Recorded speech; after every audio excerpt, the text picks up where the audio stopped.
Now then, if you'll wear this. A quick question. What's this about, head priest? Can you really not tell? It's a magic item. I was trying to ask what we're going to use it for.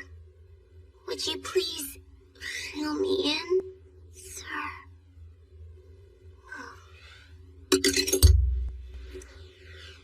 Mine's the only one who uses this to tie her hair. And it's not just that. She's brought us all manner of creations. But the most surprising thing of all is her passion for books. She treasures literature, and even wrote some picture books for children. Her obsession is clearly abnormal. What goes through that little head? With this circlet, I shall take a look into your past, mine.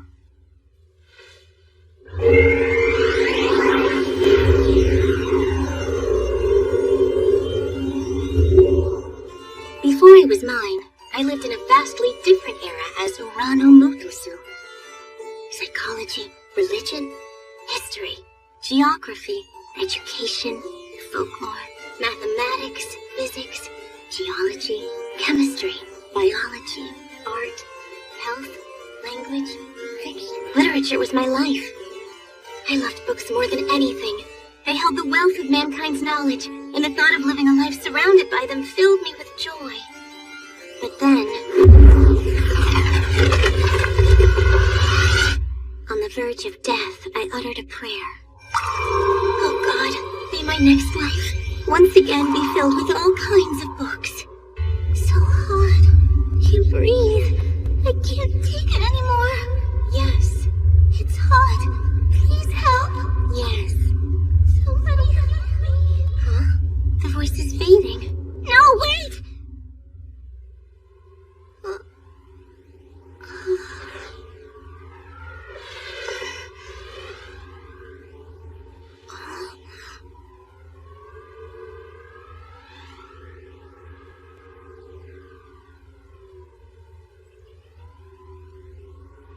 Wait, where? Are these really my hands? Wait a sec. I feel pretty certain I died. Of course, I guess this could be part of some weird dying dream? Huh? Oh. I'm not dreaming. What's going on? Just what am I doing here? Who is that? She has green hair. Faye, no, it's up, Kiana. What? I don't understand what she's saying. Someone's memories are bursting into my mind.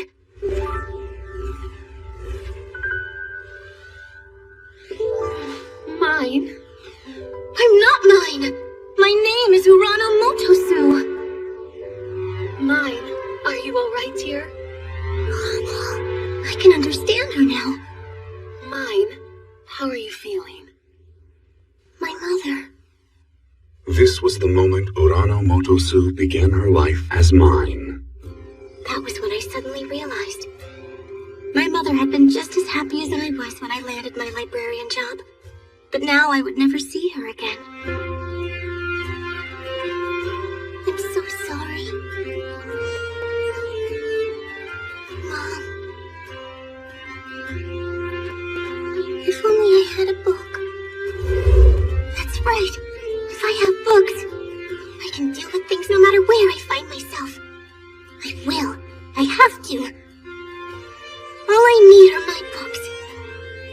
Though, I wonder where I can find one. Hey there. Are you okay to be up and about? Turi, my older sister. Ask her. Hey, Turi, would you bring me a book? A book? I want to read something. What's this book thingy? Huh? Does she really not know what a book is? Hang on a sec. How does that even happen? Could it be possible there are no books for kids in this house? Mine, are you okay? Mine? How's your fever? Hey, Mom. It looks like her head is bothering her. The fever is finally starting to drop a little bit, but I guess you're still not feeling your best. Sleep tight until dinner time, okay, sweetie? Trudy, I'll need your help. Sure.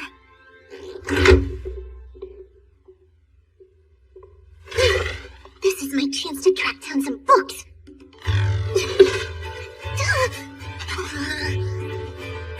Finding a book is worth it.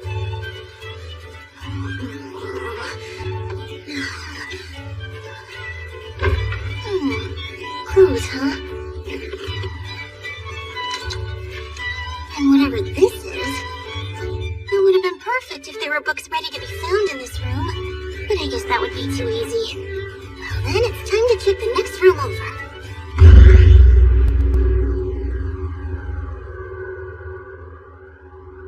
Oh. And we've already hit a snag in our plan.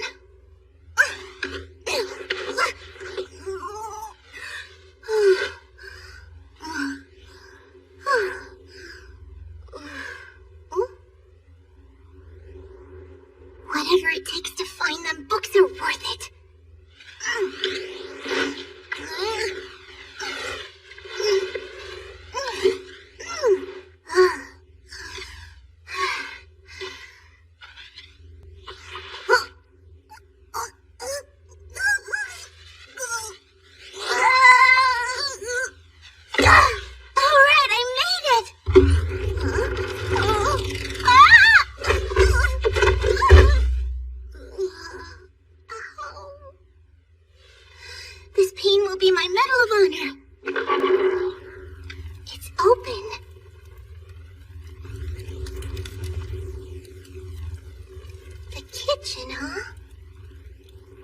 In here, I bet.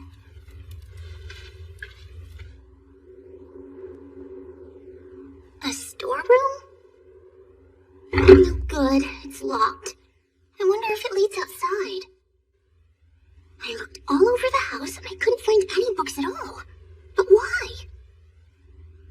In this world, books could be expensive. Maybe. Even in the history of my world, books were rare and pricey till the printing press was invented, which made their mass production possible. At the time, if you were an upper class, you would never get the chance to read one. Oh, bother. There must be something to read, though.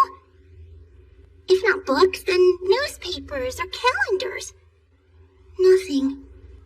Nothing. Nothing. Nothing. Nothing! Why is there no writing anywhere? How the heck am I supposed to live here?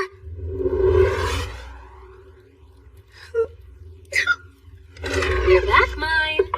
Now, didn't I say to stay in bed until dinner time? And all this, look at this mess you've made. I want a book. Huh? Tell me what's wrong, darling. Does it hurt somewhere? I can't find a book anywhere.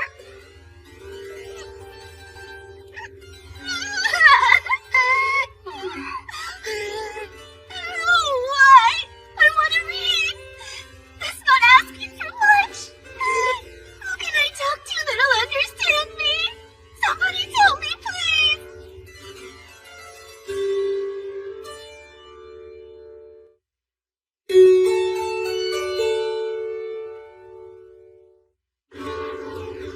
I woke up as mine 3 days ago, and all 3 days have been an absolute hell.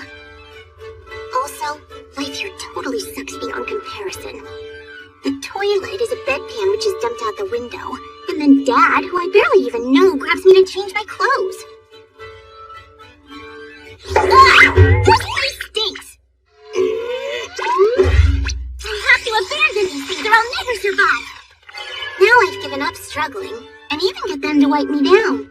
Judy thought that was weird, but it made me feel a lot better. And then... What are you doing, Mine? I'm trying to tie up my hair because it's bothering me, but it's not working out. Well, you do have really straight hair for one thing. Yeah, if I use a ribbon, it slips away. Oh, that's right. You mind if I break this? No way, that's my doll! You know how important it is to me, you meanie! I'm sorry. I want a hairpin, but I guess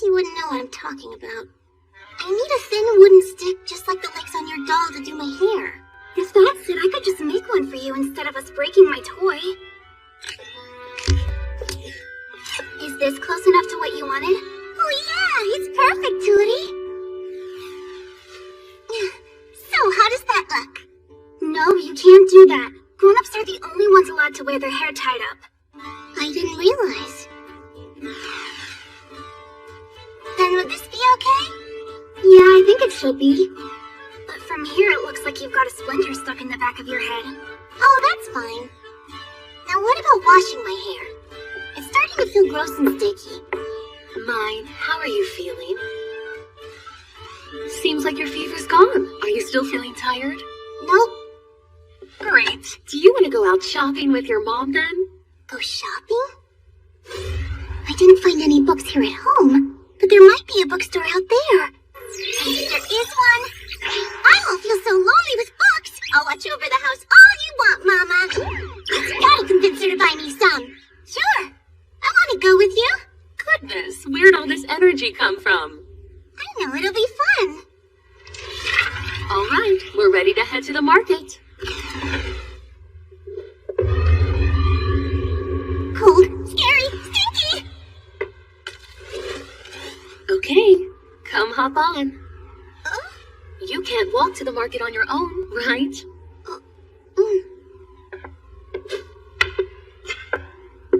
I see. Mine's body is pretty frail, so Mom's always given her piggyback rides. But I'm pretty sure I could handle this easily.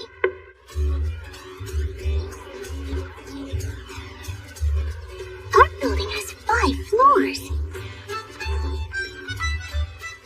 Wow, this area is full of townhouses. Looks like that's where we get our drinking water from.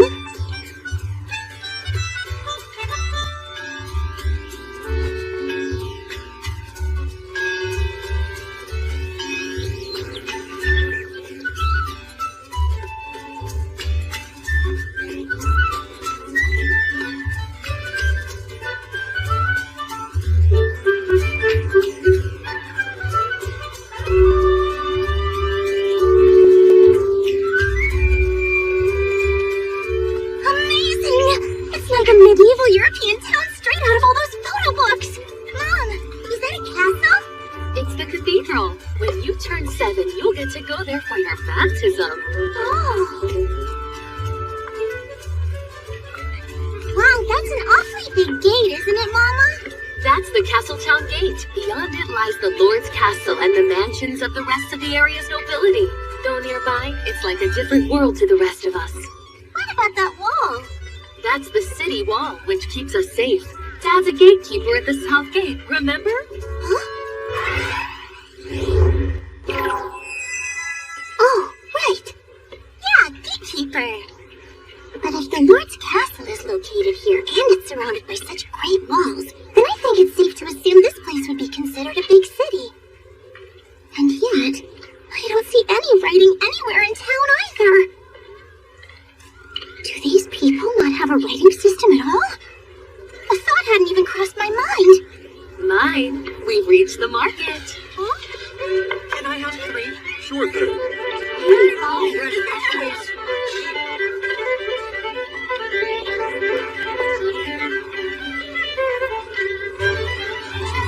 I hadn't even considered that they might not have a writing system.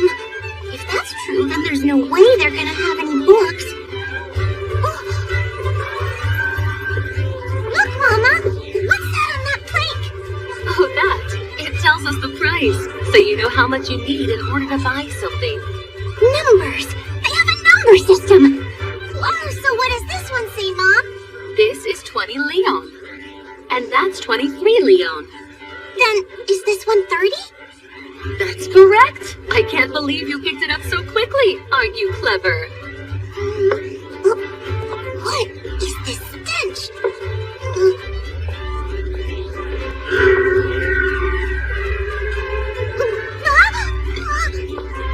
My dear, what's wrong? Dead chicken!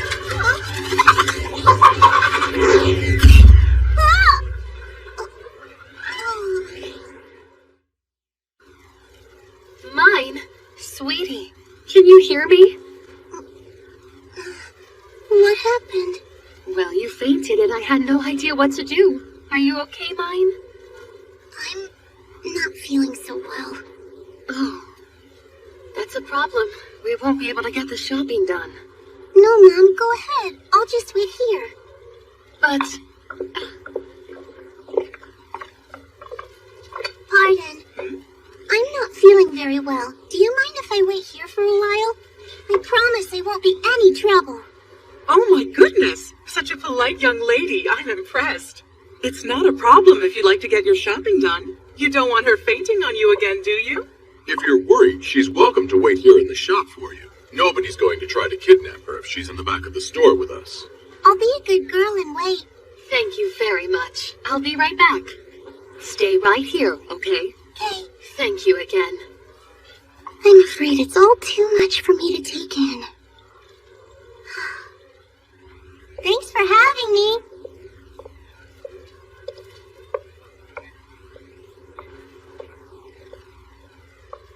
Huh? Wait, could it be? Sir! That! What is that? Oh, we call that a book. Yahoo! I found one! I finally found a place that has some books! I take it this is your first time seeing one, correct? Yeah! Sir, do you know of a shop that sells books? Could you tell me where it is? A shop? I'm afraid they don't exist. So there are books here, but no bookstores? They're rare because books have to be copied by hand, you see. They end up costing so much that very few people can afford them. The one in the case was pawned off by a noble who had no way to pay his debt. I haven't put it on sale. Only other nobles would even think about purchasing something that was so expensive. Damn those lucky nobles! In that case... Please, sir, give me permission to hold that book! I know I can't buy it, but I'm willing to make do with just holding it. I'd like to at least enjoy the sweet scent of ink. I beg you! I don't exactly know why, but I get the feeling it'd be risky to let you touch it. Huh? Oh, please, mister. I'll just flip through it. I promise to be real careful. No can do. Oh, I understand. Thank you for looking after my daughter. Right, let's go home, mine. I didn't get to lay a finger on it.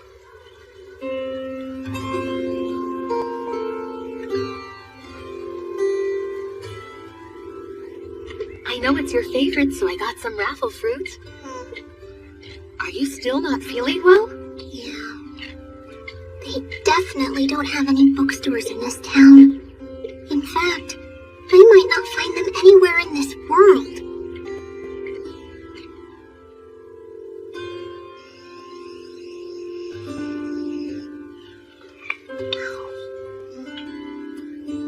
I'm not gonna get any books if they don't have any bookstores. What can I do? I'll just have to make them myself. Make what? Oh my. What are you trying to make? Oh, don't mind me. Forget it. I don't care what it takes. I'm gonna get my books if it's the last thing I do. This world won't beat me. The girl who wished to spend her time reading books even after death began a new life in this world as mine, the daughter of a struggling family. If only I had a book. That's right. If I just have books, I can deal with things no matter where I find myself. But books are quite expensive in this world. Sir, do you know of a shop that sells books? Could you tell me where it is? A shop? I'm afraid they don't exist. They're rare because books have to be copied by hand, you see. They end up costing so much that very few people can afford them. And so she came to a resolution. If she couldn't purchase any books, she'd have to make them herself. I'm gonna make a book. My very own book. I don't care how long it's gonna take me. I'm definitely making those books. I won't be beaten. First step, where do I go to buy a bunch of paper? Oh, maybe I can find out by searching mine's memories. Paper, paper, paper, paper, paper, paper, paper, paper, paper, paper. No! paper. Oh, it doesn't help that my hair feels like sandpaper. So itchy. I'm home. Welcome back, Tootie. Thank you. The average family here doesn't have access to books or schools. Kids either help out around the house or go to work as soon as they can. Look, Mom. I got to pick a bunch of marrow fruit today. Looks avocado-y. Let's extract the oil while they're still fresh. Tootie, get it ready. Sure thing. Wait, oil? You can extract oil from that fruit? Yeah, how come? Oh, that means I can make shampoo. Life improvement! Yahoo! I can really wash my hair! For the first time in a week! Back during my life as Urano, I made lots of homemade soaps and shampoos with my mother, so I know exactly how to do it. I start by extracting the oil from a fruit, use herbs for fragrance, add a pinch of salt, and voila, my very own shampoo! Tootie, maybe I could have some marrow fruit too? I want to extract oil for myself. You want to try it out too, huh? Sure. Listen up. You have to wrap it in cloth, otherwise it might splatter. That's not right. Now you've made a mess. I see. I should have wrapped it up in cloth first so that it didn't splatter everywhere. Mine. No playing with food, young lady! It's done! Okay, mine. The water's all boiled now.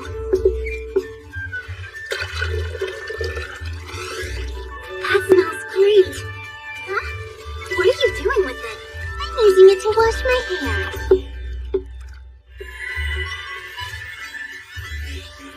Huh? Oh, wow. Why is her hair so shiny? It looks like the night sky. Pretty. What did you just make? Simple all-in-one shampoo. I guess. When Mom has to leave during the day for work, the duty falls to Tootie and I to watch the house. Oh no, Dad forgot to take this with him. Isn't that what he was pestering Mom to hurry and make for him earlier? Yeah, she'll get real mad if she finds out. And he'll need it too. We should deliver it to him. You think you can walk to the gate? Huh? Are you okay? No wonder Mom insisted on giving me a piggyback ride. Maybe we shouldn't be doing this. You can't quite handle it yet. I'll be fine if we walk nice and slow. Huh? Tootie! Ralph? What's in Faye too? Check out the Rainbow Hair Squad. You guys going to the forest? Yeah, what are you girls doing? We were thinking of heading to the gate to deliver something our dad forgot to take with him this morning. Are these kids neighbors of ours? I knew it. Ralph the redhead is the same age as Tootie. He's the third of 4 brothers. Ray's the same age too. He's Ralph's cousin. Lutz, the boy with blonde hair, is Ralph's little brother. And he's 5, just like I am.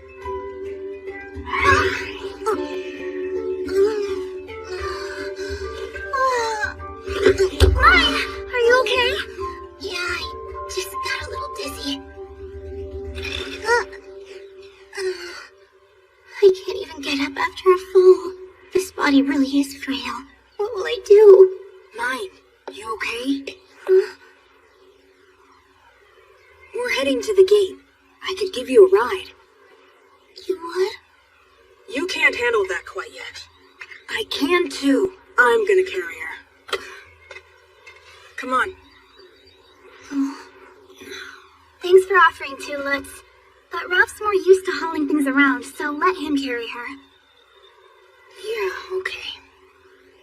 Though it made me very happy to see you were so worried about me, Lutz. You're a kind, caring person. Thanks so much.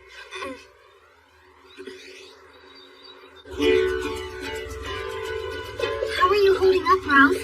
Oh, good. Mine's so tiny she's as light as a feather. I appreciate you doing this. Sure. Ralphie, my dear boy, dost thou have the hots for my sister?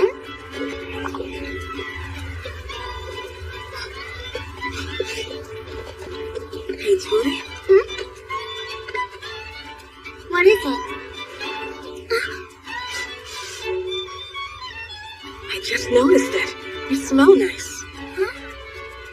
Oh, do I? Did you hear that fly on the wall? You smell nice!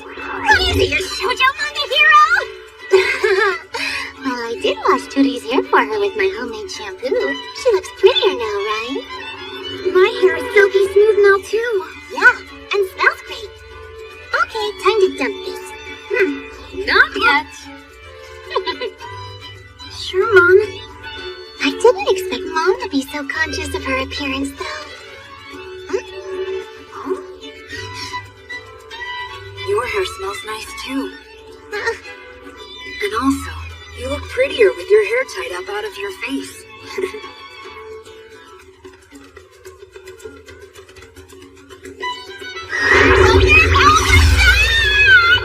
I've never had anyone do that to me in all my years. I have no idea how to respond. I'm just a tiny wallflower. I'm too modest and shy for this kind of thing. This world is gonna make me have a heart attack.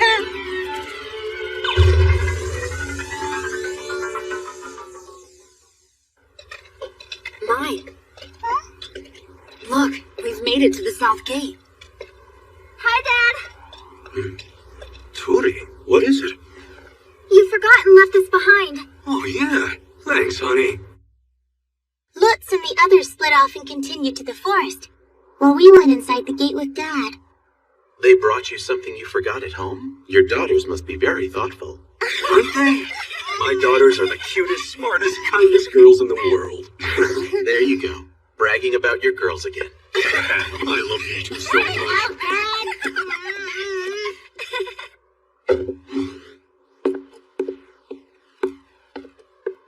Hey, Dad. Did something happen? A VIP must have showed up. Who is this VIP? A noble who has arrived at the gate that we have to inform the Lord about. Or something like that. Captain. Yes, Otto?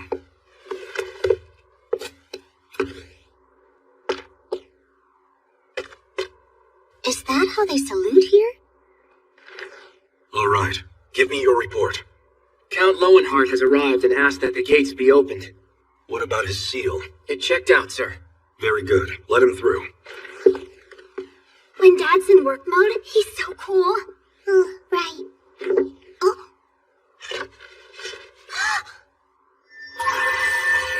That's paper!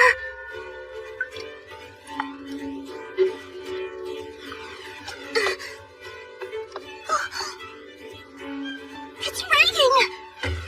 Now mine. We mustn't get in the way of our work. But Dad, what is that? Oh, it's parchment. Paper made from the skin of a sheep or goat. Parchment, huh? Please, I'm begging you. Daddy, will you buy some for me? No, can't do. But Dad, please, I really need it. It's not a plaything for kids. Besides, you don't know how to read or write yet. I know that, Captain, sir. You aren't that great at writing yourself. What? You mean you're not able to write either? The soldier's job is to maintain law and order. And it's no big deal. As long as we know how to write people's names, we're fine. I'll learn how, though, I promise. Will you buy it for me then? Each one costs a whole month's salary, honey. I can't afford to spend that. A whole month? Also, they don't sell paper in the kinds of shops commoners go to. It's up to us to defeat poverty! If you want to learn to read and write, why not use a slate? Huh? I've got one. If you don't mind it being used, you can have it. Wow, are you sure? Yeah, I'll bring it here sometime. Thank you, Mr. Otto. I'd be so grateful if you'd teach me to read and write. Then you've got a deal, mine. I'm counting on you, Mr. Otto. It's a promise. I love you, Mr. Otto. Otto, you show off!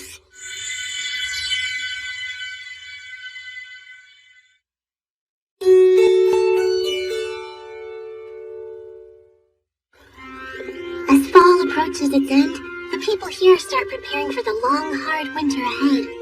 Inundated with prep work for the winter, I had no time to spare for bookmaking. And today we sing Donna, Donna, Donna. Celebrate Pork Stocking Day. It's like a big festival we have. It's a lot of fun. Everyone butchers the pigs together, then we all brine and smoke the meat or make pot roasts and sausages. We wouldn't make it through the winter otherwise. Butchering pigs, huh? I hope mine doesn't develop a fever midway through it like she did last year. I wish I had gotten a fever again instead of having to do this.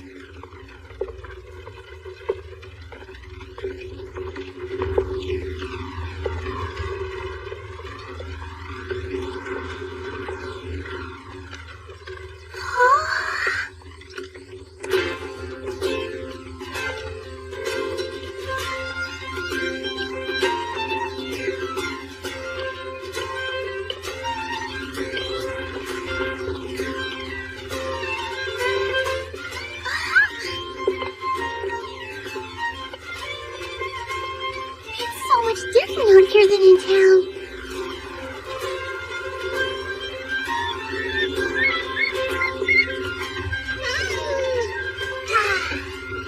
The air's so fresh, I feel alive again. Maya, keep your mouth closed or you'll bite your tongue. You need to put down asphalt roads. Well, all of our children are boys, so... I was told to watch everything from afar, because they didn't want me getting in the way of things. But I don't mind it, because this gives me time to do a little brainstorming. Both books and paper are too expensive to buy. So I have no other choice but to start making my own paper. But then, how am I supposed to do that? There's no way I can chop trees with my own hands. Hold it! Come on, catch it! Oh, how utterly primitive. Oh yeah, what did they do before machines were invented? Long ago, like ancient Egypt. Papyrus! Even if I can't make real papyrus, I should be able to weave something out of grass fibers. Yeah, I'll craft some pseudo-papyrus and then make a book out of that. Huh? Here it goes.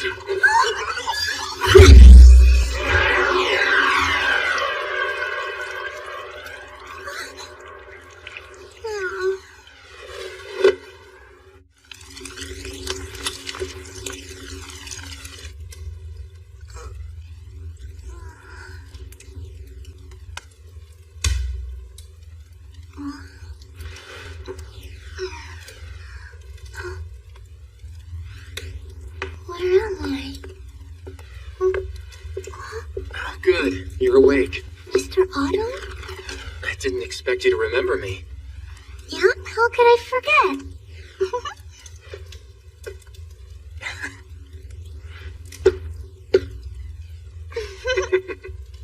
So, are you feeling a bit better now? Well, yeah. But why am I back at the gate? Apparently you fainted during the pork stocking festival. The captain ran here in a panic, with you in his arms. He said they'll come pick you up once they're done. He did?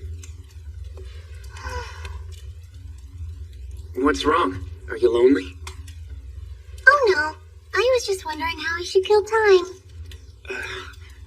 Oh, I forgot. He said you act older than you look. I'll be right back. Huh? Here, maybe this'll help you pass the time. A slate! I told you, didn't I? This is yours now. Oh. Take it. That's your name. So this is how you write my name. I have to get back to work. Why don't you practice with that? Ma. I. Na.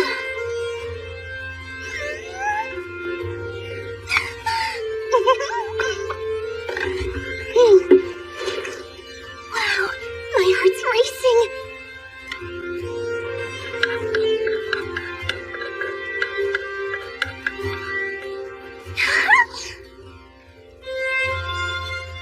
I can write!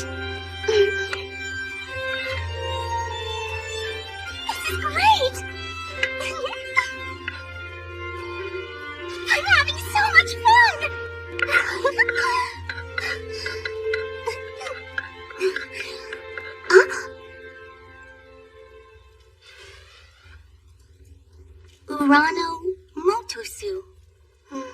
But that's not my name. Not anymore.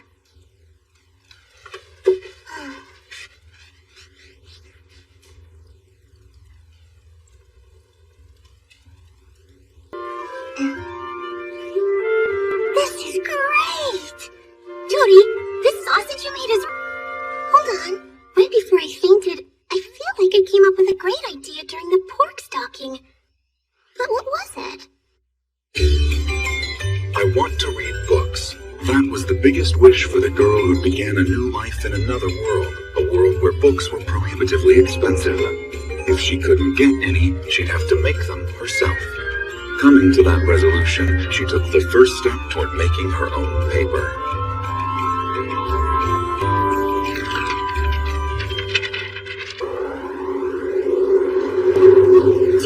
After I became mine, winter with a capital W took over the town I live in.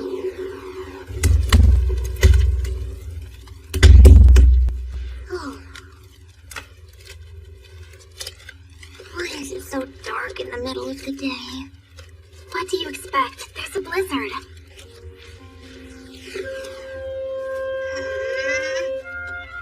Since getting snowed in is common, people work at home over the winter, mostly handiwork. Tootie makes baskets, while Mom stitches clothes. Mine, stop goofing off and make some baskets too. Tootie, will you show her how to do it? All right.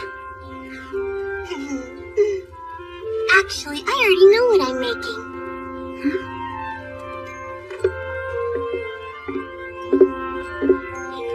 I'm gonna make my pseudo-papyrus with these guys. Before it started snowing, I had Tootie and the other kids go out and gather a thick-stemmed plant for me. Let's hear it for ancient Egypt! Yay! But how exactly do I go about separating the fiber? Oh.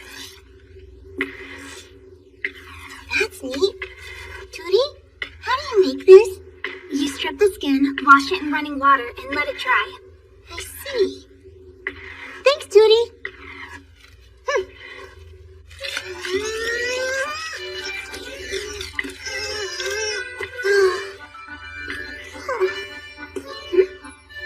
Tootie. Try peeling along the fiber now.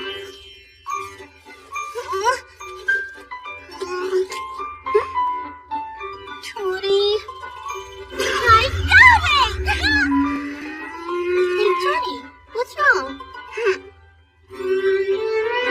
And so the table was set at last. If I just weave these together, I should have my pseudo-papyrus.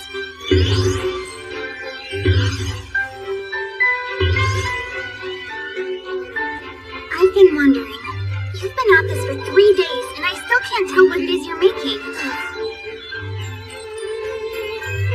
Mine? Forget it! I give up! Ancient Egypt won, me a big fat zero! No yelling in the house.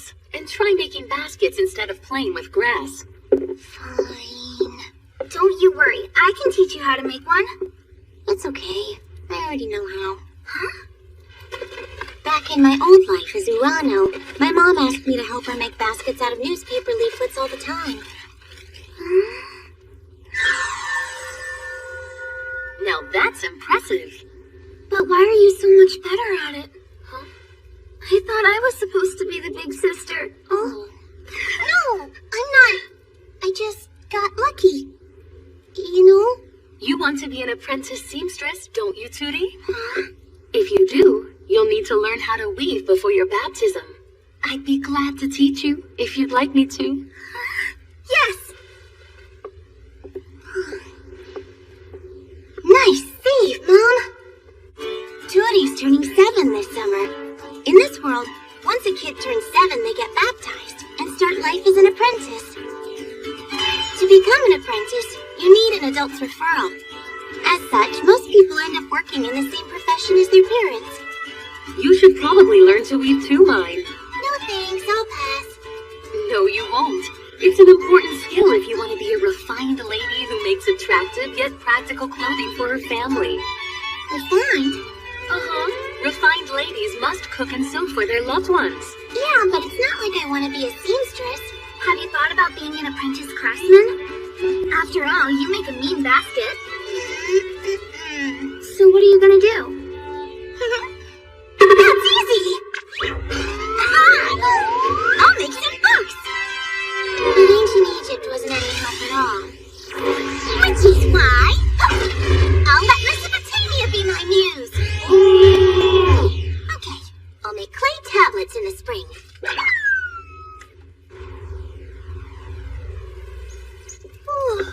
Good morning. Morning, mine. Oh? Hey, Mom. Where are Dad and Tootie? Oh, they went to pick Paru's. Paru's?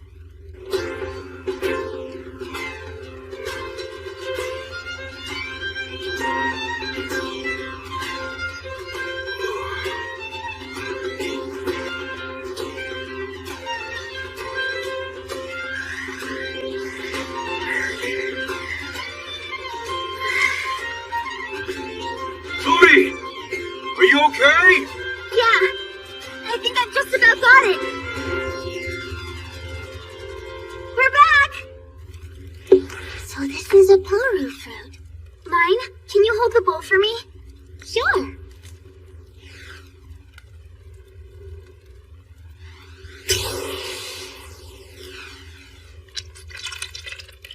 Wow, smells so sweet. Wanna drink some? Yeah.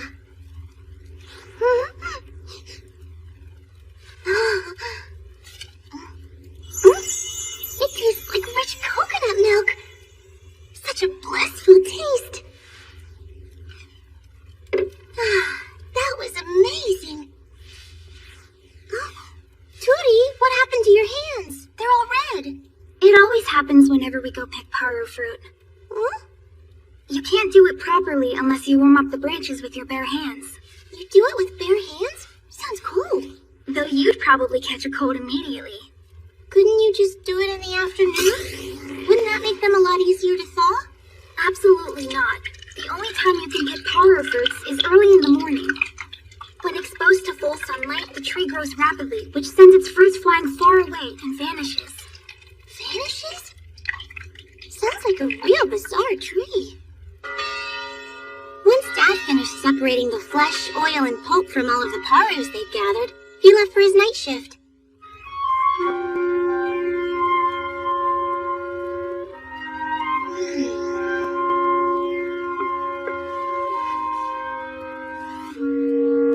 Looks like soy pulp. No, mine! That's for bird feed! Huh? You know, that's pretty tasty. Good evening. Could you spare some Paru pulp in exchange for some fresh eggs? Our stock of bird feed is starting to get kind of low. Yeah, sure. Hang on a sec. There's a bunch of boys in my family, so food is kind of starting to become a problem. If you're hungry, give this a try. It's really good. Huh? But that's what we give the birds.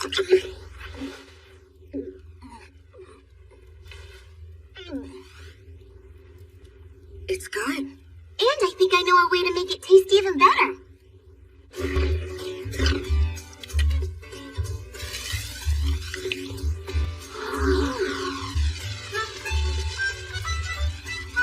Once bubbles form on the surface, you give it a flip.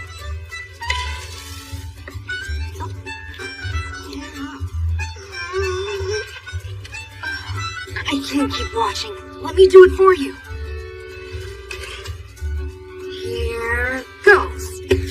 Whoa! Ta-da!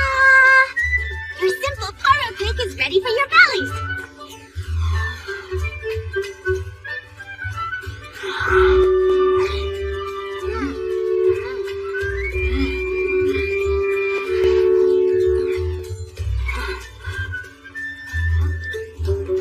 It's great. This is fantastic. Where'd you learn to make it? You got your hands all red this morning picking Parus for the family. And this way we can make it stretch into a few extra meals. Mine. Good job. You're pretty cool, Mine. These are easy to make. And they're really filling, right? Next time you need something, holler. Huh? You're as smart as they come, but your body's weak. Let me help out whenever you need it. As thanks for the Paru cake.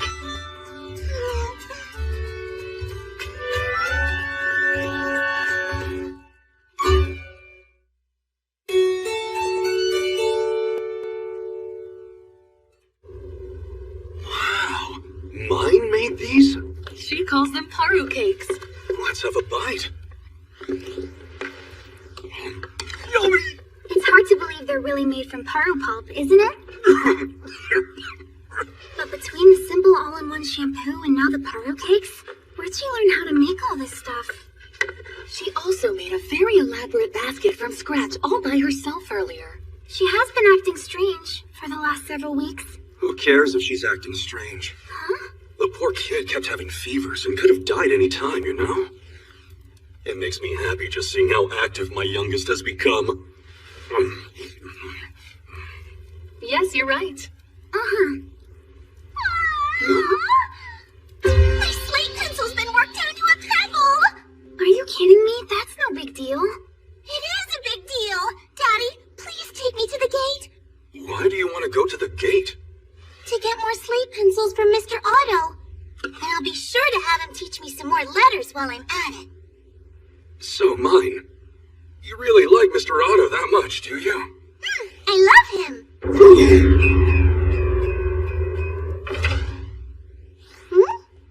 Not until the spring. What? Not until the spring!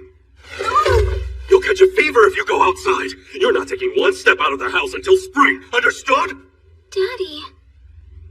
That man, he's such a mess. Stupid, smelly, overbearing old man! However, the very next day had perfect Paru picking weather, so Mom and Turi headed out to the forest to gather some, and Dad had to take me with him to the gate anyway.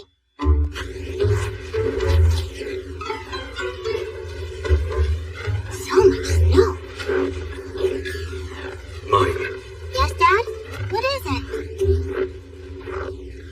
you should know Mr. Otto's a married man, okay? Okay. What about it? That young man's mind is filled with nothing but thoughts of his wife. So you're saying Mr. Otto is a devoted, loving husband and basically an all-around great guy, right? No.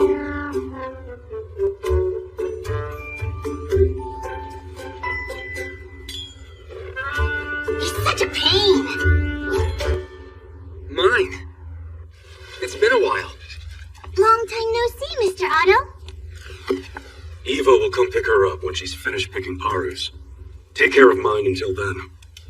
But, sir, I have, You get it, don't you? Don't you dare let her catch a cold like the last time. Huh? Well, great.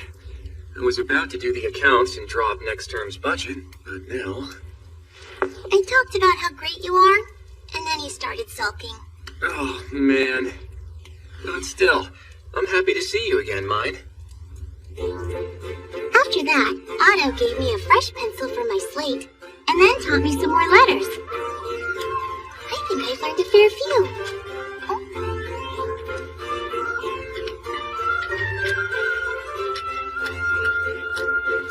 Oh, Mr. Otto? This part's incorrect, What? and so is this. Hold on. You can do math? But you can't read, right? I don't know the whole alphabet yet, but Mom taught me the numbers when we were shopping at the market. Look, Mama! What's that on that plank? Oh, that. It tells us the price. So you know how much you need in order to buy something.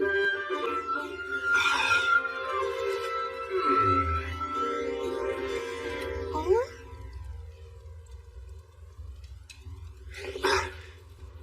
Look, Mine. I'm gonna swallow my pride and ask. Could you help me out here? Huh?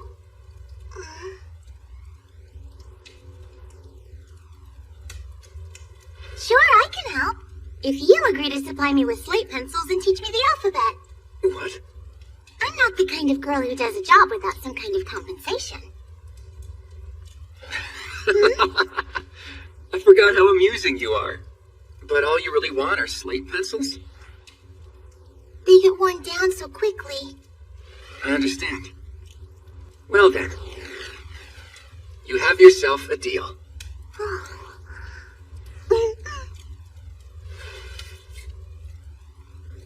If you don't mind, could you get to work on these calculations right away? Your abacus. Even if I knew how to use one, I won't need it. What? Then how do you plan to do it? I'll do the calculations on my slate.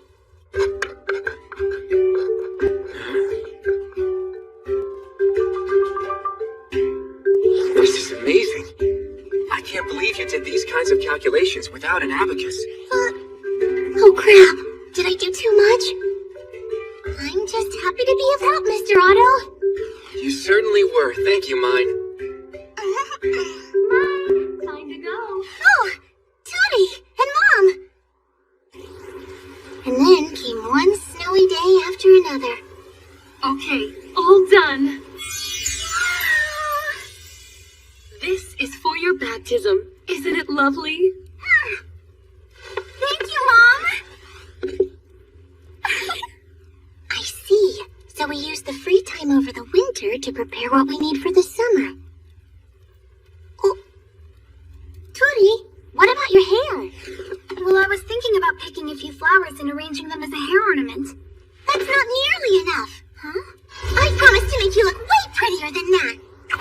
If we don't have accessories, I can make some. I can show off the lacewear skills I got from all those hours of naughty crafting classes. Wait, this world doesn't have the crochet hook yet. Which means...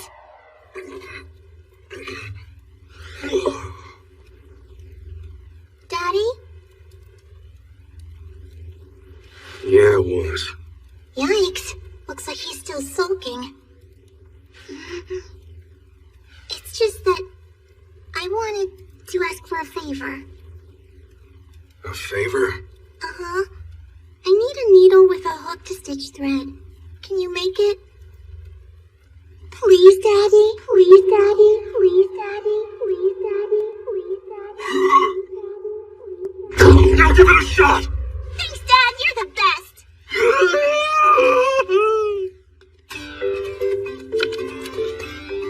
How's that look? Make it a bit thinner.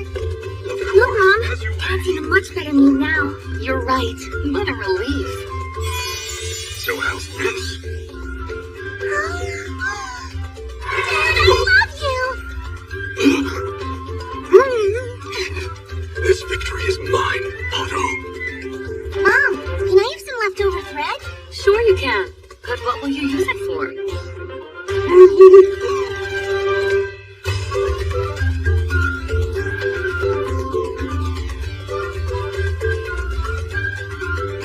There we go. Isn't it too small, though? Not if I make a bunch and put them all together. Let me try. Wow, a refined seamstress in action. After Dad made the hairpin part that the crochet was attached to, the hair ornament was complete. All done. That matches nicely. You look great, so pretty. You really think? It's beautiful.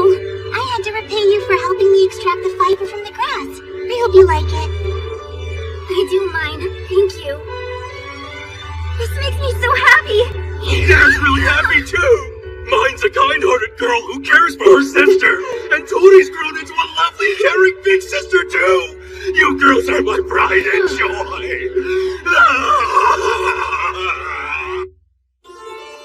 As the first step in her bookmaking process, Mine began crafting paper, but her attempt to make pseudopapyrus ended in failure. I'll go to the forest in the spring and make clay tablets. Mine now had a new goal.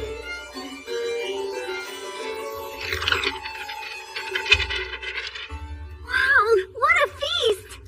Did you put this all together yourself, Mine? I sure did. It was my turn to cook for the family, after all.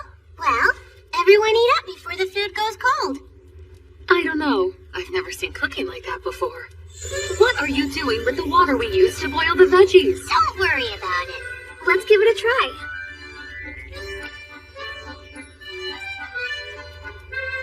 That is delicious! Huh? This pommy soup is absolutely incredible. Pommi's a combo of paprika and tomato. Oh, wow. That's tasty.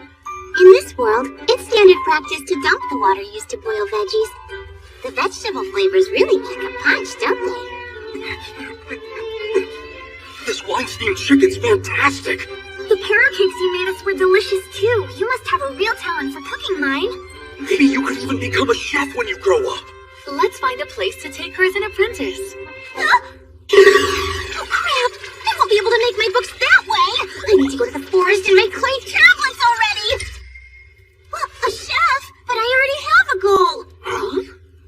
Just what kind of goal, honey? I want to go to the forest. The forest, she says. Sweetheart, we're talking about career goals at the moment. But I'm being serious right now. I want to make some clay tablets, and that's why I need to go to the forest. Clay tablets? Yes, I'll write on them and make my very own book. Writing? Come on, you going to the forest? No way. Yes, wait, Tootie. I haven't even been sick lately. But Mine, you can't walk as far or fast as us. I can make it to the well without being out of breath now. I'll be fine, promise. What happens if you're only able to walk part of the way? You'll be a burden to everyone else. Well, Trudy goes to the forest all the time. She knows best. You should listen to her, Mine. What can I do to get your permission? First, build up your stamina and strength. No forest trips until then. Yeah, fine. With no means of going to the forest, my desire for books could only simmer inside. But then one day... Me? Mr. Otto's assistant? He needs you to help him with the files that require lots of calculations. You think Mine can even handle a job like that? Yeah. Apparently, she's worked on it with him once before. He told me she'd been a huge help. Seriously? But still, it's against the law for an unbaptized child to be employed by anyone. That means, officially, you'll be going up there to learn how to read and write. Really? Uh-huh. He has to teach the apprentice soldiers how to write, and he'll teach you along with them. Which means you should learn everything you can from him. Your body is frail, Mine, but Otto said you were the smartest kid he's ever met. And that you can make a fine scrivener. What's a scrivener? Someone who helps with paperwork to send to nobility or officials. It pays well and isn't physically demanding either. Perfect. Before becoming a soldier, Otto was a traveling trader. And he still has connections with merchants. The jobs your mother and I can refer you to wouldn't see you in the slightest. Try and maintain a good relationship with Otto. Thank you, Dad. I'll do that. Oh, one thing. These are the terms of employment. You'll be paid in slate pencils, and you're allowed to take time off when sick. And also, Otto kept stressing how financially favorable these terms were for him. How can he be so petty with a kid? He'll reap all the benefits of an assistant without burning a hole in his pocket. Sounds like Otto's still a businessman. This is a chance to get stronger. When you're able to keep up with the other kids on the walk, you can go to the forest. Does that sound good, Mine? I will. Thanks so much.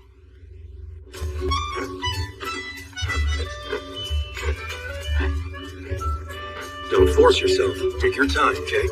Okay, Dad. I understand. Ultimately, I made it roughly to the midpoint before Dad had to carry me the rest of the way. Let me introduce your new classmate. This is Mine, the chief's daughter. Now, don't you boys even think about messing with her. Yes, sir. Good. Then let's begin. The basic alphabet consists of 35 letters. Let's practice how to write them.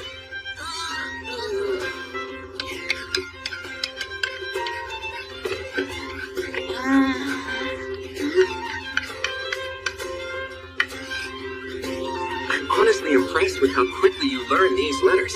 I'd much rather be doing this kind of work than physical activities. That aside, Mr. Otto, I think it may be time for the group to move on from studying the alphabet. What? Already? Just look at them. They're starting to fidget. That means the boys are starting to lose focus. You should switch to a different subject to bring them back. Okay, but what? And that does it for the alphabet class. Next up will be numbers. That's all the time we have, class. Be sure to memorize all the letters and numbers we worked on today by next time. Come prepared or you'll have to stay until you get everything down pat. Okay. They got out of here fast. Guess boys will be boys. Now hold on, mine. Those boys aren't gonna learn anything if I make it too easy for them. Oh, but it's not that easy. If they don't do their homework by next time, they won't get to go home at all. I suppose, but... Mr. Otto, you really shouldn't compare those boys to me. Yeah, I guess you're right. Alright, I'll try things out your way for a while and we'll see how it goes. Much appreciated. That said, it's your turn to start memorizing. Let's learn how the alphabet works in practice. Yahoo! More letters! It's time for me to learn so many new things! Soon enough, I'll learn how to spell a bunch of new words! Every day I head home with Turi and the gang as they're coming back from the forest. So what's there for you to do at the gate? I mean, Mr. Otto's teaching me how to write. You know how to write? I only know how to write my own name so far, but yeah. Mine, you're awesome. You have to be real smart to write your own name. Oh, you think? In this world, just knowing how to write is a pretty big deal. It makes complete sense that Otto would want me for an assistant.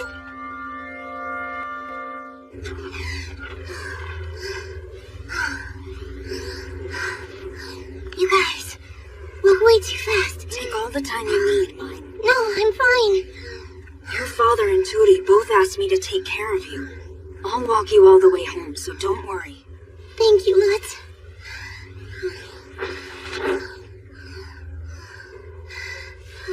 Why am I so tired when I've only come this far? I'll be here with you the whole time. You will? Hang in there, mine.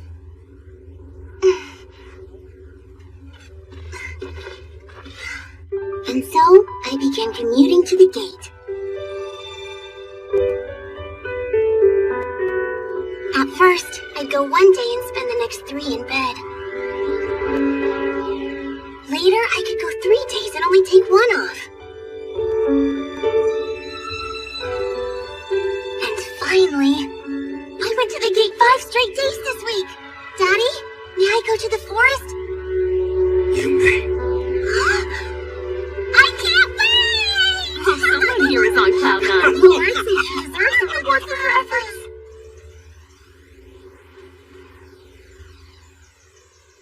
Oh, found some over here. Me too. What? We found a lot. I'm sick. No fair. You won't get any better without sleep. How would you like to hear a bedtime story? A long time ago, up in the sky, there lived some little twinkling stars. And those sweet little stars... I remember this. The first time Mom told me this story was right after I became mine. Those stars loved coming down to visit the Earth. They befriended people all across the land.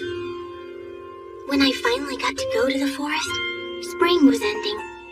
3 months after I first started commuting to the gate.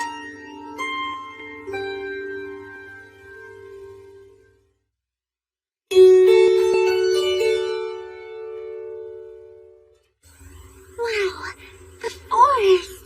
Hey, we're gonna start gathering some firewood now. You stay here and rest up, okay? Yeah, alright. At long last, I made it! I can finally make clay tablets now! Yahoo! As if I'd come all this way to go home with nothing. Now, clay soil, reveal yourself to me! Oh, rock hard! Oh. I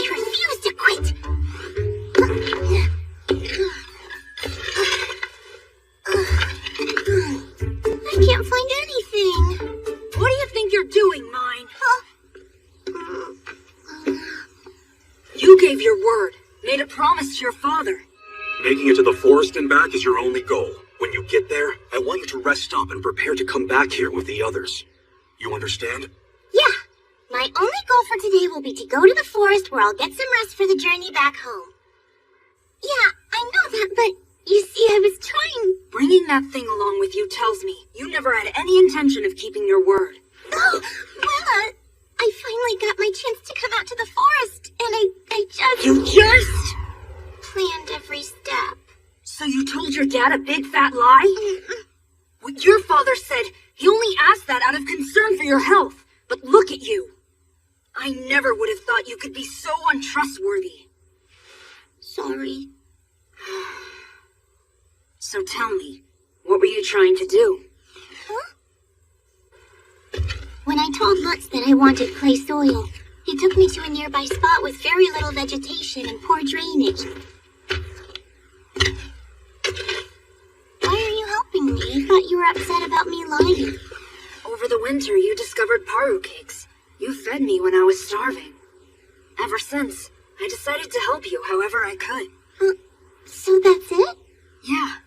I said I'd be there for you, didn't I?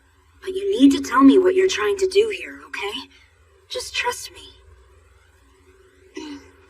I will, thanks. Here, is this what you were looking for? Oh, yeah, this is it! You are amazing, Lutz! It would have taken me days to collect this much soil. No boy could ever be weaker than you are, mine. So, what'll you do with all this? I'm making my own book. Book? Mm-hmm. Now watch this.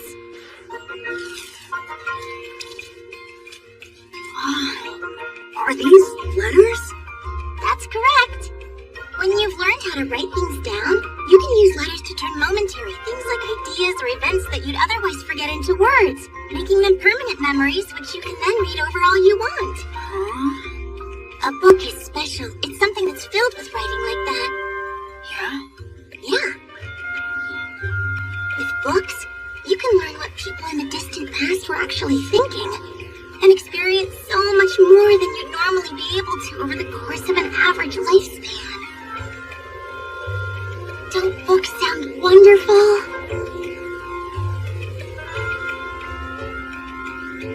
I'll leave you to it while I collect firewood. Right. Thank you so much for your help, Lutz. Of course.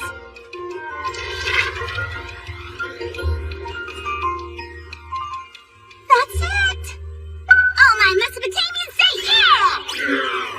Wow, I need more of them than I thought. I wonder if they've dried yet. Keep moving! Hold on. Whoa, what are these? No, those aren't... Me too! No, don't! Stop it now! What's wrong? Mine!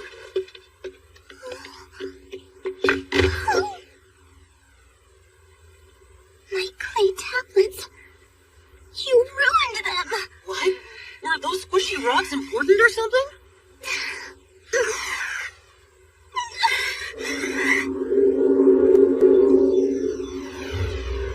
Huh? Hey, something's up with her. Do you have any idea what I had to go through to get this far? Going to the gate. Lutz and Turi helping me along the way. For nothing. How could you, Faye? I didn't know, but I'm really sorry, mine. I'll never forgive you for this! Just take it easy. You know the boys would never mean to upset you like this on purpose, right?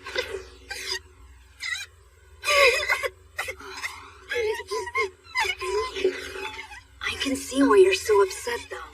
You worked so hard to make it this far. Mine.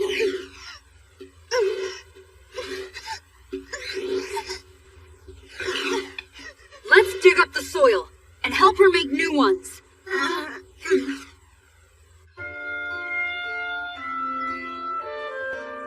There, we can finish the rest tomorrow. However, I was bedridden with another fever, and it continued to rain for a few days straight. Lorraine did this! It wasn't us, I swear! I know, but still... If you have enough time to cry, then you have the time to try again.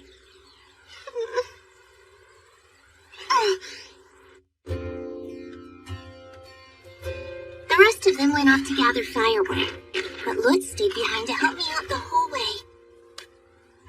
Say there, mine. Is this the kind of work you want to do in life? Well, what I really want is to live a life surrounded by interesting books. A life surrounded by this stuff? Not at all. Real books are too expensive for me to buy. These are just a substitute. What do you want to do in life, Lutz? What, me? Yeah. You have a goal in mind too, isn't that right? My life.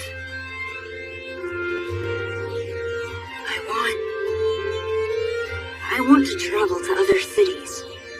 To other cities? I'll be a traveling trader, and I'll go see the world for myself. A grand journey sounds good. What? Are you being serious right now? That means leaving the city, you know. Yeah, it sounds rather fun. At one point, my dream was to go and visit libraries all across the world. Libraries? Yeah, places with lots of books. That dream can never come true now, though. Whatever it is, I'm sure you'll end up doing anything you put your mind to. Maybe you should try doing that too.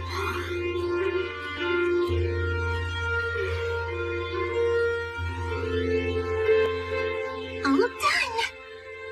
Oh, a book. When I first came here, I thought I wasn't meant to live in a world without books. But I found things I hold dear in this place too. If I have my books, I'll be fine. I can't help but feel like I finally found a path for myself in this world. So mine, what did you write on them? The story about the little stars that came to Earth. It's special to me because Mom told it on the first night. On the first night? Yeah, the earliest story I remember her telling me. At first, I was unable to accept the fact that I was now mine. I found Mom's affection oppressive. Even then, when I decided to make my own book, this story was the first thing to come to mind. And now, I want to turn all of Mom's bedtime stories into their own books. That way, I know I won't forget them. When they're books, I can always remember. I feel like this is the first time I've been able to smile genuinely since becoming mine. Now if I bake and harden them, they'll be done!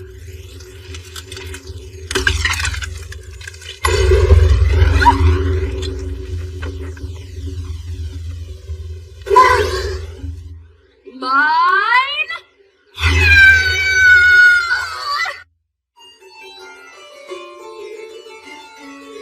To sate her gnawing desire to make books, Mine completed her clay tablets, but her attempts to fire them ended in failure. Then came the arrival of summer.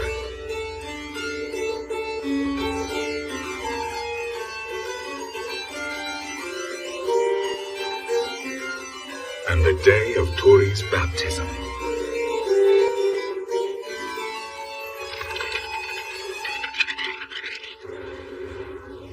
Tori, you look adorable. Tori, we're so proud. Oh, thank you. Apparently, it's customary in this world to throw a grand celebration for 7-year-olds. They're baptized at the cathedral on the same day. Two girls. Must be nice. You've done well with all boys, Carla. Ralph, Lutz, Sasha, and Seeker, and darlings. Yeah, thank you. It's exhausting. Oh, you did your hair up so nicely. You look like a little princess, Tori. Mine made my hair look pretty. What? Mine did? So there's more to the girl than her unusual recipes. Hey, look, I've never seen a hair ornament like that before. You're right. So pretty. How do you even make something like that? Wow. I never thought the hair ornament I made would be that unusual. No way! I can't go to a work meeting on such an important day! The cathedral only lets the kids in, so you won't miss out on much. It's a father's duty to wait at the cathedral's plaza during their child's baptism. Isn't it also a father's duty to go to work to earn money to provide for the family? You've got a point.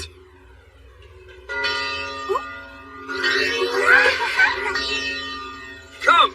Down Central Avenue!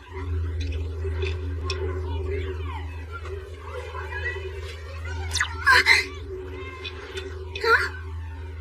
Just relax. Have a little fun, because when you smile, you're the prettiest one here. Right. If you say so. Time to go!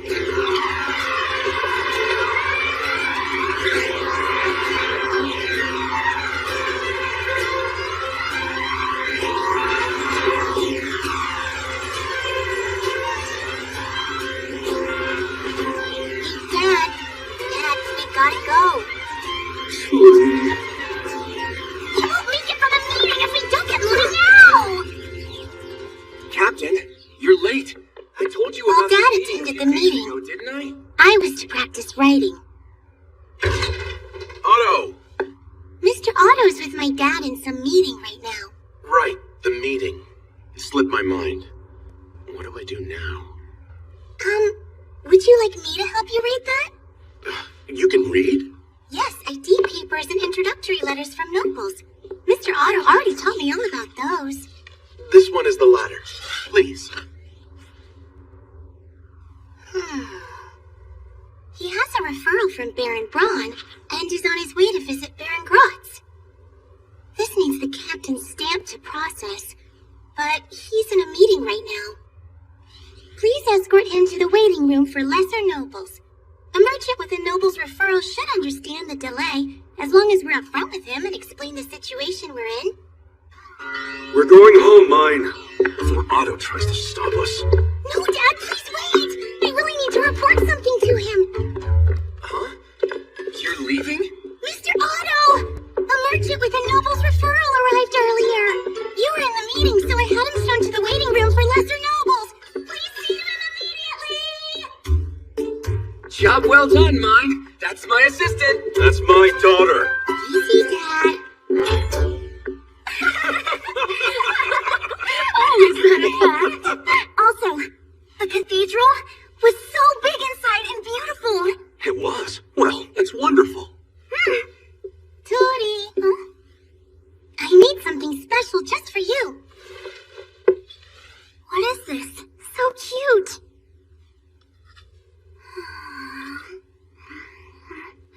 And so tasty, too. Look at all those pretty dumplings. You seem to have a real talent for cooking, mine. Thank you for making this for me. And the hair ornament. It was beautiful. Today made me so happy. You're such an angel, Tootie. Now, your gifts.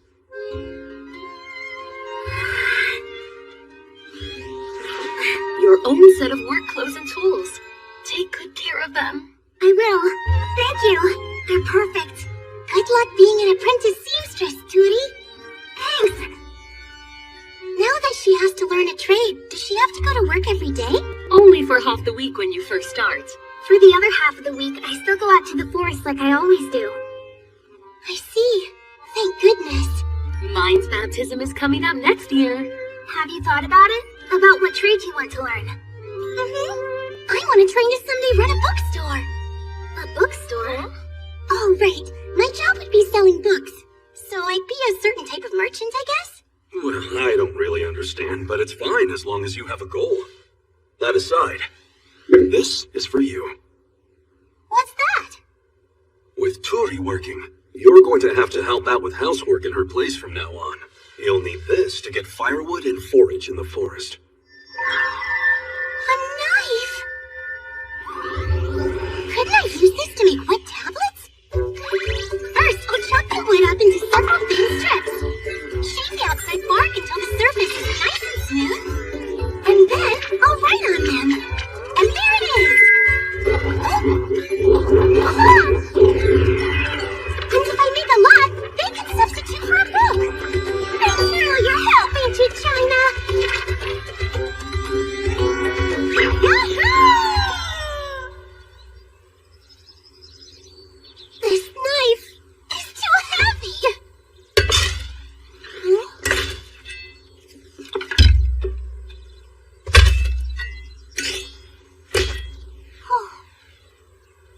and Turi can do so much. I should start with what I can do and work hard at it.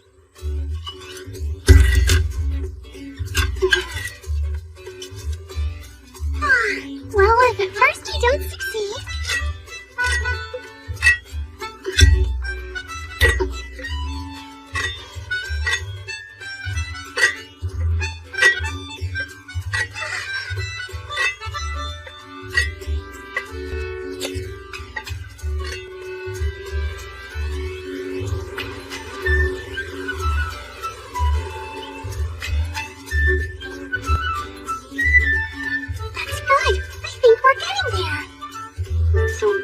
You're working on to replace the clay tablets? Oh, what? How could you tell I was making these to replace the clay tablets? That's easy. What else would you have so much fun working on? Huh? It looked like you were about to rub your cheek against the wood. Huh? It's the same look you had when you were making the clay tablets. I had no idea! How embarrassing! So mine, what are you making? What tablets? What tablets? You'll write on these planks this time? Yeah. I need to make lots of them. Okay. I'll help you out. Really? Yeah. But in return, can you introduce me to that Mr. Otto guy? Huh? To Mr. Otto? I wanted to ask him about the traveling trade. I'll ask when I go to the gate tomorrow. Sorry in advance if he refuses. He's a very busy man. Whatever happens, I'm grateful. Thank you.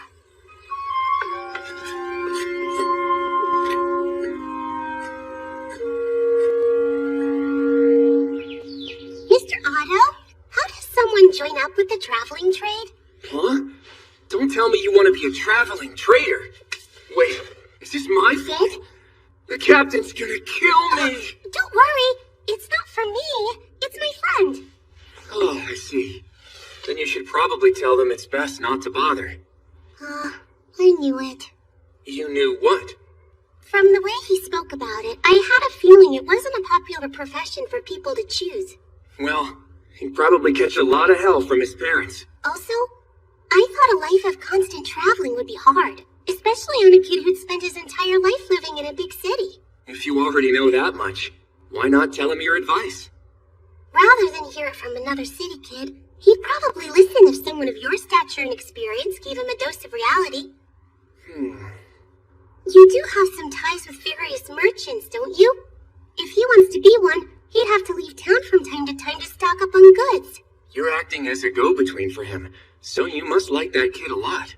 Lutz has helped me out when nobody else could. I want to repay him for his kindness. I get it. My next day off should work. That's great! Thanks, Mr. Otto! Oh, right. How am I going to write on the wood tablets? Slate pencils won't work. Mr. Otto, instead of these slate pencils, can I get paid for my work with some ink? That's 3 years worth of pay. No advances. Oh, no.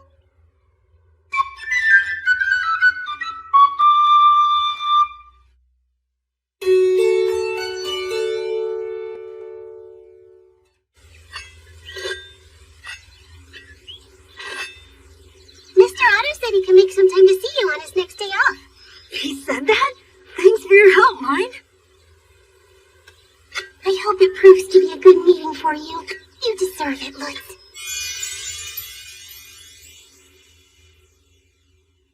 Now I have to wait for these to all dry out. What's next? Need ink. But how? Do I have to catch an octopus or something? Now I can write with your help! Wow! I don't even know where the sea is! Huh? Ash? I could make ash work! Hey, Mom! Can I please have that ash? Oh, sweetheart, I need to use that ash to make soap, thaw ice, and do other household chores. Oh, right. But what about soot? Oh my, you want to clean out the oven for me? Huh? Best of luck, mine. So I climbed in that oven and did the best I could. I was bedridden for a while afterwards. Wait, you were bedridden again? Are you feeling okay? I'm just fine now. Anyway, let's try using this soot to write something. Guess I'll start by mixing it with water. The soot and the water are probably just gonna separate. Why not try writing with what we've got now? Sure.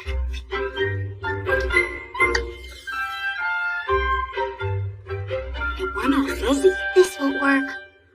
What do we try next? I'd say mixing it with oil is the most obvious choice, except for... No way you can get oil for this. Mom won't share any of her oil. What else is there? It doesn't have to be a liquid. I could maybe make something like a crayon or a pencil.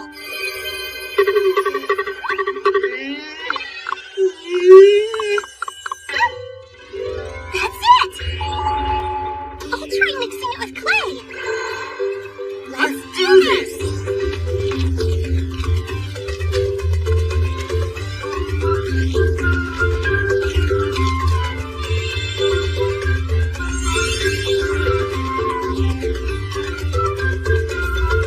They're all finished. Now, I wonder how long we should let these all dry out. Yeah. Want to try firing them? Don't rush into doing anything stupid. Let's avoid more explosions. Anyway, I can write on wood tablets with this. I've taken another step toward my book-making goal. I'll dry these in storage too. Oh? Oh no! Gone? But why? What's wrong, mine? Hey, Mom, do you know where the wood tablets are that were here? Wood what? They were here. Different shapes and sizes, but they all had their surfaces carved smooth. Oh, you mean the firewood you brought home? Why, I used it, of course. You used it? Why? Well, you're finally big enough to help with the housework, and you did such a good job bringing that wood back.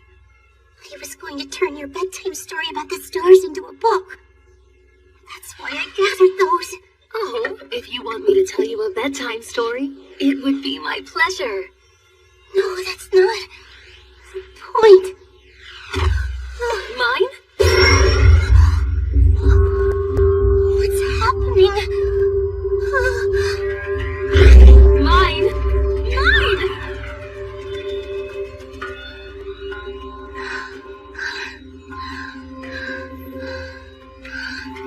I feel like the fever's draining the life out of me.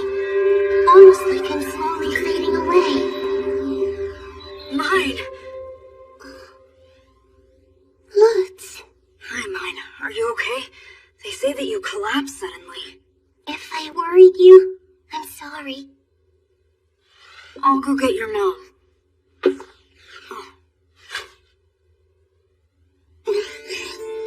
They're gone. All of them. Mom burned them. My tablets are nothing but ash. Oh, no. Of course. They do look like ordinary pieces of wood. It's like I've been cursed. And my fate has no room in it for me to finish my special book.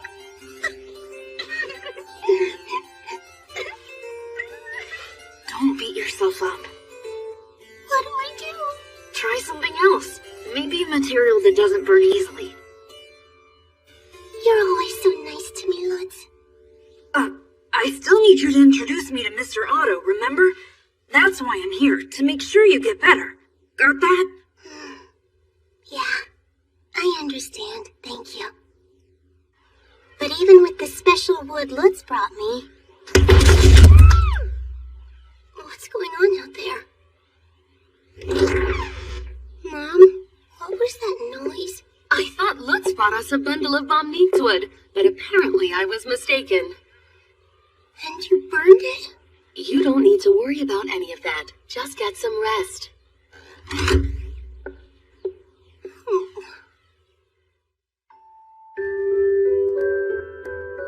The anger I felt from something I made being burned. The frustration of the reason for that anger not being understood.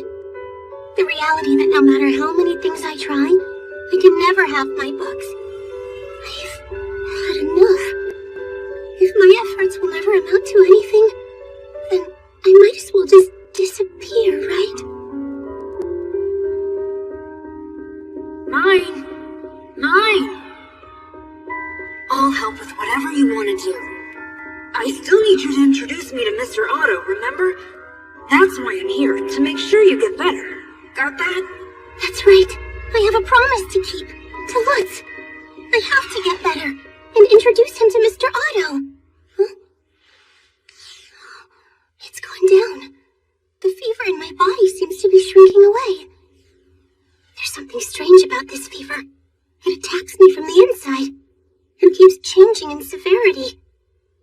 This poor body. What illness does it have? So, are you all right now? The captain said that you had a fever for 5 days. I was starting to get worried. Yeah, but I feel better now. Your face looks pale. I've been racking my brain over something. I've tried a bunch of different ways to make something that I really want, but no matter what I do, none of them have worked. If you were me, what would you do, Mr. Otto? I'd hire someone to do the job for me. So I should hire someone? Well, that does sound like a great idea, but what if I don't have any capital? Find somebody who's capable. Persuade them to back your idea. And if everything works out, you don't hurt your bottom line. Right. Once a businessman, always one. I'll keep your advice in mind. Oh, right. About that meeting we had to postpone. And so we decided on a suitable day for Lutz and Otto to meet. Be at Central Plaza by the 3rd bell. Any young man referred by a kid like you, he should be amusing. I'm actually looking forward to a fun day off. Huh? Wait a minute. I thought that this was just going to be a meeting. Failure after failure throws mine into despair and illness. The fever in my body seems to be shrinking away. Well bewildered by her strange fevers, she's determined to walk a new path all the same.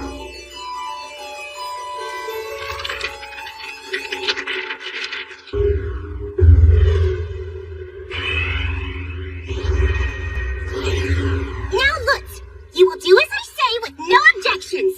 What? What's gotten into you? Stop! Don't do this! You could have just said you were going to wash my hair. If I had, I know you would have run away from me. So mine, why are we doing this again? First impressions are very important, so you better dress your best for the big meeting tomorrow. Well, I don't think it changed that much, honestly. Still, you should try to do everything that you can. That felt good. Say, what do you want to achieve by becoming a traveling trader? Huh? I just want to, I guess. Your parents can't get a referral for it, so you should be sure it's what you want. Unless you have a goal in mind already, you're not as likely to land an apprentice gig. So what about you? Do you have a goal in mind? You want to be a merchant yourself, don't you? Only as my second option. Besides, I already know what I want to do when I become an apprentice merchant.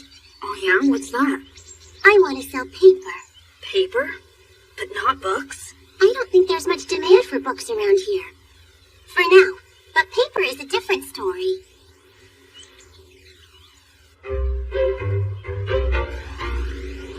Hey, you said the 3rd bell. Aren't we early? Better to be too early than late.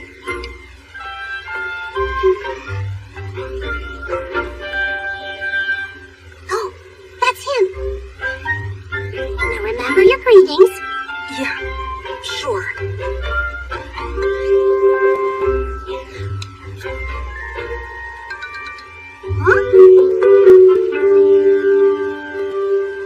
He brought somebody with him? Mine. Hey there.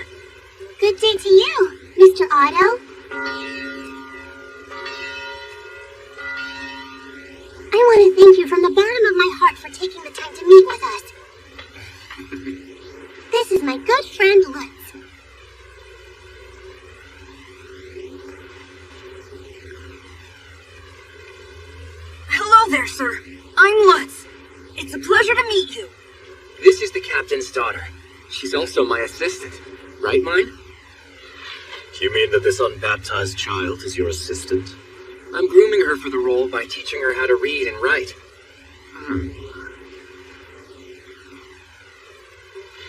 This is Benno, a buddy of mine from my traveling trader days. He may be a bit harsh, but he's a good guy. Good afternoon, sir. I'm Mine. It's a pleasure to make your acquaintance. Oh, how very polite. My name is Benno. The pleasure's all mine. If I might ask, what is that thing on your head? Huh?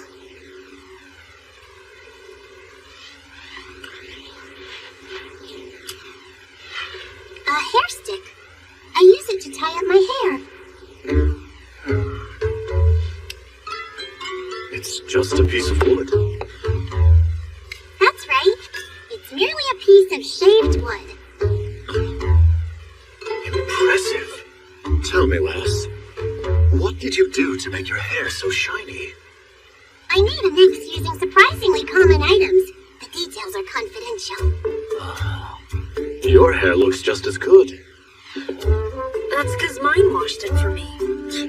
I see. Oh, too bad. I have no intention of putting my golden goose into play just yet. So anyway, I understand, Lutz, that you want to join the traveling trade, is that right? Oh, yes. I do. Forget it. It would be foolish to relinquish your citizenship. Citizenship? It's the right to reside in any given city. So, what if you don't have citizenship? You would have no papers or proof of identity, which in turn means no job, no homes to rent, no marriage, or anything else. You know how children get baptized at the age of 7? Yeah? That's when a person gains their citizenship. If an outsider ever wants to obtain one, he has to cough up a fortune. But You see, a nomad's life is nothing like the city. Tell me, what do you do when you need water? draw it from a well? That's easy enough. Of course, you won't have access to a well on the road. You'll have to find a watering hole in the wild by yourself. I'd go to the river. And how would you even know where to find the river? It's not like you'll be traveling along one the entire journey. Oh. She's absolutely right. That's why, in this trade, a family's roots are passed down from generation to generation. Roots like that are far too valuable to share with outsiders. And the most important issue at play here is the finish line. Do you know what a traveling trader's ultimate goal is, in the long run? Citizenship. They save up money so that one day they can leave their rough travels behind and live in peace in the city. That's it. The traveling trader's dream. But that's... You'll be granted your citizenship soon. Do you still think they'd accept you if you were to cast it all away? That's the reality. Forget about the traveling trade.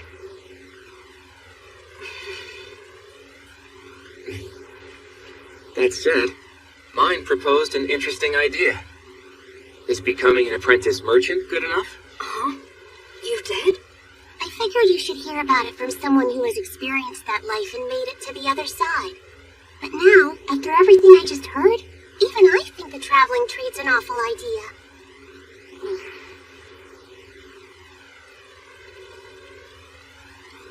I see. So you were just looking out for me, huh? But hey, apparently apprentice merchants get to go out of town to stock up. Apprentice merchant. Do you truly want to become a merchant? Yes, sir.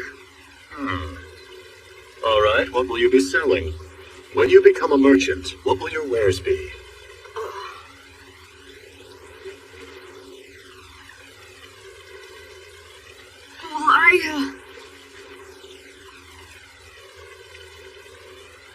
If you can't answer that, we're done here.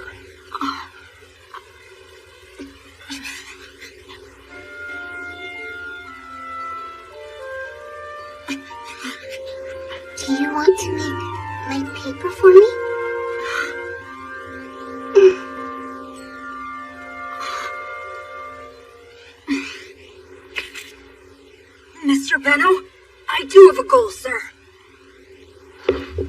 I'll make sure all of mine's ideas become reality.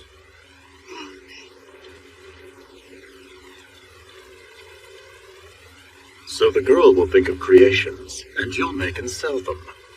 Do you want to be a merchant too, lass? As my second option, yes. Is your first option handling paperwork at the gate? My first choice is to be a bookseller. Or a librarian, even. Librarian? What's that? Sort of a caretaker for books. That's a job for nobility, my dear. Stupid lucky nobles. So, do you have any business ideas now? Yes. I want to produce and sell a new kind of paper that doesn't use animal skin. Paper that isn't made from animal skin? That's right. I'll use plants to produce my paper. Did you just say you'd use plants? I did. It'll be cheaper to produce than parchment. I'm sure it'll make for some very profitable merchandise. I see. So, how will you produce it? Oh, that part's confidential. Do you have any? I'd like to see this paper. Not just yet. But we've already got a plan to have a prototype ready by the time of our baptism next summer. You can decide then whether it's usable or not.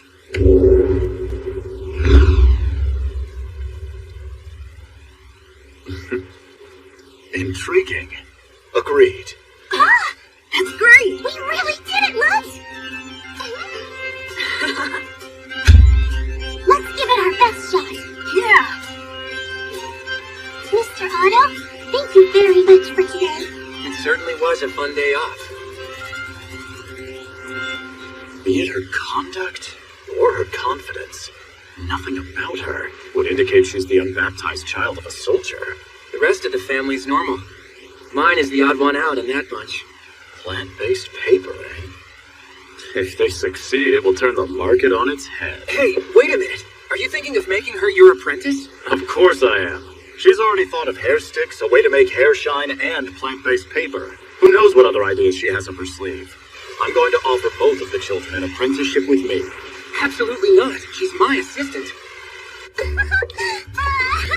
know you're feeling pretty pleased right now. Try not to get too worked up. You'll get another fever. We're on a paper-making mission, and that's one step away from manufacturing books. Yahoo! Okay, that sounds good. But how are we gonna make it? Uh-oh. We don't have any tools.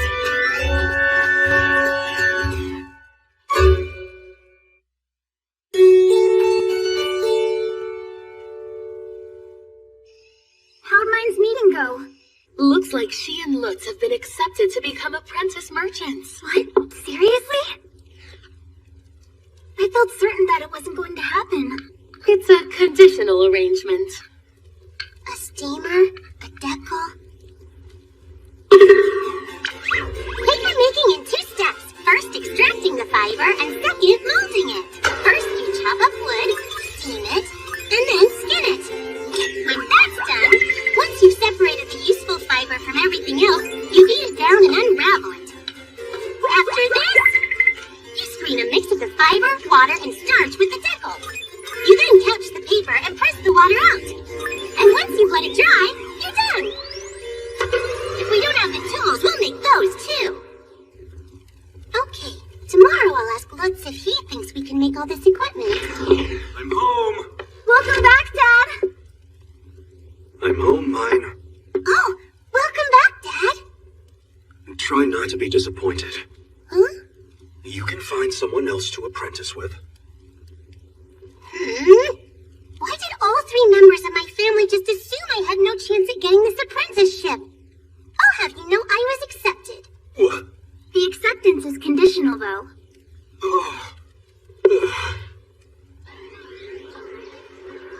A tree for the raw materials?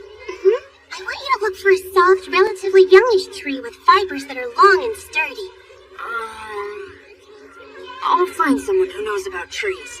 Thank you. Also, take a look. Could you make these tools?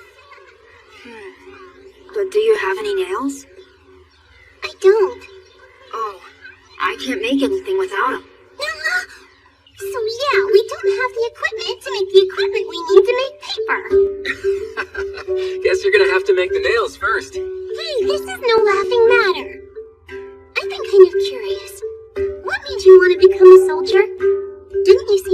citizenship was expensive? I did it to marry Karina. It wasn't too long after I turned 15 and became an adult. I came to this town and here I met the one. I was shot through the heart the moment I laid eyes on her. Long story short, he fell for Karina at first sight, got his citizenship, and became a soldier. Oh, how about this? You want to make a deal? Make a deal? That's right. It's a good one. If you're willing to tell me the secret of how to make hair shiny, I promise I'll pay for your nails. Do you mean it? But why would he suddenly show such interest in a simple all-in-one shampoo? Who actually wants it? The wife? Yeah, it's the wife. It's a secret recipe, so I can't teach you how to make it. But I don't mind trading for some nails. A little bartering, eh? Very well. We have a deal. And so, I was invited to visit Mr. Otto's home on the next day off.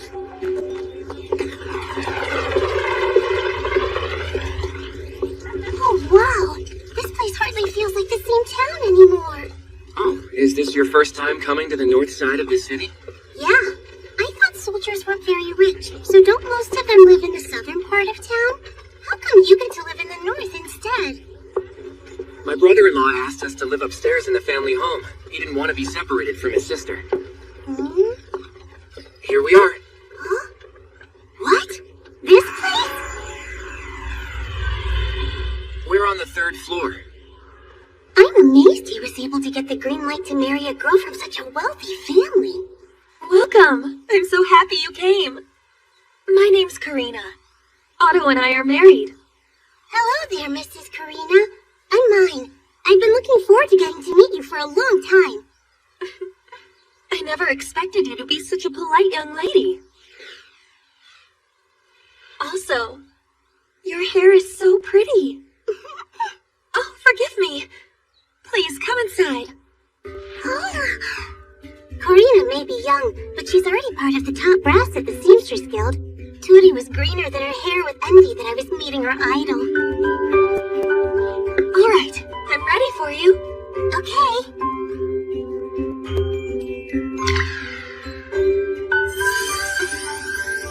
It made my hair so smooth and shiny. I was hoping you'd like it, Karina. Yes, I love it. It's perfect. Thank you, mine. While I have you here, do you mind if I ask you something? Yes? Have you noticed how Otto is at work? He had to give up his merchant's life for me, and I'm worried. I hope he doesn't regret it. I don't think you have anything to worry about. He's still very much a merchant at work. He always haggles with people that come on deliveries. His merchant spirit is still burning bright. Good. His merchant spirit. I feel like a giant weight has been lifted off my shoulders.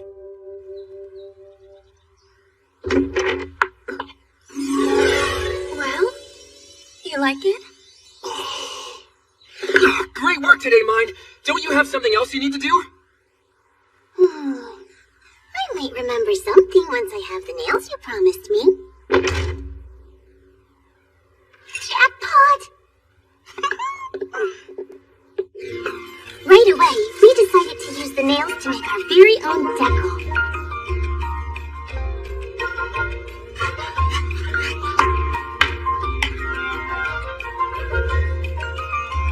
Can you make them to exact measurements to avoid any gaps when they're stuck together?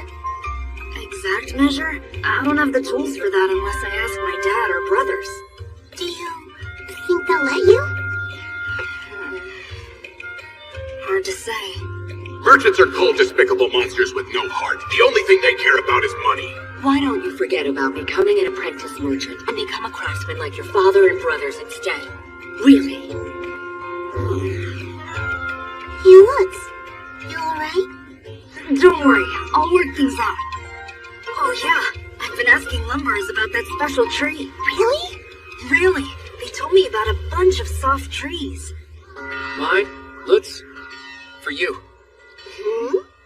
It's a very personal invitation. What's it say? Mr. Benno wants to begin discussing plans with us. What? I'm going to offer both of the children an apprenticeship with me. Absolutely not. She's my assistant. Mr. Otto? What is it, mine? I just wanted to ask you something. Do you know of any illnesses whose symptoms make your fever suddenly grow in scale before it shrinks away? It always feels like the fever is eating into my very core. No.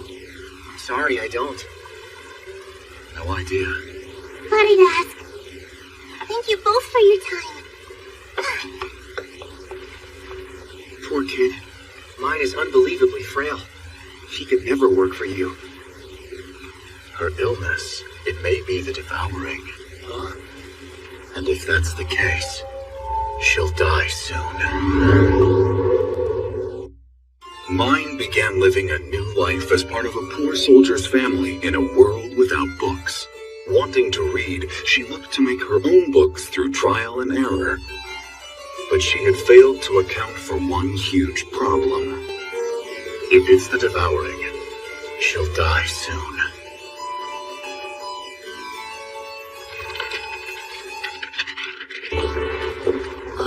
Wow. Yeah. Doesn't even feel like the same town, does it? That's true. I bet this lunch is gonna be amazing, too. Yeah. That invitation we received was one requesting Lutz and I attend lunch with Mr. Benno. Come to Gilberta Company by the 4th bell. Can you tell us where the Gilberta Company is, please? On the first floor, where I live. It's where you live? Huh? So you're telling me the one who didn't want to be separated from his dear sister was Mr. Benno? If that's the case, wouldn't that mean you and Mr. Benno are... He's your brother-in-law? That's right. They totally got us. Now we have to be careful not to be tricked today. But aren't we just gonna be having some lunch? Oh, here we are. Okay, I'm starting to get nervous. Someone just went in. There aren't many customers. Not many goods either. Do they really make money? I'm pretty sure they do all right. They keep the shop squeaky clean. The customer service is thorough, and the employees are all classy. The clientele they cater to must be the nobility and the very wealthy.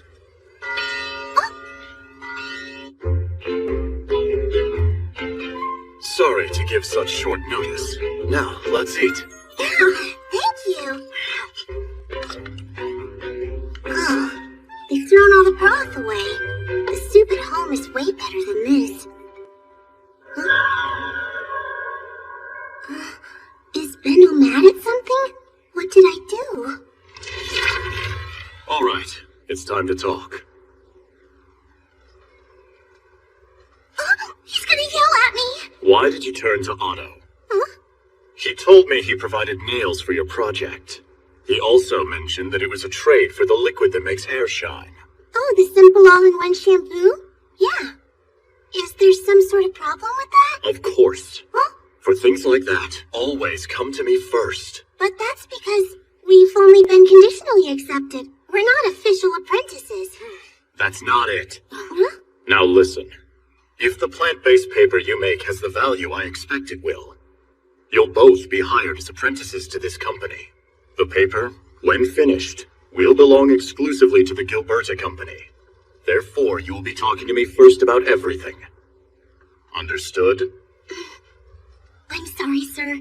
I failed to realize that doing so would make it look as if we were going behind your back. It won't happen again, I swear. What are you doing with your head? Oh, crap. They don't bow their heads in apology here. Nothing. You have my word. Glad that's clear. Now, let's get down to business.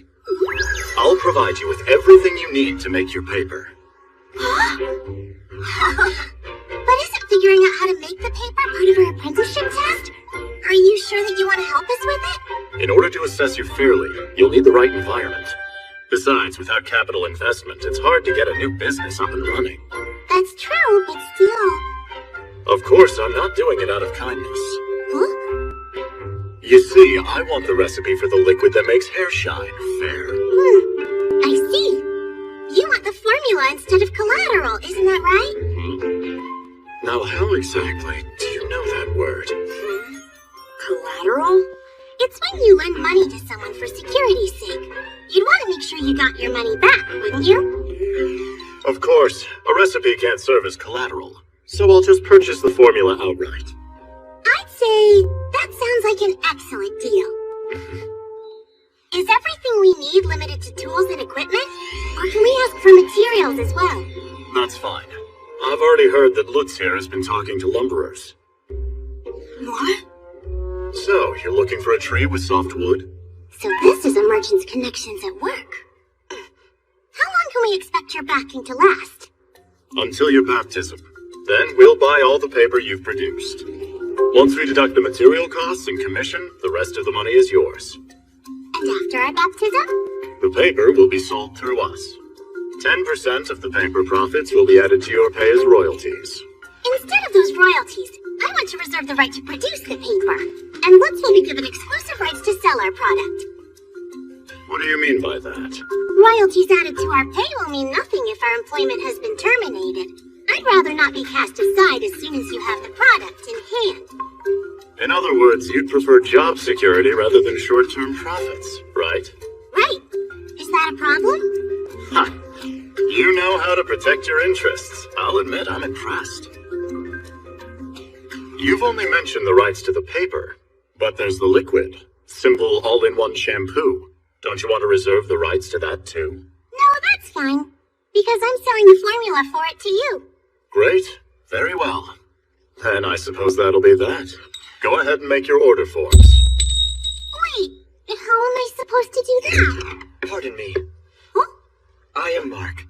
Rest assured, the master has filled me in already. And so, under Mark's tutelage, I learned how to fill out our order forms, while Lutz practiced how to write. You can calculate without using a calculator. Truly intriguing. Oh, actually, I haven't figured out how to use one yet.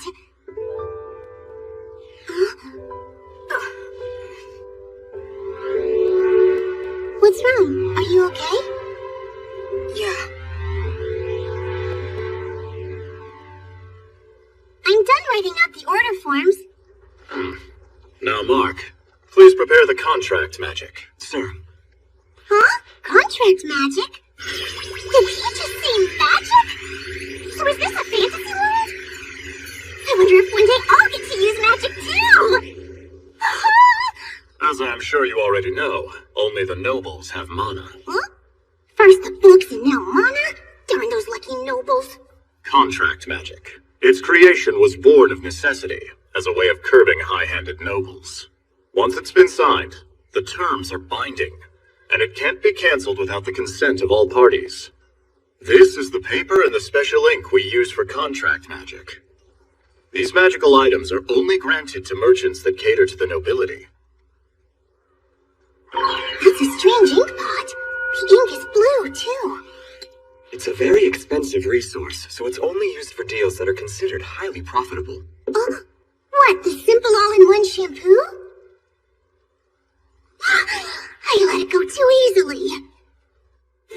Mine reserves all rights to produce the paper or decide who manufactures it. Lutz retains exclusive rights to sell the paper. Neither shall retain any rights to the profits or to decide its pricing. The terms, as we agreed. Yes, as we agreed. I, also agree. Very well. Please sign at the bottom.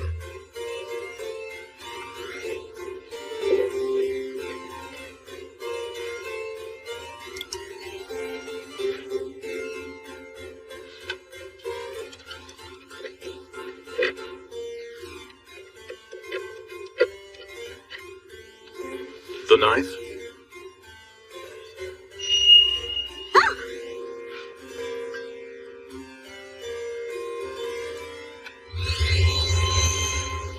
When he added his blood, the ink turned from blue to black.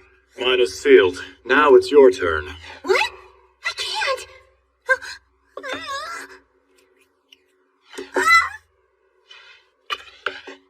Go on. Aren't you going to sign? Hold out your hand. I'll do it for you.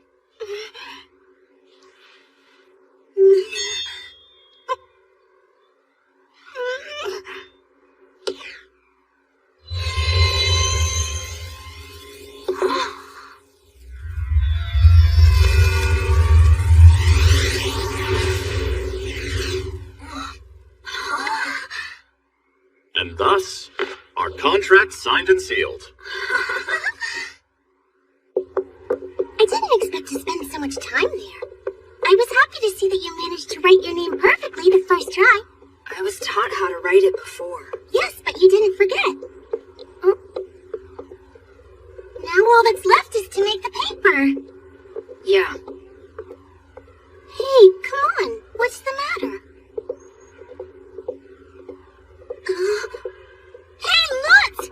Wait, Lutz! I want to know. Are you mine?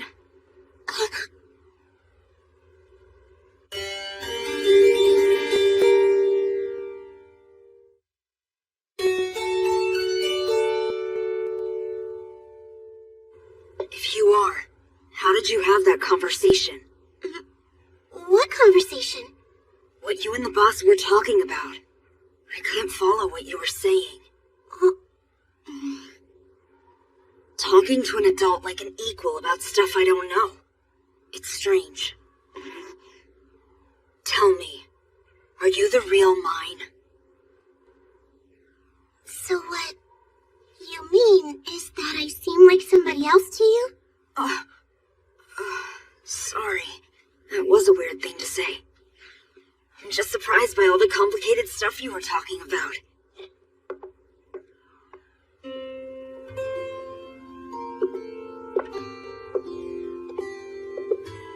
I messed up. I was too eager during the negotiations today. But once we start making the paper, Lutz will definitely realize that I'm not the mine he knew. What will he do when he finds out the truth?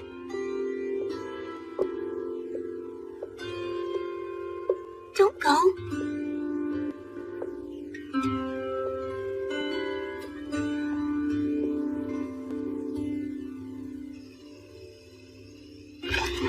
Hi, I'm home. Welcome. You were out late. Yeah, I had to write out order forms at Mr. Benno's place. Excuse me, I have to prepare for tomorrow. I'm aware that you're just back from a long day, but would you mind getting water for us? Oh, sure. Hey! Who are you? So where's mine? Bring mine back!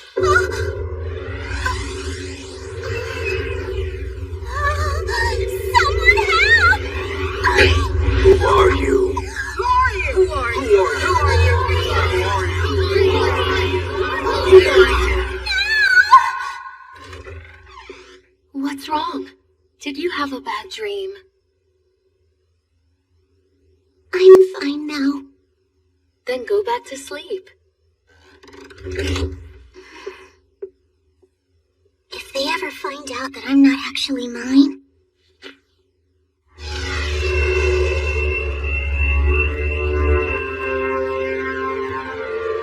then I can just let the fever consume me, and then disappear. I don't want to have any regrets when that happens, so I'll put everything into making that paper.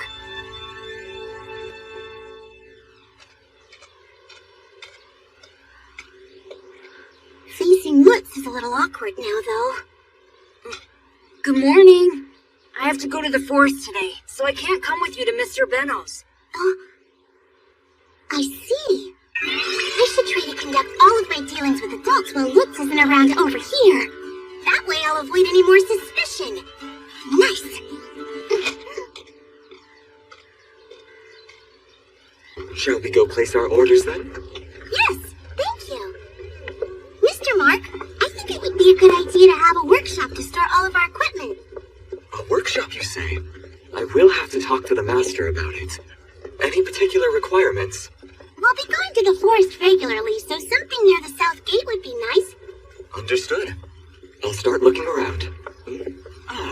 We're nearly to the lumberers. Oh, is that it?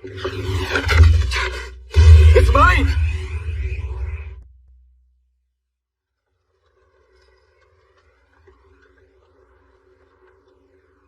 Huh? Where am I? Oh, mine. How are you feeling? Oh, good. Good, you're awake. When I heard that you had collapsed, I couldn't stop worrying. Oh? I'm terribly sorry to have worried you. What are you doing? Kowtowing. I mean, it's my way of showing I mean it when I say I'm sorry. Right. Otto mentioned to me that you were quite frail, but I didn't expect it to be this bad. I'm fine now. Your fever's gone down, at least. Yes, it's already gone. Go straight home today. But there's still so much to do. Why, you little... I said to go straight home. I will. You are hereby banned from coming to this store alone. The lad should be with you every time. If you can remember anything, never forget that. Okay, I won't. You can stop.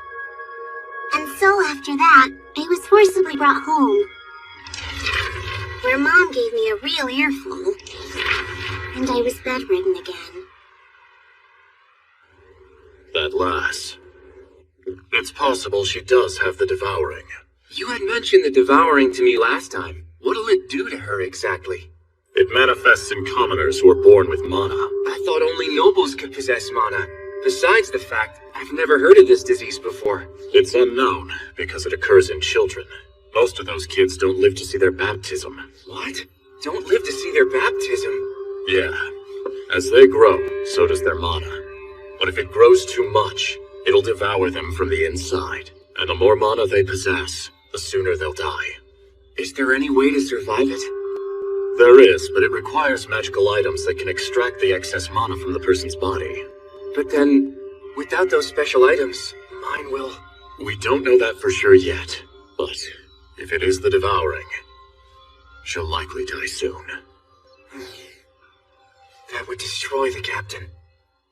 Now listen to me, Mine. Push yourself one more time and I'm not letting you out of the house. Yeah, I get it. Thanks, Dad. And Lutz, take care of her. Yes, Mr. Gunter.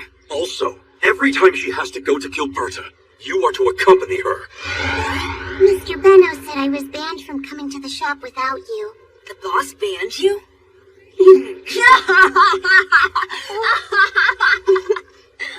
I'm relying on you, young man.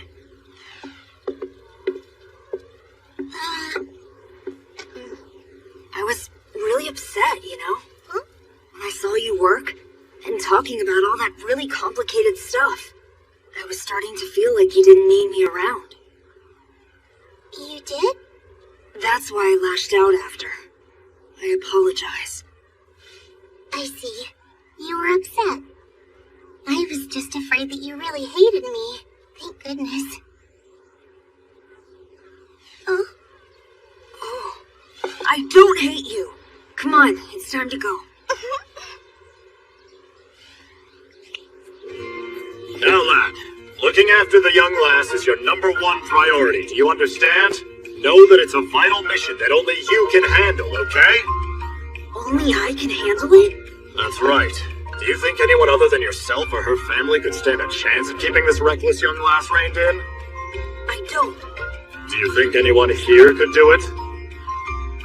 I don't. Well then, let me ask you. Do you think she has the energy to walk to the south gate today? Yes, sir, as long as she's walking slowly. Right. I'm letting you have a workshop close to the south gate for your project. Have Mark show you the way there. Oh, thank you so much, sir! We should move everything as soon as we can.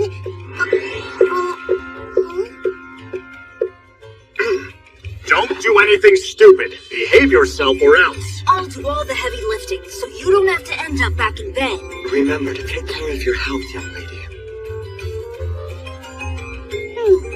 That look. I bet that all went in one ear and out the other. Huh? You knew?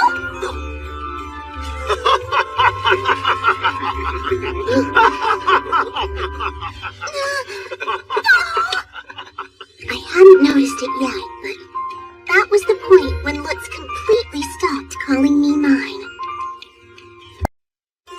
After tense negotiations, Mine secured the rights to produce and sell her paper.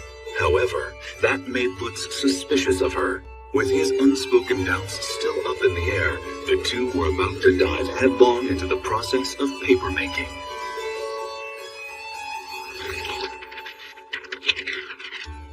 is the workshop you requested. Ah. It's already been given a quick cleanup. You have your pot and ashes right there.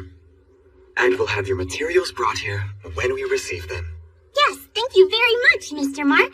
If that's it, let's get the stuff inside that we brought from home. Okay. Lutz is interacting with me like usual again.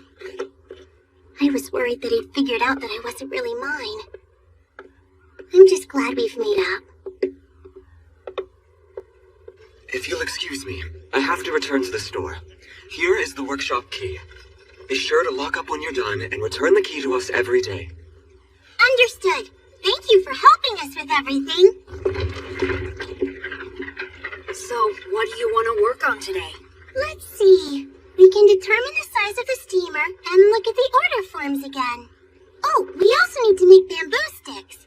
We do? What are they for? We'll put a bunch of them together to make a drainer, which is part of the decal for screening the paper solution. I broke it again. Darn. These sure are harder to make than I expected. Maybe we should decide on a length and have someone else make it for us. Maybe. We are going to the lumberers to order the steamer. We can always ask about it. Yeah. Huh? Now what kind of wood did you say you want? Well, I just need a little wood to make a steamer out of. So what kind of wood are we talking about here? You see, the wood should be hard and dry and not too porous, so that the steam doesn't alter its shape too much. Oh, you sure know your stuff, young lady. I'd say you want head one, torso, or pedigree. Which'll it be? I have no idea which one to choose. Hey, Lutz, do you know? Head one is probably the easiest to use. You already have a size in mind? Yes, it's right there on the order form. We would also like to commission a lightweight mallet from you to pound fibers. Something Lutz would be able to hold and swing. A mallet to pound fibers? What's it for? Unfortunately, I can't tell you that. Huh. Striking the balance between hardness and weight is key. What you use as a base will also affect its performance. A base? I hadn't really thought about that. Can we have the mallet and the base made at the same time? I'll write another order form now. Sure, I don't have any problem with doing that. You're writing the form? Yes. Will this do, sir? Yeah. Unbelievable. This looks good. Oh, one last thing. We want bamboo sticks like this one. Can you make them? Precision work like that stick is beyond my abilities. Check with a craftsman. Okay, I'll do that. You've been immensely helpful. Thank you very much. Sure. Drop by if you need anything. Bamboo sticks, eh? Do they have to be wavy? Actually, I was trying to make it nice and straight. Then coming to me was the right decision. Is that all you need? Not quite. I was hoping that you'd be able to make our drainer for us. It's a screen of sorts, with the bamboo sticks tied up in a row like this. That will be difficult, not impossible. But first, I'll need some sturdy thread for it. Sturdy thread? Like in spinner webs. I could pick something out for you if we went to a thread seller. Sounds good! Come on, don't push yourself. You'll collapse before you get there. Oh, I'll be okay. It's not like I'll be working really Then I'll hard. bring the young lady there myself. The lad's judgment is sound. It seems she's once again in the mood to be carried. Sorry to keep making you do this. Oh, it's nothing. Please, don't worry about it. Then, a month and a half later, we had everything in place to start making our paper. Blue skies, white clouds. 'Tis the perfect day to make our paper. Let's go! Lutz? Are you doing okay, Lutz? Do you want me to help carry the steamer? No way! You couldn't handle it.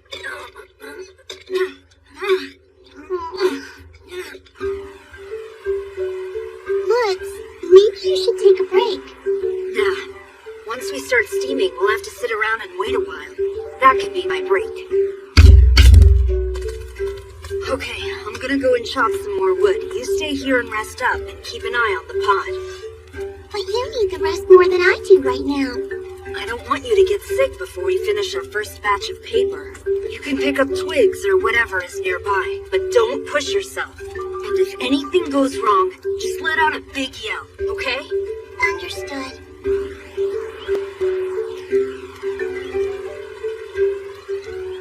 We're almost out of twigs. Guess I'll go pick up some more. Huh? What is that?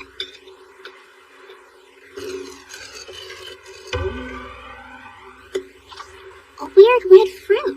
Is it edible? Huh?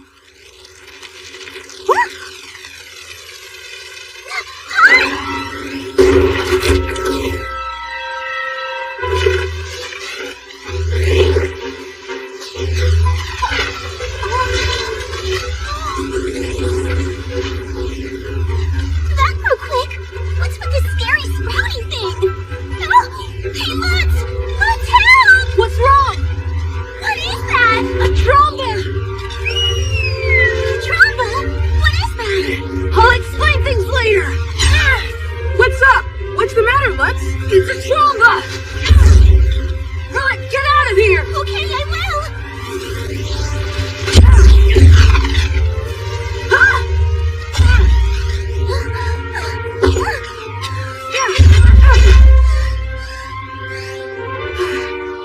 See any more sprouting? There shouldn't be. What the? I've never seen such a weird plant before. It's over. Are you okay? Yeah. What was that thing, Lutz? A tromba. If it's not destroyed as soon as it sprouts, it'll suck up all the nutrients in the soil and grow in a flash. So that's why it was able to sprout so fast. Yeah. It's really dangerous if it gets too big. A night order has to be called in. They have a night order? Typical fantasy world. But that's weird. It's not even tromba season yet. And it was really growing fast. But it hasn't affected the soil here all that much. Huh. Think about it. Don't you find it strange? Well, actually, I've never seen anything like that before. Of course. You were only able to start coming to the forest this spring. Hold on. Why don't we try to make paper out of all those tromba scraps? There's a bunch lying around and you chopped it down right after it sprouted, so the fiber should still be soft. And so, we started making the paper with tromba. Will this be enough tromba for the steaming part of it? I think it'll work. Let me see if I can peel the bark off.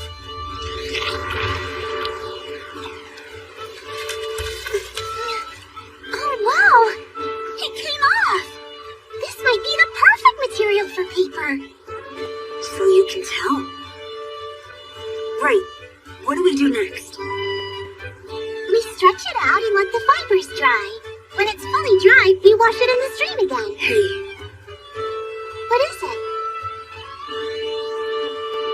Never mind. We'll talk when the paper's done. You can never predict when tromba will grow. We'll have to try other plants as well. I wonder. It still feels like Lutz is suspicious of me.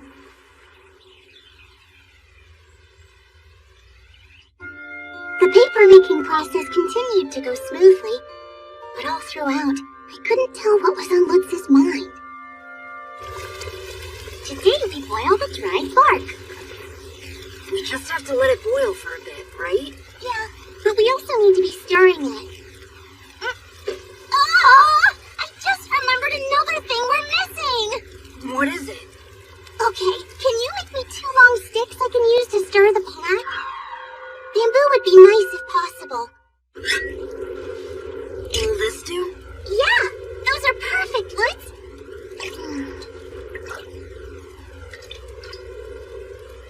I'm impressed that you can hold them like that to stir.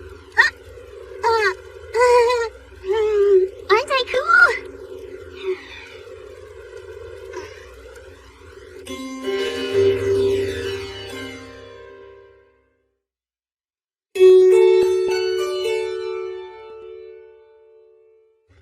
Today's work involves me removing any knots and bruises in the fiber.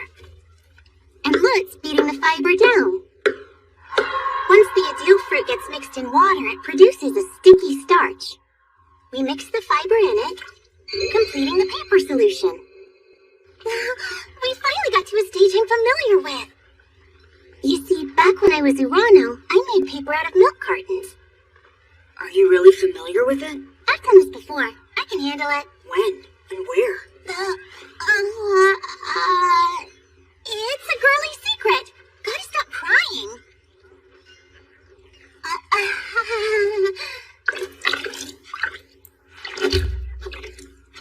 Why are you shaking it like that? Shaking it is what helps to balance out the thickness of the paper. Huh.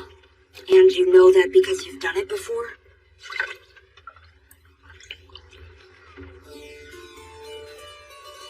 Lutz, please don't glare at me like that. A few more days passed by. Everything went smoothly, and we finished our first pieces of paper. It's paper. It's actually paper. We really did it. It'll be dry by sunset.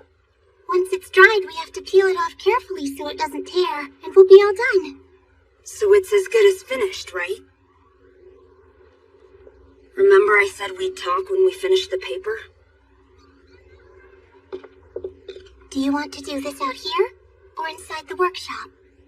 Here's fine. So what did you want to talk about? Tell me. Who are you? You know how to make paper, and even said you'd done it before. That's proof. You aren't mine. You're right. Well, then if you aren't actually her... What did you do with the real mine?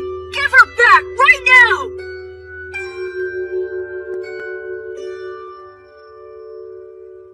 So be it. I don't mind giving her back, but it'd be better if I did it back at home. Huh? And why is that?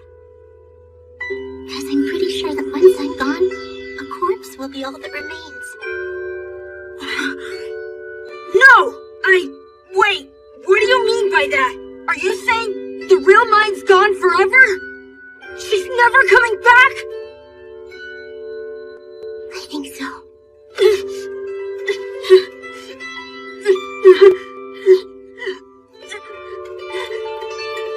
At least answer this much. Did you devour her? With that fever of yours? What you guessed is half right, and also half wrong. It's my belief that the real mine was consumed by her fever, just like you said.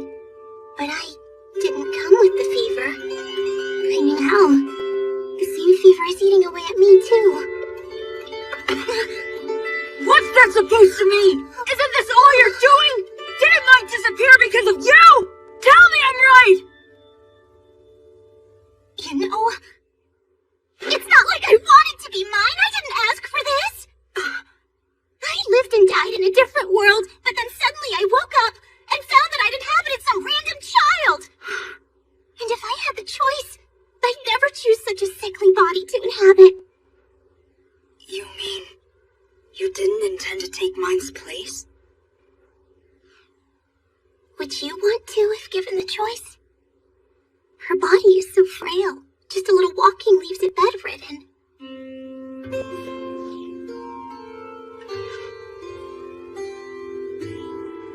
Is that fever gonna eat you alive, like it did with mine?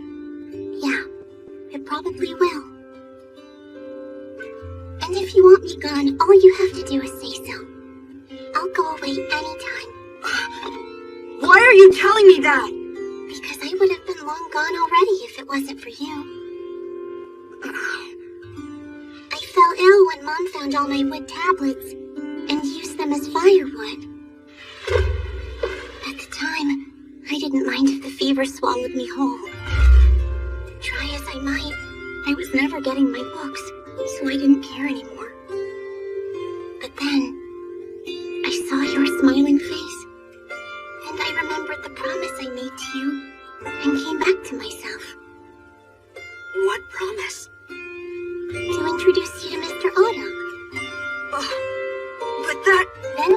meet with Otto and Benno, so I fulfilled my promise, and we even made paper. I would still like to complete a book, of course, but if you'd prefer I was gone, I'm okay with that. This is absurd. How long have you been mine? I bet you can guess that. When do you think I stopped being the mine that you once knew? Well,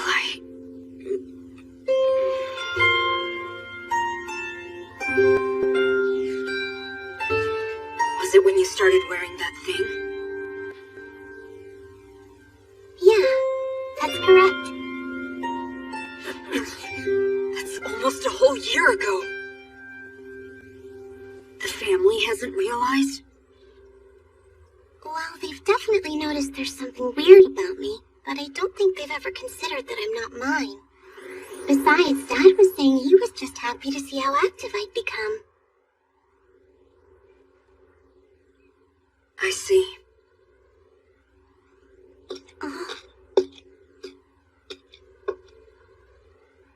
Lutz? It's not my place. Mine's family should be the ones who get to decide. Oh. Are you saying things can stay like this for now? And you'll be okay with that? Again, it's not my place to decide.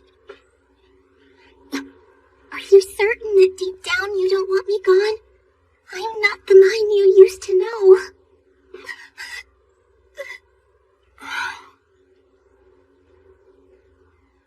It's fine. It's not like mine will come back if you go away. Besides, if it's been you for an entire year, most of my memories with mine are actually of you.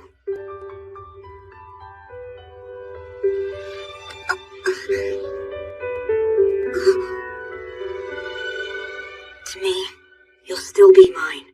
Your secret's safe. Lutz's words that day made everything fall into place deep inside of me. It may have only been a tiny piece settling in, but it was the final piece of the puzzle that is my life here. And as the river grew colder and paper making became that much harder, Mr. Benno, we've brought prototypes of the paper. Oh? We've made 3 samples of varying thicknesses from 2 different plants. I'll see for myself how good it is.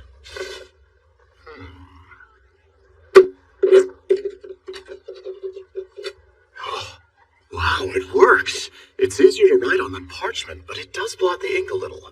That's not that big a problem, I suppose. So then, do you approve? And Lutz can be your apprentice? Yes, you pass. Yay! We did it! Good job! We did! This lighter one is of higher quality. Those are the ones we made from Tromba. From what? A tromba? It'd be nice if we could use it to mass-produce paper. Absolutely not! That stuff is way too dangerous! Do you want to turn the forest into a wasteland? Huh? So, no? The bond between Lutz and mine grew deeper as he accepted her for who she was. They went on to complete their paper and received a passing grade from Benno. And now they're faced with new encounters and opportunities.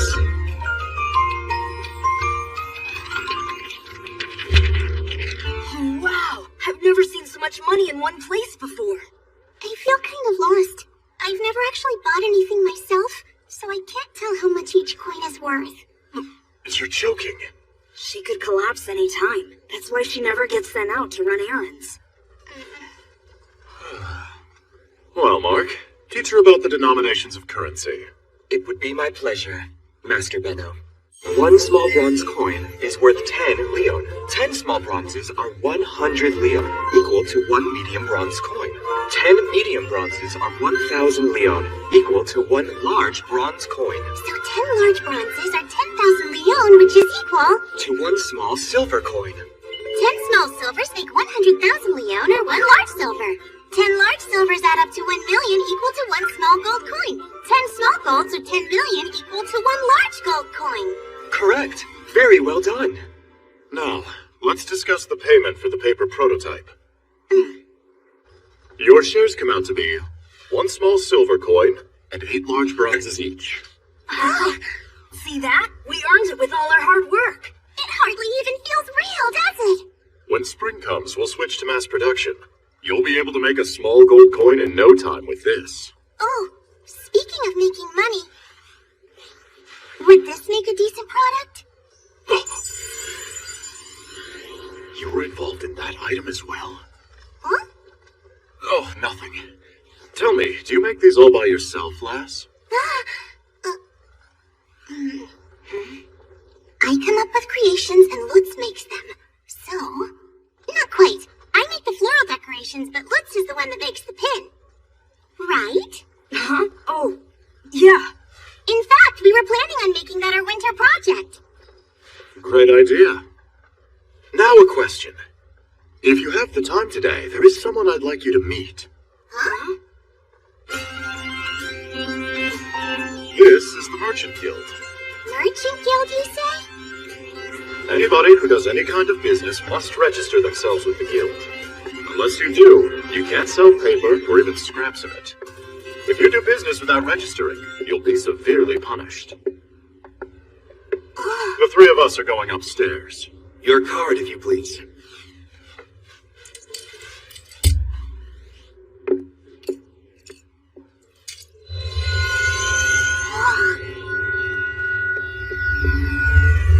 The gate vanished.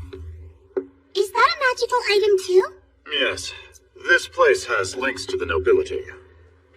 I just hope your registration goes smoothly. A carpenter's son and the daughter of a soldier? Please take a seat while you wait. Oh, a bookshelf! A bookshelf? That's a file cabinet. It only has old scrolls and wooden plaques on it. So then you don't call everything that has writing a book? Even plaques and scrolls? Of course not. Huh? Books are smartly bound, highly valuable merchandise. Not that I care as long as I can read it.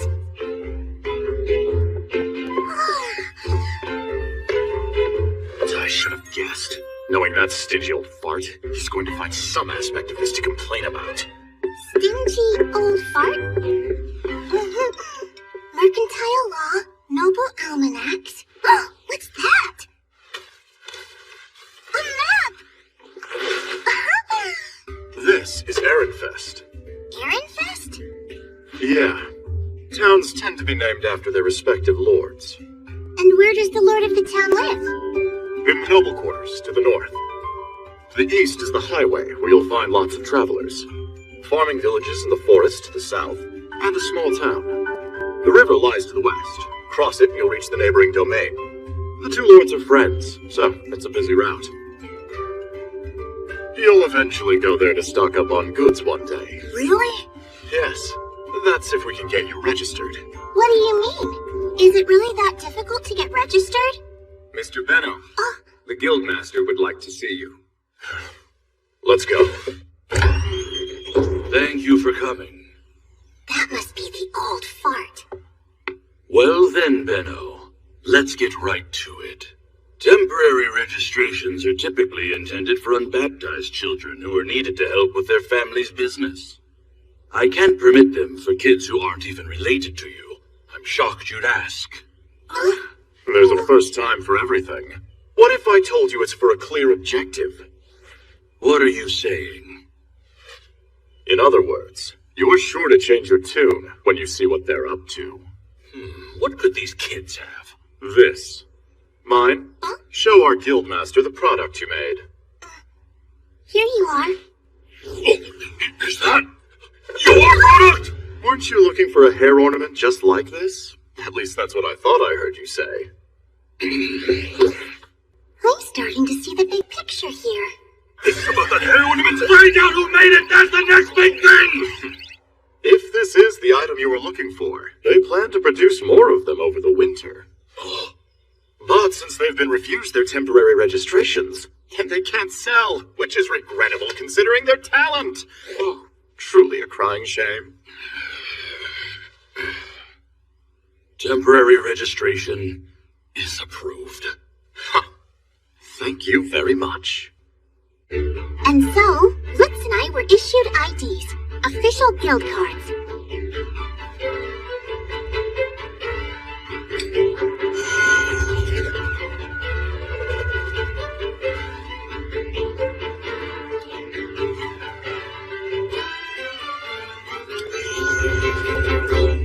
Let me introduce myself. I'm the Guildmaster Gustav. My granddaughter Frida will be baptized in the coming winter. I'd like the ornament before the ceremony. How does this sound? There's only a month left until the winter baptisms. We can prioritize your order, but a rush delivery will of course cost more. This is as high as I can go. Thank you for your business. Payment is settled, we have a deal. You'll make an ornament, just like the one you showed me, immediately. Don't you want it styled to match her hair color or her outfit? I don't want her to see it until her special day. Oh boy, this could be an unpleasant surprise. But sir, if the colors clashed with the outfit she planned out, your granddaughter might be rather upset. If you're giving a gift to someone you love, you'd want to see them smile rather than frown about it, wouldn't you agree? Besides, she'd wear it more gratefully and think of you more fondly if it were made according to her preference. Well, Miss Mine, was it? Why don't you come work for me? Rejected! My store is larger than Benno's, and I pay better. Mr. Benno has helped me so much I could never repay him. I'd be glad to repay him for you. Oh, Mine, in no unclear terms, tell him that you refuse. I'm afraid. I must refuse. I see. Of course, you don't feel free to speak your mind next to such a scary escort. After that, we made plans to meet with the Guildmaster's granddaughter, and then return to the store. Good to have you back. That old fart jumped on the hair ornament just like I knew he would, so I took his order for this much. Oh, I meant to ask, what was that about? He agreed to pay you 4 small silvers. What? It's for 4 small silvers? That's highway robbery! If you can make money, make as much of it whenever, wherever, and however you're able. But that's... It's time for you to get an education. Everything you've created is considered a luxury item. And if you don't understand how items like these are priced, you could turn the entire market upside down. Before leaving, Lutz and I decided to take a portion of the prototype money, the small silver coin, and deposit it with the Merchant Guild. The guild also functions as a members' bank, apparently. Remember, you're going to war tomorrow. Stay on your toes. You do know that we're just meeting with a girl. I've heard that out of all of his grandchildren, Frida is the most like that old fart. If she tries to recruit mine like he did today, you're to prevent it. Got that, Lutz? Yes, sir! You guys don't have to be so wary. Right. See you tomorrow. As Urano, I always looked forward to repaying my folks with my first salary. What? How did you get all this money, Mine? We finished the paper we were working on and Mr. Benno bought it. It's time to start stocking up for winter. I hope this money helps. It's amazing! You must have worked so hard. Lutz and I earned the money together. I had a feeling you two were up to something special. Atta girl, Mine. I don't follow, but I'm proud of you, Mine. Take it easy, Dad. That hurts. My mom and Dad were totally over the moon. What did your folks have to say? They were happy that I had made some money to help out, I guess. But that didn't last. When my dad heard I made paper and sold it, he ranted about how I should be a paper craftsman. Oh, wow. But instead, I want to work a job where I'll get the chance to leave this town. You want to hurry up and make a book too, don't you? Yeah. When that's done, the next goal is a bookstore. I'm afraid that's a long ways away, though. You know, I wouldn't mind selling books with you, Mine. Huh? It hit me while looking at that map yesterday. Booksellers can sell their wares to nobility everywhere. Well, doesn't that sound great? It certainly doesn't sound bad. Would you be mine? Oh, yes?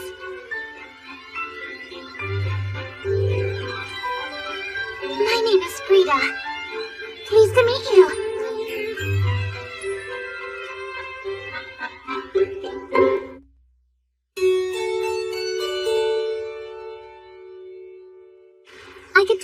was you because of the pin in your hair. It was the perfect identifier. It's nice to see you, miss. You too. Now then, follow me. This young lady exudes well-bred rich girl from every pore of her skin. Looks like Benno's fears that she takes after her grandfather were completely unfounded. We are here. The Altmore Company? So this is the Guildmaster's store.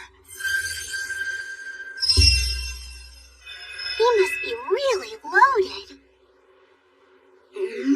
Let us get right to it then. Sure. Here, Miss Frida. A sample of the hair ornament that the Guildmaster ordered for you. Oh, wow. That's it. You see, as far back as I can remember, I've always loved watching the Baptism Day Parade. And this summer, I saw a hair ornament that stood out from everything else. I begged Grandfather to get one for me. I'll bring up yet, right away. So then we sat down and picked out a color scheme for the ornament that suited the outfit. She also gave me some of the thread used in the outfit. But we ran into a snag. If you're going to wear your hair like this on the day of the baptism, you'll need 2 ornaments. Oh, in that case, I suppose I'll just have to double your pay. Nonsense. You gave me this exquisite thread to make it, so as far as I'm concerned, we're square. I'm afraid that is unacceptable. You're crafting 2, so I'll pay you for both of them. No, please, you don't have to. But I will. No, really, it's all right. Why won't you just let me pay you? So why don't we make the second one for half price? Huh? Mine wants to give you a discount in return for the thread. Frida wants to pay for 2 ornaments. Let's just meet in the middle and call the second one half price. Lutz, you're a genius. Is that acceptable to you, Miss Frida? I don't have a problem with it, but if you can make money, make as much of it whenever, wherever, and however you're able to. Huh? Isn't that what business is all about in the end? Is she more than just an innocent, naive rich girl?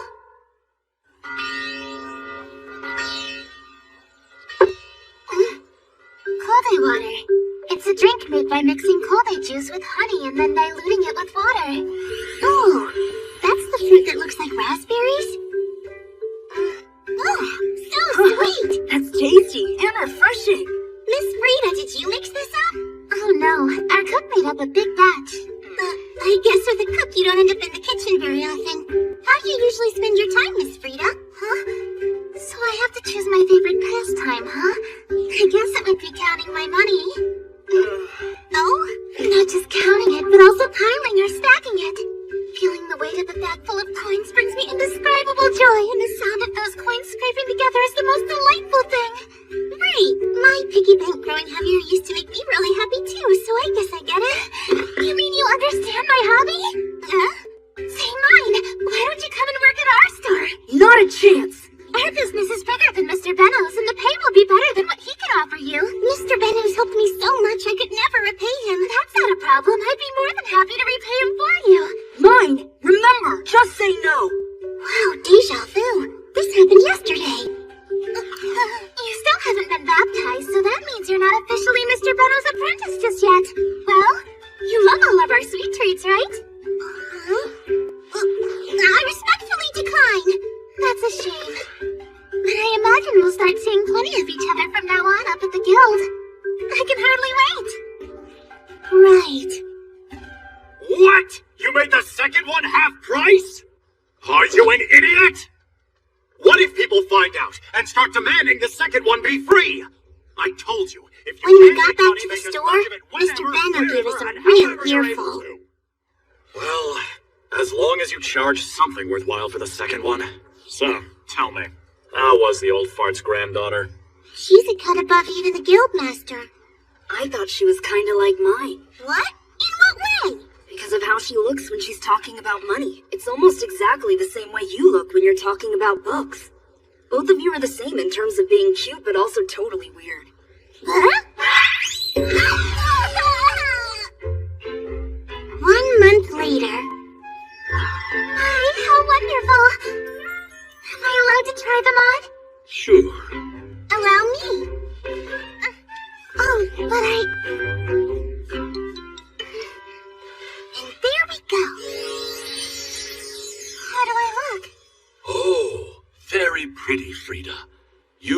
vanish like a flower fairy. It suits you very well, Miss Frida. Oh, thank you so much.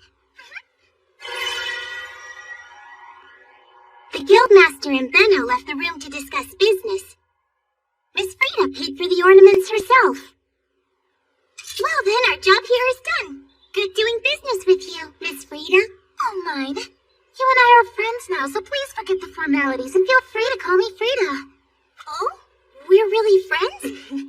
I have to say, you've come up with a truly intriguing concept here. Well, thank you very much. What do you mean? Well, we have cloth embroidered with thread to give it depth, but nothing like these flowers made out of thread alone yet jumping out at you.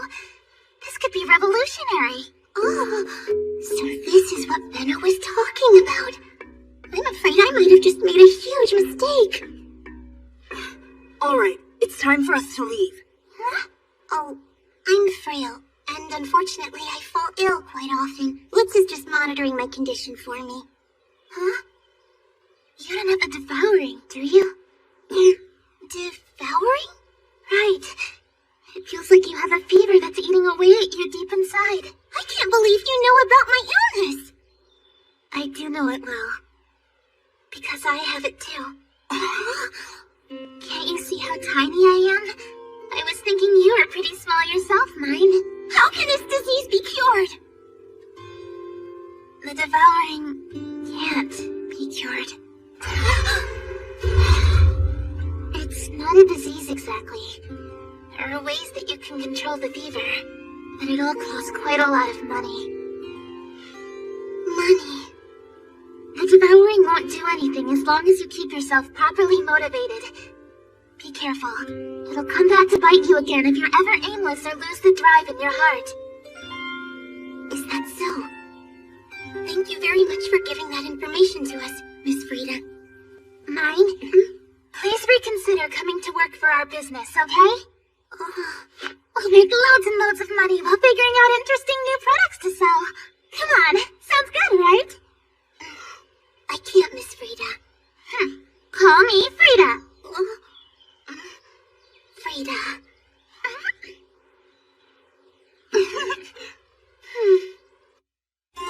The sale of a hair ornament expanded Mine's world even more.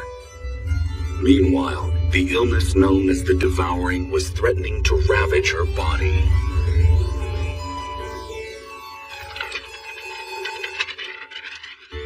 A year has passed since I came to this world. It's pork stocking day again. Soon my second winter here will arrive. 3 days, huh? I haven't been bedridden for this long in quite a while. I thought I'd been getting better lately, and yet here we are.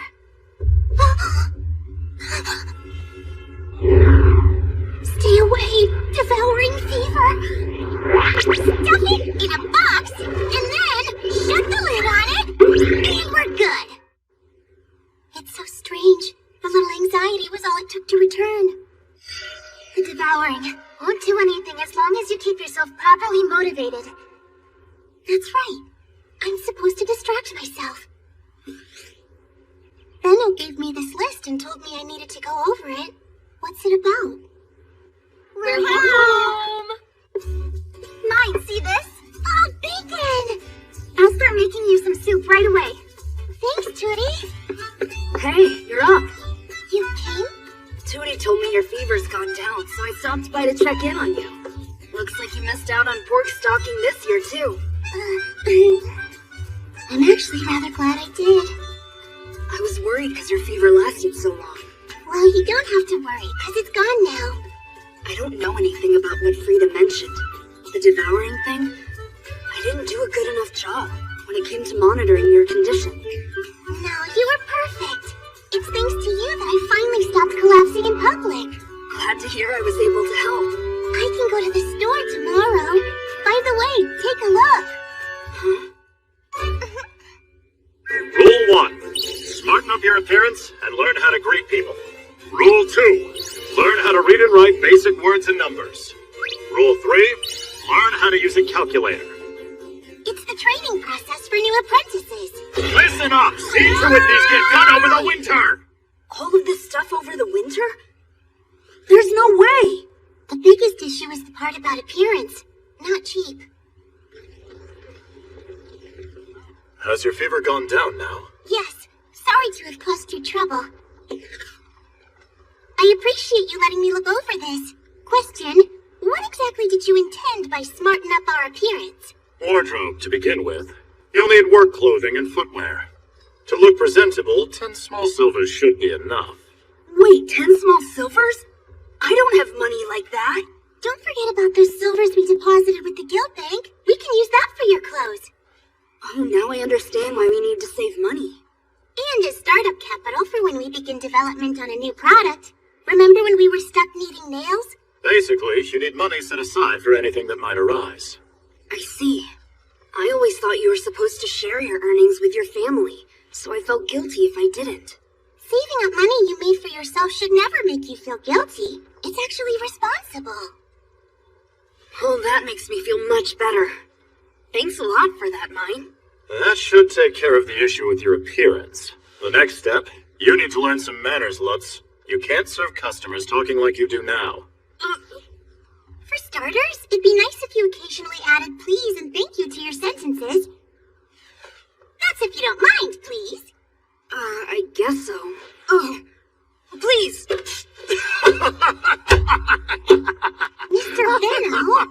Sorry, I don't know how much you can improve over the winter, but give it your best shot. By the way, the simple all-in-one shampoo. We've run into a problem. What happened? I'm having a workshop make it for me, but they're not getting the same results despite following your instructions. Would you have any idea why? Well, it's as simple as crushing the fruit and extracting the oil from it. I can't sell it as it is now, and if I tried to, that would violate the contract magic. So what happens when the contract magic gets violated? Worst case, our lives could be forfeit. Huh? Why didn't you tell me that from the very beginning, huh? And so we made our way to the workshop at once.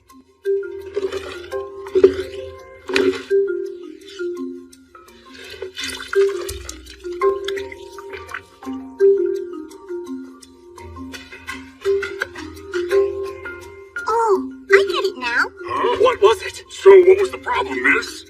The cloth you used to wring out the oil. The cloth? You're using a nice smooth cloth for this, which naturally has tinier pores.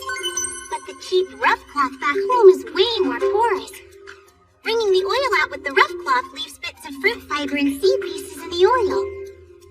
Those pieces play a crucial role in removing the impurities in your hair. I think I get it. We need rougher cloth. That means we can't use any of the stuff we extracted so far. Of course we can. Not using them would be too wasteful. What? Make them scrubs. That is to say, we just need to add abrasives to the mix. If you select the ingredients carefully, you'll be able to make higher quality stuff. Wow, young lady. You sure seem to know a lot. She probably knows a lot more than she's letting on. Oh, crap! This could be the Lutz situation all over again. Mine? I absolutely can't say any more. If you want details, it'll cost you. I'm not giving it out for free. Very well. Huh? Would it be all right if we borrowed your office? Sure. Go right ahead. Hey, wait! Hey, Mine! We're just going to talk. You two stay here. 2 small golds be enough? Huh? I'll pay you 2 small golds for information, like substitute ingredients, or anything else you would like to share. 2 small golds for all that? Make it 3 small golds. 3 small golds? Are you joking? If you can make money, make as much of it whenever, wherever, and however you're able. Isn't that right? 3 small golds, was it? But that's as high as I can go. Wait, you're really okay with that? Take the money and save it. Money is the only thing that can stave off the devouring. How did you know, Mr. Benno? I always knew the possibility, but the old fart confirmed it. He said Frida told him that you had the devouring. She survived this long because she's rich and has ties with the nobility. All I can do for you is to pay you well for your information.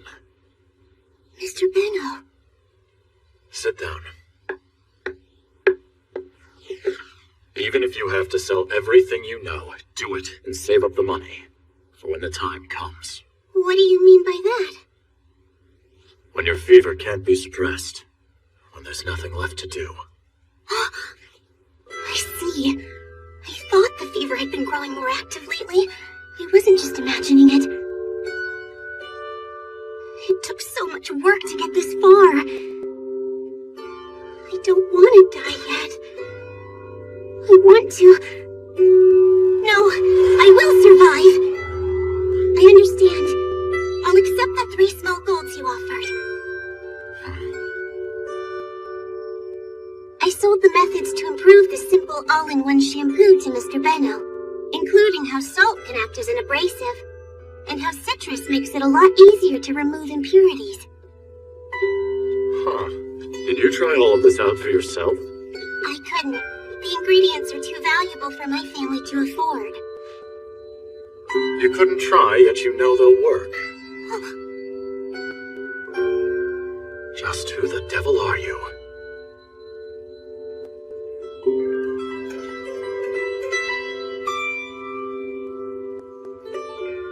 That's a secret. There aren't enough small golds to make me talk. I knew this was going to happen once I gave you all that information, but I wonder, how are you going to react? Will you reject me? Because this is all too creepy?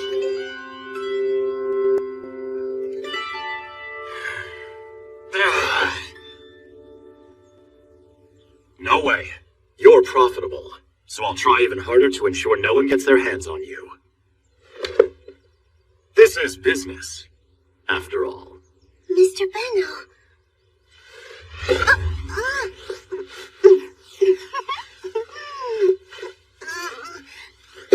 Oh, also, simple all-in-one shampoo is too long and complicated for the product. How about AIO shampoo? Sure, I guess so. But is that the best you could come up with? Hey, how about Shim Sham? The first name was better. We're going to make and sell a ton of AIO shampoo and hair ornaments! You've got that right!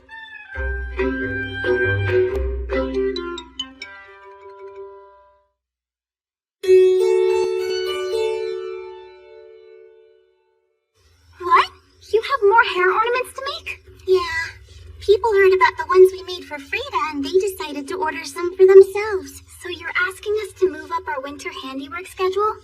And this is our busy time of year, too.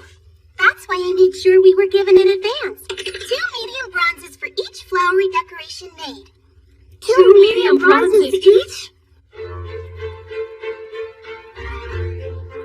I used magic on them. It was super effective. So do you need me to carve the hairpin part? No thanks. That's Lutz's job. What? Lutz again? Hey, Dad, I wanted to visit the gate tomorrow. Will you take me? Yeah, of course. Mind, I heard you fell sick again. Yeah, but I feel much better now, thanks. I see. We have a trombone!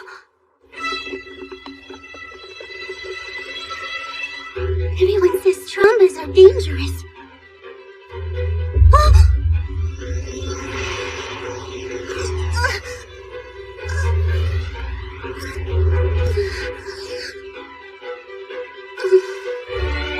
It's happening more often.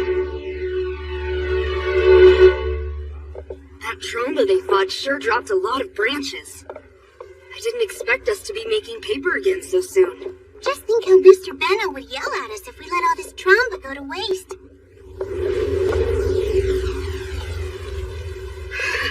So cold.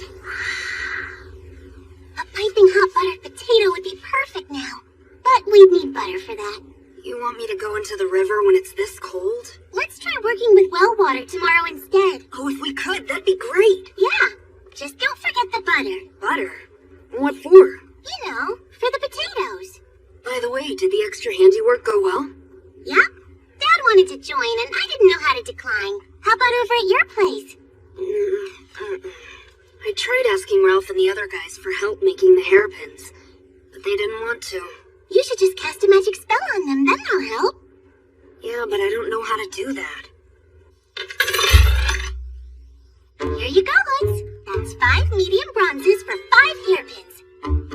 medium bronzes? Wait, he gets that much money for all those sticks he was making? You're saying each one of those is worth 1 medium bronze? It doesn't have to be just looks, right? Can we help too? Merchants are all con men. I don't know why he insists on being one. I don't know what to do about Lutz. Well, their boss doesn't seem to be a bad guy after all. He's been paying for our handiwork. I can't help but worry, though. I mean, why go into such an obviously unstable profession? We're off. See you two later. You kids take care now. I am just so grateful for Lutz's help. He's always there, watching over our mine. He's a good boy, and she seems to be doing much better lately. Yes, it's much better than before. I just hope she grows up to be healthy.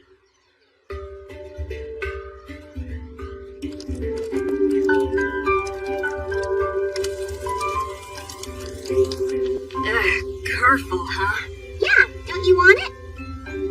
I'll eat it. That's great! What the heck? It seems that no one in this world steams their food. It makes sense you wouldn't know how yummy steamed potatoes with butter are. Oh. We then got to work peeling and drying the trombe bark. Now that that's done, we can finish up the rest of the work in the spring. Well, I'm done putting away the tools. We'll be able to sell more trombe paper.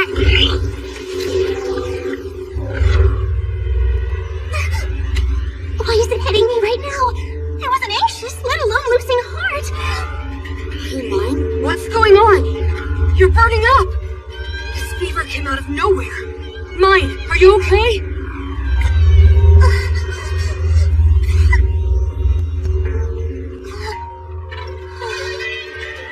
Fever. It's gone. What the heck was that? The devouring. What?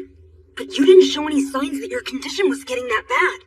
And just the other day, you said that you were feeling better. It started flaring up lately. Before, it only used to happen when I was in stressful situations. I know. Man, that scared me.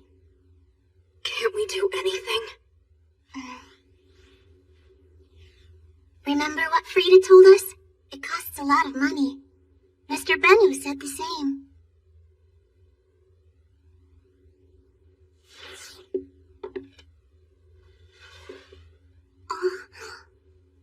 I'll give you a ride. That's about all I can do for you. That's about all? You've done so much for me already. All right, just hurry and get on. Thank you, Lutz.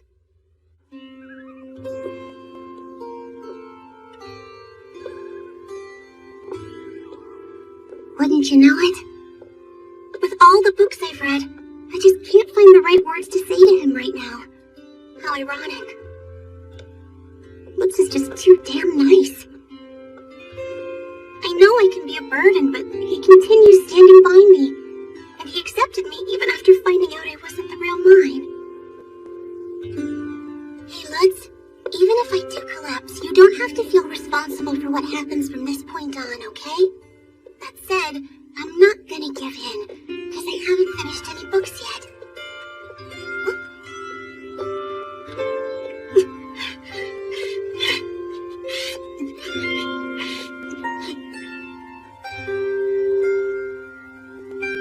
Mine, you stay here. Come, Lutz. Master Benno, please save Mine. I can't do it. I don't know how to help. I'll gladly do anything I can. Don't make Mine worry about looking out for you. That lass is way more mature than she seems. Even if she's in great pain, she has the wherewithal to smile to keep you from worrying.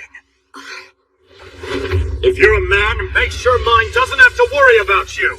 You had the great goal to commit to making everything Mine could think of, didn't you? So make and sell every single thing. Earn all you can!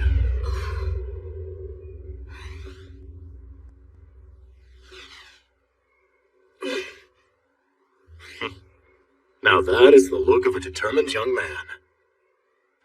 The next time I saw him, Lutz was back to his usual self. I was thinking we'd be lucky to make 10 of these ornaments, but we've gone and doubled that amount. Selling as many of them should help us a little bit. You need money if you're gonna deal with the devouring, don't you? I guess. So, you have any other product ideas? I'll make anything you tell me to. Whatever you can think of, I will make it. Thank you, Lutz. That completes the delivery of the hair ornaments. Right. And here's your pay. Do you think we could sell these too, Mr. Benno? I made this one during winter handiwork last year. So, it was you again? I just can't believe it. I've seen quite a few bizarre products in these last months. Did all of them come from you? Well, sorry for that. But baskets? Do you have something to generate more revenue? Consumables like the AIO shampoo. Yeah, I think. How about something like colored and scented soaps or even candles? And, you know how to make those? Sure. Though it'll take some trial and error. Good. Experiment all you want come spring. Right. We have more paper to make too, so if we add creating soap and candles to that, things will get busy.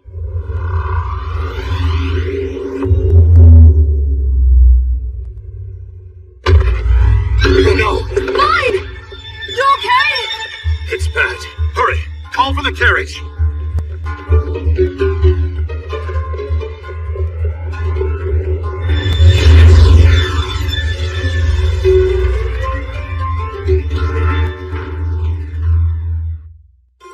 Having learned that treating the devouring requires a great deal of money, Mine sells some knowledge from her old world to Benno.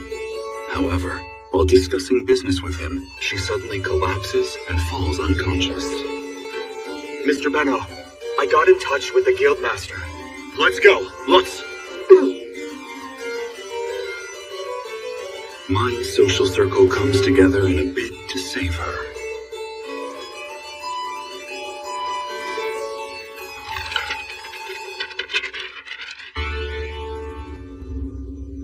Not this again. Dumb fever. Stay away from me. I haven't had the chance to finish any books yet.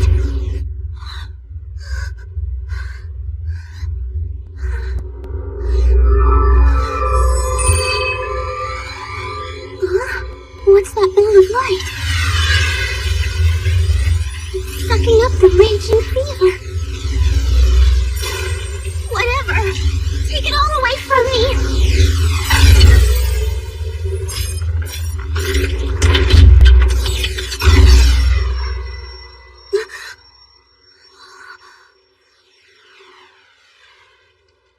Huh? Where am I? Such a nice bed. Huh? What's this thing? How odd. You're finally awake. Frida! So am I in your place then? Yes. How are you feeling? The fever's gone away and I actually feel better than usual. That figures. After all, it's broken. The strength of your fever clearly overloaded it. Frida, what is this? A magical item. What does it do? Its magic absorbed the energy of your fever so you could recover. This bracelet did that? What? Yes, it was barely holding together. Absorbing the fever must have made it fall apart. Did I only survive because of this thing? That's right. Do you remember what I said last time? The devouring is a condition that can't be cured, but can be controlled. So that means it's controlled now? And I'm finally gonna be okay? Because of that? Not quite. Listen carefully. All this magical item did was take away some water from a cup that was just beginning to overflow. The cup's not exactly empty afterwards, and it'll only fill faster as you continue to grow. You mean the water will start overflowing from the cup again soon enough? Soon enough? When is that? Answer me, Frida. You have maybe another year at the most. Only a year? Where can I get more magical items like that one? Alright, tell me, how did you get this bracelet then? They're the exclusive property of the nobility. The only ones we can get our hands on are the ones considered faulty or useless. And Grandfather already went around buying those up for me. You won't find any, no matter where you look. Now what? Even if you do manage to find one, it won't be long before you'll need another.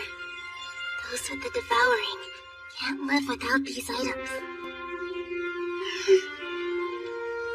There's only one way to survive. Coming to an agreement with a noble.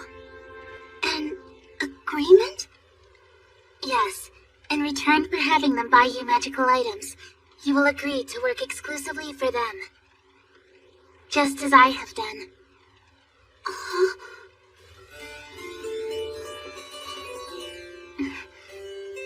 I've agreed to become a noble's concubine, after my coming-of-age ceremony, of course.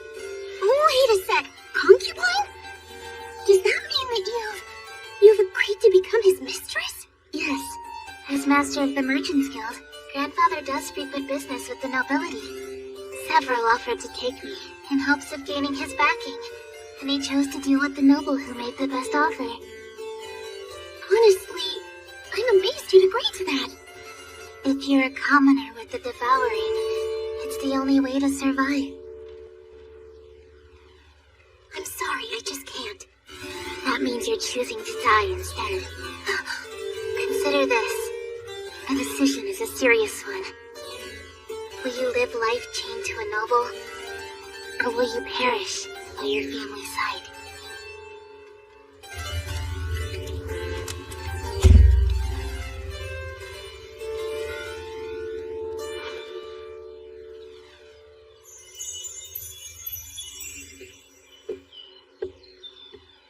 Thank you so much for giving up one of your precious magical items for my recovery.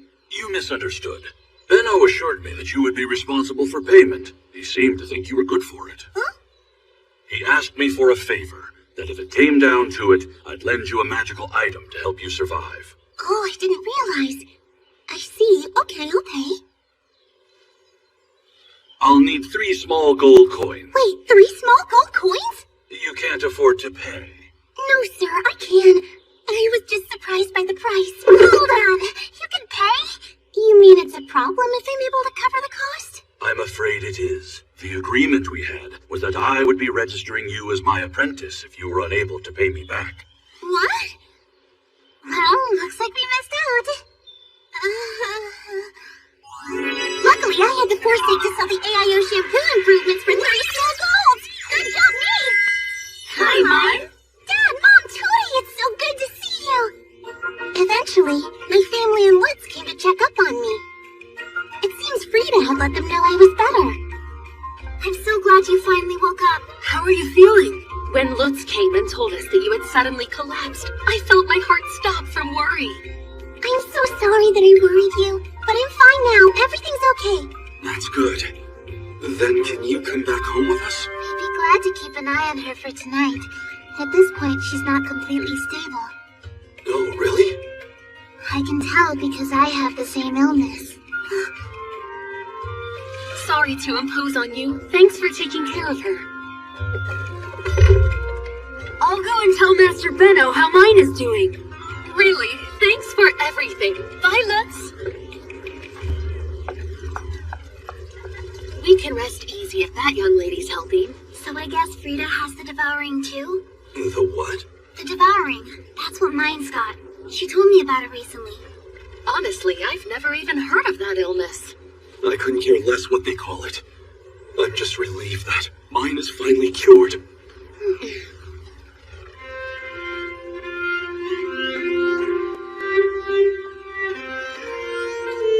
Only one more year. After they left, Frida and I decided to indulge in a little girly playtime to brighten our spirits. This is our cook, Elsa. So, ladies, what are we making today? Excuse me, but do you have any sugar? We do. We also have some flour, eggs, and butter. Then we have everything we need to make pound cake. Pound cake? What's that? It's as easy as mixing even quantities of the ingredients and baking. Whipping the eggs and the sugar is the most important part of the whole process.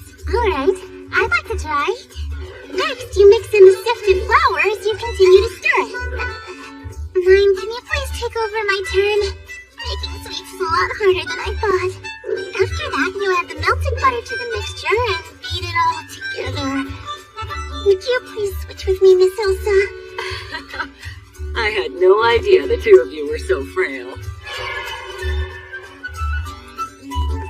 Perfect. It's baked all the way through. That tastes divine! Mine?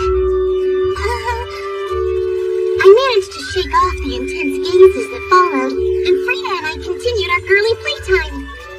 Amazing! Grandfather had a copy made of the bath he'd seen in a nobleman's mansion. He said I should get used to it now, before my transition into higher society. He sure dotes on me, doesn't he? It's all just an investment for the future. Deep down, you don't want to leave your family, do you? And I'm a concubine. I'll be able to run my own store in the Nobles District. I'll finally get to run a business, even though the devouring forced me to give up. I can't wait to get started. You're a strong person, Frida. And then I washed Frida's hair with the AIO shampoo that I'd asked Turi to bring along with her. You're quite good at this, Mime. Because of Turi, we usually will wash each other's hair. Incredible! My hair feels so silky! Consider it thanks for the bracelet. We were supposed to have a nice long chat in bed like you do at a slumber party. But thanks to the hot bath, the two of us fell asleep immediately. Tomorrow, Frida gets baptized. Truly marvelous. You look like an angelic messenger, or perhaps the goddess of sprouts bringing spring with her.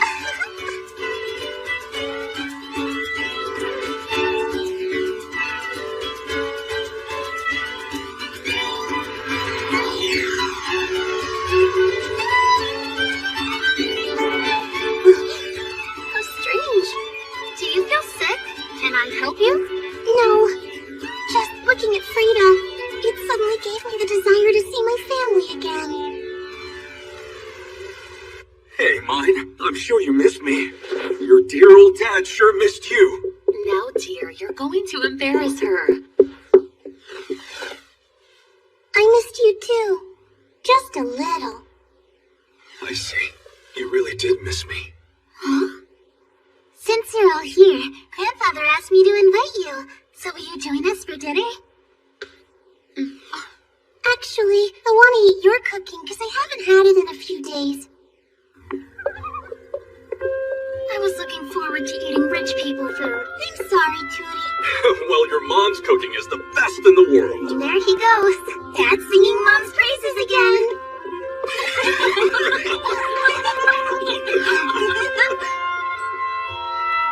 That's when the thought hit me. At some point, the people around me, and this place, had become my home.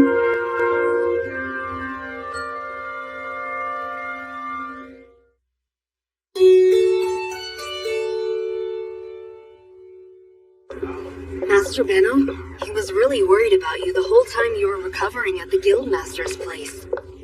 He was afraid they'd try to steal you away from him. We managed to hold them off, but...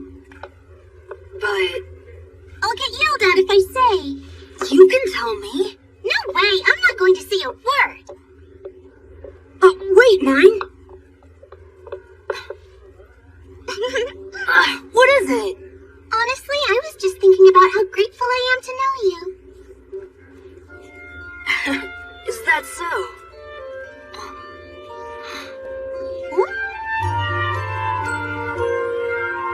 And with the snowfall, my second winter in this world had arrived.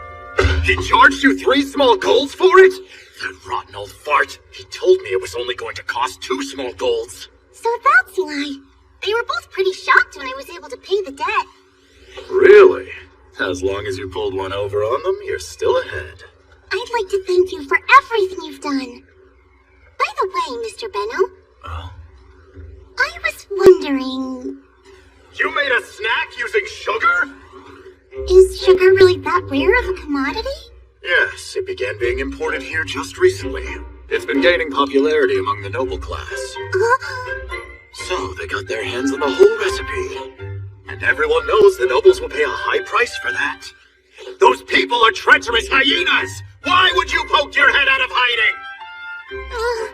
I'm sorry, sir. I'm relieved to see you're doing better now, miss. I really am sorry for making you worry so much. 1 year, huh? I don't believe that. Mine is always making the impossible possible. She'll find a way. I know. She will.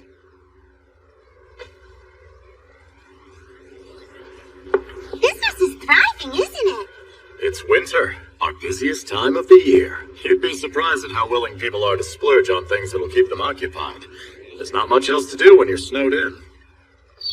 Thinking of quick casual games, there's card games like Karuta, and there's Shogi, and Reversi too. Can I make them all by next winter? Oh, you have maybe another year at the most.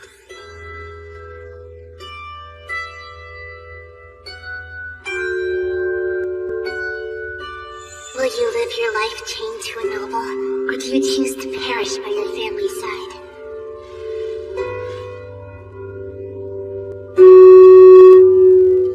Time passed by mercilessly, as I couldn't bring myself to tell my family. Soon my outfit for the baptism ceremony was done. Home at last. Welcome back, Dad! Nice, huh? I really feel like a fancy princess. Wow, you're right. You look great. I bet people will think you're someone very important. We reworked Turi's ceremony outfit to make something brand new. I just did what mine suggested.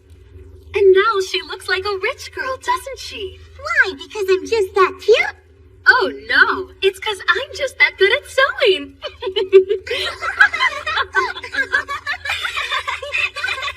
So it's time for mine's baptism. It was hard to imagine when she was tiny and feverish all the time. You have grown so much, mine. Daddy. Well, isn't that sweet? And her illness has been cured too. Is something wrong? Father, Mother, Turi, we need to talk. The truth about my illness. What are you saying? I thought your illness had been cured. I'm afraid the devouring's incurable. Because I borrowed a magical item from Frida, the fever was suppressed, but only temporarily. Magical item? Yeah. From what Frida was describing to me, you have to keep using magical items to control the fever. Mine already told me that treating it takes a whole lot of money. Is that true? Honey, how much did the treatment cost? Don't worry about it, it's been paid. Now don't keep anything from us. Sweetheart, spit it out. It cost 3 small golds. 3 small gold coins? Where did you get that money? Honestly, I sold my paper and a shampoo formula to Mr. Benno. We'll have to let that go. I want to know what's going to happen now. You said you suppressed the fever temporarily. So what? Does that mean it'll come back for sure? Is that why you didn't bring it up? You were trying to avoid the question. So you could already tell, huh? Naturally. Because I'm your father.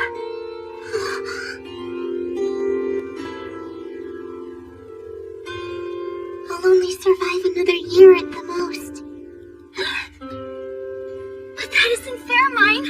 You can't go and die on us. I couldn't take it. Oh, Tony. I'm sorry. I don't want to die. To leave you. Other than using magical items, is there anything we can do? There is one thing. But I'd have to go live in the Nobles District. But if you go, would we ever? I wouldn't see you again. You're my sister! You can't go! I know. I couldn't live a life without all of you. I'd just as soon let myself die. Dad? Mom? Turi? Mine managed to survive thanks to Frida's magical item. However, You have maybe another year at the most. Told that her only way to stay alive was to enter into an agreement with a noble, she holds a family meeting. I'd rather stay right here with my family whom I love. She chooses to remain with her family instead, where she'll perish, and vows to herself to make the most of the years she has remaining.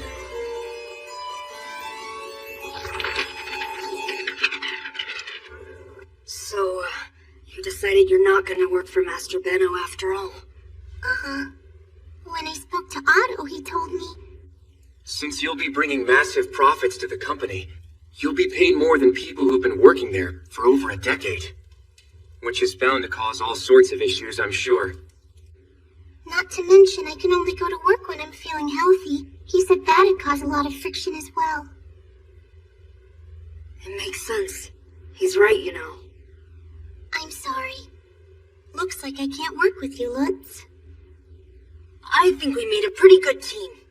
Mine's not going to be an apprentice, so that means you don't have to either, right, Lutz? You could find a craftsman to study with. Stop it, Mother! I want to be a merchant, and that's that. And I'm going to be one.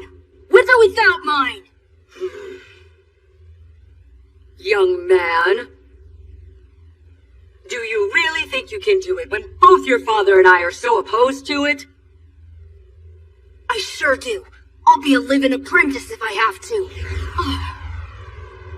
You have to live in an attic, in atrocious conditions, and you'll practically work for free until you become a pro. That's how live-in apprenticeships work. I don't believe you're capable of doing anything like that, Lutz. Well, I am! And I've already started preparing for it, too. Why do you hate the idea of being a craftsman? It's just, if I do that, then things will always stay the same. What do you mean? Well, my brothers will take everything from me, and I'll have nothing I can call my own. But if I become a merchant, I'll be able to savor the fruits of my hard work. I want to see what I'm truly capable of. If you've already put that much thought into it, then go ahead and give it all you've got. You mean it? Thanks, Mom!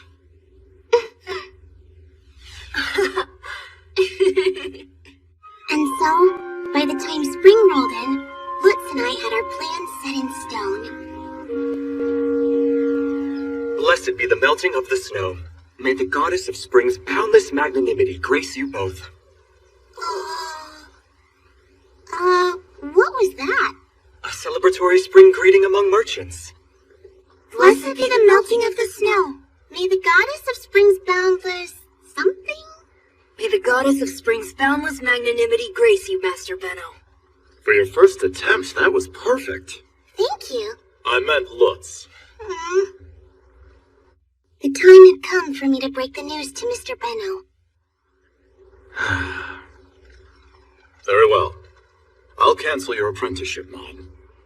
I'm so sorry. So what do we do about this? Huh? Hold on to it. Just sign an exclusive contract with us, and you can conduct all your business the same as you did before. Thus began a series of very hectic days. The workshop that we've been using officially became the Mind Studio. I sold the paper-making process to Mr. Benno, and the Parchment Guild butted in on our business. Art paper's made from trees, so that doesn't really apply to us, does it? If everyone started using our plant-based paper, the parchment business would plummet, and they can't have that. I applied to start a guild for plant-based paper in order to prevent any such complaints from cropping up. But that old fart won't approve our charter. So what if we say official contracts still have to be signed on parchment? They won't complain since it'll secure their revenue some, right? It's worth a shot.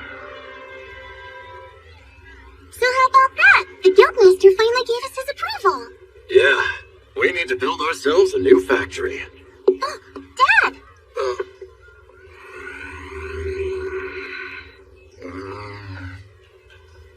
Sir, I'm Mine's employer, Benno. Oh, so it's you. Thank you for helping my daughter. Mr. Otto? Benno totally looks like a dad dragging the two of you kids around town. But I'm single. Mine's my baby girl, not his. Let's go. Mr. Benno, I didn't know you were a bachelor. Is that a problem? Well, you run a big business, so I was thinking you must be under a lot of pressure to get married. Oh? Back when I still thought about marriage, I had to focus on taking care of Karina. And then, when Karina finally got married and I was a free man, the woman I wanted to marry was gone. She had passed away.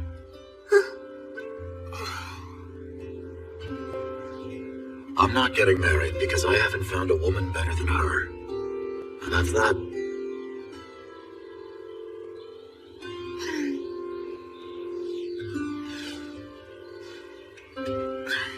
Now what are you doing? Just felt like it.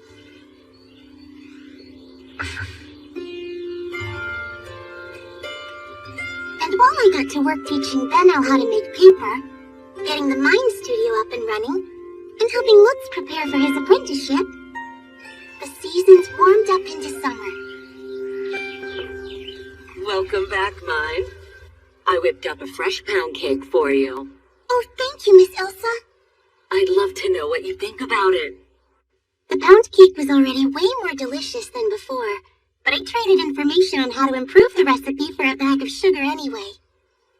Falcine peel, you say? All right, I'll try it out. We got that out of the way. And it's been too long. Welcome. It was a nice surprise to see you working at the Merchant Guild. I'll be working on my own when I open up my store in the Nobles Quarter.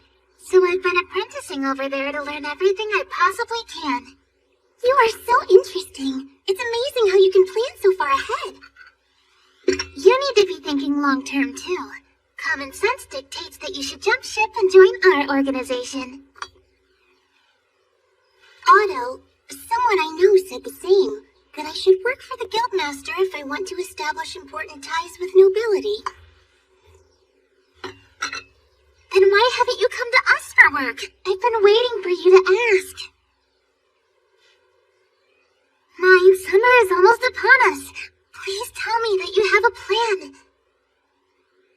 For a year to Frida. You said 1 year, right? That's right. Once that year has passed, I'll make the recipe public. That'll make a delicious dessert available to all our customers. Oh, I guess I'll have to still be alive then, huh? But if I'm not, I'll leave the decision to you. If you don't want me monopolizing pound cake, you'd best be here in a year's time to make it public yourself.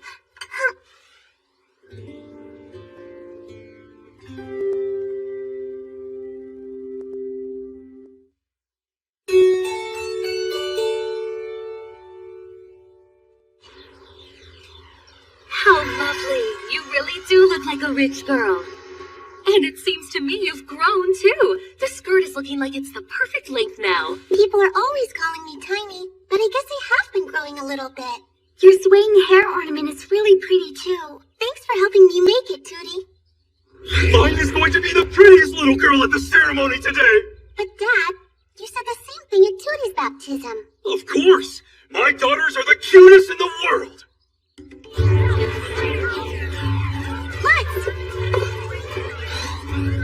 What's the matter? Nothing. I'm fine. My, you look like you belong to a wealthy family, Mine. Fancy. Oh, thank you, Mrs. Carla. Okay, let's go.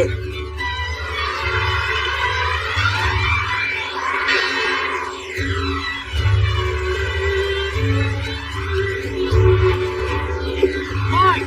Lutz! Congratulations!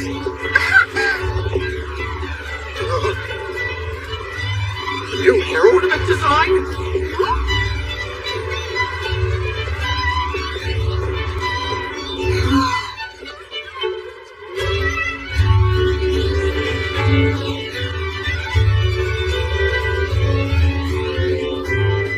Parents can't come in, so Lutz, take care of mine. Sure. You got it. Hey, Mike. Huh? Your dress and hair ornament look really good. You look so cute I can speak. Oh, Lutz, thank you. Come on. Ah. The He's adorable. It's like we're watching a little wedding.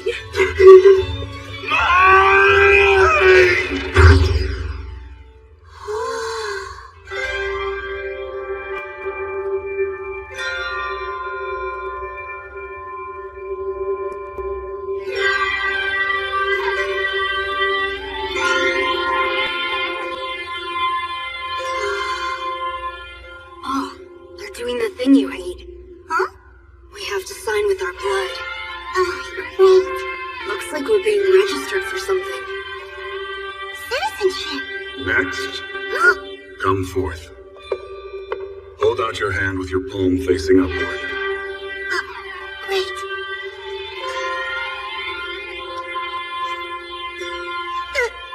Press your fingertip on that medallion.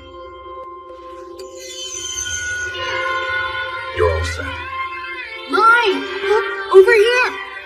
Okay, I'll be right there.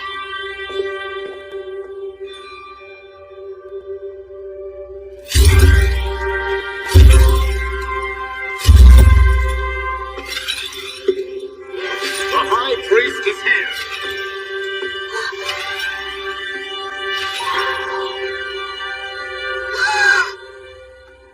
Look, a book! He's got a book! That's a book? It doesn't look like anything that you were making.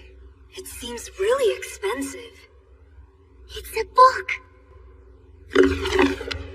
Now, it's time to tell you children about the gods that created our world. Long ago, the lonesome god of darkness met the goddess of light. Long ago, the lonesome god of darkness met the goddess of light, and the two gave birth to the goddess of water, the god of fire, the goddess of wind, and the goddess of earth, thus creating our world. Later, the god of life fell in love at first sight with the goddess of earth, and the two of them married. However, his love was a jealous, possessive one. He stole her power and sealed her in ice and snow, thus bringing winter. The goddess of light thawed the ice, and the goddess of water swept the ice and snow away, along with the god of life, thus allowing their progeny to bud in the coming spring. The god of fire helps the budding lives flourish during the summer, while the goddess of wind uses her gusts to keep the god of life at bay, thus our harvest completed in the fall. And thus follows the cold return of winter, season of the god of life. And thus it follows the cold return of winter, season of the god of life.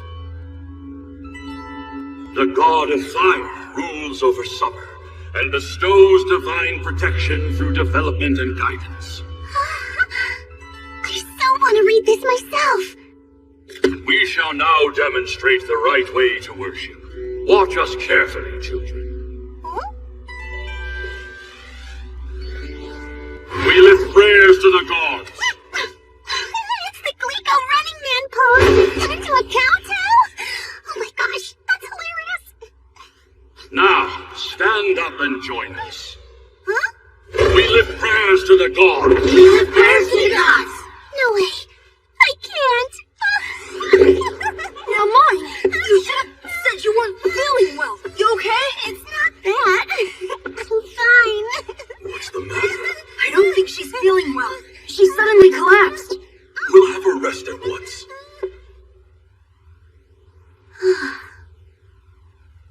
This is clearly a room meant for rich people.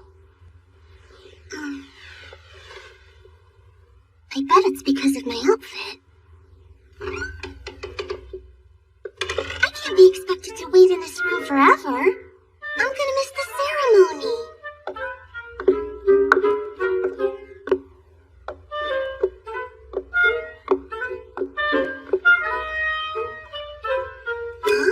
I don't remember seeing this place before.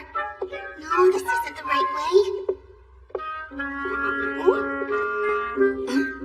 Oh, hi there. I hope you can help me because I seem to have gotten lost. I see. Please wait here. I'll take you back to the prayer hall in just a moment. Right. I'd really appreciate that.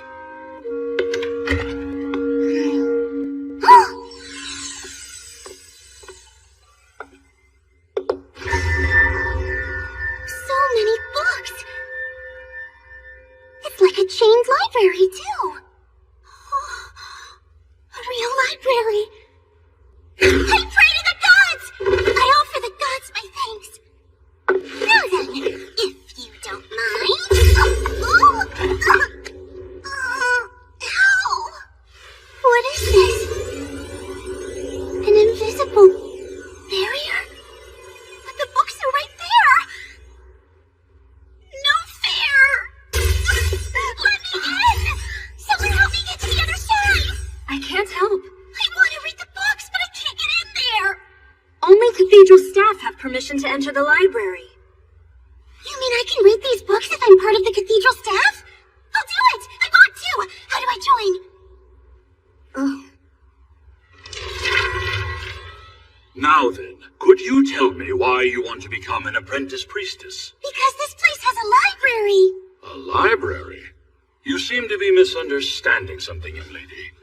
The cathedral is a place of worship. The priests and priestesses are servants of the gods. Besides, if a child from a family like yours wishes to work here among us, a sizable donation would be a good indicator of your passion. Sizable donation? I was right. They must think I'm rich.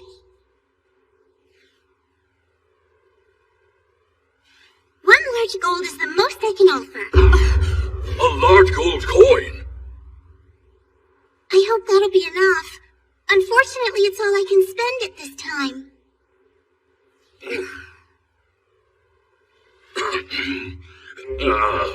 Have your parents agreed to your working here at the cathedral? I'll have to check with them now. If they do have any objections, you come see me at once. I'll help you out. Thank you very much. Also, you're welcome to read from the scriptures we have stored here in our library, so please drop by anytime. You really mean it?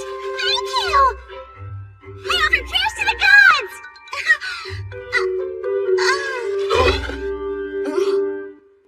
Sorry, I got too worked up.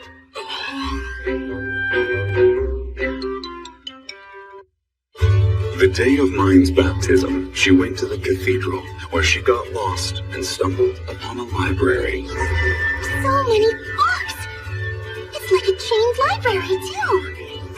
With her heart set on reading all those books, she met the high priest and asked to join the church as an apprentice priestess.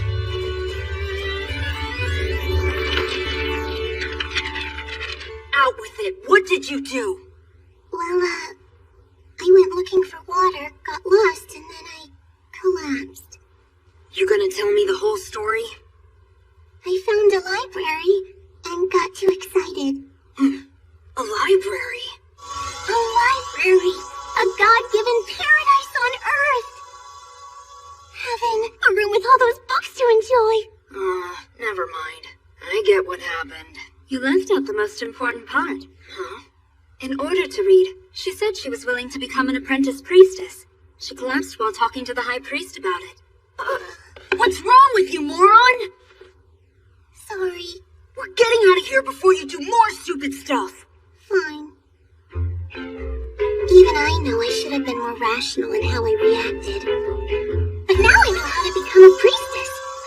And they said they'd let me read the scriptures. So, all's well that ends well, right?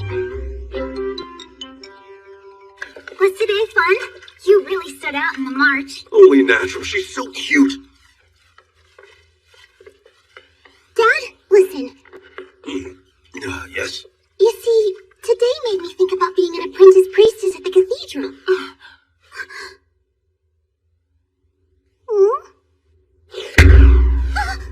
What did you say? You're doing what? I was thinking I could be a priestess. To hell with that! I'm not letting my daughter become a peon of the church! No, sorry. Dad, why are you getting so mad? Entering into an apprenticeship at the cathedral is the last resort for orphans who have nowhere else to turn! A girl like you has better choices! The last resort for orphans? Right. Now never bring it up again. Gunther, Mine had no way of knowing that. Please don't be so hard on her. You're right. I'm sorry. Mine, would you please tell us why you suddenly want to become an apprentice priestess? At the cathedral, they had a lot of books.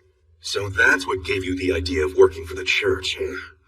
Well, you're gonna have to forget about those books. Stick to what you're already doing and make your own, alright? Make a choice. Would you rather cut ties with us and live with orphans just to be able to read those books?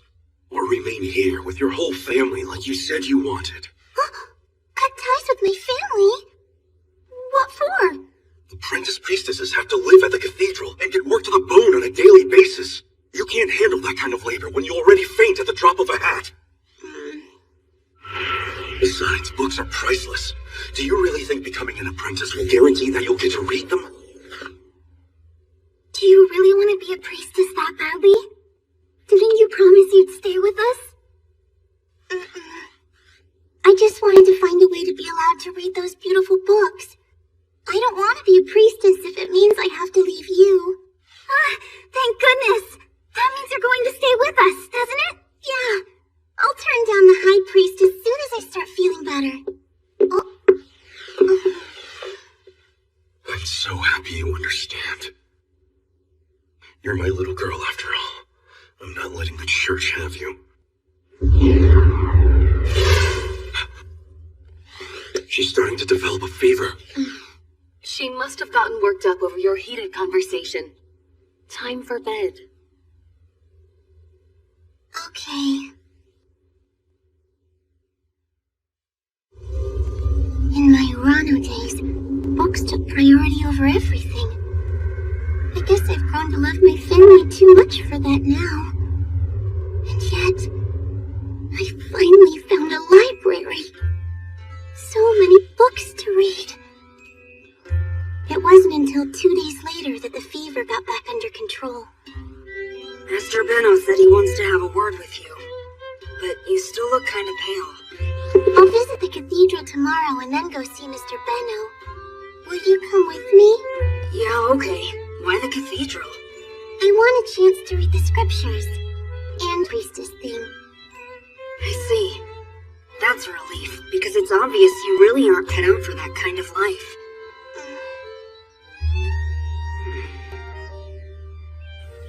So, the next day... Enjoy! I'll come pick you up at the 5th bell. Thanks again, Lutz. Don't you dare wander off. Pardon me.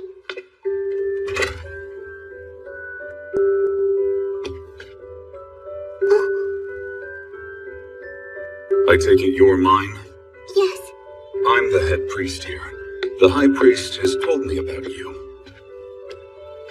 Please, take a seat. Thank you very much, sir. I've been asked to read the scriptures to you until he returns from attending to his duties. Sit beside me and listen to the holy text. Head priest, sir? If you have something to say, my child, just spit it out. Here goes. I want to read it myself, not just listen to you say the words. And why is that? Do you not want to learn about the gods who shaped our world? I do want to learn about them, but I also want to learn all those new words. I see. But these are the holy scriptures. You must promise not to touch these pages. I promise!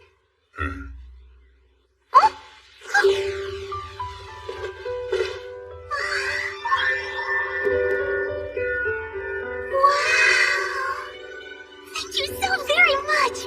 I'll start reading now.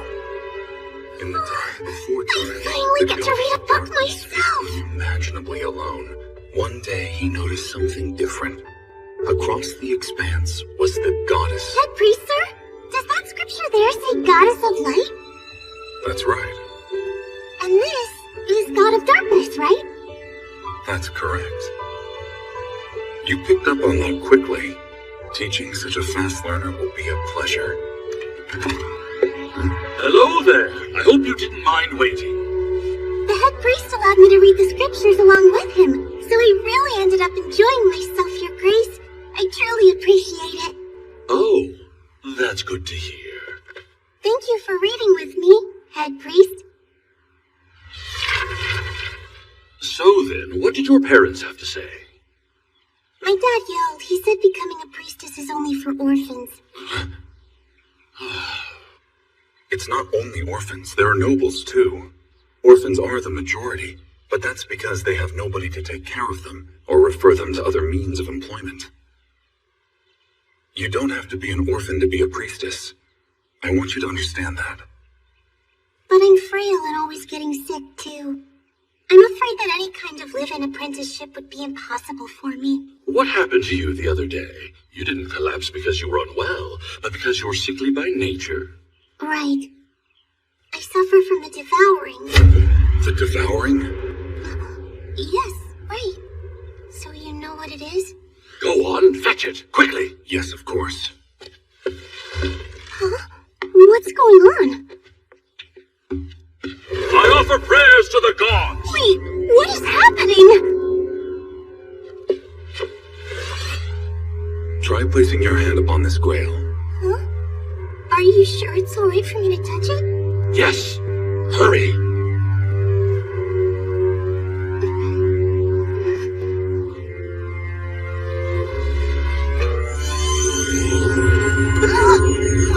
What was that? Now then, we would like to speak with your parents about this. Mom, Dad, I'm so sorry. Looks like this has suddenly become a big deal.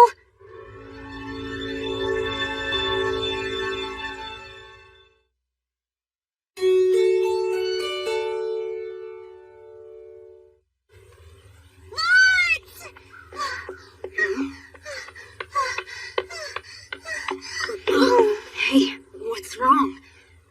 Is this your way of telling me you messed up again? I'm not entirely sure what I did, but I feel like I really messed up. Not again. Hmm. Anyway, Master's waiting for you. Huh? He told me to drag you there by the collar if necessary. Come on.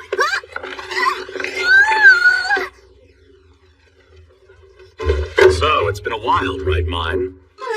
Yes. Now, you will come clean with me. Tell me everything that happened after you collapsed during the baptism. Depending on what you tell me, I may have a relationship. Well, I met the high priest and asked about becoming an apprentice. Also, I could gain access to their library. You think you could use your brain a little? Thoughtless nitwit! Oh, that's enough! And then what? You get permission? When I went home and spoke to my parents about it, they yelled at me, saying that becoming a priestess was only meant for orphans. But the head priest was saying there were nobles who worked for the church, too. Didn't you notice the church uniforms were separated into blue and gray robes? Blue for nobility, and gray for orphans. The orphans get ordered around by the nobles and work long, thankless hours for no pay. And since you're not a noble, you'll end up a gray-robed apprentice priestess. Of course your parents wouldn't allow it. Oh, so that's why Dad got so angry when I asked. Tell me, were you able to wiggle out of your ill-informed request? Not quite. When I told them about my devouring, they gave a formal invite for my parents to come discuss it with them. Classic, they're totally out to reel you in. The silver lining is that you can still negotiate with the high priest. Turns out you're in luck. Huh? I'm not sure I follow. And then Benno proceeded to fill me in on the current situation regarding an arising crisis within the church. A few years ago, there was a coup and a political purge in the capital. The number of nobles decreased dramatically. The reduction of the political class preceded a downturn in the nation's power, and that's where the blue-robed priests in the church came into play. Those high-born sons and daughters that had fallen out of favor with their parents and were discarded in the church were then welcomed back into noble society. In other words, the church lost the nobles' obligatory donations. They had also been providing work for orphans, who now found themselves unemployed and struggling to survive on their own. That sounds like a disaster! There's an even bigger disaster. The grail they made you touch in there is actually magical. A magical item? That's right. Normally, part of the Blue Robe's duty was to store their mana within the grail, but a lack of supply could mean a smaller harvest in the years to come. Really? You mean mana can even affect the size of our harvests? Yes. So, with fewer nobles around, the church is desperate for people with the devouring. Question, what devouring. Is there a connection? Are you telling me you didn't already know? The majority of commoners have almost no mana, but the few who are born with a lot of it suffer from the devouring. So that raging fever is actually excess mana? And before the Great Purge, nobles despised those with the devouring. They felt it was wrong for commoners to possess so much mana. Things are different now. And now because of that, the church will need my mana, won't they? Indeed. With the church, you'll have a chance to live on. But it's also quite risky. As you have both mana and money, predatory nobles will see you as prey. So that said, how about you sign a new contract with magic? A new magic contract for what? One that states Lutz will exclusively sell everything you manufacture. Even if the noble tries to steal you away, this will guarantee that you can contact us should the need arise. Forge an unbreakable pact with Lutz while you still can. Forge an unbreakable pact with Lutz? But what if that puts Lutz in danger, or even worse, gets him hurt because of it? I don't mind. Besides, your survival is more important to me than mine. Also, if I sent you off alone, how could I live with that burden? I'd worry myself sick about what you might do. Listen, if you already have your invitation, that leaves you very little time to act. You need to officially register Mind Studio with the Guild, and to secure an outlet for your goods. Right. Money can buy better treatment. Have a revenue stream ready to go before negotiating with the church. To survive in that world, you need to be ready for anything. Rather than getting exploited immediately after joining, establish a give-and-take relationship. And pay attention to every detail. Fight to live with all your strength. Why are you getting so worked up over me? The longer you stay alive, the more products you'll end up making. And that means more profits for us. Master's simply worried about you, since it seems you're always walking a tightrope. Shut up, Mark! If you don't mind me saying, he does think of you as a daughter, but the Master is genuinely concerned for your well-being, miss. And naturally, so too am I. You're too kind, Mr. Mark. Thank you. Just him, huh? Mr. Benno, I'm more grateful to you than I can ever say. Please help me get Mind Studio registered with the Guild, and with the contract magic. Oh, you want to register Mind Studio? And here I thought you were going to be an apprentice merchant at the Gilberta Company. I gave up on that because merchant work would be too physically demanding for my body. In that case, would you consider diverting Mind Studio's products to my family's company? Hey, I already gave you the pound cake recipe. You did, and Elsa's obsessively trying out different flavors for it. You should come by and try them out. Not with Lutz, but you could bring your older sister. If you want to estimate potential demand for a product, you should find a way to canvass opinions from as wide a range of people as possible. A wide range of people, huh? I know. How about a sampling party? You prepare bite-sized portions of various pound cake flavors, and then you ask the guests which ones they like best. Mine, that's a perfect idea. There's so much to do to prepare for something like that. I'll send word to you as soon as we have a date set for the event. Ta-da! See? Frida is just like you, isn't she? Huh? You're right.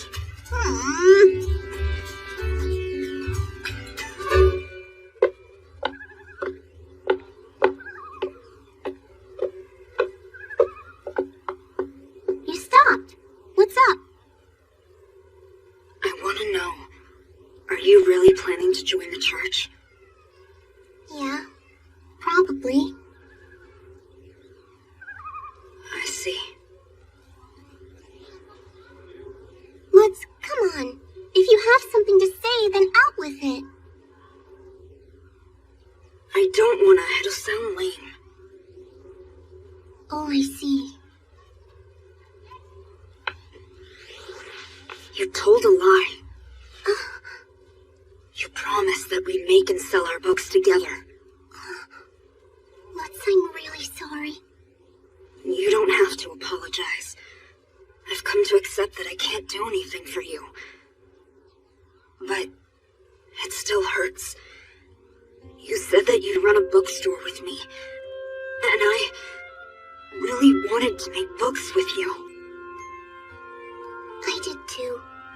Even if I join the church, I still won't give up on trying to make my own books, you know. I won't give up on my goals so easily. What, getting to live your life surrounded by books? Exactly. Let's both do our best to make our dreams come true. I only gave my all because you were with me. And I wanted things to stay the same for us at Master's store. I wanted to do so much more with you.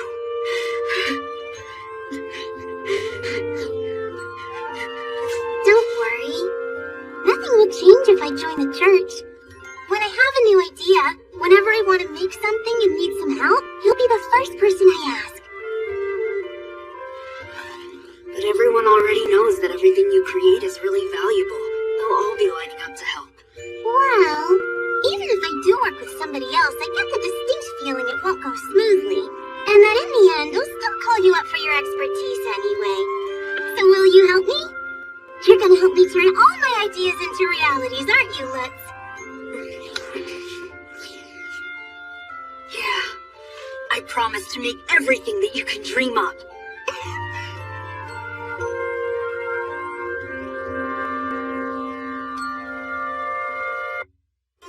The cathedral staff discovers that mine has the devouring. Now, we would like to speak with your parents about this. Benno suggests using contract magic to protect her from the nobles, and mine makes up her mind to join the church.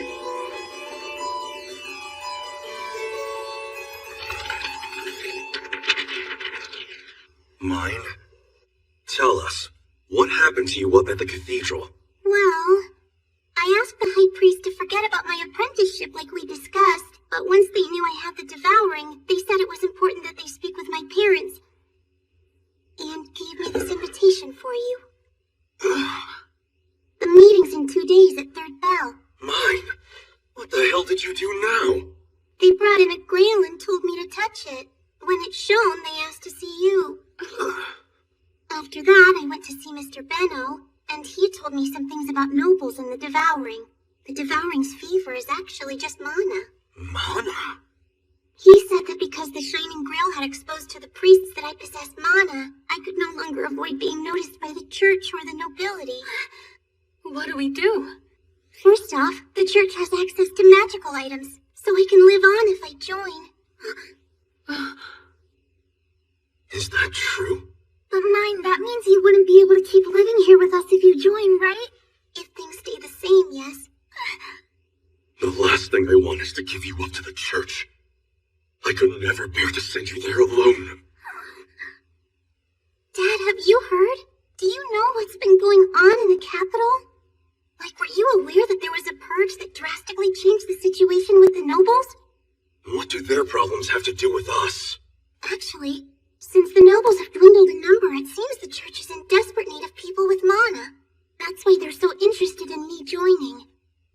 From what I've seen and heard at the gate, the nobles certainly have been scattering in every direction lately. So everything Mr. Benno said was true. We might actually be able to make this work. Might be able to make what work? Mr. Benno told me I was in luck.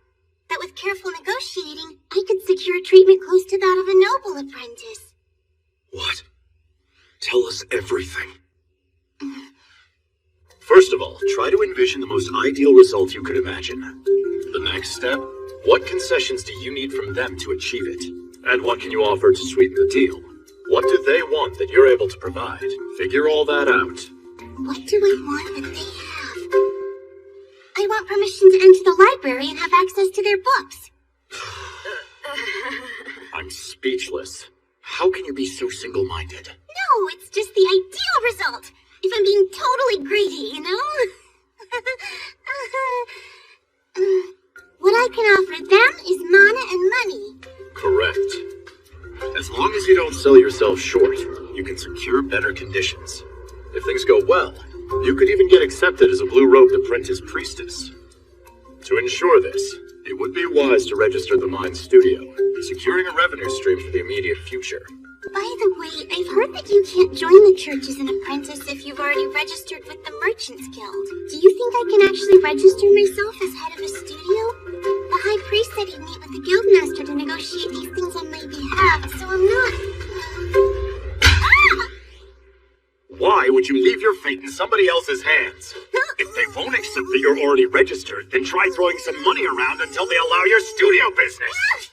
Think about it. Play your cards right, and you'll be the only one in the church who can make a deal with the guild. I see. Also, with Mine's studio, tell them you can provide work for the orphans. Give them a better environment or some crap. Whatever it takes to get them to accept your ownership.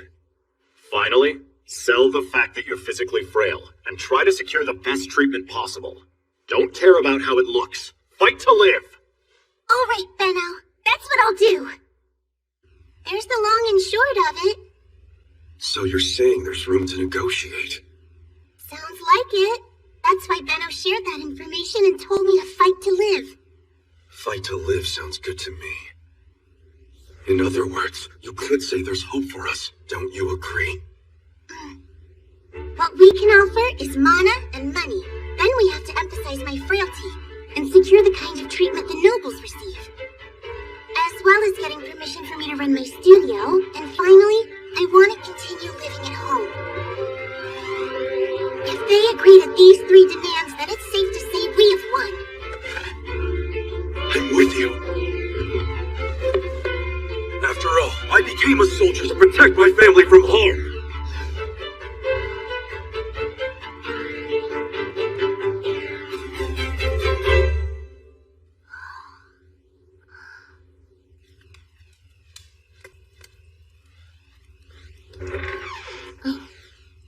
What's wrong, Tootie? Hard time sleeping?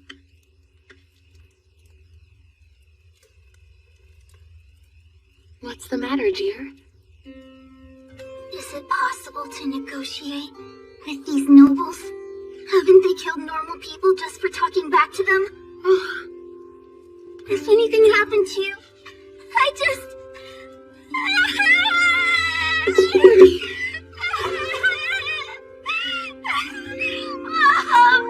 Promise me you'll come back home with Dad!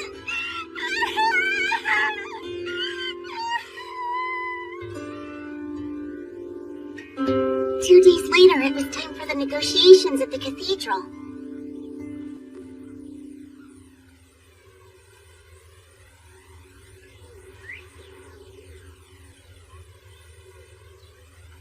Daddy, you'll fight for me, won't you? You know it, kid.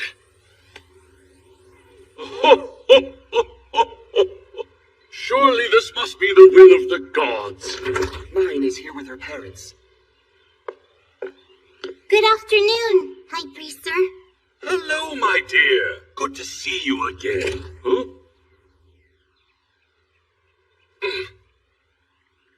And who are these two?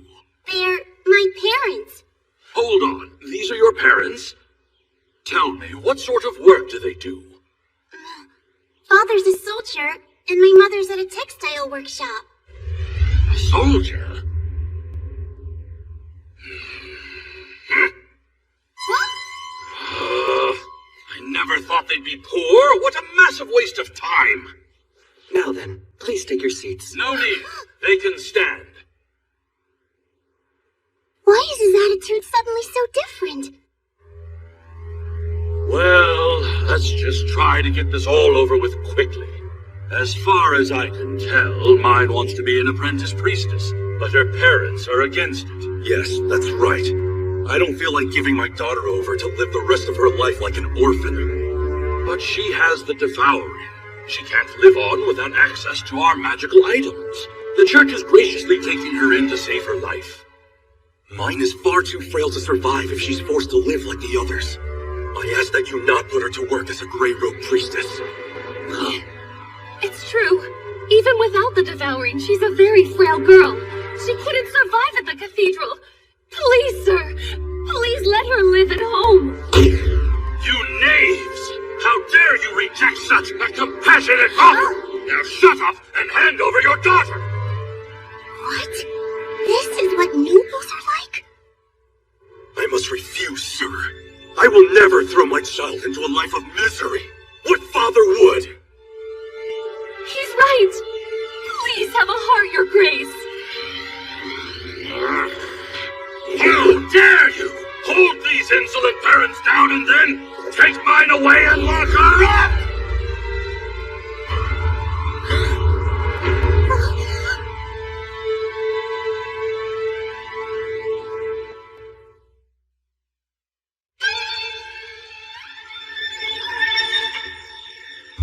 Hold these insolent parents down and then take mine away and lock her up now! You just try. Oh, you want to resist, do you? If you raise a hand against us, in the name of the gods, I'll have you executed. The moment I chose to fight for my daughter, I was ready to give up my life for hers. Then you will die! Don't let mine get away! Let's hold the father down first.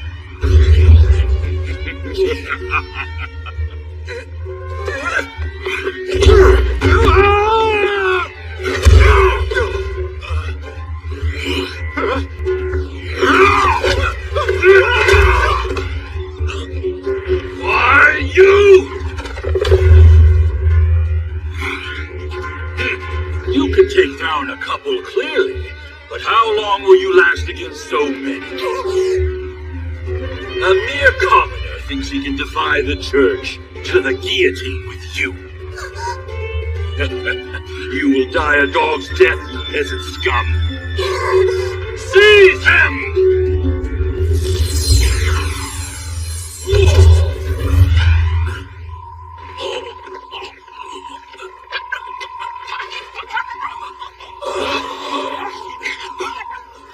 That's enough for me.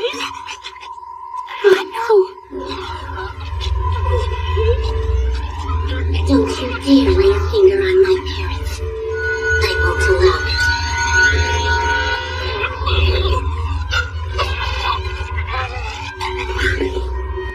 You invited the three of us here to have a discussion, and this is how you conduct yourself?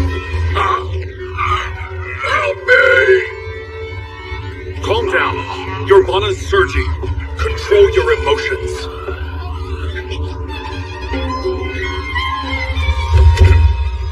How am I supposed to do that? The same way.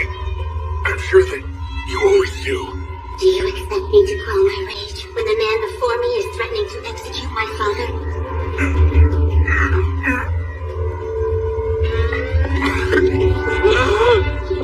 Please, now stay away! Stop and think. If you keep going like this, you're going to crush his heart. You seem to have no problem killing another person. Do you still value life so little, now that it's your own?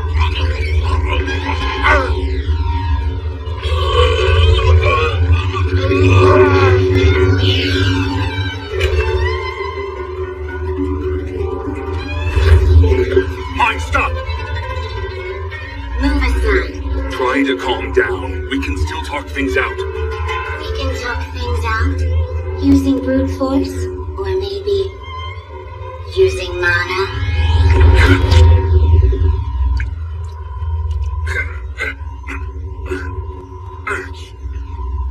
You mustn't kill the High Priest. If you do end up killing him, then your parents both will become accessories to the murder of a noble. I know that's something you wouldn't want them to suffer. My family could get hurt because of me.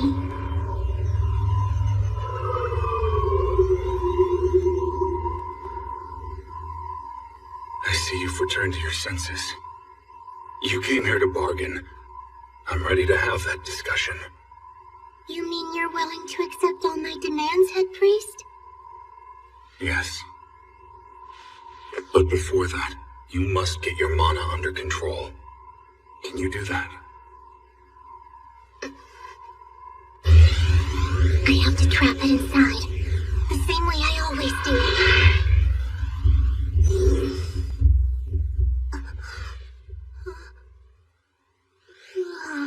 Mine! Are you okay?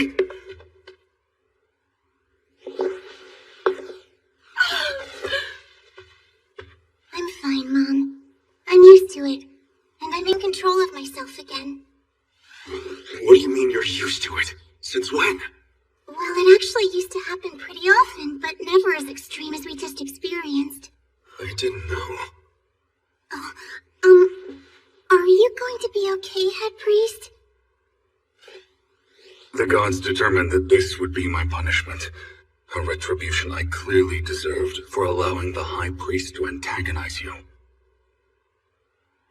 I certainly didn't expect your commoner parents to defy a noble's orders. Mine is my precious little girl. I've said it before and I'll say it again.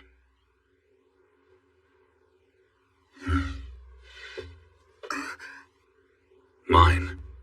I envy you for having such loving parents. It's something those of us here aren't used to. Be they orphans or the highest-born nobles, everyone in the church was cast aside by their parents. After that, we moved to the head priest's room to discuss the details of my situation. What was that thing mine did earlier to you and the other priest? Do you mean the crushing? Crushing? I guess so. Mine's eyes became all rainbowy, and her body was emanating some kind of aura. Huh?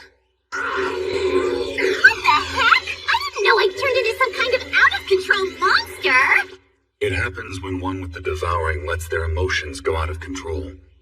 When the afflicted's mana is activated, it flows to their body, crushing their enemy. It happens often to kids since they can't control their emotions. Haven't you seen it before? Well, her eye color changed a couple times now that you mention it. Huh? It always happened during tantrums, but went away soon enough. Oh yeah, that's right. Oh, wait, really? I'm amazed they've managed to raise such a bizarre girl with so much love.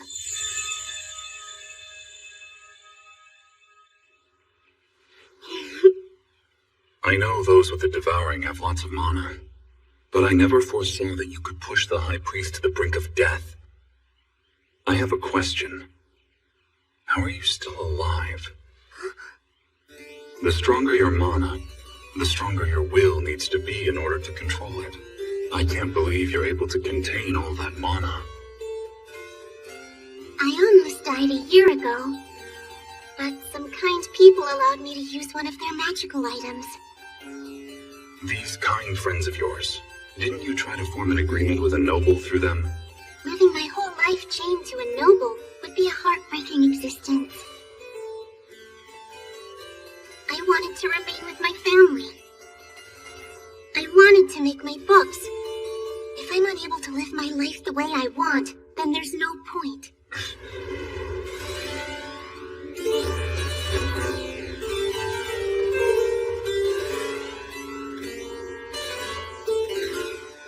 I fail to comprehend that mindset. Mine, I want you to join the church. This is a request, not an order. I'm the one in charge of the daily affairs around here. I'll provide you the best environment possible. And, of course, today's events will be forgotten. The head priest kept his word and accepted every single one of our demands. And I was set to become a blue-robed apprentice priestess.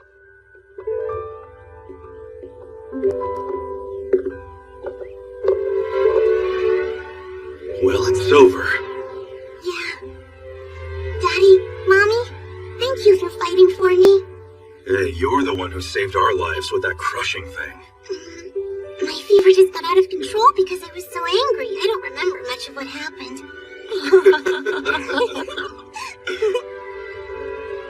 But the real battle has yet to come. Yeah. Still, I have to admit I'm a little relieved. Huh? With the head priest watching over you, you'll be just fine at the cathedral. The head priest? But why? I mean, he stopped you, remember? It's important that you have someone to discipline you whenever you lose control. Oh no! He's gonna scold me a lot.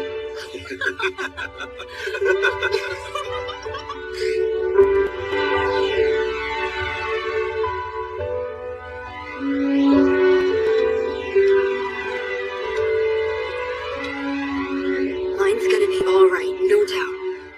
Your mom and dad will stay with her. I know.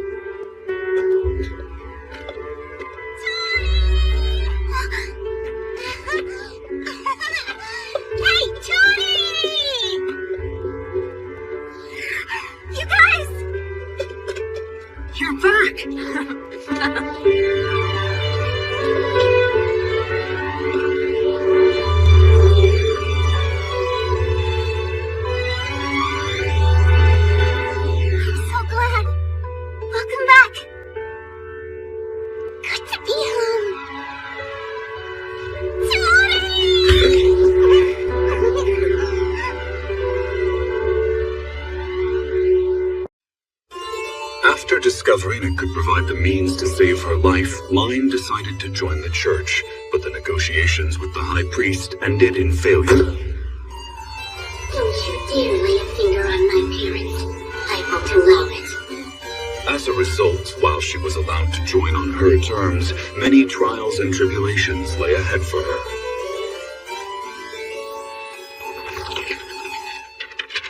Officially joining the cathedral as an apprentice priestess! Now finally, I can read my books! Now Mine, try to settle down.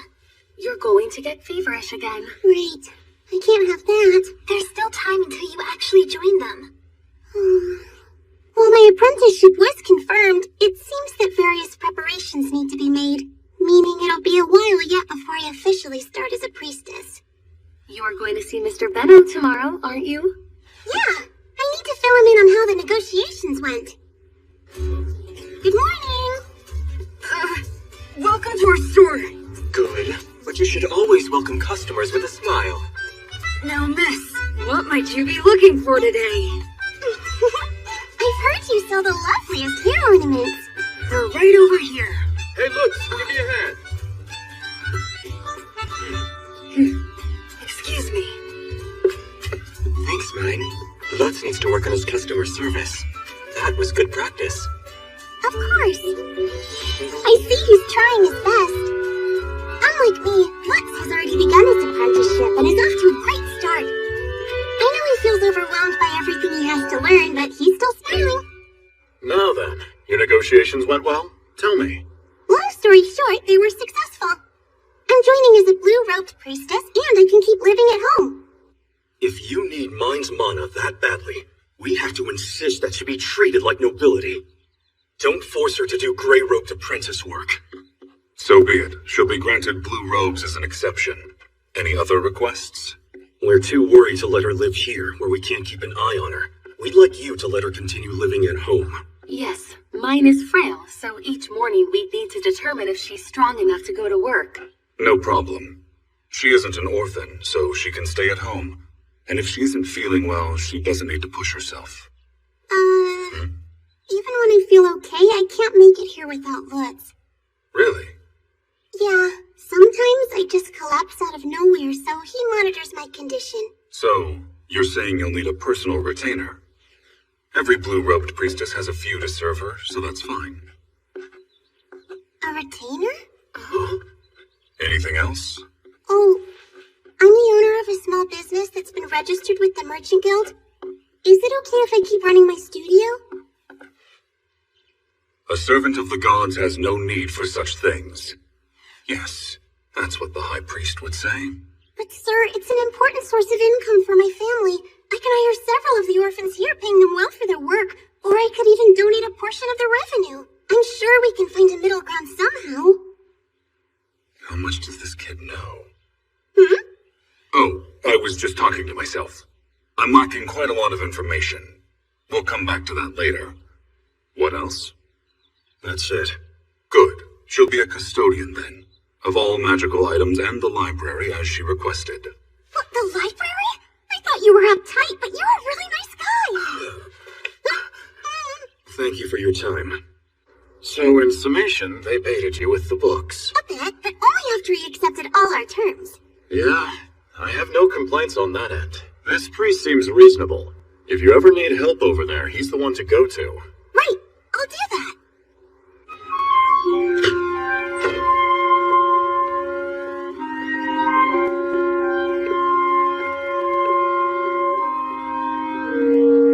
I just saw Lutz working really hard. You'd be proud, Mrs. Carla.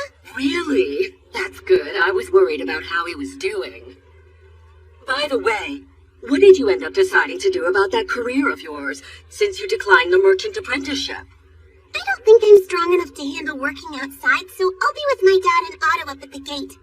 And of course helping my mom around the house like usual. Good luck with that. Guess you have to focus on getting healthy. Bye. We're keeping my apprenticeship with the church a secret from our neighbors. It's because a lot of them dislike most of the church's practices. Oh, right. There was a man asking around about you the other day. Huh? Asking about me? Yeah, about your studio and stuff. I said he had the wrong person and ran him off. But stay on your toes, mine. There are all sorts out there. I will. And thank you. Oh, really? Is that so? That's a bit of a problem. Only Benno and the Guildmaster should know about the studio. Our fans to Winnable!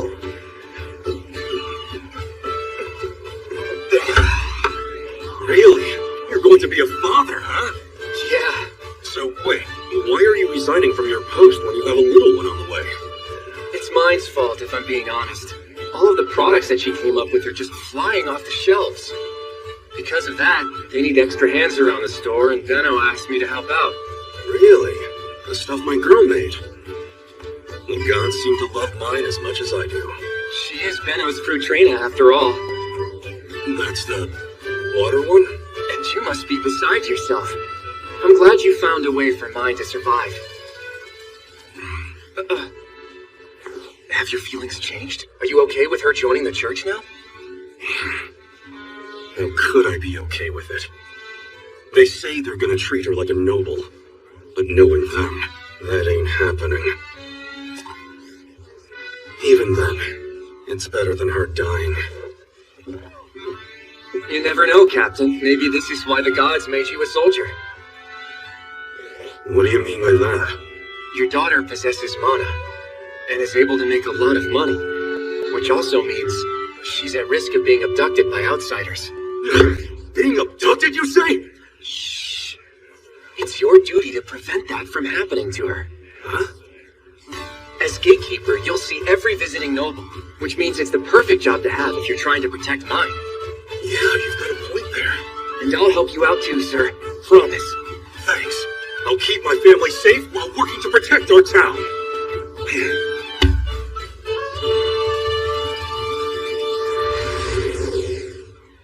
A man who's going around investigating you. That's probably the same individual who broke into the Merchant Guild the other night. Oh, someone broke in? Seriously? Yeah, and I'm sure he got his hands on the file on your studio. It's likely that someone in the church is trying to gather information about you. This reeks of the stench of nobility. But I never imagined that joining the church would be like this. Don't you worry. I'll always be here for you. Thanks. After that, we went to show Karina my hairpin and the alterations to my dress as she'd requested. That, in turn, led to selling Benno the rights to the hair ornaments.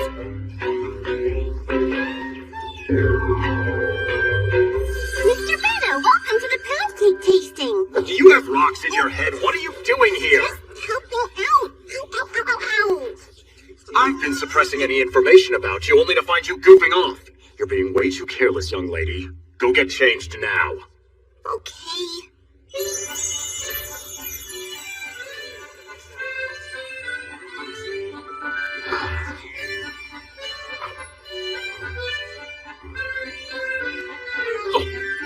See? Yummy, isn't it? Why did you sell the recipe for something so tasty to Frida? You don't have the right to ask, since I'm pretty sure you've been ripping me off.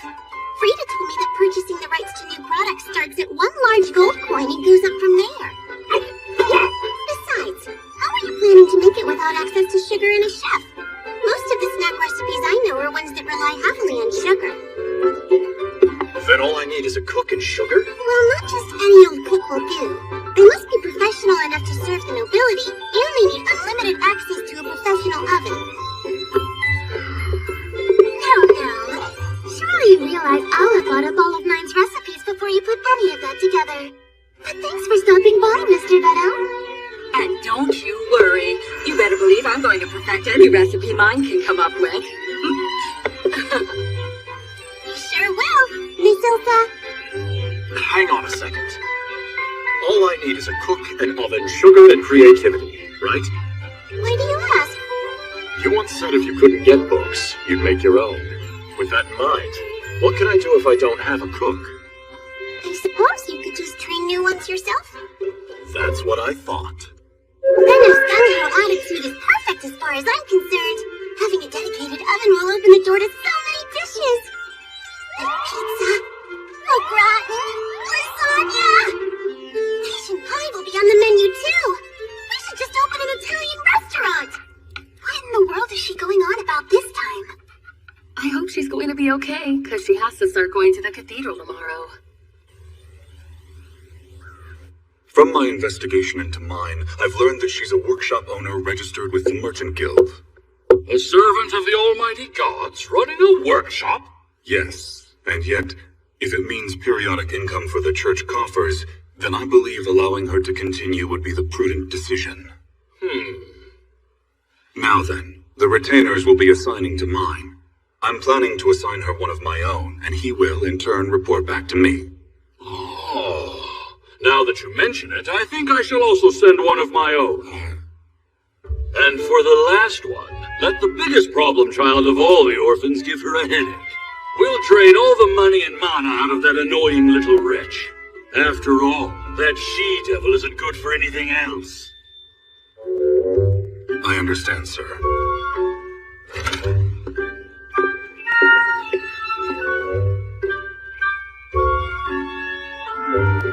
Well, that's certainly not ideal.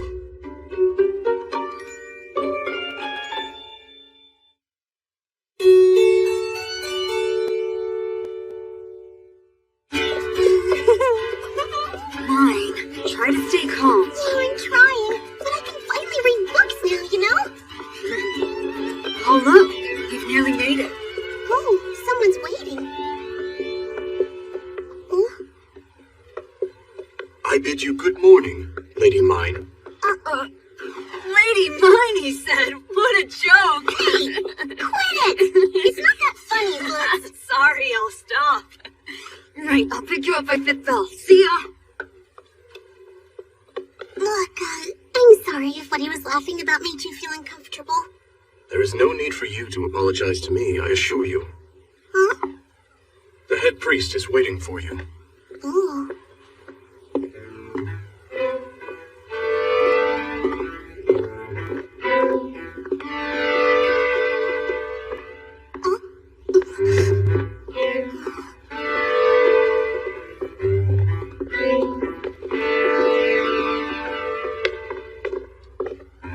Out of my sight, plebeian.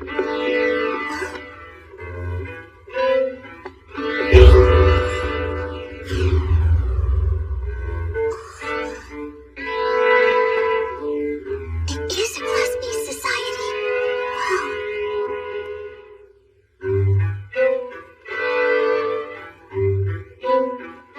Now, we begin with the oath-taking ceremony.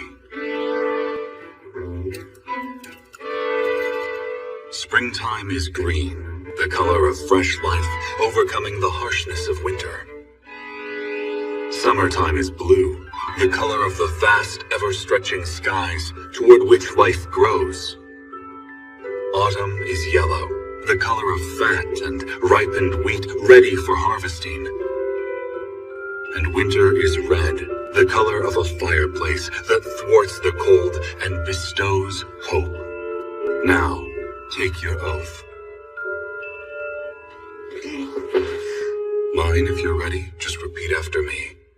Right.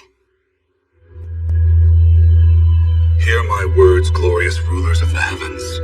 Hear my words, glorious rulers of the heavens. The king and queen, the gods of light and darkness. The king and queen, the gods of light and darkness. Heed my prayers of thanksgiving, 5 eternal rulers of the earth. The goddess of water, Vertrena. The god of fire, Leidenschaft. The goddess of wind, Schutzeria. The goddess of earth, Geduld. The god of life, Evigleben. From the grand extent of the heavens, Down to the vast boundaries of this world. may the king and queen shine forth with their powers And may the eternal 5 bestow their favor. on all the lives in these lands. And now in demonstration of my gratitude for all of thy worldly blessings, I offer my heart as a token of faith to you, and piously worship you, praising your splendor as the gods of gods.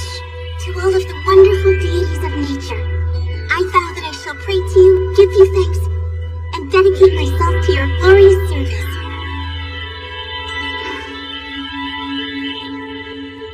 Blue is the color of the god of summer, who aids in the growth of life.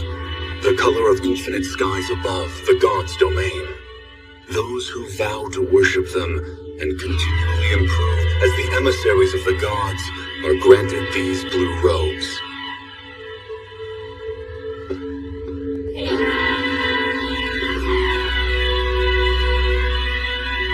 Brought to us by the gods' guidance, O pious disciple.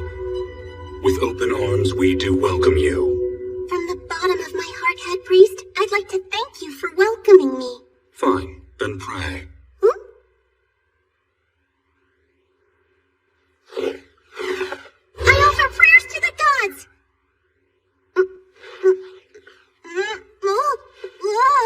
That's enough. Just make sure you have it by your commemoration. Let me introduce you to your retainers.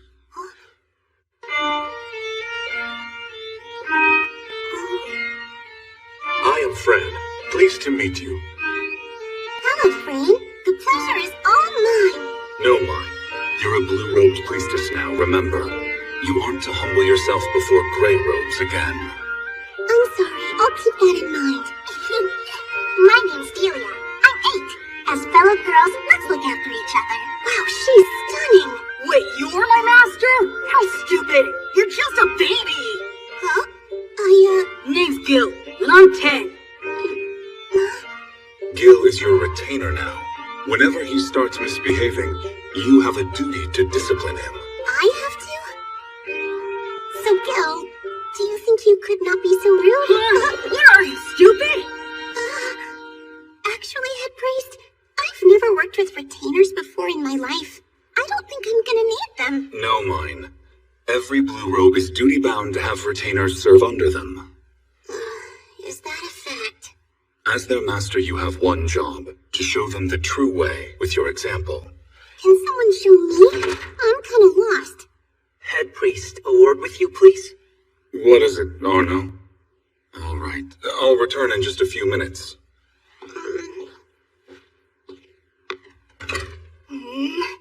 Jeez, I'd finally wormed myself into serving the High Priest. And now look at me. My feminine charms aren't gonna work on a girl. Seriously, this is a joke.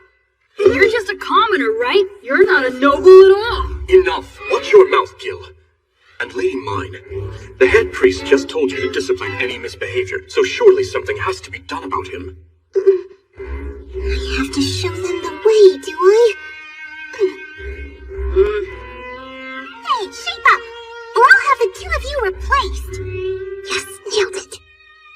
Oh, please. There's no way in hell that's happening.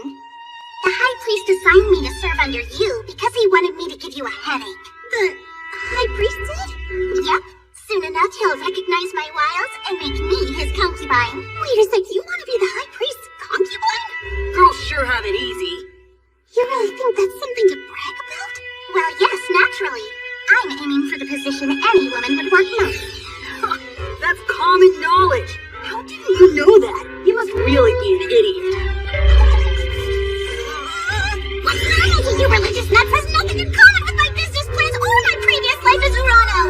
If this were the head priest, he would do a much better job putting these There's breaths... Fran, who seems totally devoted to the head priest. Gil, who only communicates through the use of insults.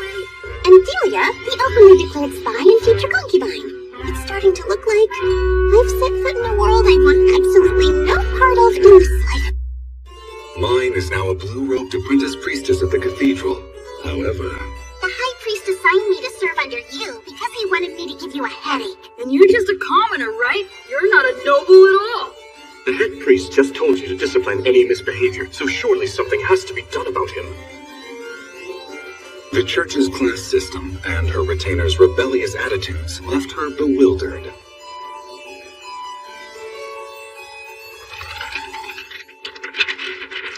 I'll give you a rundown on the work expected of you. Sure. As you are no doubt aware, blue robes are meant for born nobility, but you were granted the rank as a commoner, and you can assume that nobody looks favorably upon that fact.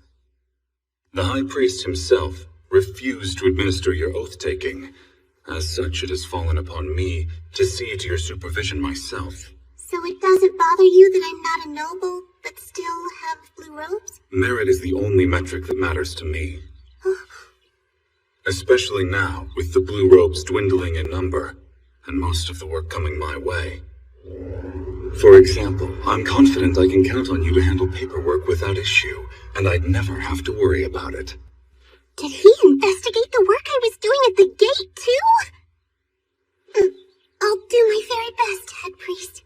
I'm sure. For your first duty, you'll be helping file paperwork as my assistant. Then your work as a blue-robed priestess. Prayers and mana dedication. Mana dedication? Fran, bring forth the shield.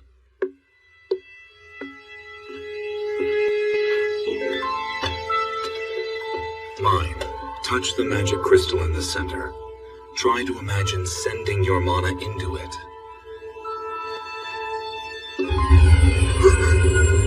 Whoa, a magic circle? Oh, it's drawing my mana into it. So this is how I'm supposed to discharge and dedicate my mana.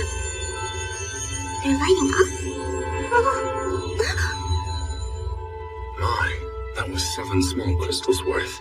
How are you feeling? Well, kind of refreshed, like my body feels a whole lot lighter. I see. Be sure not to strain yourself when dedicating mana.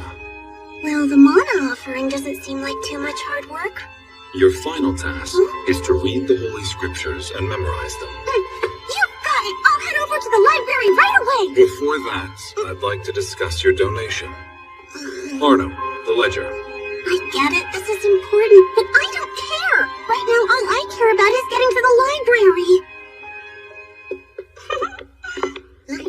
Library! Why do you want to go to the library anyway? You're just a dumb baby. Seriously? A pea-brain plebeian kid wants to read religious books? Give me a break. What's with that look? Don't act like you're that different from us. Just because you wear blue robes doesn't mean you can get bossy. Those fancy robes of yours don't intimidate me in the slightest, you know. I have the high priest backing me up, so you can't touch me. I'm jealous, Delia. It must be nice having a real master. I don't want to have some dumb little kid as my master. I won't listen to a single word you say, and I'm gonna give you hell. Hush, Gil. At least we agree. I refuse to consider the 3 of you as my retainers either, Gil.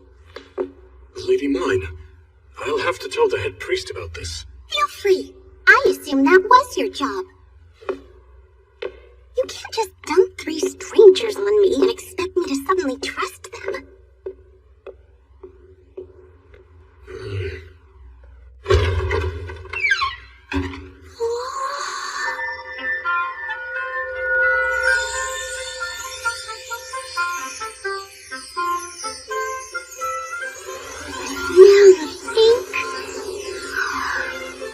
Of old paper in the air. Paradise on God's green earth. This is a copy of the Holy Scriptures.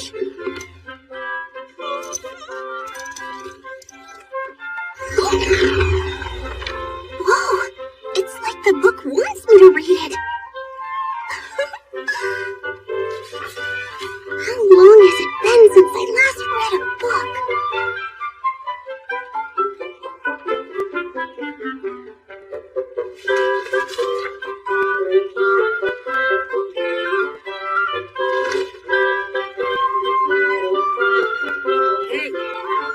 Hey, snap out of it. It's time for lunch.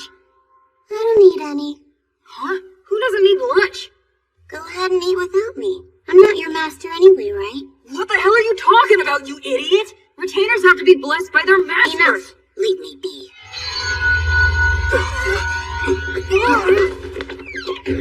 There. All quiet now. Oh, Lutz. That really wore me out. You do look a little pale. Way to stick with it. Is Mr. Benno at the store? Yeah. Then I'll stop by. I need to discuss my church donation. Why are you guys following me? Well, we're your retainers. Meeting someone without your retainers is totally out of the question. But you don't have to come along. I'm afraid we must, my lady. Fine Fine then, I'm getting out of here. After all, I'm starving now thanks to a certain blue-robed idiot. Delia and Fran, you can head back now. But Lady Mine, when you're meeting someone, you need to have... Delia, I want you to pass along a message. Who, me? Yes. I'll be back with my donation whenever Benno's schedule frees him up. Go and tell the head priest that for me. I need this message to be clear, so get it right. Oh, you need it, huh? Very well. I don't know that this was the right choice, my lady. I can go talk to the head priest, but you... I have Lutz to go with me, so I'll be just fine.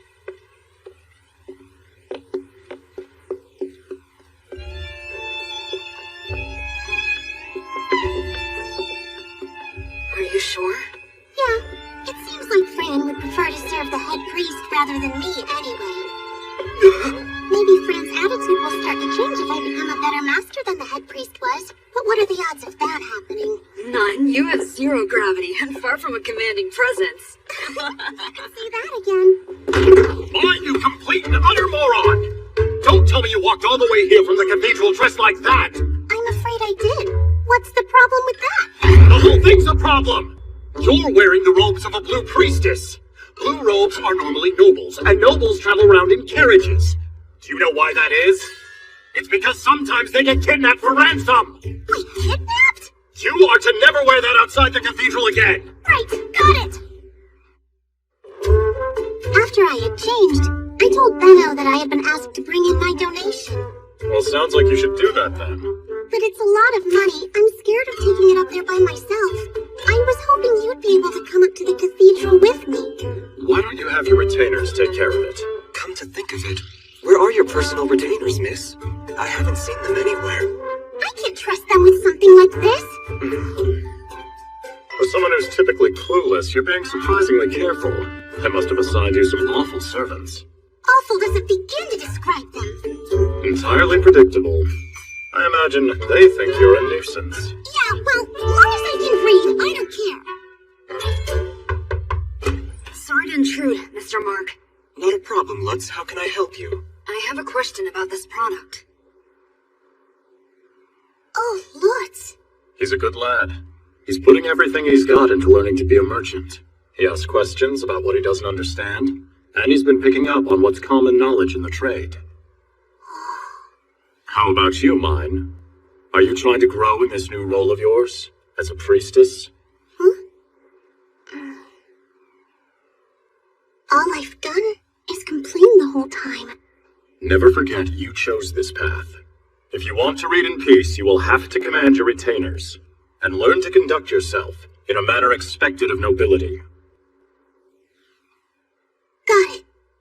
Now then, when are they expecting us to deliver the donation? I told them we'd do it whenever your schedule was freed up. Huh? Diminutive nitwit! That's basically the same as telling the church we'll bring it up to them at once! Huh? Go, Mark, and do it quickly! It will be done, sir.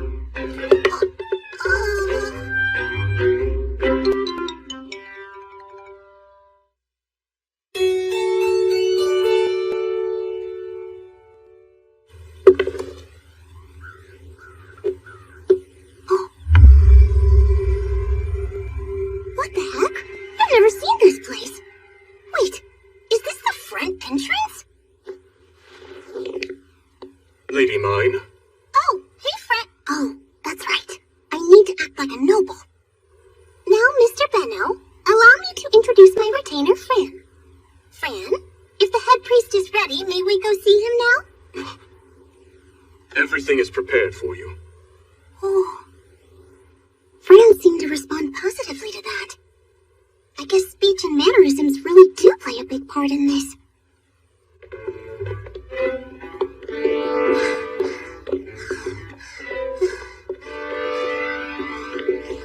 Young man, you're going to make the lady collapse.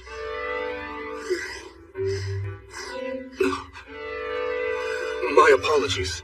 You should pay attention to how fast you're making mine walk. I understand, sir. On this auspicious day, bathed in the light of the god of fire, Lion Shaft, we pray that the gods bestow their blessing upon this meeting they have guided us to. It's a pleasure to meet you. Your Eminence. I run the Gilberta Company. My name is Benno, and I'm here at Lady Mine's invitation. Thank you for receiving us. From the bottom of my heart, Benno, I bless you. May the god of fire, light, and shaft guide the Gilberta Company to greater heights. They call that blessings? I had no idea they used mana like that. How do I climb on like a noble? No way! Impossible! Whatever shall we do about this, Fran? Pardon me, Lady Mine. Whoa, I got through to him. Oh, his attitude seems a bit lighter. And then, after Benno had presented my donation and a gift from himself... Since you're here, I was hoping you could answer a few questions for me, Benno. I'm not sure what's going on, but I do know a brutal fight's about to break out. Don't let me down, Benno! There is one issue of concern. The staff here at the cathedral sees mine as a loose cannon who cannot control her mana. It went out of control. That's strange. I hadn't heard.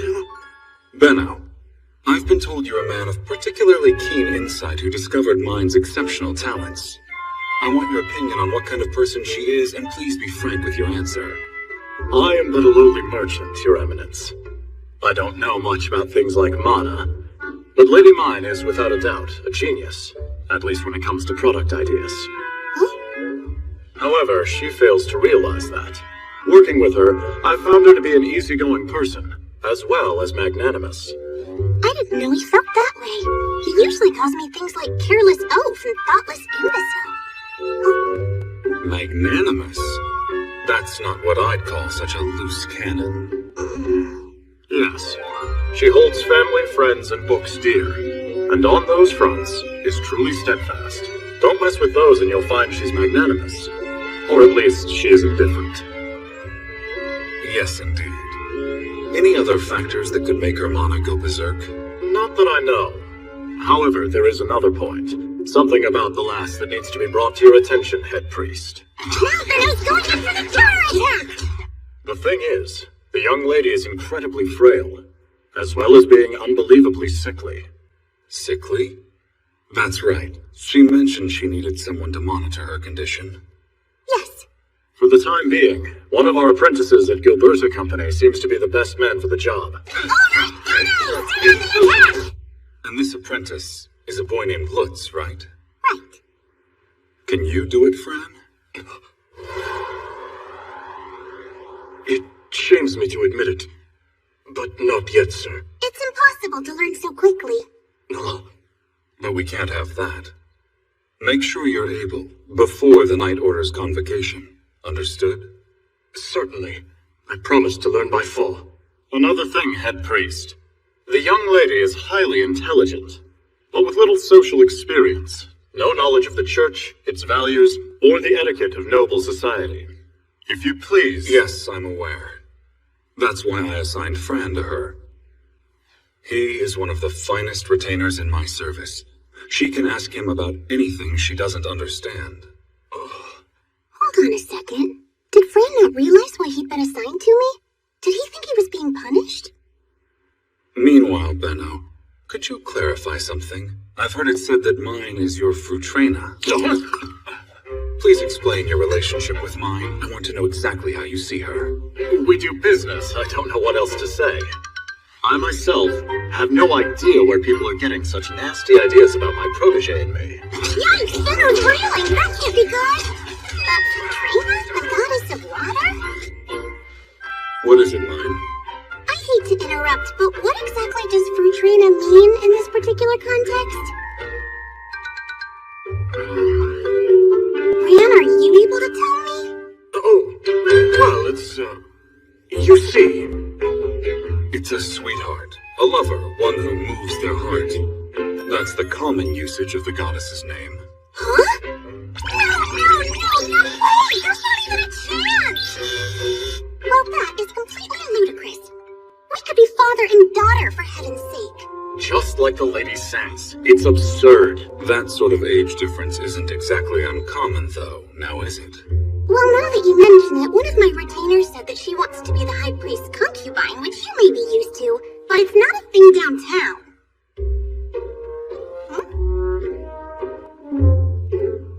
Huh? Your Eminence, I realize that it's not my place as a mere servant, but may I be allowed to say something? You may.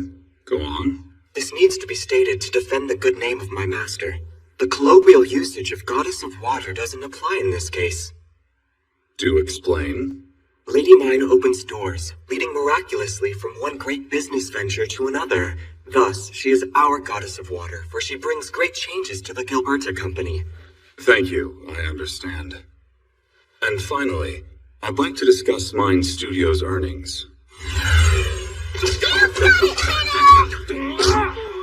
Benno is the victor! They settled on the church getting 10%, and just as I was marveling at Benno's negotiating skills... Lady Mine! You disgrace yourself. Now stand up. This happens often. It does? As I mentioned earlier, she's quite sickly. I see. We're very sorry, my lord, that you had to bear witness to this. Now I fear we'll have to cut our farewell short and depart immediately. Please, sir, allow me to carry Lady Mine. We're in a hurry. I refuse. But it's my job as my lady's retainer. What's this? I didn't understand the head priest's intentions, and I unfairly took my frustrations out on your ladyship. Please forgive me. It must have been painful. You probably felt like you had been cast aside. The head priest clearly has no intention of letting go of a fabulous servant like you. He was even giving you orders without a second thought during the meeting, even though I'm supposed to be your master now. Right. And Fran? Yes. I promise I will do my very best to grow into a master worthy of your service. Would you please help me along that path? I'd be honored. Please feel free to ask me anything you like. Don't you dare drop her. Right.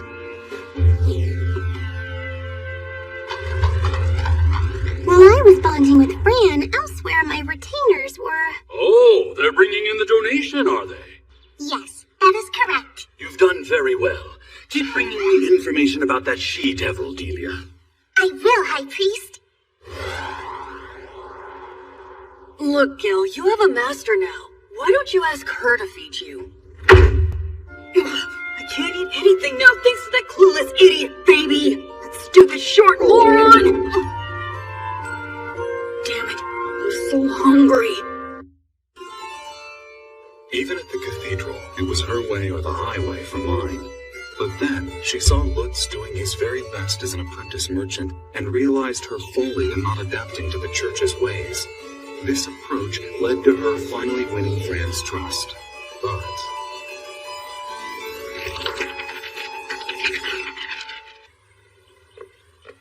Welcome home, Lady Mine. Huh? What do you mean by welcome home? I'm commuting each day. But to my retainers, the cathedral is home.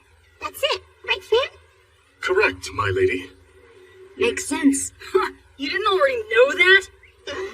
Oh, don't bother trying, Gil. Just let them put their foot in their mouth. Delia and Gil, could you two keep it down? Fran and I are trying to have a conversation. I know when I'm not needed. See ya? What's that girl's deal? That's my retainer, Delia. Even people like her are allowed to be retainers? Delia is somewhat of a special case. And what about this guy? What about you? You can't just waltz in here and act like you own the place, you outsider! You can think of Gil as a special case, too. You're the only decent retainer she's got?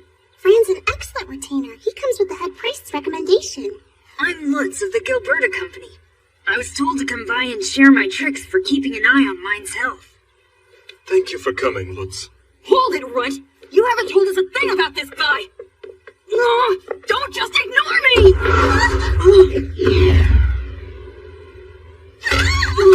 You stupid jerk! What if you hurt mine by pulling that stunt? Stop! What do you think you're doing? How dare you, a retainer, lay a hand on your own master! Let me go! If this happened in town, there'd be no question that Gil had it coming to him. Please, Lady Mine, you have to stop Lutz. This is the cathedral. There can be no violence. Here we go again! What's totally normal downtown is abnormal here. Stop, Lutz! Just drop it, okay? You should fire this brat! If you want Gil to be disciplined, he can be thrown in detention or denied the alms of the gods for the day. The alms of the gods? That's right! As my master, you failed to provide me with what I need! Provide you with what you need? It is a master's duty to see to their retainers' daily needs. Traditionally, they've given retainers the leftovers from their meals. And whatever's left over from that goes to the orphanage as the alms of the gods. I haven't been doing that for my retainers because I commute from home. Oh, you finally figured it out, did ya? But because you're such a clueless idiot of a master, I'm about to starve to death here! What's wrong with you? What's wrong with you, you moron? You don't do your job, and you nearly injured mine! And you think you deserve food and clothing after that? The alms of the gods are meant for everyone! Gil, you know Lutz is right. Don't think for a second that the gods will allow you to partake of their alms without ever working for it. You don't understand what it's like! I imagine your buddy, the head priest, is feeding you the good stuff. I haven't moved out from the head priest's quarters yet, my lady. And as for Delia, I'm sure she's still living in the high priest's quarters. What about Gil, then? I accepted my role as your retainer because I thought I'd finally be able to eat my fill. I thought I wouldn't have to share what little food I got in the orphanage anymore. If I don't get the alms of the gods, I quit being your retainer! Well, that would make everything a whole lot easier, wouldn't it, Mine? It's my fault. Huh? What's your fault, Mine? I requested to continue living at home because I didn't want to leave my family. But if you're now bearing the brunt of that decision, Gil, I'll take responsibility for it. I'll think of a way to make sure you're always well fed. Do you think you could give me some more time? I don't know. Can you even do that? While wondering how I could ensure that Gil regularly received the alms of the gods, I headed to the head priest's office to take care of paperwork. Why aren't you wearing your blue robes? I was told that if I wore them while walking around downtown, then I might get kidnapped. Get kidnapped? Yes, so I planned on changing into my blue robes once I arrived here at the cathedral. Give me just a moment, please.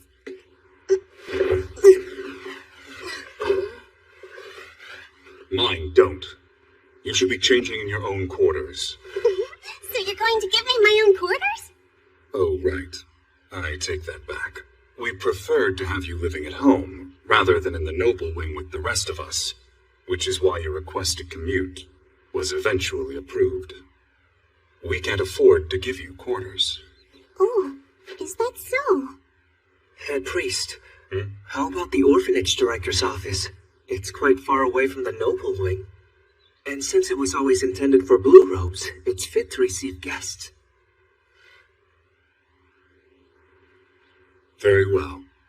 You may use the orphanage director's office. For now, when you need to change your clothes or host visitors, do it there. I'm very grateful. I'll take care of the shelter part of shelter! The office has been unused for a long time. It definitely will need to be cleaned. Then I'll have Gil go ahead of us and start cleaning it up while I stay behind and help you with your paperwork. She's going to let Gil handle it? I heard that he kept getting thrown into detention because he would never clean up the chapel. Are you really assigning Gil to that job? I can't evaluate him fairly if I never give him the opportunity to prove himself. Gil, you made sure to tell me before that you didn't see me as your master. But would you be willing to work in exchange for some food? If you clean up the director's office for me, I'll compensate you for it. Wait, what do you mean? Reward you for the hard work you put in. You know, like money or wages. You wanna... what? He who does not work, neither shall he eat. He who... what? I'm not willing to hand out food and clothing to someone who doesn't work for it. But if you do your job, I'll take care of you. So, Gil, can I trust you? You're saying if I clean the place up, I'll get wages. And then I'll be able to eat all I want, right? You have my word. Okay, deal. I look forward to seeing what you can do, Gil.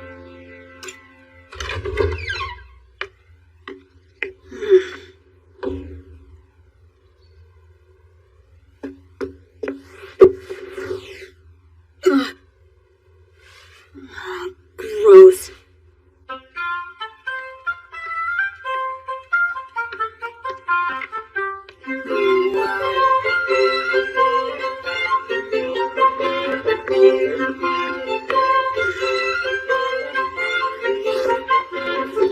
Just you wait, Rut.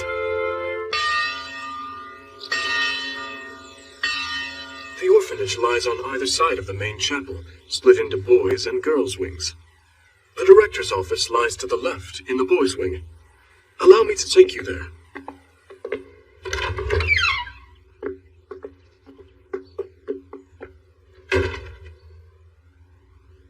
It hasn't been cleaned at all.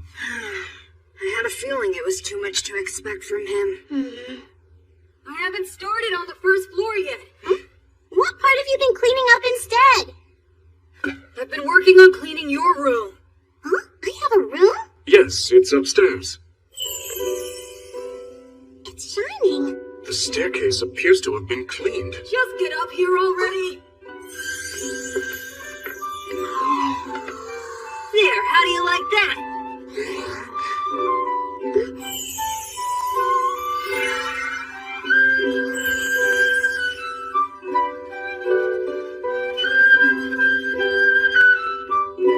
The place is spotless. Well, yeah, naturally, I cleaned it up after all.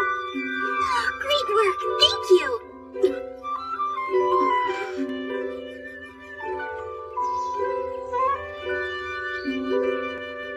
Now, Gil, please kneel for me. Huh? What, like this?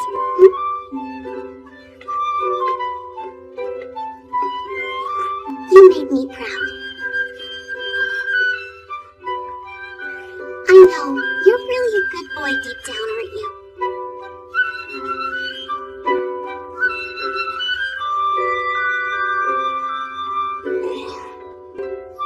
It ended up that what Gil needed most from me was actually just thanks and praise.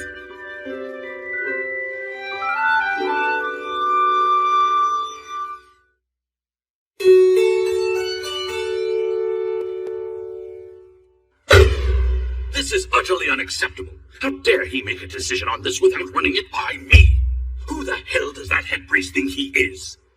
You! Why didn't I hear about any of this from you? What are you talking about, sir? That little devil was just given the orphanage director's office. Huh? Well, how are you going to get me any useful information sitting around here? Huh? But I thought you... No! Please wait! High priest! No! Don't!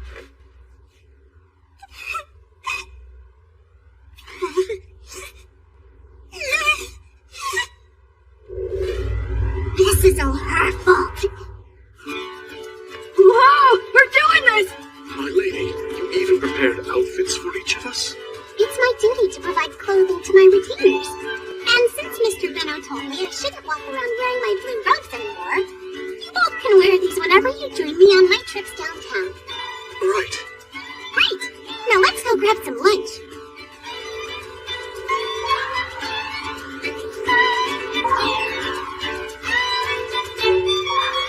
I got his booklets.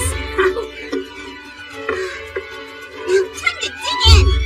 Almighty King and Queen, sovereigns of the infinite skies, who grace mankind with thousands upon thousands of lives to sustain our own, mighty eternal five, who justly rule over the realm of mortal men.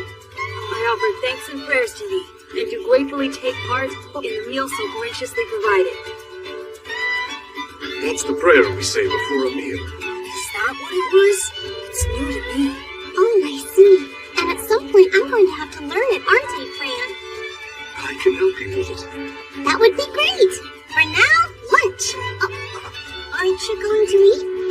Lady mine, retainers eat whatever's left over after their master has finished eating. Oh, that's right. I order you to eat your food while it's still hot. Yes! Oh! Oh, Fran, what's the matter? Am I meant to eat this with my hands, my lady? This is the way we do things downtown. It's a little bit different from the church. I understand. Like it? It's delicious. I don't even care as long as it fills my belly. Are the alms of the gods really that unsatisfying? Well, now that there's fewer blue robes around, there's less alms of the gods. On top of that, all their gray-robed retainers had to come back to the orphanage. Well, stuff yourself today, Gil. It'll be my treat. Yay! Offer prayers to the gods! Gil! No, you don't have to offer your prayers here. That's more of an at the cathedral thing. Huh? Hey, I'm sorry. What for? Well, because I called you clueless. But downtown, it looks like I'm actually the clueless one. No sweat. We're both clueless about each other. So you make sure to tell mine whenever you think she's doing something wrong. And I'll keep a lookout so you don't do anything else weird. Okay, Gil? Yeah, sure thing. You what? You found an oven? The orphanage director's office I was given at the church came with an oven. Another great job, mine. A kitchen that was once used by nobles. That'll help big time with the Italian restaurant you were talking about. Let's have our cooks practice there. I can't believe you already found cooks, Mr. Benno. Then let's put them to work on some of my recipes. The food they make can also be the alms of the gods, so it's basically a twofer. Huh? Alms of the gods? That's what they call the meals that I offer my retainers. And whatever's left over after that goes to the orphanage.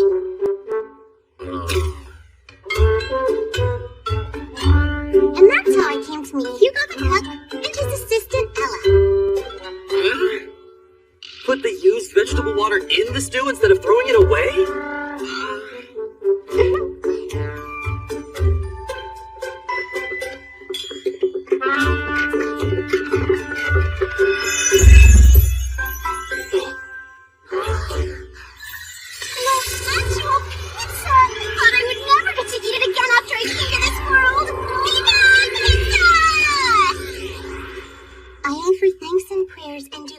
Partake in the meal so graciously provided.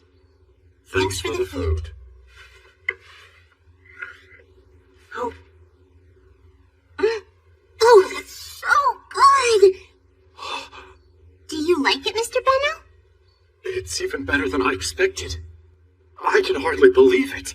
I'm lucky I already had homemade baker's yeast available because I wanted soft bread at home. Good job, past me! I bestow the alms of the gods unto you. Thank you, my lady. This is all your fault, you know. Why'd you have to go and get this office? Because of it, the high priest is starting to think I'm incompetent. Delia! Knock it off! Because of you, I just lost my place in the high priest's quarters. What are you gonna do about it? Does that mean the high priest cut you off? Or are you still here to feed him information? No, I'm not even sure what you're talking about. And who would cut off someone as cute as me? Seriously. The reason Delia was assigned to you was because, as a girl around the same age, she could get friendly with you and gain information for him. That was the whole idea, at least that's what I've heard. But because she's been so brazen, you're more wary of her intentions. As a result, the High Priest no doubt sees her as a major liability. No, but hey, a priestess without a female retainer is just something that doesn't happen. Am I right? We've had absolutely no issues during your absence so far, Delia. Huh? If she's not up to it, you must let her go immediately. I'm not sure what I should do about her. Are you going to throw me out?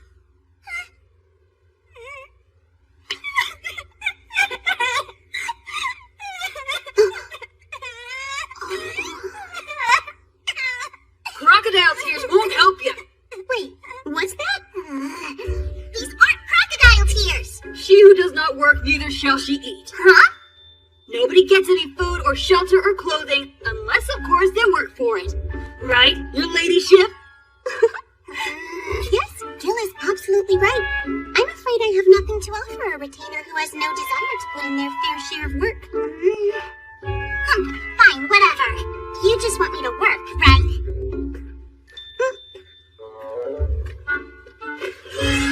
Surely you can use some womanly charms around here, if you want to please your guests. I see. Smiling and fawning over her master's guests has been her job this whole time.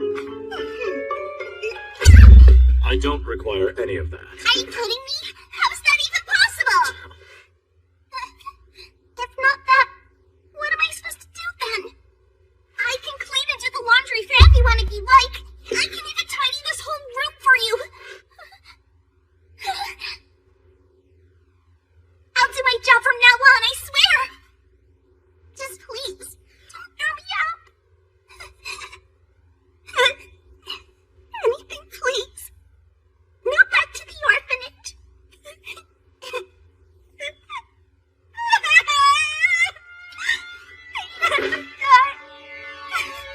I'm begging you. Please don't say that. You don't need me.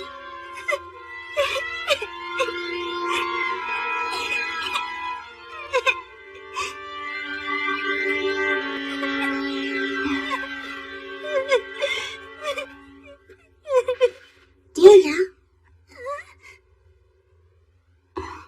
You can stay here with us. What? And you'll look after me as my retainer, won't you? Just as I promised to be looking after you? My lady, thank you.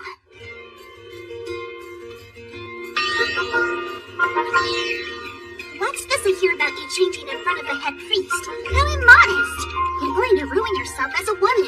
I mean, really.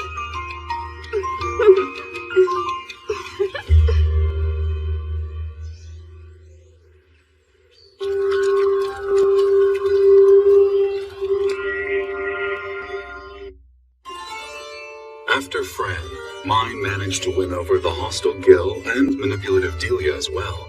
But at the cathedral, she would soon face much larger problems.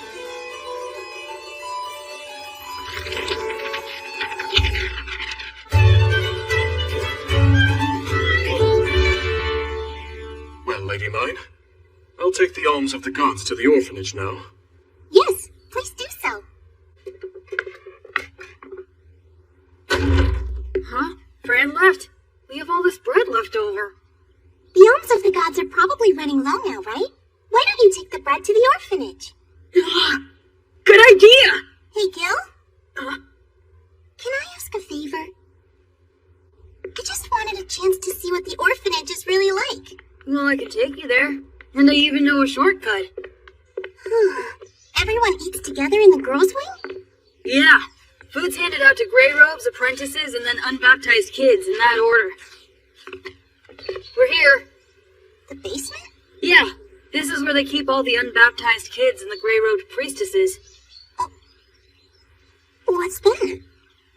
Have they been locked inside? Oh. Oh, wow. Why is there such an awful stench?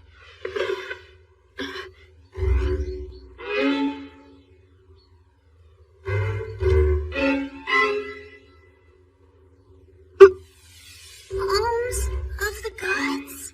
Oh.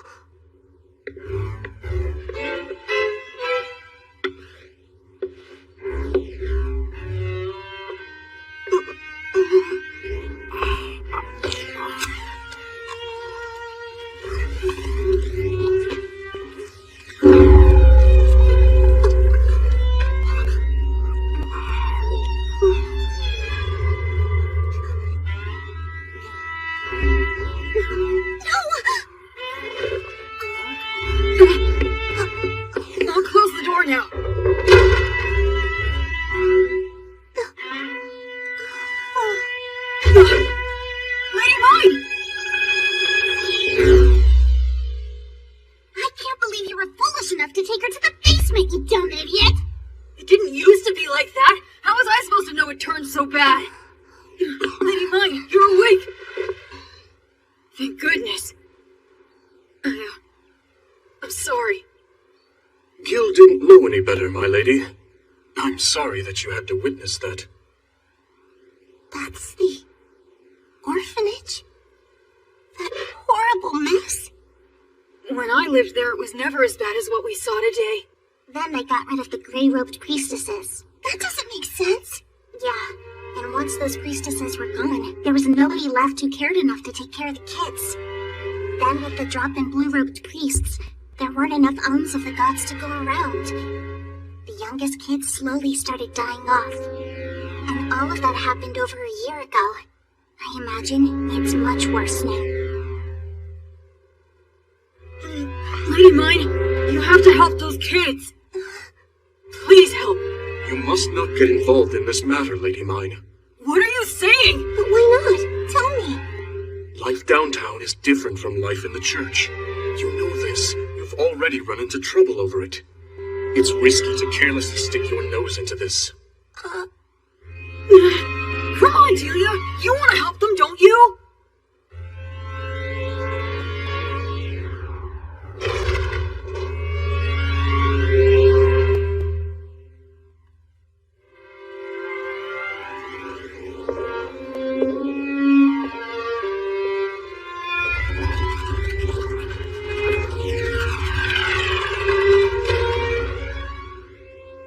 I want nothing to do with that life. I'm trying to forget it. All of it.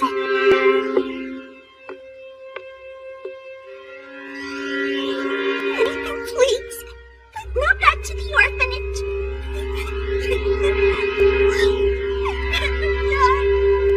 Poor thing. She must have gone through such hardships, experiences I can't even imagine.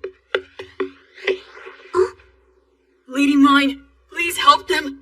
Nobody's doing anything. I'm lucky now. I get to eat all I want. But they're still starving.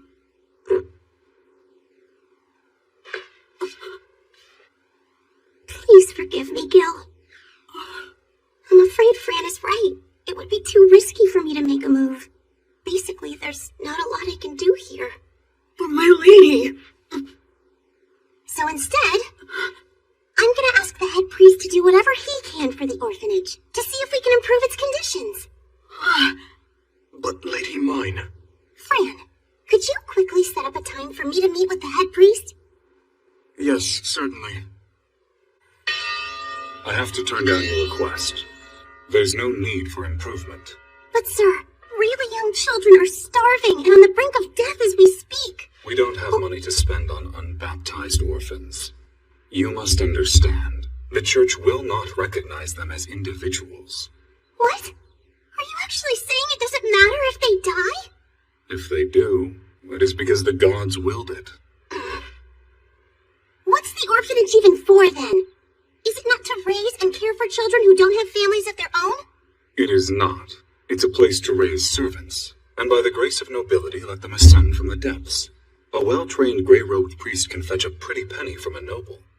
The way they think here is completely abnormal.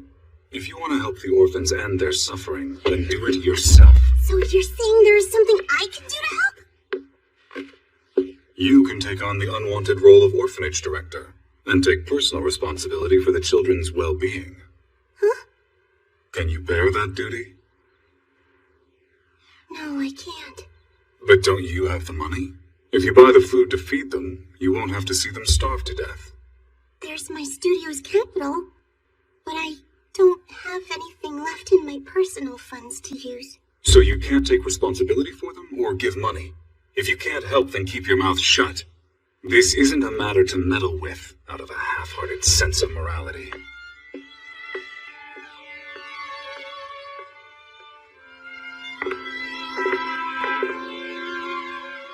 Lady Mine, would you like to stop by the library? Perhaps it will help you feel a bit better. You saw this coming from the beginning, didn't you, Fran? It was always part of my job to know what the head priest was thinking.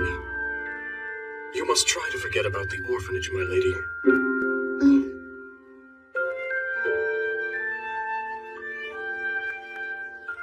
How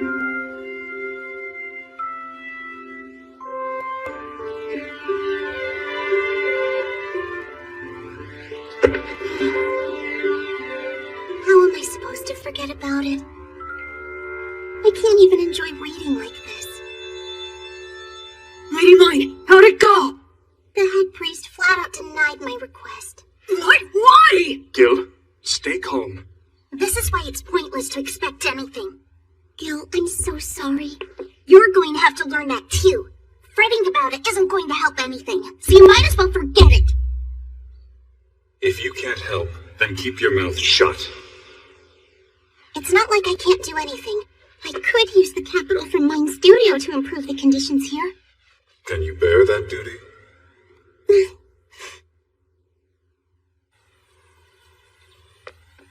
Let's. What's wrong? Mine?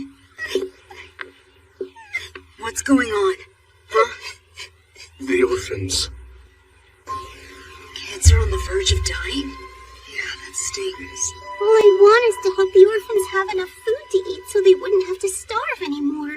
If they don't have enough to eat, why not send them to forage in the forest? Oh, good idea. Unfortunately, orphans aren't allowed out of the cathedral. Oh. So how come you and Gil get to be out and about?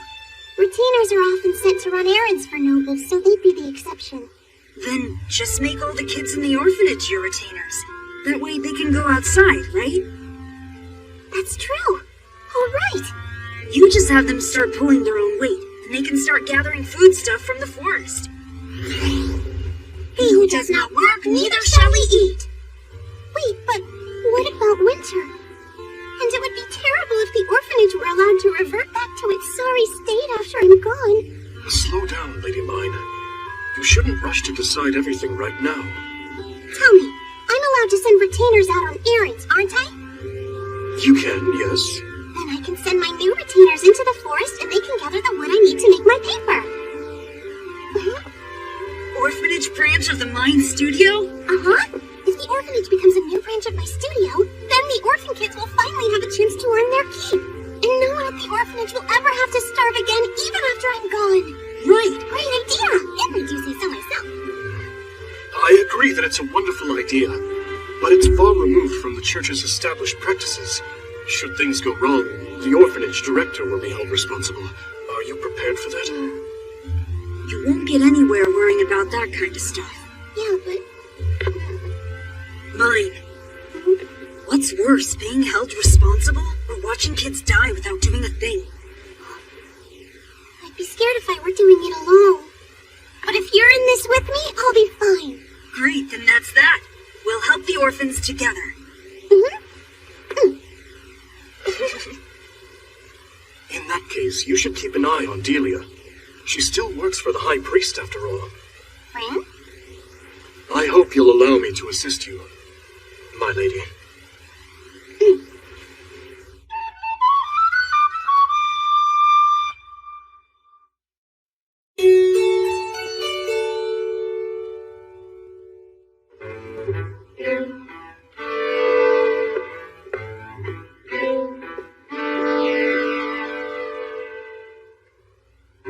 And so, we put together a plan to help the orphans and set it in motion.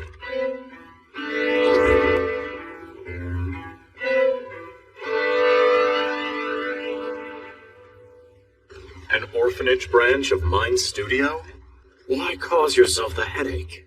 Well, it was your suggestion, remember? Also, with Mine Studio, say you can provide work for the orphans. Give them a better environment or some crap. Whatever it takes to get them to accept your ownership. Yes, but I didn't expect you to actually do it. But if this works, we'll be able to begin mass production of our paper. Right. But you'll need someone to give you permission to set up a workshop inside the cathedral. Someone's being overly cautious about this.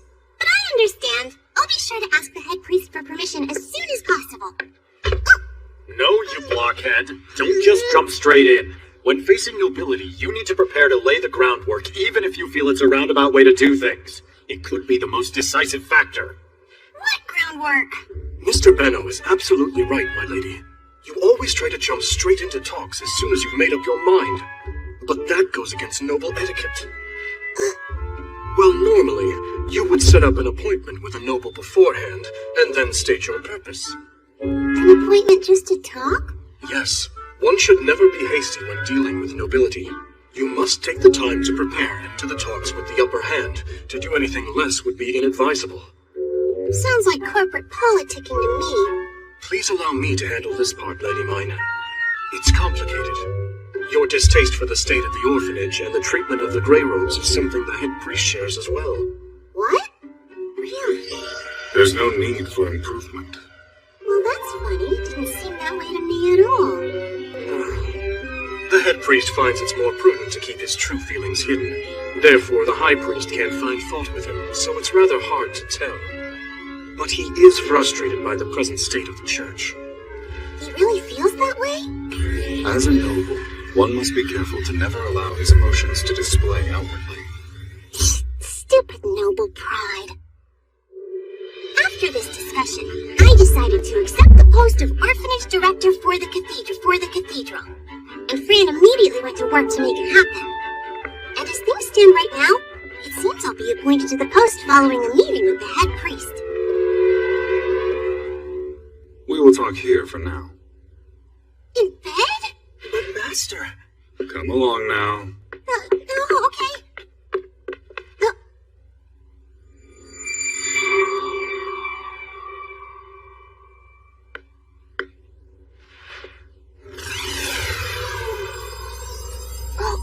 It's a door?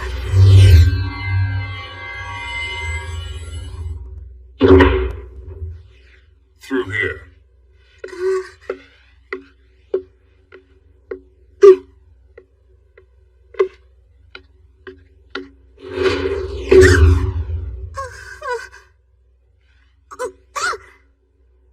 To read between the lines, or of being able to hide your own less popular opinions. This could prove fatal in noble society. You need to learn how nobles do things. As a blue-robed apprentice priestess, you're part of their society now. Right. Now then, let's discuss your appointment to Orphanage Director. I have a question. See, usually, you've been indifferent to others, so why do you want to help the orphans? You aren't one to take on trouble if there's nothing in it for you. It's so I can get back to reading my books again with a clear mind. I thought that was obvious. You're serious? Mine, speak in a way I can understand. As things stand, I'm too bothered by it to focus on my books. That's why I made up my mind to help those kids. So, for nothing more than to clear the way for your reading, you'll become the director of the orphanage as well as set up and run a workshop there? Yep. You know, you are even more of a fool than I thought. Something tells me the whole director thing is off the table now. That's all I wanted to discuss. I officially appoint you to be the director of the orphanage. Huh? I'm sorry, what did you just say? I said I officially appoint you as the director of the orphanage. As long as you feel you're ready for it, go ahead. Thanks a bunch, head priest. I think you mean thank you kindly, right? Huh? That's how noble women express gratitude. Try to keep that in mind. Got it. You're also in need of a priestess to teach you how to talk.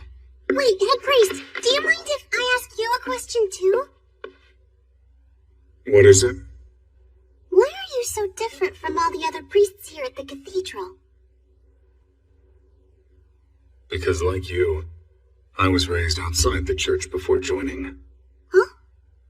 I grew up in noble society, but joined the church for certain reasons. Anyway, whatever you do from now on, make sure to report to me. Yes, sir.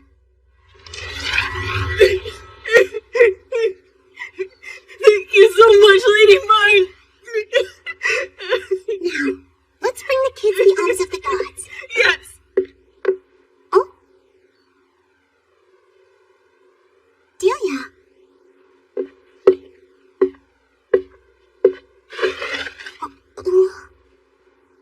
I'll keep this a secret from the high priest. So don't make me regret it by doing something stupid and messing this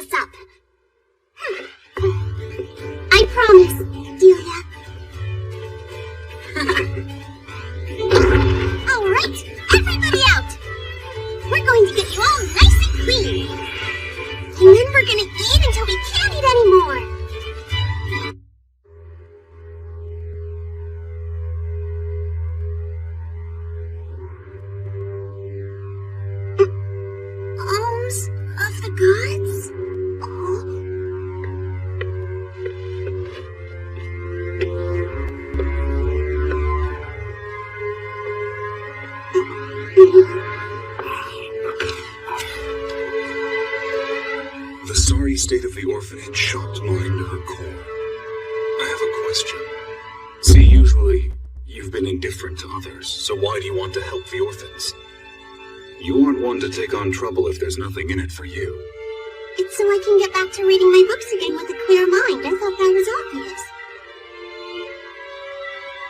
You're serious?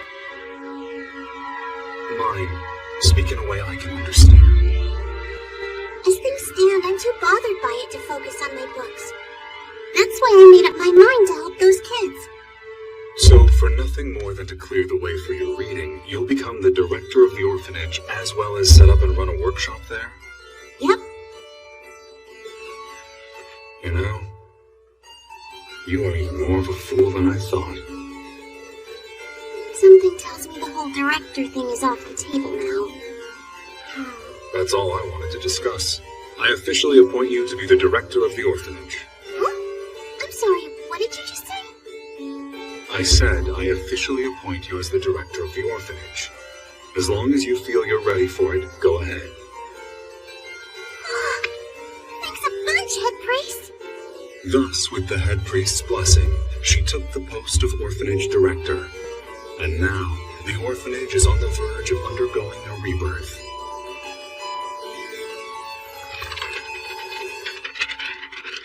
Under Fran's supervision, the orphanage was given a total makeover.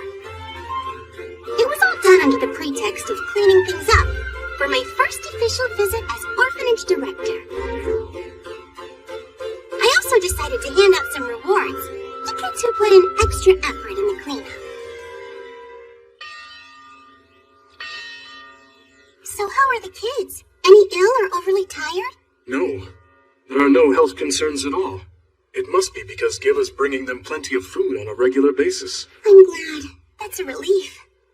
It would appear that the children all look up to Gil as their personal messiah. And since he told them he was doing it on your orders, it's likely they see you the same. Oh? Lady Mine! We just finished cleaning up the boys' wing. Excellent. Great work. Now then, could you start preparing the meals for everyone, please? With pleasure. Right. I'll come fetch you once everything's ready, my lady. So the kids are all right now. Thanks to you overseeing everything, yeah. I remember. They took me out on the day of my baptism, and a gray-robed priestess scrubbed me clean. Told me she'd transform me into a pretty lady, one fit to bask in the presence of his grace. 3 of us were taken before the high priest that day. But of the 3, only I was chosen. Delia. Why weren't you there to help me when I needed it? Don't be absurd, Delia. I know. It's unreasonable. Please don't cry, Delia. I'm not crying. Sorry. No, don't apologize to your retainer. Then I promise you, if you ever need my help in the future, I'll be there for you. I'm glad to meet you all. On this great day, bathed in the light of the god of fire, I, Lady Mine, have been appointed director of this orphanage by the head priest. You all graciously accepted my request, welcomed me with open arms, and I couldn't be happier about it. Hear my words, glorious rulers of the heavens. Hear my prayers of thanksgiving, 5 mighty and eternal rulers of the earth. To the goddess of water, Futrena, the goddess of wind, Shutzaria, the goddess of earth, Geduld, and the god of life, Avigleben. We give our gratitude through worship. We offer prayers to the gods. We offer prayers to the gods.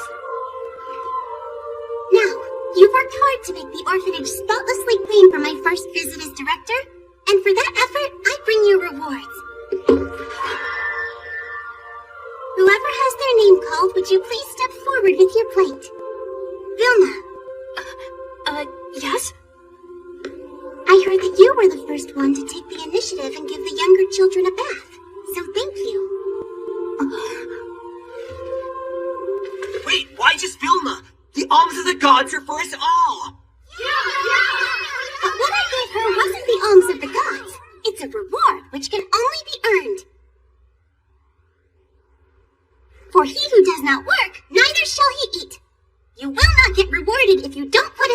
for it. I hope you all remember that going forward. Kai. Yes!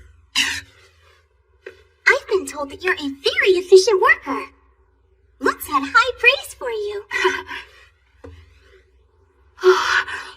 Thank you so much, Lady Mine.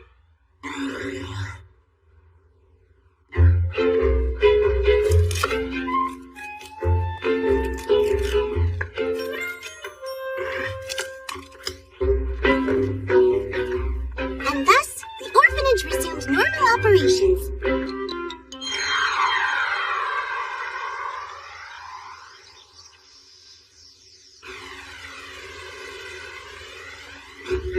Today, Dad and Tootie helped out by taking the kids out to the forest. This is great. If we do as Lady Mine tells us, we can start making soup for ourselves anytime we want.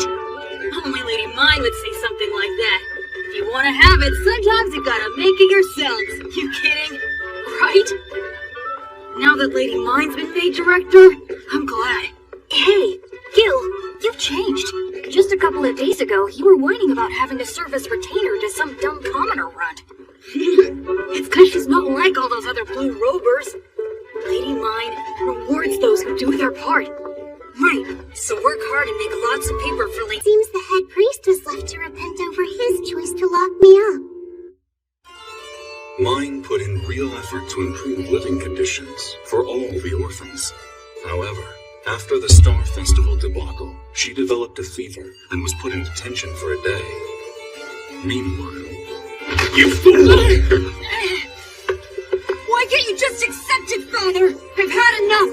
I'm getting out of here. Do whatever you want! Lutz! Another storm was brewing downtown.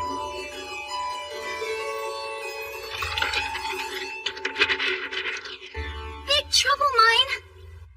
What kind of trouble, Tootie? Lutz ran away from home and still hasn't come back. Huh? But what happened? Go ahead and tell her, Ralph. Yesterday, Lutz got into a big fight with her father. Said he was leaving and then he just stormed out. Oh, Afterwards, we looked all over but didn't find him. Mine, do you have any idea where he could have gone? did you check the Gilberta company? Gilberta? Never heard of that. Where is it?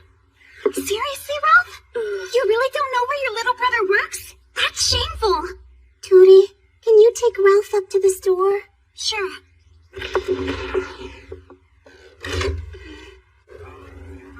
This is the place. Wait, Lutz works in this fancy place?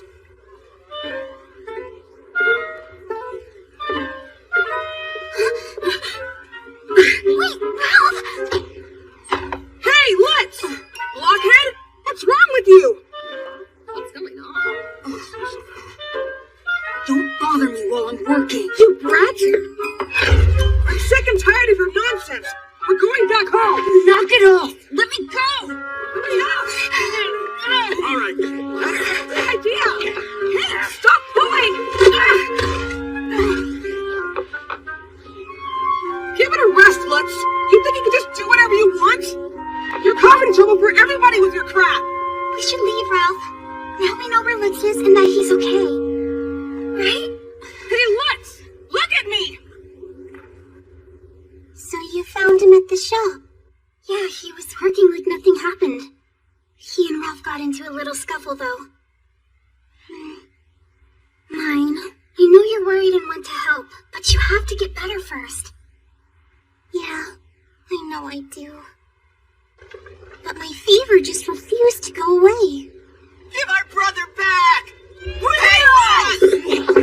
Doing with my baby boy? Give Lutz back to his family! Lutz! Lutz! Come on out! Mama's here! Several days passed before I was able to visit Lutz. Wonderful to see you again, Mine. I trust that you're feeling better now. My fever finally subsided. So, is Lutz here? It would be best if we took this discussion to the back. The last week has really put the rest of the employees on edge. I don't understand how things got out of hand so quickly. What happened? I'd planned to take Lutz along on a business trip to another town, but his parents wouldn't allow it. The opportunity to travel is why Lutz became a merchant apprentice. But his family was against the idea of him being a merchant, and that's been a cause of tension for them. Oh. You called, Master Benno? Lutz! Are you okay? Where are you living? Tell me. Right here. I've been living up in the attic storage above the shop. Sleeping in the attic? Why up there? What else am I supposed to do, mine? Where would I go? But that's no different than being a live-in apprentice. Isn't there something you can do to help Mr. Benno? There is. I'm considering adopting Lutz. You'll adopt him? That would be the plan, depending on what his parents say. Well, that's good to know. But how do you feel about that, Lutz? Your brothers and your parents are all really worried about you. Are you saying I should go home? Huh? So what, I'm in the wrong here? Like my mom and brother said? That I'm causing trouble for everybody I know?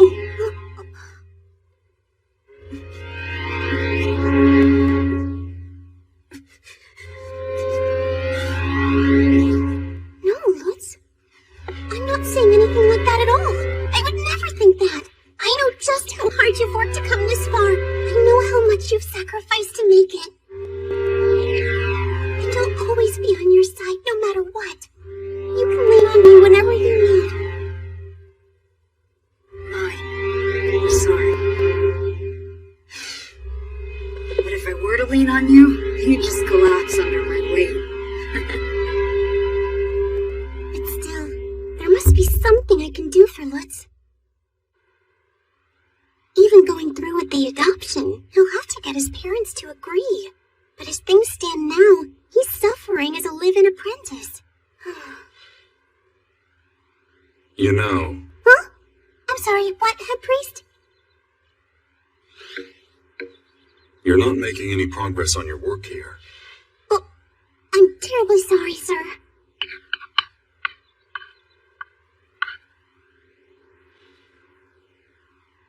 Again, you're losing focus. Sorry.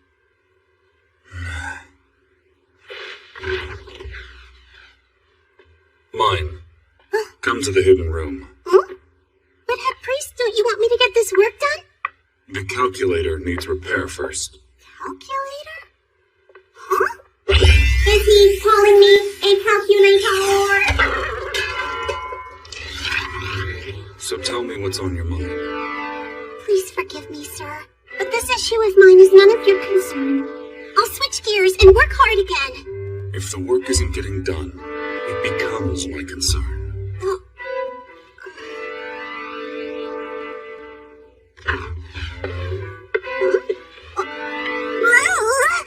Besides, who wouldn't be bothered by a poor child moping about? East? That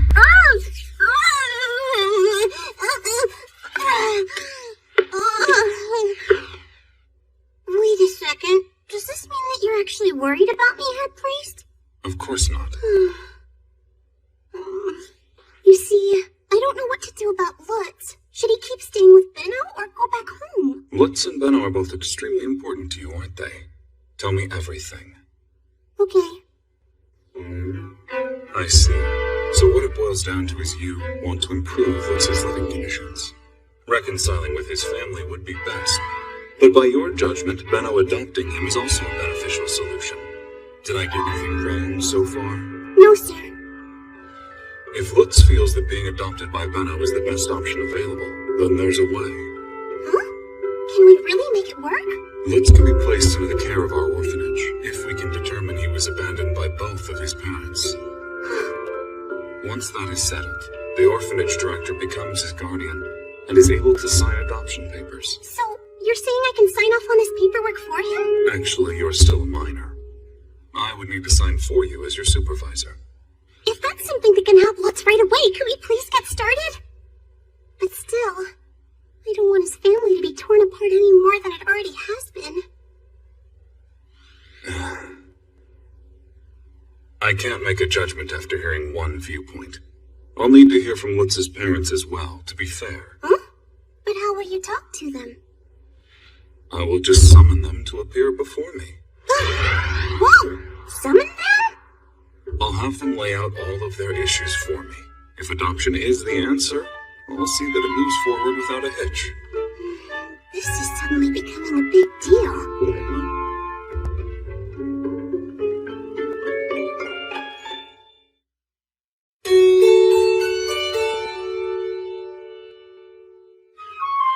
And so, the cathedral became a summit for all parties with an interest in Lutz.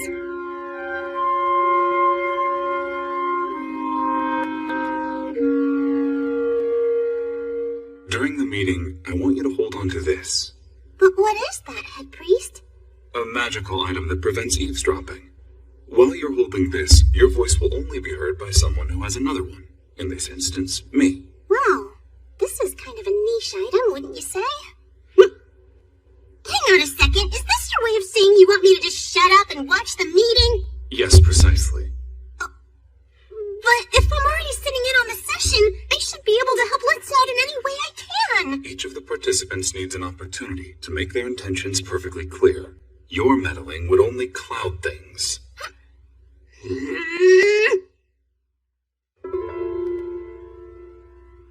I can't join in the discussion, but I'm rooting for you with all of my heart, Lutz. We'll begin this meeting by clarifying the foundation and substance of Lutz's complaint. Now then, you may state your case to us, Lutz. No matter how hard I try, they don't acknowledge my effort. They always push me away, saying to do what I want. Because I want... Don't be a baby! Come on! At least have the decency to hear him out! He's learning to be the best merchant he can be, so what's your problem? Mine. Settle down. Also, the item works better when you cover your mouth. Now, Deed, so what do you mean by don't be a baby? I am not familiar with the ways of people downtown, so please explain so I can understand. How is wanting you to accept my choices being a baby? My husband's not very good with words, so please allow me your grace. Now, Lutz, you want us to accept what you do, but how can you be sure you'll really make it in that business? What about it? What does that have to do with not giving me permission to visit another town? You withheld your permission. State your reasons.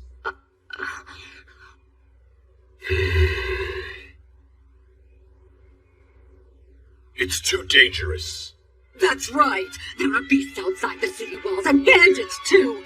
Who would want to take a child out there?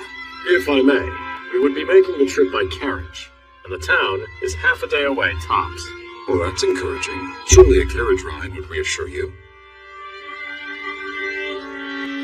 There's no need for that. I told you I needed to do something for work! Lutz, please, calm down. What do you mean, there's no need? We want to take Lutz along with us because we're planning on building a new workshop in the other town. I don't understand why you would need a mere apprentice for something like that. It's simple. With the future of my business and Lutz's abilities in mind, going forward, I want to groom him to be my successor. To that end, I would like to adopt him as my own. What the hell are you talking about? Hardly worth discussing. Deed, could you state your reasoning for that? It's why we're here. I would like to know your issue as well. The adoption would benefit not only my business, but also Lutz himself. It could secure his future. You don't have any kids, do you? No, I do not. But that's why I'm considering Lutz to be my successor. Not the point. No, what do you mean by that?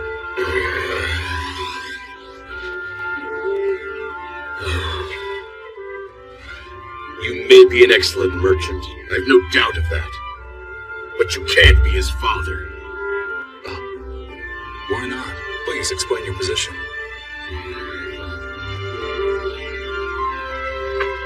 Parenting is about what's in here. Who benefits how don't matter. I see. You're right. I prioritize my shop's profits above all. Although, I respect Lutz's desire to be a merchant. That's right. Why can't you at least be supportive and accept my apprenticeship? I told you, it's your life, so do what you want. Do what I want? What's that about? Come on, you still don't get it? That's just your father's way of accepting your decision. What, really? Why couldn't you just say that? You damn fool! You ignored your parents' objections and chose this line of work anyway. So be a man, step up and do whatever it takes, even if it's a live-in apprenticeship. But don't be a whiny coward who runs away from all his problems by going to the orphanage, let alone look for adoption. Who could ever agree to that? It's true, Lutz. You were my dear baby boy who I gave birth to and raised over all these years. I could never give you away to anyone.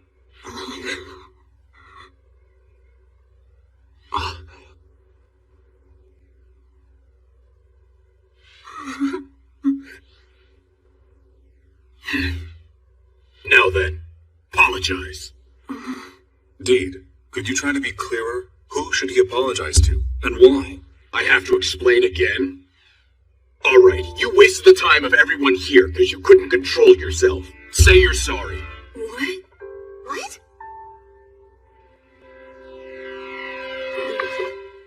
I'm very sorry. I can't hear you. I'm very sorry! But I did this by bringing it up with the head priest. I'm sorry, Lutz.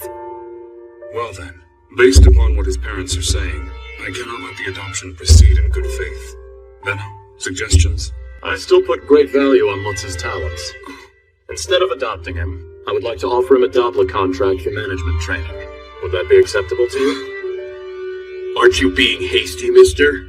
The boy is a hard worker, and he has patience. Both our futures depend on me training him as soon as possible. Yeah, alright. I want to help him, but I don't know business, and I don't have the money to back his ventures. That's settled. Let's file paperwork with the Merchant Guild right away. That's why I can't stand merchants. Right. As the youngest of our children, he's had a somewhat spoiled upbringing so far, but the kid's got spirit. Please, take good care of him. We're trusting you with our son. Mother,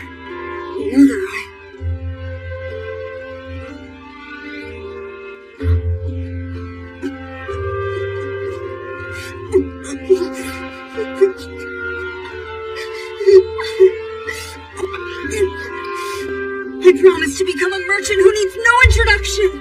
You're damn right. You're a man, so quit whimpering.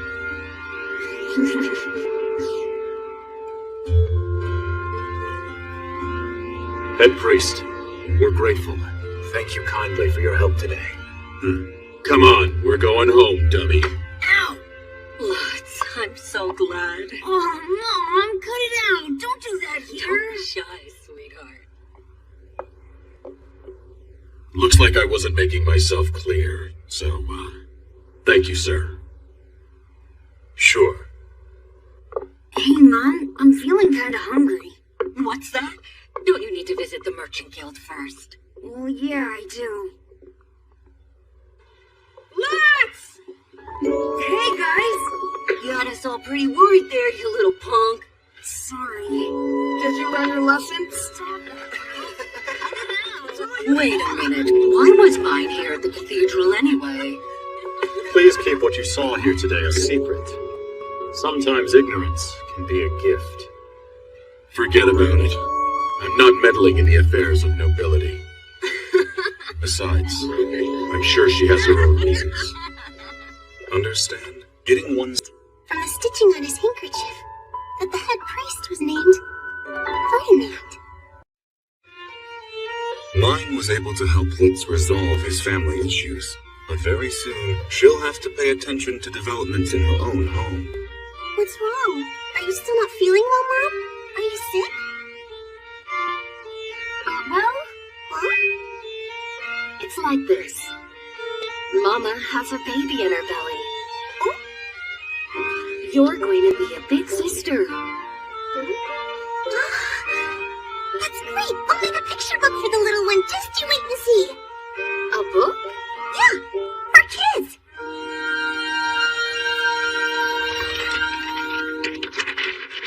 A what? A what?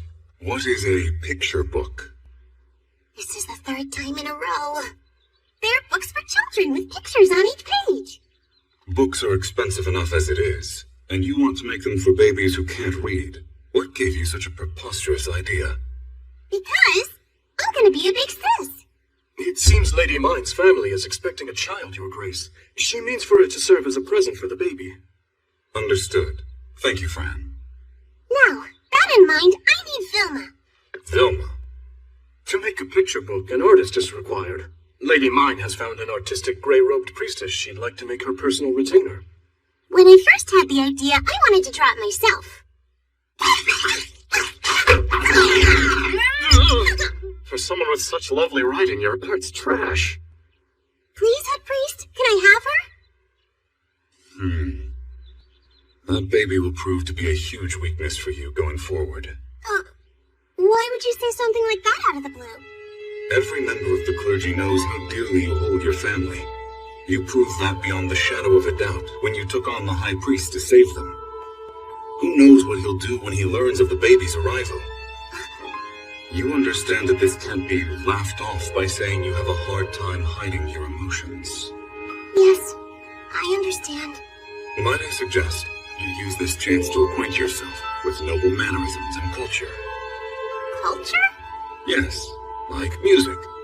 It's a favorite pastime of the nobility. Are there any suitable candidates? There's one who used to be Lady Christine's retainer, a priestess named Rosina. Perfect. If you want an artist as your retainer, you will also take in another retainer with a proficiency in music. Wait a minute! You can't make that kind of decision for me! For starters, I don't have any musical instruments! Oh, I see. Naturally, you wouldn't be able to practice without an instrument. That being said, I'm only asking for Vilma to become my retainer, sir. I appreciate your kind offer, my lady. Oh? But there'd be no one left to take care of them. I'm the only one who does, I'm afraid. As a result, I prefer to remain in the orphanage. In the church system, all retainers move into their master's residences. Is there any way I can make Vilma my retainer while still allowing her to live in the orphanage? I decided to ask the head priest for advice on the matter. And on the day we were to discuss it... The head priest sends these gifts with his regards. Wow. I declined because I had no instruments, but it seems they've found their way to me. This type of instrument's called a harpspiel. Harpspiel, huh? It would seem that the head priest is rather insistent on having you learn music, my lady. Welcome, Your Grace. Please have some. I had my cooks prepare a batch of cookies just for you. These are one of the many dessert items on the menu in Gilberta Company's upcoming restaurant. I wasn't aware you were dabbling in food now as well. Yeah, I had really hoped I could experience actual noble cuisine before the restaurant started serving customers. But I shall have to invite you to lunch sometime soon. Yes! So mine. Oh. You said you wanted Vilma as a retainer, but she wanted to continue living in the orphanage? Right. It appears that Vilma is the only one taking care of the unbaptized children who live there. The younger ones tend to fall ill easily, and sometimes even develop fevers late in the night.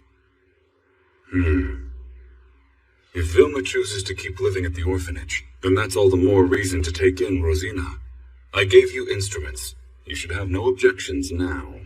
But is there really a need for playing music in the ceremonies the church conducts?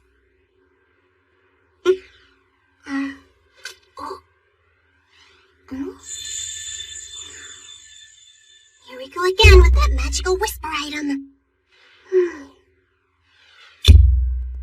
Music is essential to your growth because it is a vital part of noble culture.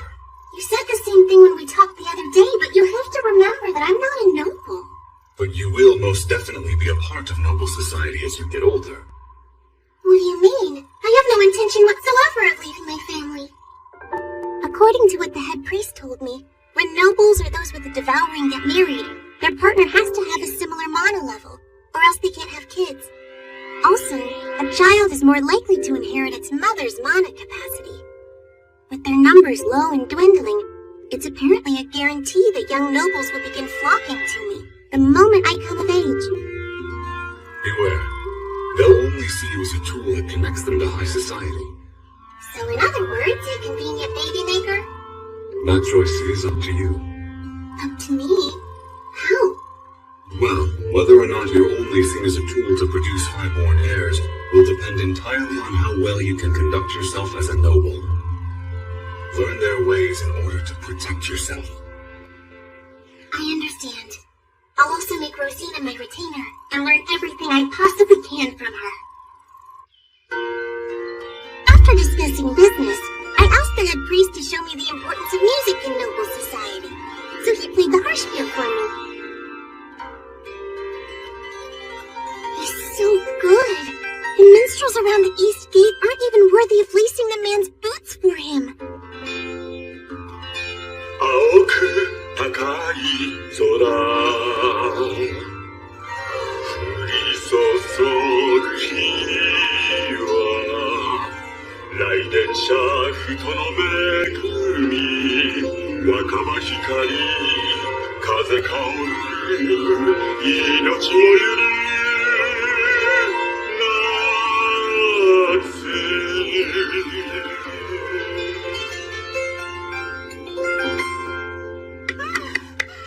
That was absolutely wonderful!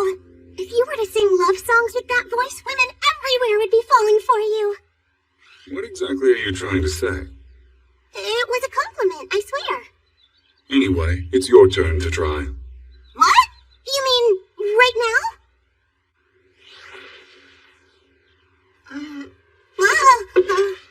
This is the first and most basic note you'll learn. Oh, hey, let's go. Ray? Me? This is called a scale.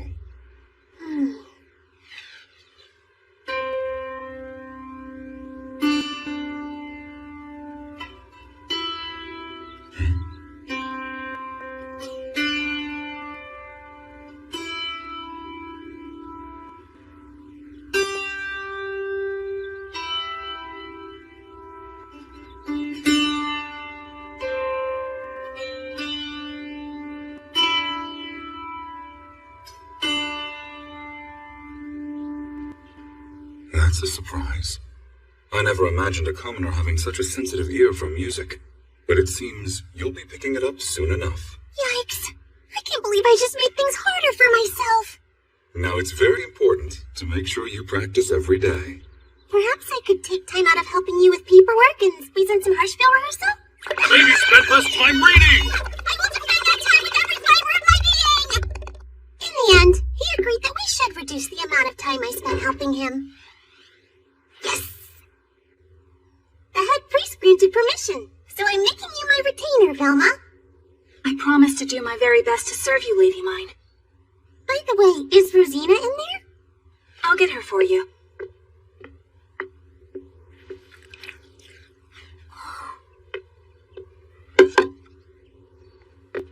Whoa!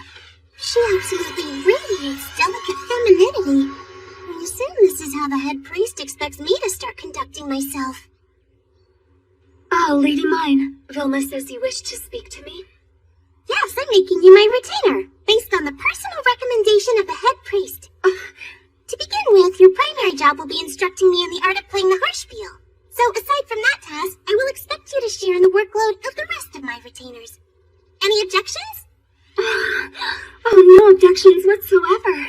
The harpsichord happens to be my best instrument by far, my lady. As soon as she got her things ready, Rosina moved into the director's office with the rest of us. My, look at those harpsichords. Why don't you play it for me? I'd love a demonstration.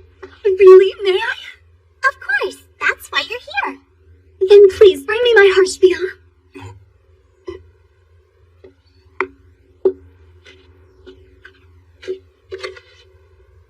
I can't believe I get to play again. Could you fetch me my chair?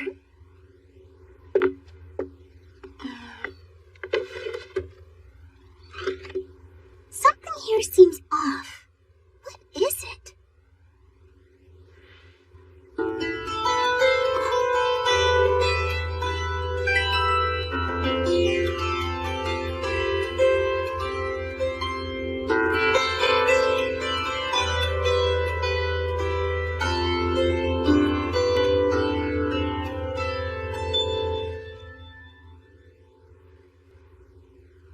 mine, I promise to serve you from this point forth with all my heart.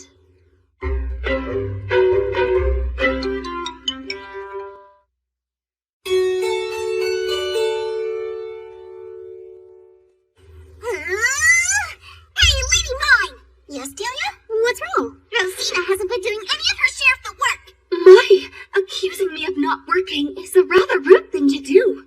She doesn't do anything other than play that stupid instrument of hers. She won't even get up in the morning. Is what Delia's saying true, Rosina?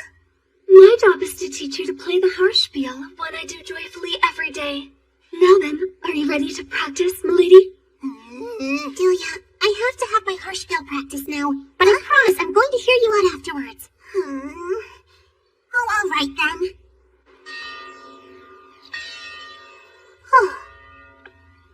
Oh, thank you. Could you take mine as well, please? Oh, she's doing it again. Rosina? What makes you think it's appropriate to give Fran orders? What's that? Fran is my head retainer. You'd do well to remember that. I'm going to leave here shortly to give the head priest some assistance. I'd like you to help Delia fetch some water, Rosina. What? You can't be serious.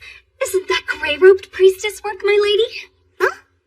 You see, I may damage my fingers doing menial work like a servant. Just have the apprentices over there take care of it. Rosina, I will not allow you to keep talking down like that to my other retainers. Besides, I believe there were other duties I asked you to see to. But Lady Mine, surely you can see that I'm different from the other retainers. I'm just not sure why that's such a difficult thing to understand. It appears you've misunderstood your position as a blue-robed apprentice priestess. Wait, I'm wrong? You're the one who's mistaken, Rosina! Delia! I'm still not totally familiar with all of the ways of the church. I'm going to listen as everyone says their piece, before deciding if your approach is right or wrong. Vilma and Rosina's previous master, the Lady Christine, was a blue-robed apprentice priestess who loved nothing more than art. Lady Christine tended to favor retainers who demonstrated talent in the arts. Rosina was given special treatment by her master because she excelled in music, and the servant work was done by the other gray-robed apprentice priest retainers. And I believe that is why she looks down upon anyone in a gray robe, be they priest or apprentice. That's going to be a significant issue. The word of the head retainer is the word of their master.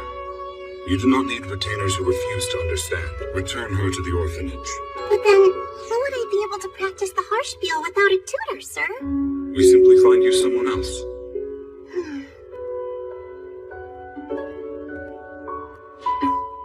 Head priest, I know I may be out of line for asking, but may I be excused for the rest of the day?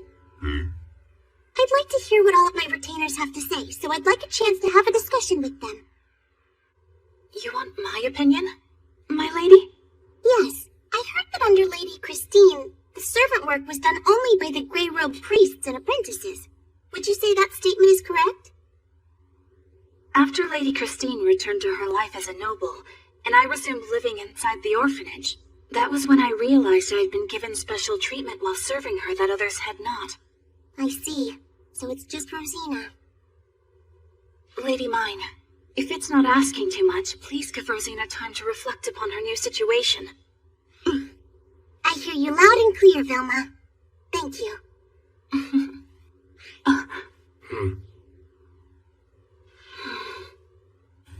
Then we all got together for a meeting. She plays too loud, doesn't listen to anyone, and she doesn't help out with work. Didn't you know, he who does not work, neither shall he eat? Yeah, how am I supposed to work with someone like that? You need to fire her and be done with it. Obviously, I dedicate everything I have to my art. It is my duty to teach Lady Mine how to play the harpspiel, after all. If I do say so myself, you really could broaden your horizons in the arts just a tad more. Rosina, you can't expect the exact same treatment as you had before. If you're going to continue working for me, you'll perform other duties besides music. I understand that your hands are very important when it comes to handling your instrument, so perhaps you could do paperwork. I've never done that. Not anything of that nature. There may be things you don't know or can't do. This is your chance to learn them. When Gil and Delia first entered my service as retainers, neither one was able to write letters. But after some hard work, they both figured it out. That said, I have no use for a retainer who refuses to do their share of the work.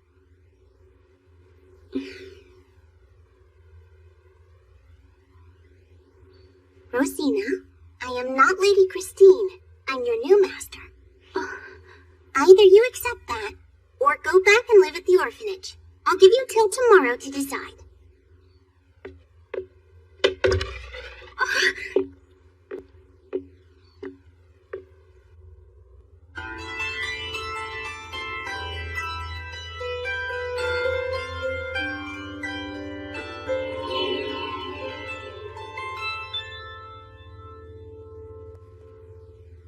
Those days are over, and there's no going back. Remember to work hard, and Lady Mine will acknowledge you.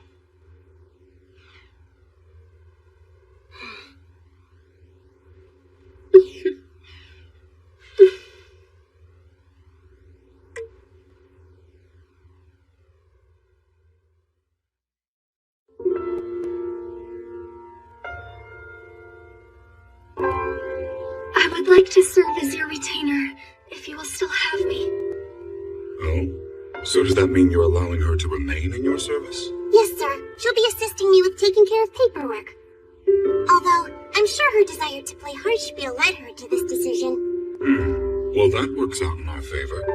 Because I wanted to see for myself how your practice is going. Wait, I have 10 days? And so began my trial by fire.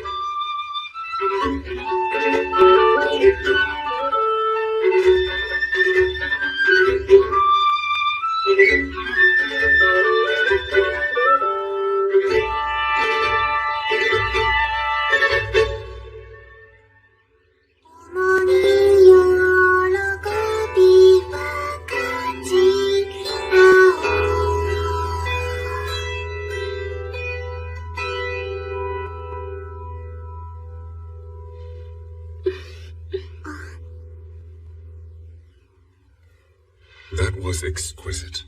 That's all thanks to Rosina. Oh no, it's because you're a diligent student and a quick learner, my lady.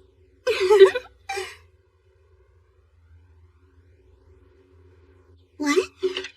Vilma doesn't like to be around men? You didn't know, my lady? I guess I just assumed. That's why Vilma remained at the orphanage.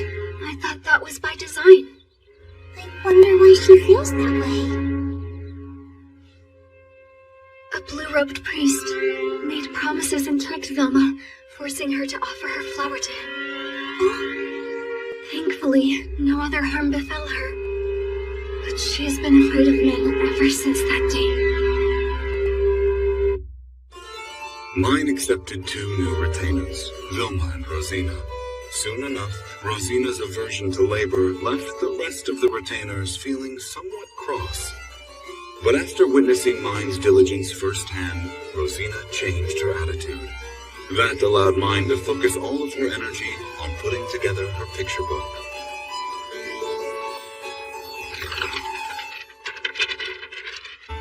Once upon a time, in a land far away, there were 3 little pigs.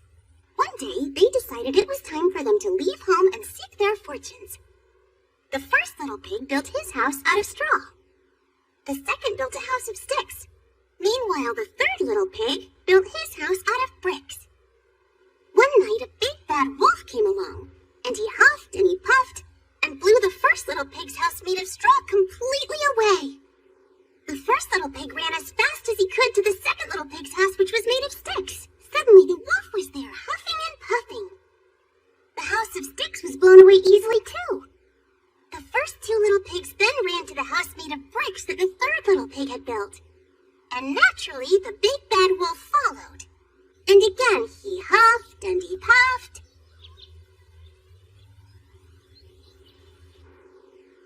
And so the 3 little pigs decided to stay in the brick house where they lived happily ever after. The end. All right, then. What did you guys think? I couldn't really understand it. But with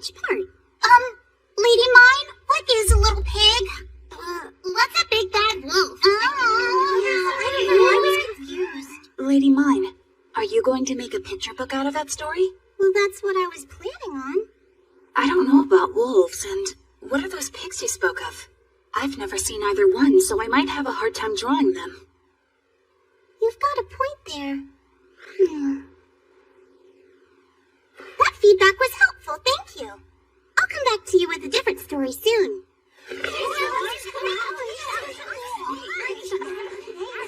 I shall take my leave for the children. Actually, there's something else I'd like to talk to you about. What, my lady? I heard about it from Rosina. That you... Now that we're in Lady Mine's service, I thought it would be best if she knew that about you. So the reason you wished to continue living here was because you didn't want to have to go outside. You were afraid of having to interact with men, weren't you? That's right. I should have told you myself. But I wasn't exactly trying to hide my feelings. Don't worry, Velma. I get it. Anyway, I've decided to bring Rosina with me from now on. That way we can visit without having any other men here to upset you. Then you can rest easy. I wondered why she came with you. You've always honored my wishes, even as you generously considered taking me on as a retainer. So thank you kindly, my lady.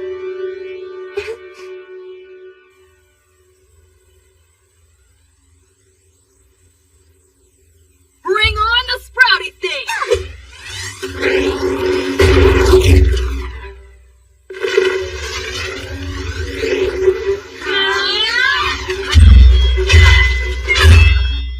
You guys are starting to get good at this. How much more paper are we making? Hello? If we can't follow the three little pigs, then Momotaro being born from a peach and fighting ogres won't work. It's gotta be something Velma can draw. This is a toughie. Didn't hear a word. Oh yeah, Lady Mine does this all the time. She's just over there in her own little world. Guess you finally get her, huh, Gil? The church!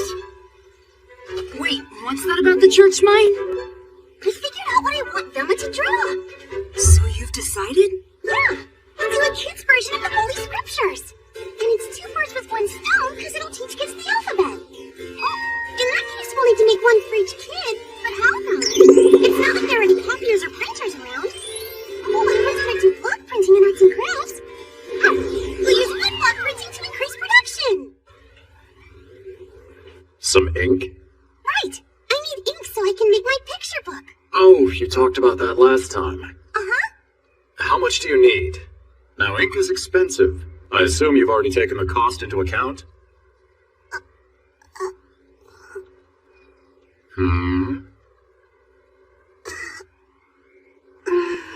I haven't gotten that far. You fool! What kind of merchant doesn't calculate their expenses? I'm not a merchant anymore. I'm an apprentice priestess.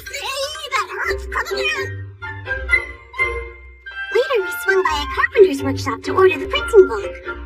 The shop that made the flashcards was too busy for the order, but they referred me to an offshoot establishment run by a highly recommended, capable young craftsman. Mr. Ingo, please deliver the final order to the Gilberta Company. As you wish, ma'am. I aim to earn your continued patronage. Ink, you say? I'm trying to find an oil-based ink, sir. Do you happen to have any inks that aren't intended for use with parchment? Look here, kid. Ink is ink. There's only one kind.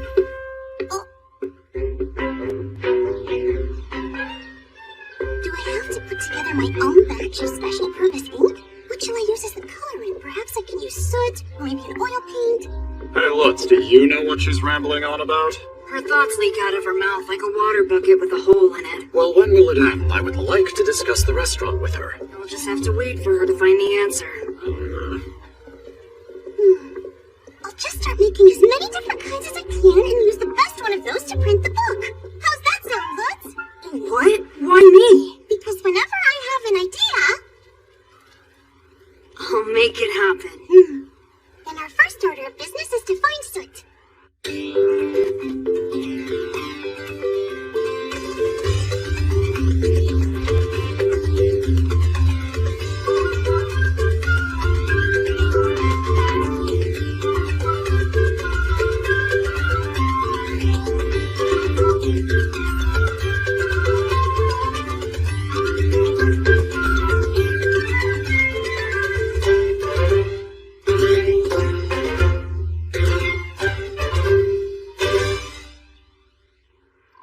care to tell me exactly what you're planning?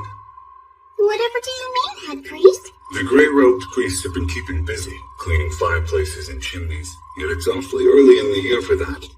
You put them up to it, didn't you? I don't know why you're making it sound like I'm hatching some devious plot. I asked them to help gather soot so that I could make my own ink that would work with my point-based paper. That's what I was planning to make my picture book out of, for convenience. Now I see. Just tread carefully. The last thing you need is to go too far and draw the ire of the High Priest. Okay. Oh, and please inform me once you've decided on the book's contents. You're too unpredictable when acting on your own. It stresses me out. Oh, well, I've actually already chosen the subject. A picture book version of the Holy Scriptures for kids. The Holy Scriptures for kids, huh? That could prove rather useful indeed, to help with literacy. Right, that's what I thought. Very well. You may proceed. Oh, thank you kindly, sir. Oh wow, a picture book version of the scriptures for kids? Yes, I imagine you won't have any problems drawing that. Right, I can do anything related to the church. Then please get started right away. Once the sketches were complete, I wrote the prose in mirrored letters. And Lutz's brother Zieg carved it into the wood block. After mixing the soot and the right amount of oil, we had what we needed. Once it's that glossy and sticky, the texture's perfect.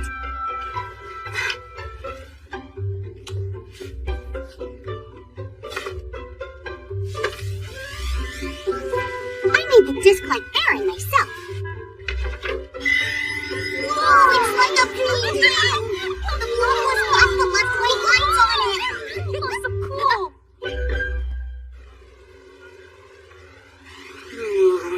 I don't know.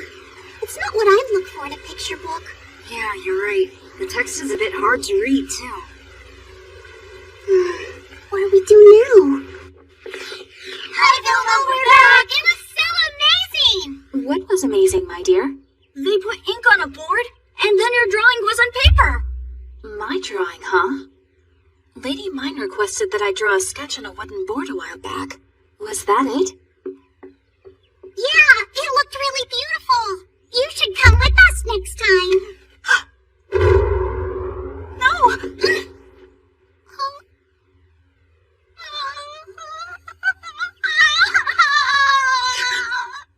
I'm sorry. Oh, Rico. I'm sorry. Forgive me.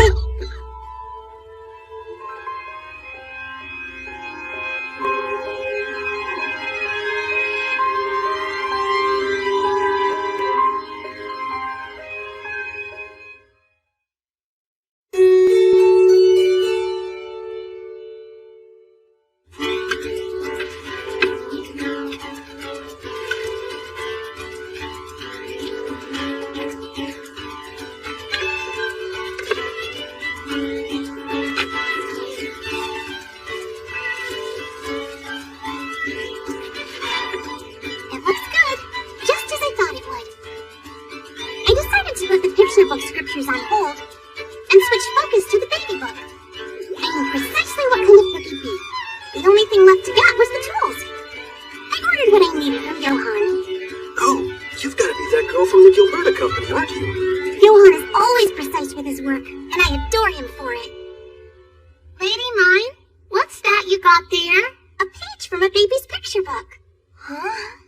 I gotta ask, is this really going to make the baby happy? Of course it will. Solid, simple shapes like triangles and rectangles are exactly what an infant needs at that stage. Well, I guess I'm gonna have to take your word for it and trust you. Looks like we could use the thick paper for the scriptures. Yeah. This is a copy of the drawing I made? Your artwork has so many fine details. Unfortunately, this is how it turns out with basic woodblock printing techniques. You see, it completely takes away from what makes your art so wonderful. Instead, I came up with a different way to do things. We'll alter the style so it works with the woodblock print. Oh, you drew that, my lady? Yes. With your art as a reference, I made a sample by paper cutting and using the contrast of the black against the white. This requires significantly less work than carving a woodblock, and I think you'll agree it carries the tone much better. But I just don't know if the kids will like this as much as the art style you used for the flashcards. I'll give this new method of yours a shot. I would really appreciate that, Velma. I'm also interested to see how my skills stand up when I attempt subjects in a new style. I suppose. Don't push yourself too hard, okay? Right.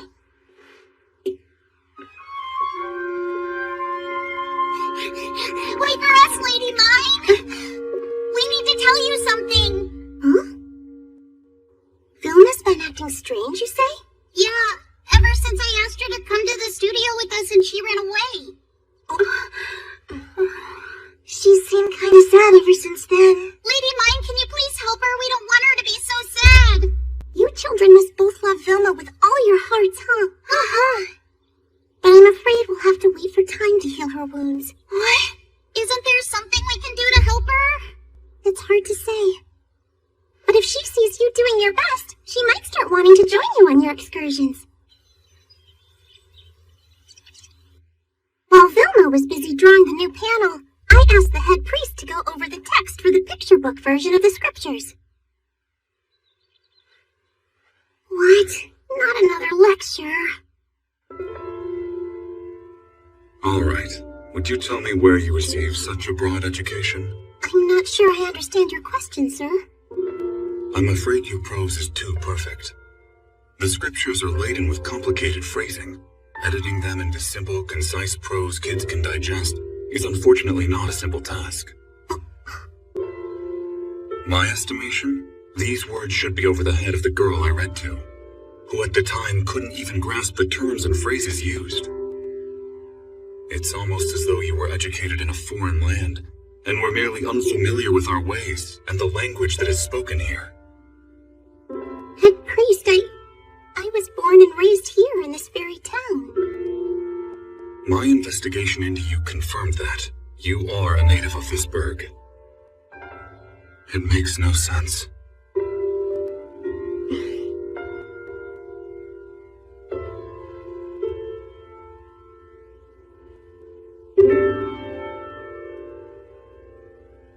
I've actually been asked about this situation once before.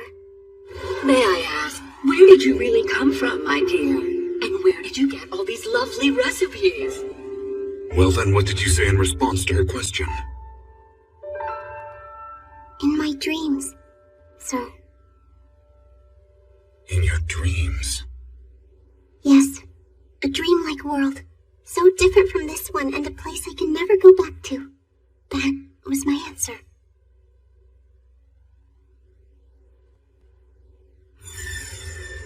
Will you believe me, head priest?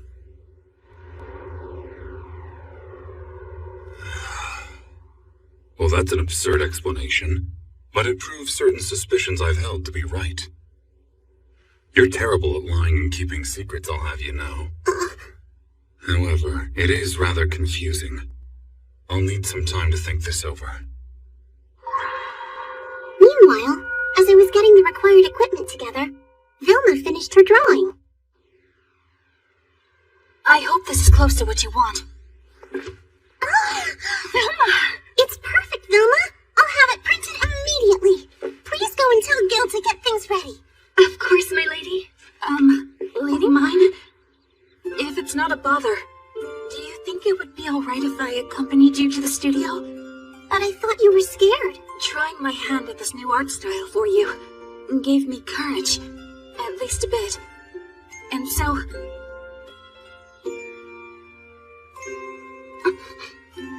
maybe now, I could venture beyond the church grounds with you.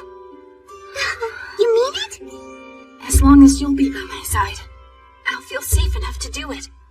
I'll make sure no man gets anywhere near you, Velma, I promise. Now, Lady Mine, it's typically the duty of a retainer to keep men away from their master, not the other way around. Huh?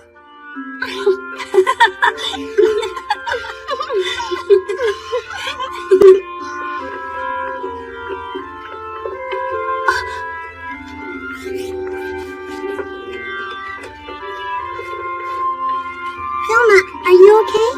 Yes. Hey, it's Velma! Velma, you came! I came to see the printing you all told me about, to see for myself what was so exciting.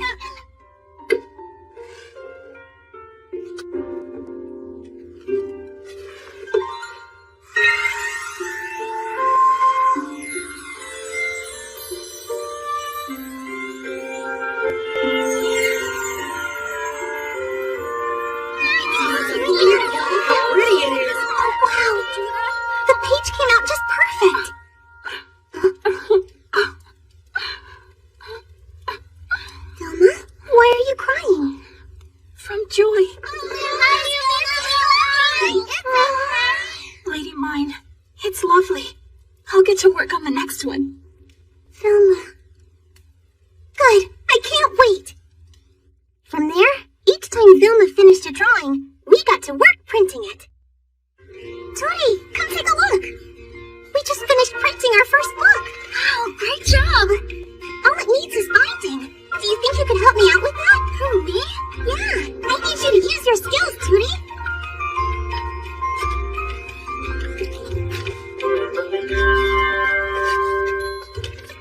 Now it just needs a snip. Huh?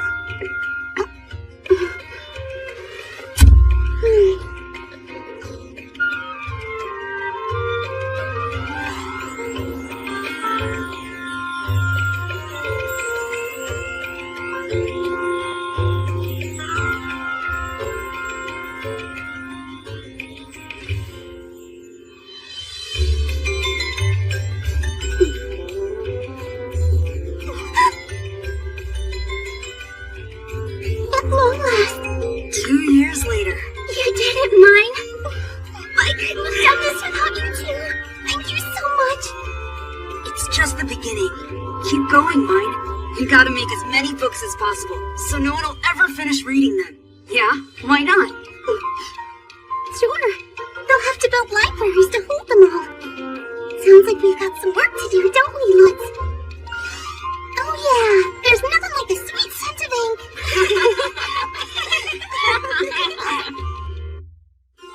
With everyone's help, Mine finished her picture book version of the scriptures. I couldn't have done this without you two. Thank you so much. Meanwhile, Listen, leave that cursed brat out of the festival. She'll eat into our share. Besides, she makes enough from her studio. That sounds like a fantastic idea. A good chance to put that uppity peasant in her place for once.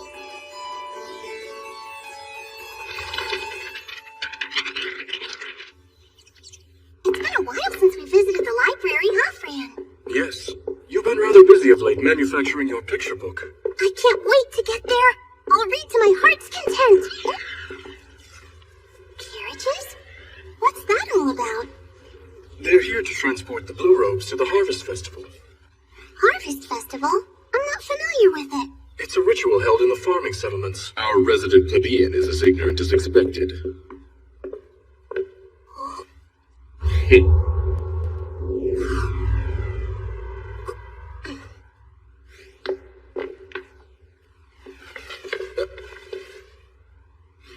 It looks like you know your place rather well already. Perhaps I didn't need to trouble myself with it after all.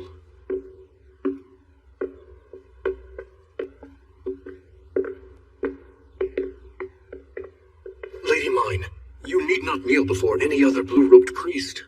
True. But while we both may be blue-robed clergy, I was born a commoner, and he's from a higher social status. If I can avoid needless squabbling by doing this, it's a small price to pay. You've thought this through quite well, I see. On the other hand, you mustn't be a pushover, my lady. Yes, you're right. But for now, let's hurry on to the library. After you, Lady Mine.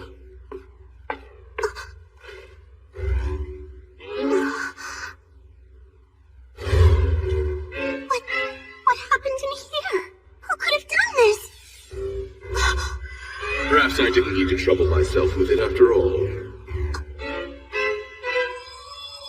It was him, that snobby blue jerkface. I know who did this, Fran. It's not too late. We can still catch him if we leave right now. Lady Mine, you must report this to the head priest first. Then you can ask for his advice. But that stupid jerk's gonna get away if we waste time, hey, hold on, We're going straight to the head priest's office. Your master, I order you to put me down.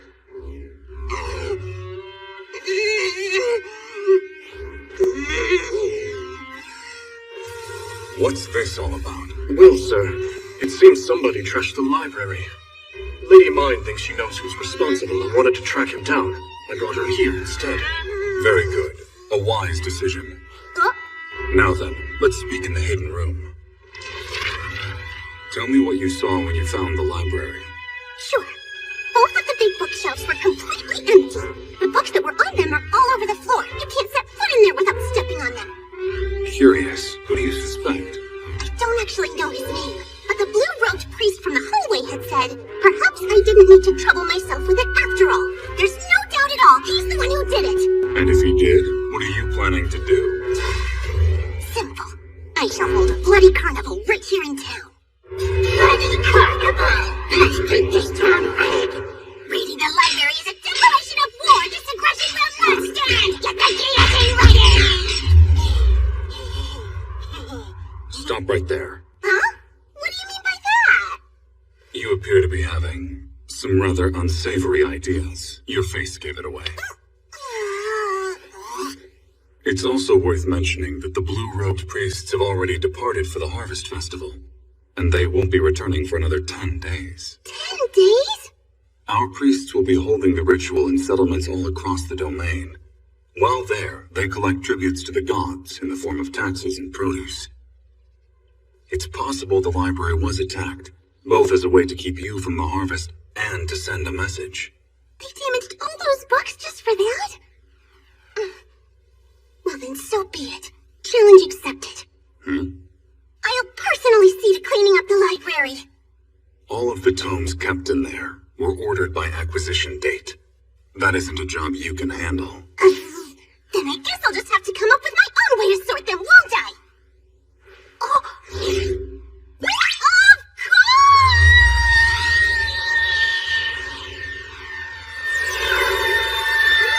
This is my big chance to arrange everything just the way I want it! At last, a dream come true! A library by me for me! I'm a certified genius! No, wait a second. How could I live with myself if I just haphazardly rearranged the library's books entirely by my whim alone? I know! This calls for the Nippon Decimal Classification System! That's the system I'll use to classify all of these books. Ladies and gentlemen, give a warm welcome to the penultimate literary classification system and the 9 major divisions of the NDC! General, philosophy, history, social sciences, natural sciences, technology, commerce, arts, language, literature! I'll take a quick glance at the books strewn about the floor, sort them into these 10 divisions, and place each book on its appropriate shelf, thus completing step 1 of our reclassification process.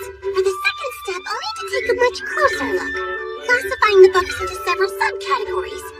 However, the subcategories will require heavy adaptation to fit the conditions of this new world.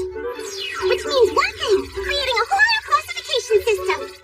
You know, suddenly, it's starting to kind of feel like I've become an actual librarian!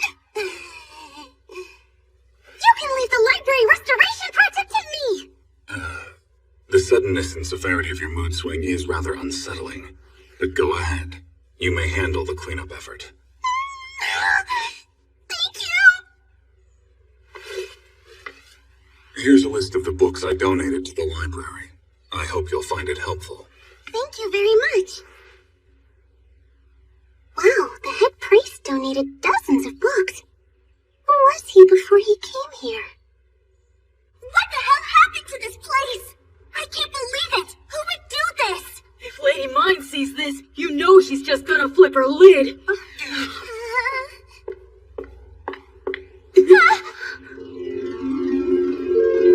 Any other chores I assigned are canceled. We're cleaning this place up instead. My lady, why are you in such a good mood? Because I'm delighted! I offer gratitude to whoever did this and prayers of thanksgiving to the gods. Now I get to sort the books in the library precisely as I please. I can't think of anything that could bring me more joy. Yahoo! Now, let the reorganization begin! First, separate everything into paper and tablet-based groupings. From there, we'll place them on the appropriate shelves depending on their content. That stack falls under the social sciences category, so please place them in the section with the 3 marker. Right. Now we'll see what this one has to say. Now hold on, Lady Mine. Do you think you could save your in-depth research on each book for after we clean this mess up? You're right, sorry.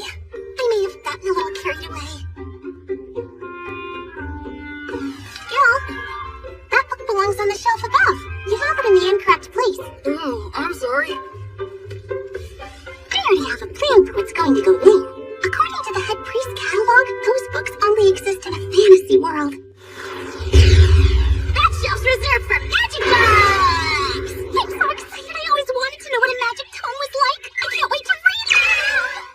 in time to track down the books on magic. But as we got further into the cleanup process...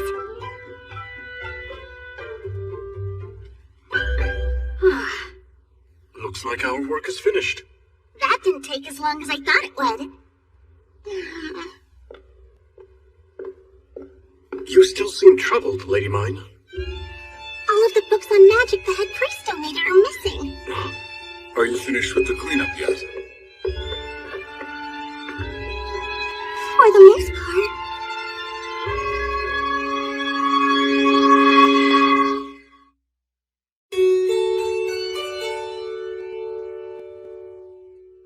As it stands, I haven't been able to find any of the books on magic. I have them, so it's nothing for you to worry about. Oh, you have them, huh? Yes. I must say, I'm surprised you figured out they were missing. We classified and placed the books according to the genre, but the shelf I set aside for these was empty. You classified them? Yeah.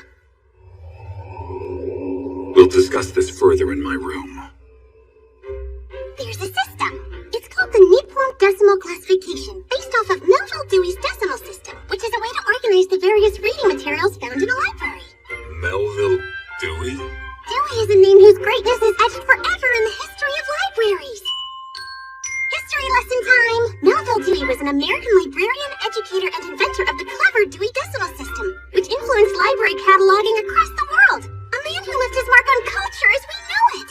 I went by the Nippon Decimal Classification and sorted books into general, philosophy, history, social sciences, natural sciences, technology, commerce, arts, language, literature, and put them in their respective shelves by those categories.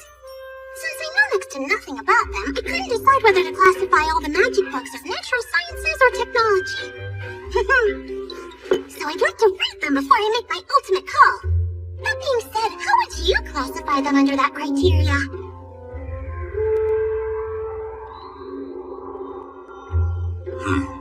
The foundations of magic are all about observing and understanding nature.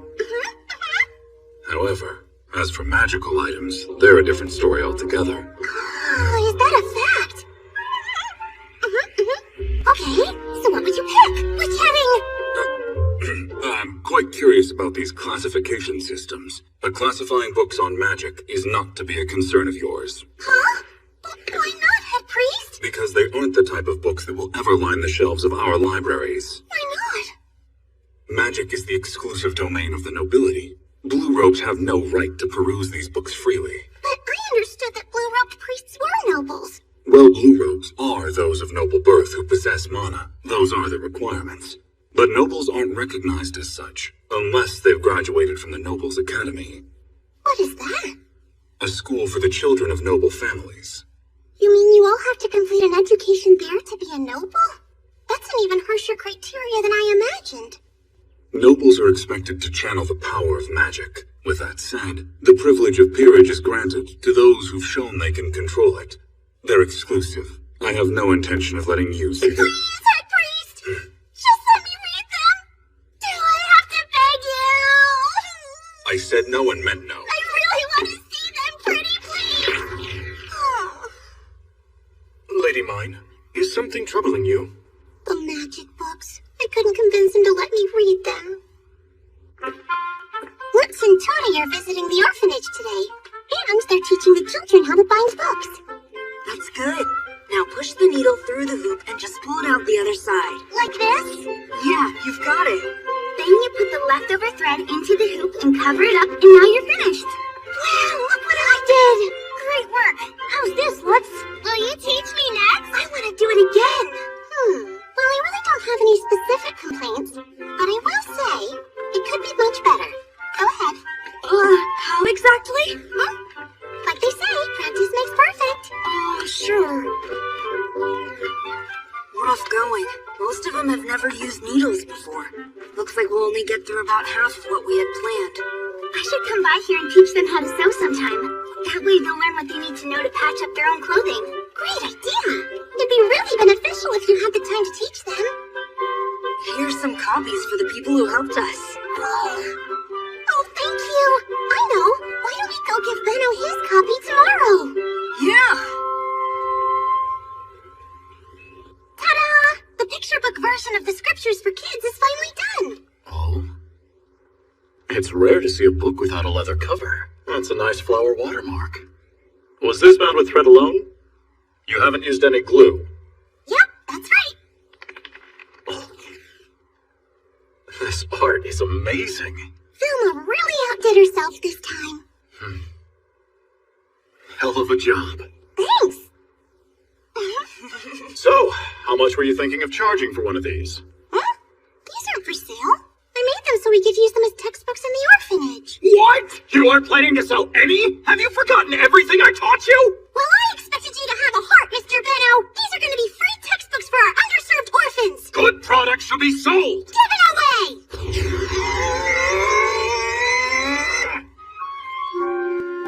Tea is served. Have you both calmed down? I plan to continue making similar picture books for the foreseeable future. But my artist doesn't leave the cathedral, so she doesn't really know how to draw a lot of things considered common. Well, I don't want to make book after book about the gods. Huh? I'd say that Lutz is onto something.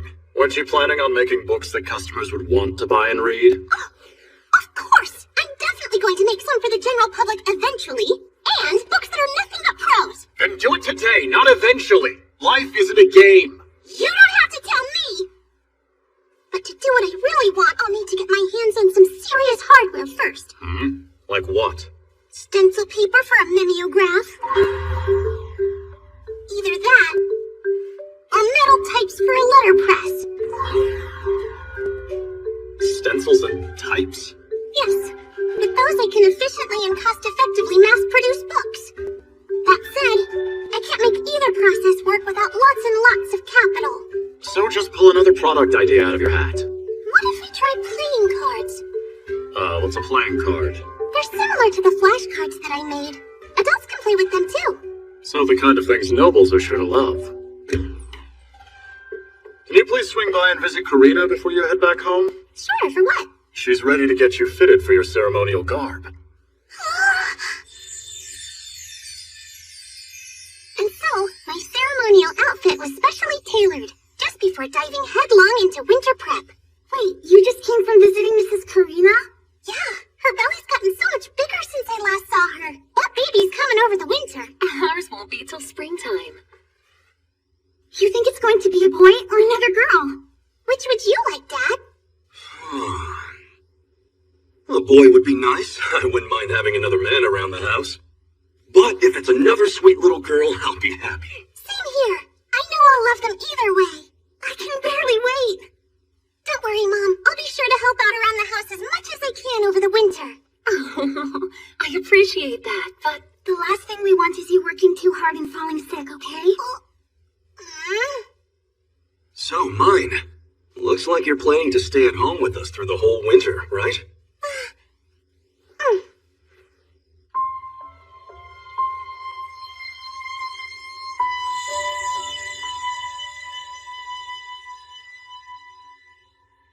What? You can't be serious. You really finished 30 copies of this book in such a short amount of time? We used cut paper and printed several copies with that. Printed? Right. My goal is to make a ton of books affordable enough so that everyone will be able to read them. How could I know she was capable of this? She's going to turn society on its head. Head priest, Lady Mine is here to see you. Good. Head priester, I would like to make a special request. While processing pig meat in preparation for the winter, I would also like permission to make glue and candles at the orphanage using the leftovers. I'm asking because of the stench. So long as you finish before the others return from the harvest festival, then you have my permission. I understand. Just be careful. You stand out too much in whatever you do. You have to believe me, I'm trying not to. When it comes to books, you lose control. I'll be more careful from here on out. I never want something like that to happen to the library ever again. No, you fool. Oh. Such petty harassment is not the problem.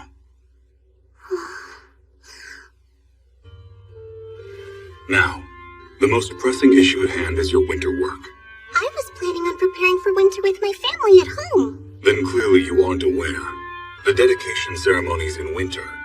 Basically, It's where all of the divine objects held in the cathedral are replenished, requiring vast stores of mana. Your participation in the ceremony is mandatory. We must avoid situations where weather keeps you away. In that vein, you will live here for the winter. After using block printing to finish her book, Mine sets her sights on using a letterpress for her next project. In the meantime, the other blue-robed priests departed for the Harvest Festival. And then, the dedication ceremonies in winter. We must avoid situations where weather keeps you away. In that vein, you will live here for the winter.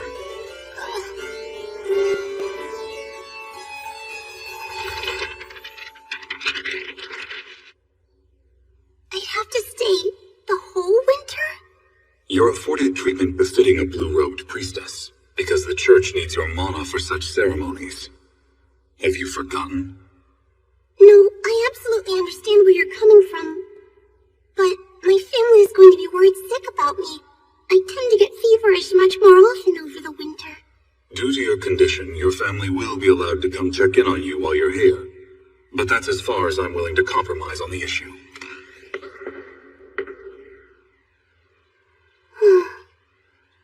Lady Mine, I can tell by your face that something's wrong. Don't worry, Rosina, I'm alright. Just a little unsettled at the moment. That said, I had a conversation with the head priest earlier, Fran. Apparently, I have to live on site here at the cathedral over the winter.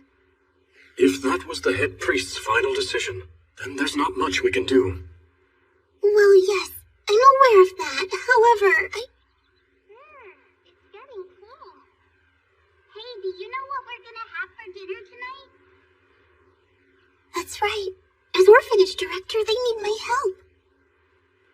Fran, as for winter preparations, what all would that entail?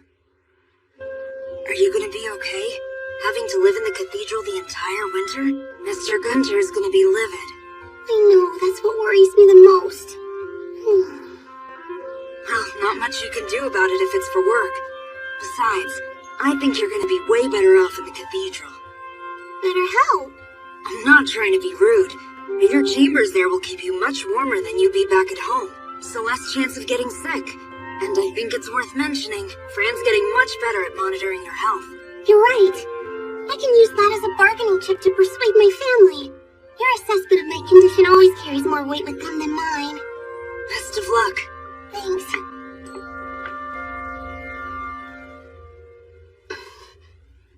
All right then, Mine.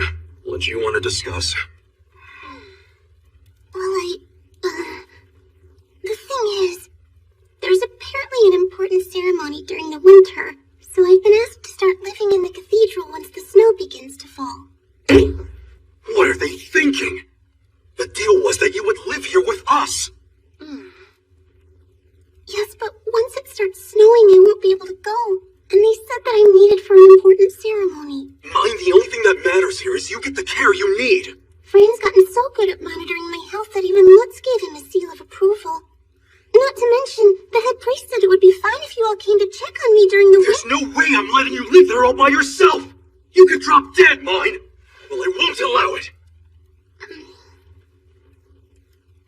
What do you want to do about this, Mine? To stay at the cathedral. It's important for me to do my job. Look, Dad, we have to recognize that they only let me join because they needed my mana, don't you remember? That's why they inducted me with the blue robes and excused me from having to do any physical labor. The head priest accepted nearly all of our conditions for my apprenticeship. They need my mana, which means it's my duty to be there for the dedication ceremony. Maybe, but still. Also, the reason I'm no longer falling ill to the devouring is because I'm dedicating my mana to objects at the cathedral. If not for that, I never would have lived to see this day. You know what else, Dad? My job is to make sure that everyone in the orphanage gets what they need. Right, the kids. Yeah, I'm their director.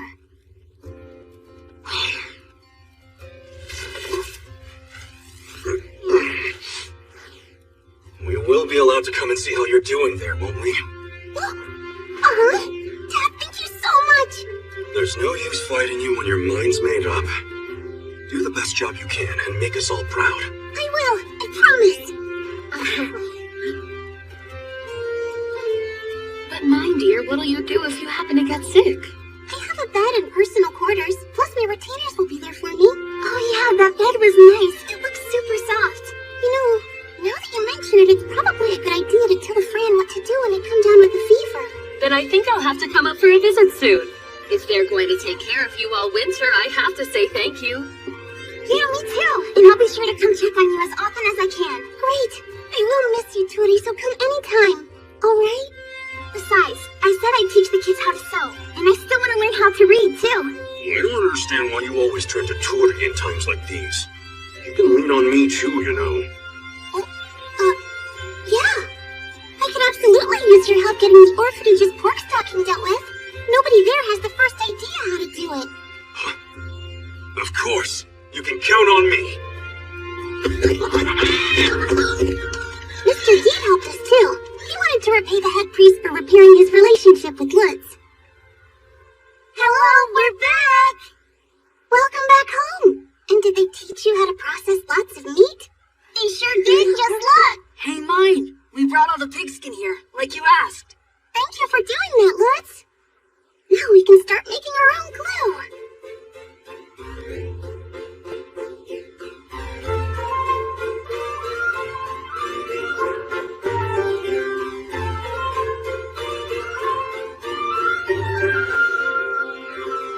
Maybe I could even start working on a new picture book as a winter project. My lady, before you start on a new book, you need to prepare for the Night Order's request and memorize the prayers. The Night Order's request? Is that part of the dedication ceremony? No, ma'am. It's a separate, unrelated issue. Generally, the Night Order makes a request just before winter falls across the land, and we're required to perform a ritual when they do. But with all the recent political upheaval, the church is lacking the blue robes they need? Correct. As an apprentice blue-robed priestess, you'll be expected to perform the requested ritual for the knights. But Fran, I thought performing this ritual was a really important job. That it is, and that's why you'll need to have all the prayers memorized beforehand. It's like I'm talking to the head priest. You're not the Fran I know! Go back to your usual gentle self already! I'd be glad to, as long as you recognize the fact that you'll be the one the head priest yells at later. Yes, I understand. I promise I will memorize the prayers. But wait, if all that's needed is a blue robe, the head priest is right there. True, but this is a rare exception. From time to time, he prioritizes his noble duties over his holy ones. His noble duties? By the way, my lady, did you manage to arrange for ceremonial clothing? Well, since we've already done the fitting, I'm sure the final product should be finished relatively soon. I see. Then please have it brought here upon completion. You must be ready once we get the official request. Fran, can you give me a hand? Gilberto Company sent us a few carpets. I'm coming. A few days after that... Wow! This is beautiful, Mrs. Karina! My ceremonial dress was finished, my chambers received a winter makeover, preserved food was stocked up and candles were made, and most of the orphanage's winter prep was complete.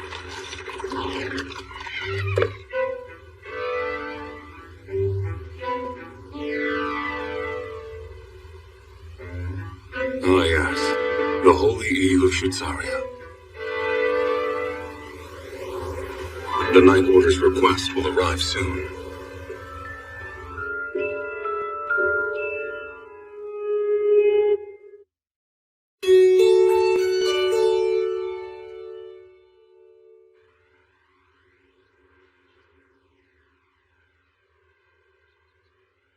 So, how did the Harvest Festival go?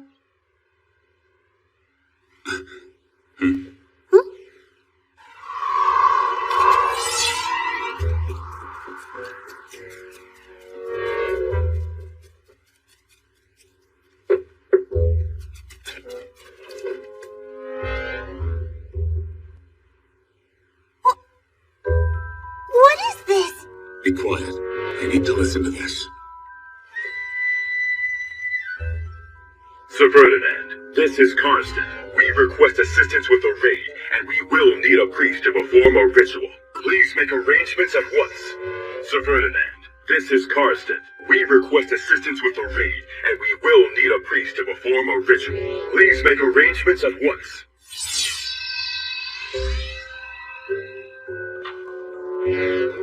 Whoa! The bird turned into a stone! Huh? What is it? Ordonnance.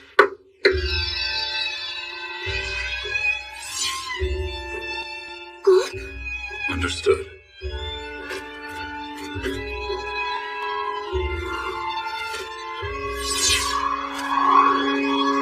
Oh, man! Talk about total fantasy tropes!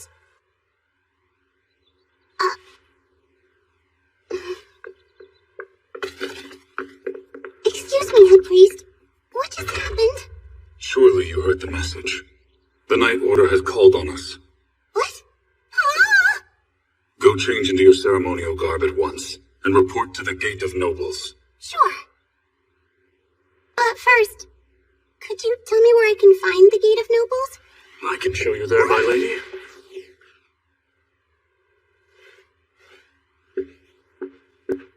Delia! Rosina! Prepare the ceremonial garb immediately! I've never seen Fran so worked up. Lady Mine, I have your hair ornament for you. Lady Mine is ready and on her way down. Lady Mine, you're dealing with the Night Order here. Should something displease you, remember, you mustn't let your face show it. It could cause trouble. Lady Mine, now, have you memorized the prayers I told you about?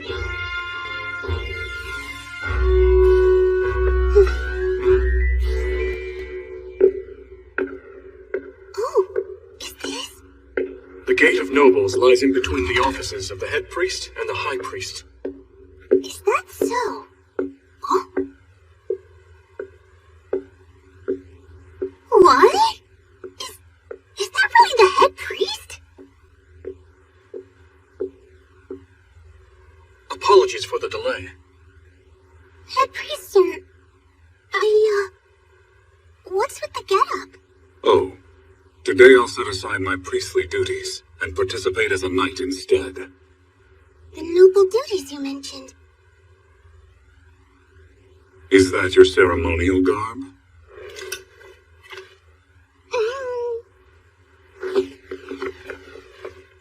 While the design is a tad unusual, it's better than I expected.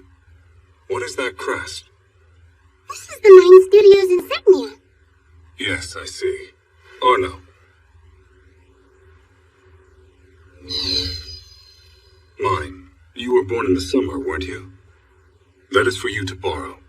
You may wear it on your middle finger.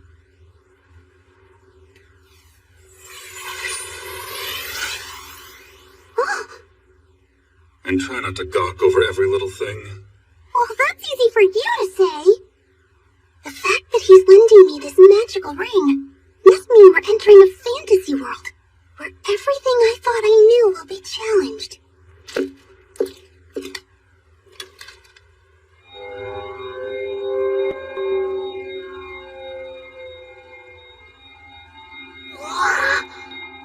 Your plebeian is showing.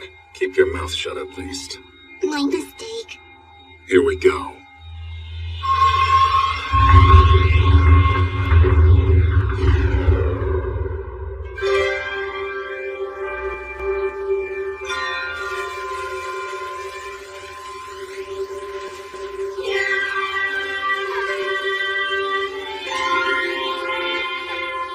This place is really different from downtown.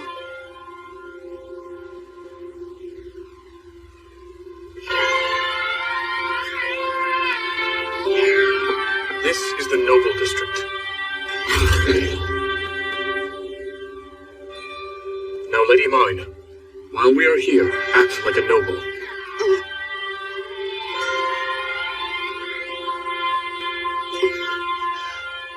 Sir Ferdinand! I'm truly glad to see you, and hope all is well. And I wish the same for you, Karstedt.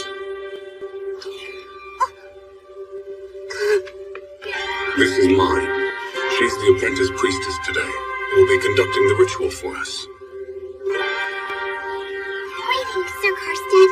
I'm pleased to meet you. I look forward to serving the knights.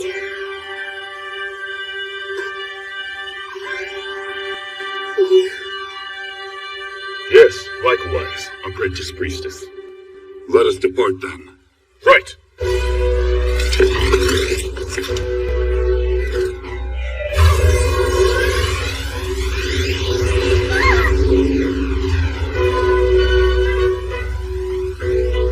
Now we're working with magical animal sculptures?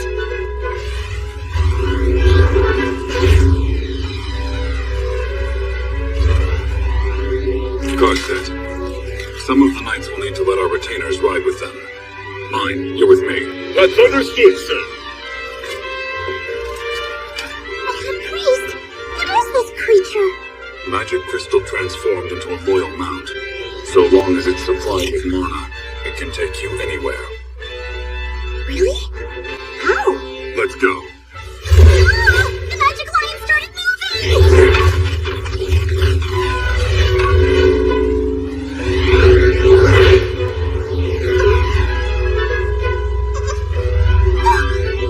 Whoa!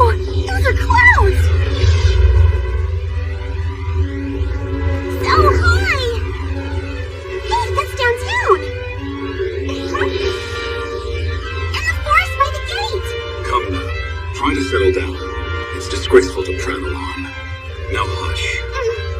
I'm sorry, sir. By the way, I still don't know where we're going. Right there.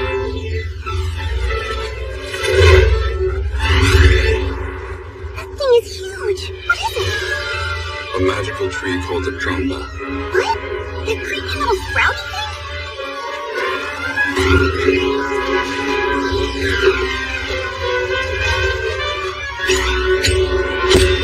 I had no idea it could turn into something like this.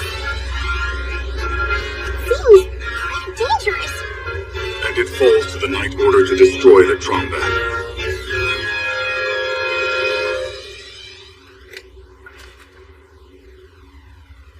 Your part in all this comes after we've chopped that cursed plant down. You must heal the soil that has had all its mana drained from it. I understand. Stay here until you're needed. Karstead, pick out 2 guards for the lady. Shikikoza and Damuel, stay here and guard the priestess. Sir!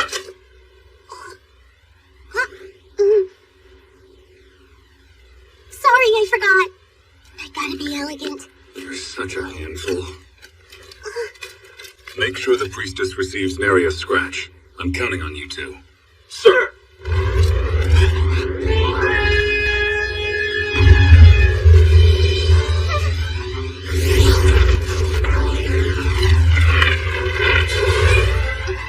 Let's go.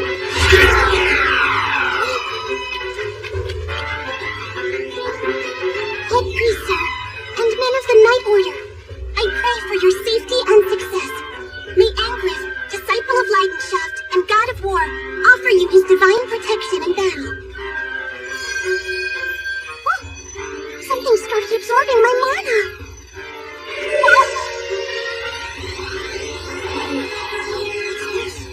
She has given us her blessing. What? So I did this? Ah! Look, mine. Promise me that you'll just stay put until you're needed to perform the ritual.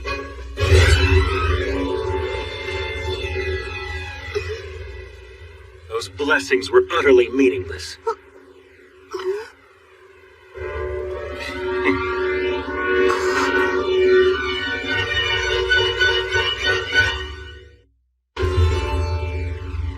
At the Night Order's request, mine sets out to battle. Your part in all this comes after we've chopped that cursed plant down. Shikikoza and Damuel, stay here and guard the priestess. Sir!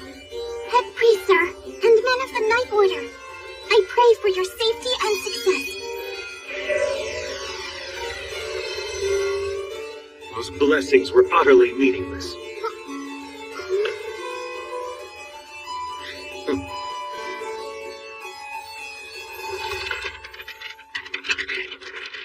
Meaningless? Why?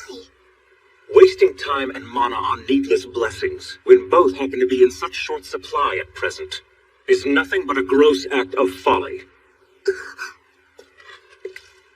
Shikikoza, why are you saying that? Anger's blessings give our brothers benefits in battle. You should not discount that. Especially when our numbers are so few. I see nothing wrong with calling a fool a fool. His eyes. He's got the same look as that blue-robed priest. Shikikoza, have patience. If I've done something to displease you, Sir Knight, please accept my apologies. I'll try to learn from my mistake.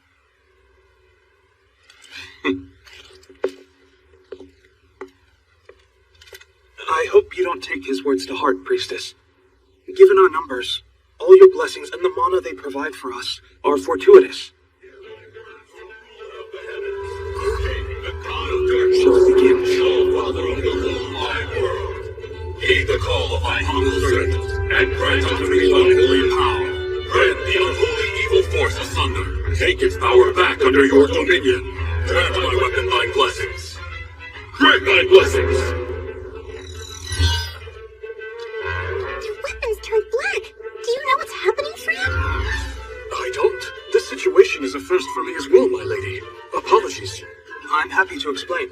The weapons are divinely protected by the God of Darkness. If you imbue them with mana and attack, they'll drain twice as much mana from the enemy for you. It's the only way to take down a full-size trumpet. I'm glad to see that there are nobles who aren't afraid to interact with a lowly apprentice priestess. Few people get the chance to see the knights fight firsthand. You should observe carefully. Thank you kindly for the advice. We start by whittling down the tromba using arrows. Look up! The rider wearing the blue cape is Sir Ferdinand.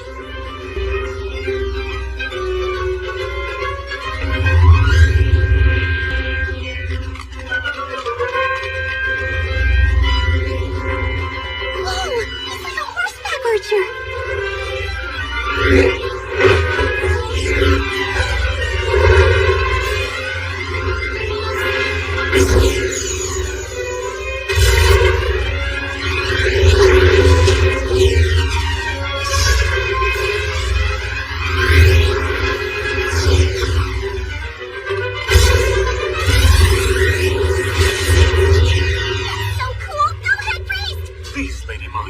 Mind your speech. Duplicating arrows the way he just did, it requires a lot of mana. And Sir Ferdinand can do it time and time again. He's amazing. Yeah! I wish that he'd return to the Knight Order already.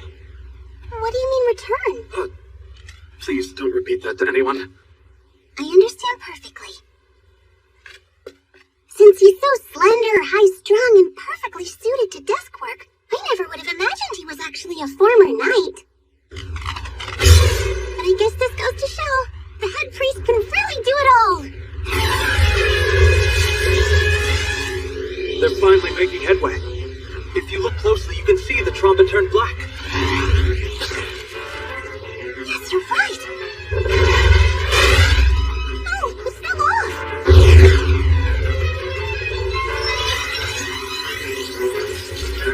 Now, let's go!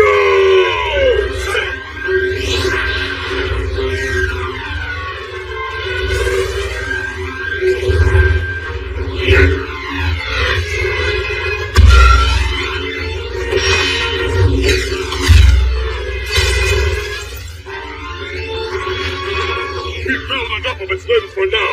Let's move on to the truth. Yes, sir! Time to finish this!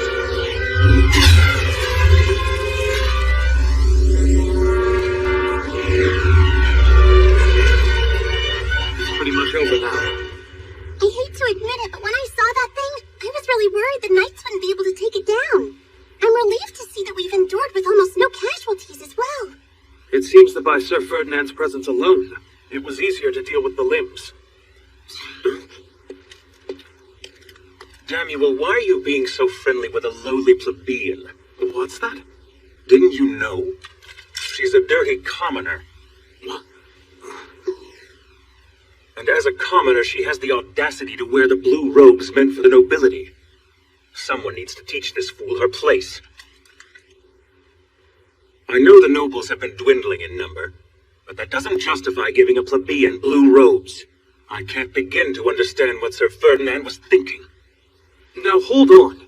It can't possibly be as bad as that. It's verified truth. The High Priest has been lamenting the fact as well. He still can't believe that the order in the cathedral is being dismantled for one plebeian girl. Her. Oh, nothing to say? Street rat. What's the matter? You've got nothing clever to say without Sir Ferdinand around to watch out for you? Stop fooling around, Shikikoza. We're supposed to be guarding her. Status shouldn't matter. Remember, we're on a mission here. Be quiet, Daniel, and don't forget your place. Never tell me what to do.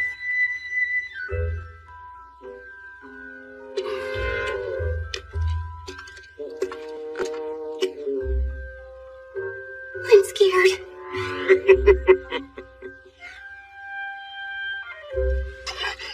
My lady!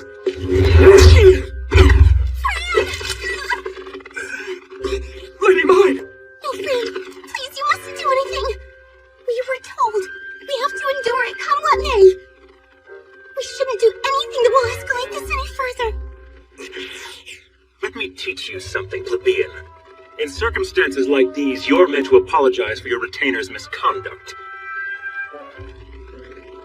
Please allow me to apologize for him. He was just trying to protect me. I don't like that look at all. Who do you think you are, plebeian? Maybe I should gouge your eyes out.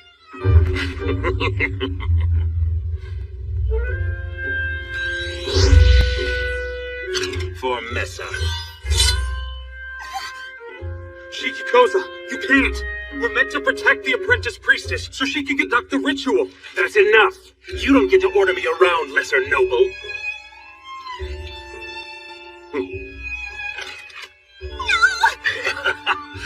That's more like it, Worm. Plebeians like you should always shrink away in awe and fear at the mere presence of their superiors.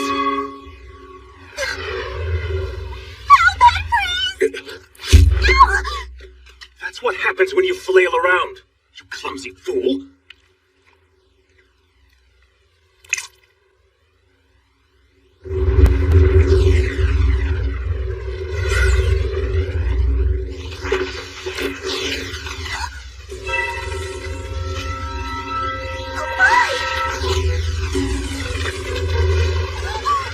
I'm coming, Lady Mine!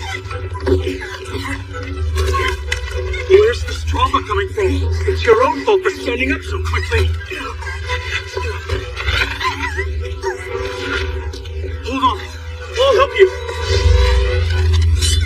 Hear now my words, O ruler of the heavens, the king, the god of darkness, the all-father of the whole world. I call of thy humble servant, and grant unto me thy holy power. Grant the evil force of thunder. Take its power back. Yes, I'll wrap this order up for you if you'd like to continue browsing.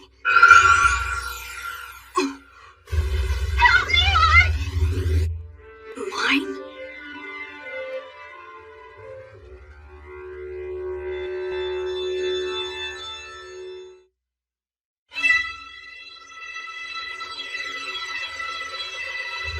Bestow my weapon with thine blessings. I'll get you out now. Please don't worry. Why isn't it working? Pull back, Daniel.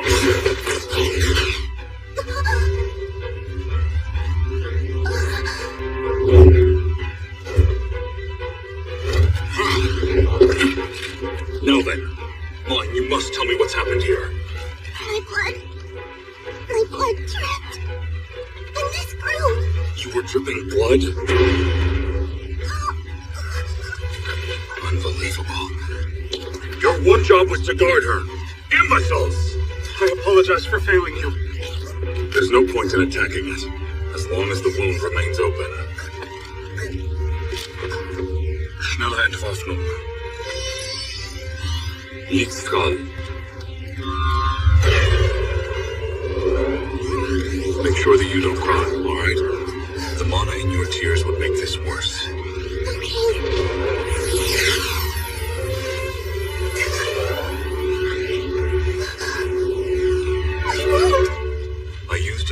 to close the wound, but not to heal it. Using mana over a Tromba is deadly, but it had to be done, or you'd be lost. That makes sense. But do you think you could use those arrows to get rid of the Tromba now? I nullified the divine protection, so I can't use weapons anymore. You can't change a weapon's form once it's imbued with blessings without losing them. However, help should arrive shortly.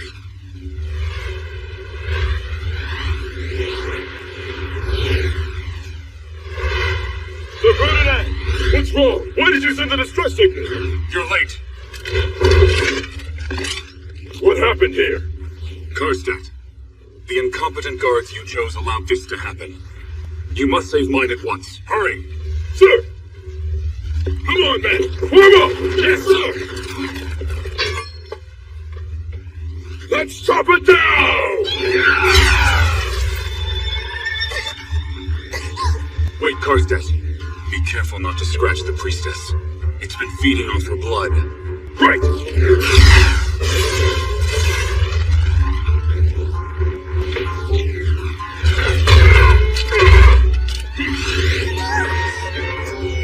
This one's tough. Once again, men!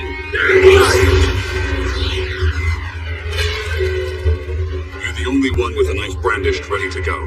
Now go and cut her loose. But sir, I tried the blessing and it was ineffective. I've closed up her wound. The Trombo won't activate anymore.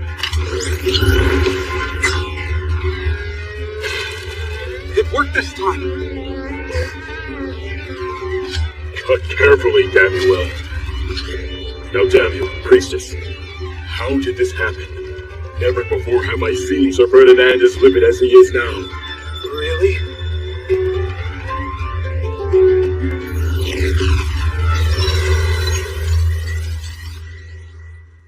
Are you all right? Not exactly. Would you be kind enough to get my retainer for me? Where is the priestess's retainer? Come forth! Lady mine!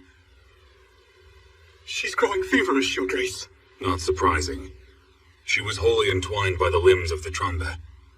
She's clearly lost a substantial amount of mana. Make sure she drinks my potion. Lady mine, you need to take this potion. What is it? A potion blended by the head priest himself. It should help you by replenishing your strength and mana. It does all that?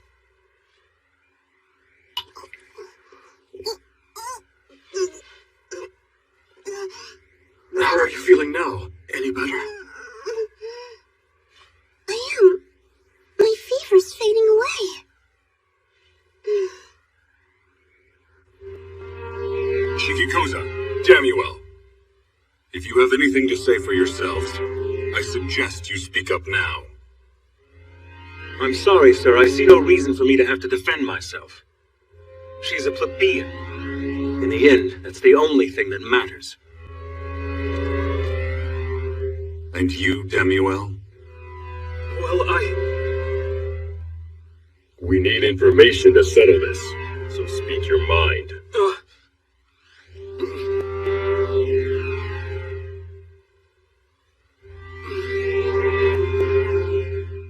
This is a class-based society in action. But I'm sure the head priest will believe me and see that justice is done.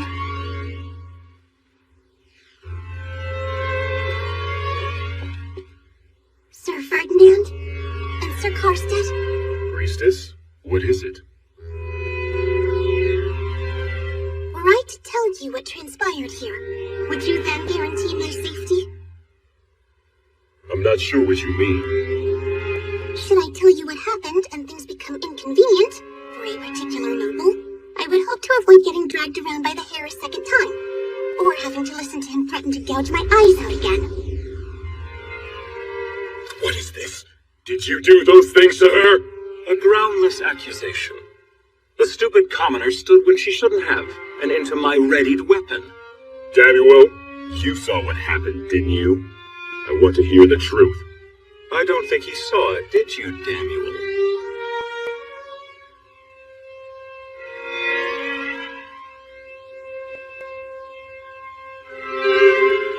I'm a lesser noble.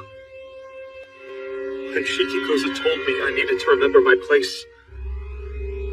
I couldn't stop him, and he hurt the priestess.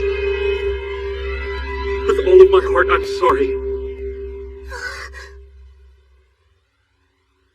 That's right.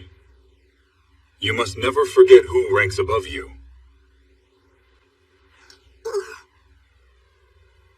By the way, Shikikoza, could you remind me who holds the highest rank of all the knights gathered here?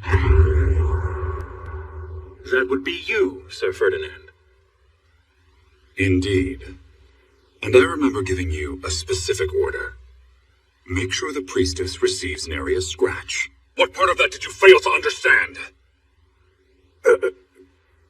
If you're so obsessed with our ranks, it should have been obvious what course of action you needed to uphold. You've shamed yourself. You should know your place, you cad! But sir, she's just a peasant. That girl you hurt is no mere peasant, and worth more than a simpleton like you. Mine is an apprentice priestess. With the Lord's approval, she was granted blue robes due to her abundance of mana.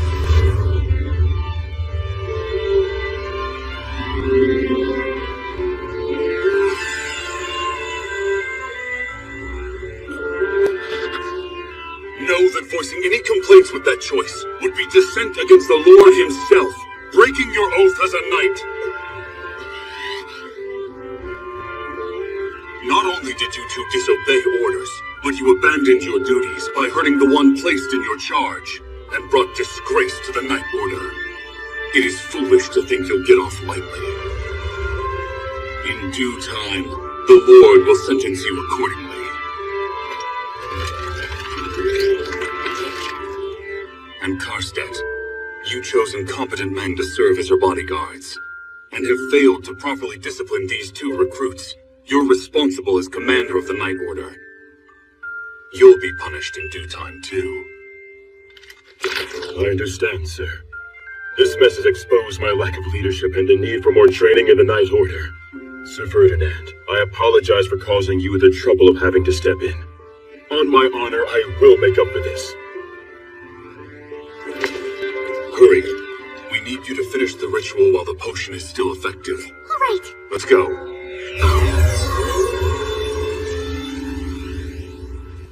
Come along. Here we go.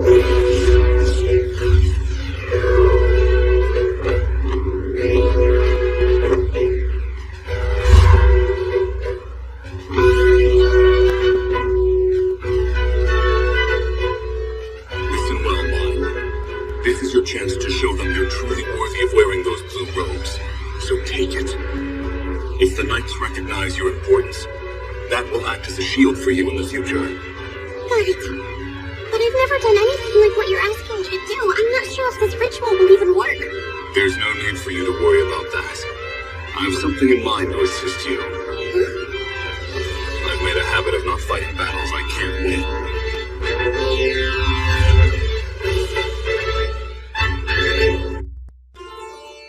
Shikikoza's aggressions led to mine being entwined in a tromba.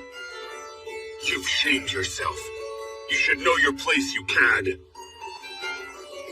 Listen well, mine.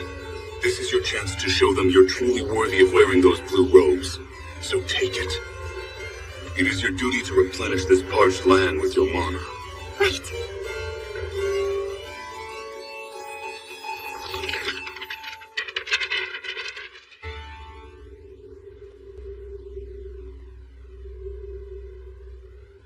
Shikikoza, I think it would be best if you began the healing ritual today. You want me to do it? Since you were neglecting your duties, you must have plenty of mana to spare. The original plan was for me to show the apprentice priestess how the process was done. But then I was forced to waste what little remained of my mana, cleaning up the mess that you made instead. That's a lie. I bet he's got more than enough to do this. Shikikoza, come forth. You can show her the ropes and demonstrate how you're a different breed.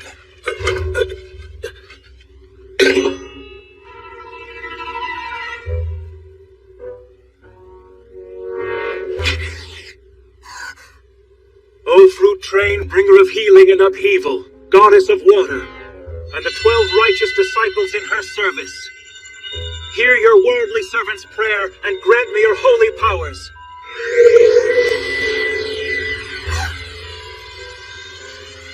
For thy sister has been wounded by the minions of evil. Thus I beseech you, grant me your strength to heal Gedove, the goddess of earth, and... Huh? He couldn't keep going. Don't stop. This isn't nearly enough. In return for your blessing, I offer a sacred melody. Unleash your supreme waves. He doesn't have any more mana to spend.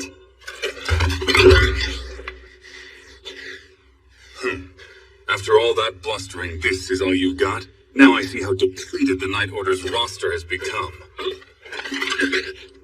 Let go! Mine, come finish off the rest for him.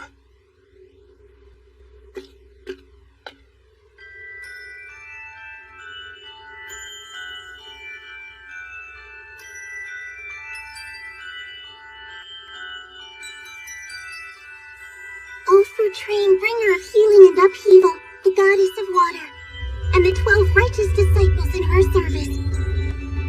Hearken to thy worldly servant's prayer, and grant unto me your holy powers.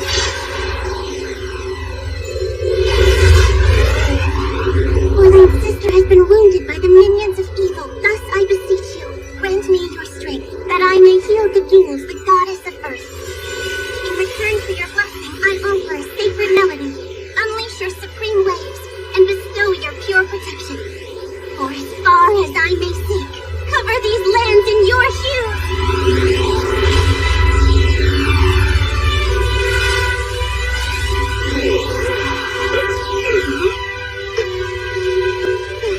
Stop, mine! That's enough!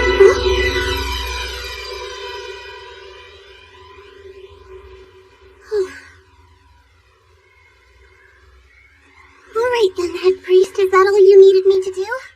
Yes, the land's mana has been fully replenished. Too much if you ask me. Behold, this is the apprentice who was granted blue robes by the church, and the lord of this land. And I have taken her under my wing and will shield her from all harm. Are there any objections?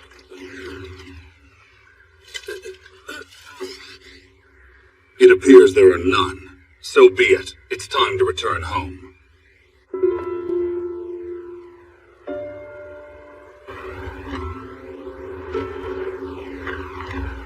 It's awful. I feel terribly about what transpired with you. Wait, where did that come from?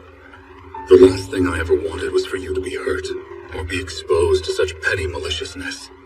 I certainly never expected that from a man of the Knight's Order, disobeying a command. It's a failure on my part. No one expected my guard to do something like that. You don't have anything to feel responsible for. No, I am responsible for your well-being. I'm truly sorry.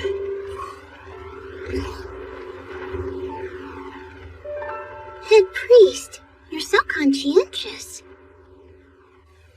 Mine. Do you have any demands to make in response to today's events? Huh? That look. He's telling me to respond with a no. Yes, I do. I request replacement of my ceremonial robes. Your robes? Look at them. Today was my first time to get to wear them, and they've already been ruined. Oh yes, that won't do. The real shame is that I had them custom-made to adjust for my future growth. This is awful. Seems age is no barrier when it comes to how women can be about their fashion. This is no laughing matter. Please have an exact replacement made and delivered as soon as possible. Do you need it for something in the winter? The dedication ceremony. Even if it was through no fault of her own. Imagine what the High Priest would say. If she arrived at the ceremony dressed the same way she is now. Yes, of course. I understand. I'll have a replacement started right away. I am very grateful. It would be helpful if you could order it from Gilberta Company. They made this one. Sure. What else? Well, about Sir Daniel. Not only did he try to help me, he did everything his rank would allow to stop Sir Shikikoza's aggression. I ask that you please go easy on him. Apart from that, I'm fine with whatever punishments your rules dictate. The last thing I want is to butt in and attract further resentment. Yes, There's wisdom in your decision, and the Order will handle the matter for you internally. Right. Mine! What? I'm glad to see you. How's your hand? Huh? It's healed? How did you know I had a cut on my hand? Somehow inside my head, I could hear your voice calling out for help. I even saw you all tangled up inside of a drum bed. You could see that? I wanted to come and help you, but I had no idea where you were. I was a real mess. I'm just so glad that you're all right.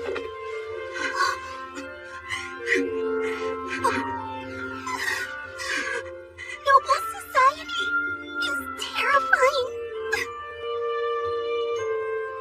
Naturally, after fulfilling the Night Order's request, I was bedridden. By the time I was well enough to be out and about again, autumn had reached its peak. Well then, nothing happened while I was away, I hope. No. Nevertheless, the head priest would like to see you, my lady. He asked that you come to his chambers at once. What'd you mess up this time? Nothing I can think of. Good morning. I'm here, sir. Good, we need to talk. Come with me to the secret room immediately. Sir, I'm sorry if I did something to displease you. Be quiet and come along.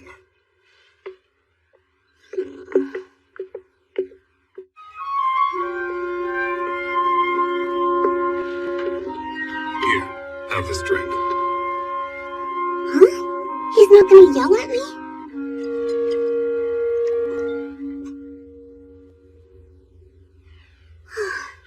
Lovely. A nice, mild sweetness. So that tasted sweet to you, did it? Yes, why does that matter? I see. Now then, if you'll wear this. What's this about, head priest? Can you really not tell? It's a magic item. I was trying to ask what we're going to use it for. Would you please fill me in, sir?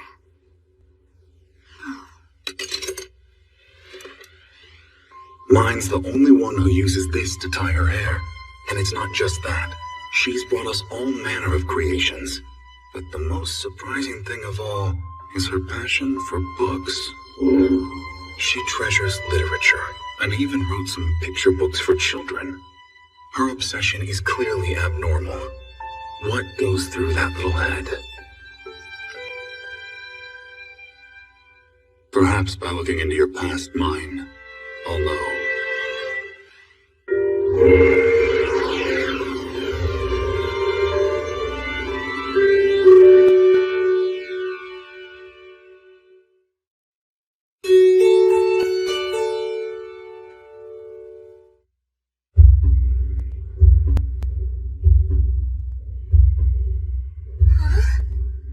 What's this? What happened to me? I think I was... Wait, I was... Mine, can you hear me? Huh? That sounds like the head priest's voice. I've synchronized my mind with yours. I'm sorry, but I have to take a look into your memories. My memories? Yes, you have far more mana than the average person. Therefore, I need to investigate the source to determine whether you're a threat to this domain. In other words, you want to clear your suspicions. No problem. I understand. Somehow as careless as always. You need to hone your self-preservation instincts. But for now, can you take me to the dreamlike world you mentioned before? I'd like to see it. We should be able to go there if you picture it in your mind. What? You mean I can choose to go wherever I want? I can't wait! Follow me! Don't rush things. Stay calm.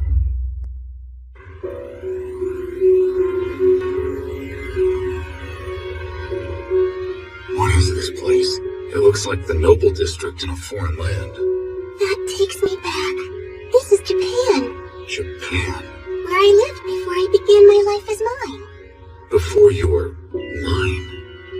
Is this the dream world that you spoke of? Yes. If I hadn't been buried under an avalanche of books, I would have been a full-fledged librarian by now. A librarian? Does that mean you were an adult when you died? Yes. This is it, head priest. My own personal utopia. What is this? The library! Look, I've almost finished it, okay?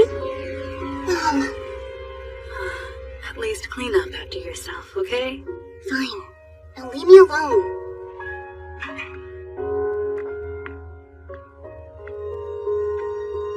Mom, wait! I can't let her go! I need to apologize to her! Mine, calm yourself. I never got the chance to say goodbye. To tell her I left her. Don't go! Mom, stop! Please wait! Keep your emotions under control. Don't go! Come back, Mom! Don't leave me!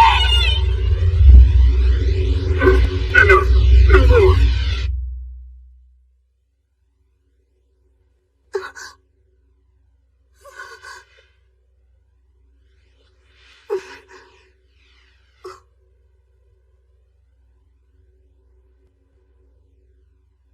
Are you alright, Head Priest? I feel absolutely awful. I was too synchronized. Synchronized? Oh, does that mean you just experienced all of the emotions I was going through? That's precisely what happens when two people synchronize minds. What a handful. Try putting yourself in my shoes.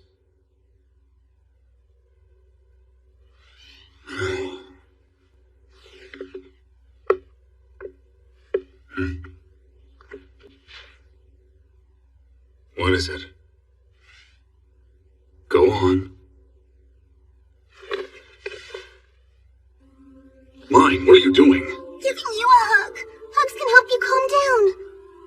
Whenever I have dreams like these that make me feel horrible, Tody hugs me until I feel better. I can turn to Lutz and my family, but you don't have anybody who'll do this for you. Knock it off, Mine. I refuse. Now hug me back. Seems like you're the one who needs soothing. I've been trying to block off those memories for so long. Even if I remember that life, I can never go back. But at least this way, I was able to see my mom again. I'd like to thank you for that chance, Head Priest.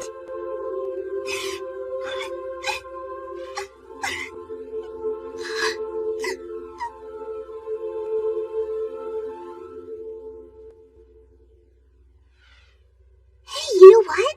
We should do it again one day. Next time we should go back to where we can eat my mom's cooking. Oh, absolutely not. Huh? I know better than to synchronize with you ever again. That's not nice. Well, fine. Then I'm not giving this memory thing back until you promise to synchronize with me again. So I need to win you over. Would new books help? Wait, are you serious? That was sneaky.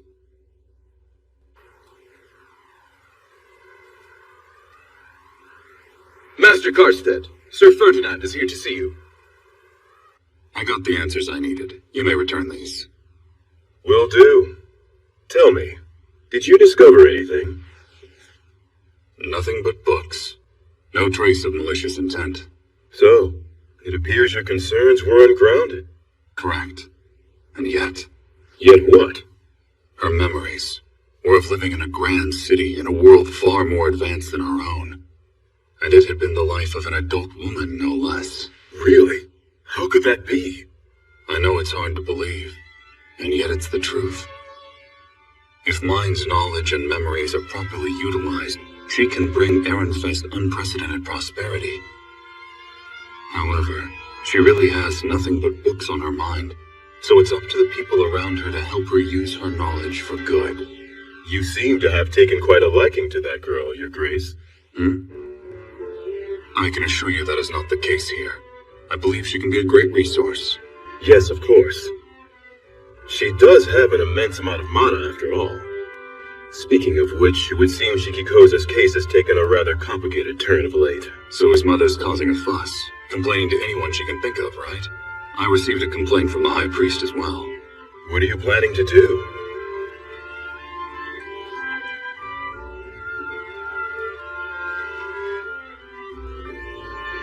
Would you be willing to adopt mine? To what? She'll live in constant peril given the amount of mana she possesses. Without someone powerful backing her, There's no telling how she'll be treated. But her worth to us is immeasurable. We can't allow anyone else to steal her. We need to hurry and have her taken in by a noble.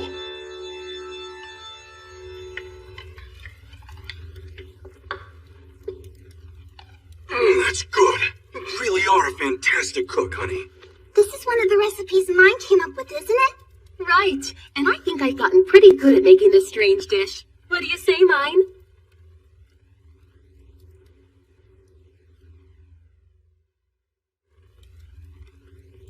Mom, I'm sorry. Huh? What are you sorry about? I never got the chance to say it before. Mom, thank you for putting so much love into making this great food for us. And Dad, thank you for always being willing to put your life on the line to protect me. Sure. Tootie, thank you for always agreeing to my crazy, selfish requests. I love you. I'm so glad and grateful to have been born into this family. Did something happen, Mine? What is it? I just realized I have to move to the cathedral soon and won't be able to see you all for a while. That's it? You scared me. Well then, you'll want to eat lots of my cooking while you can. Isn't that right, Darlene? Yeah. Life is so much better when I see all my girls smiling. Here he goes again, being the doting father. I like it just fine, Dad. Thank you, Mom. I love you.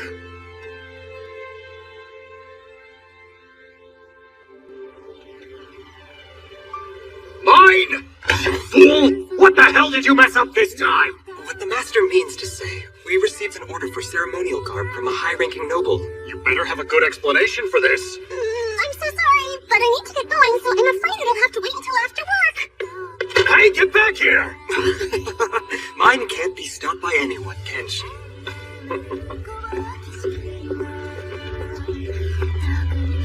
So, Mine, we're gonna get back to printing picture books again, aren't we? Yeah.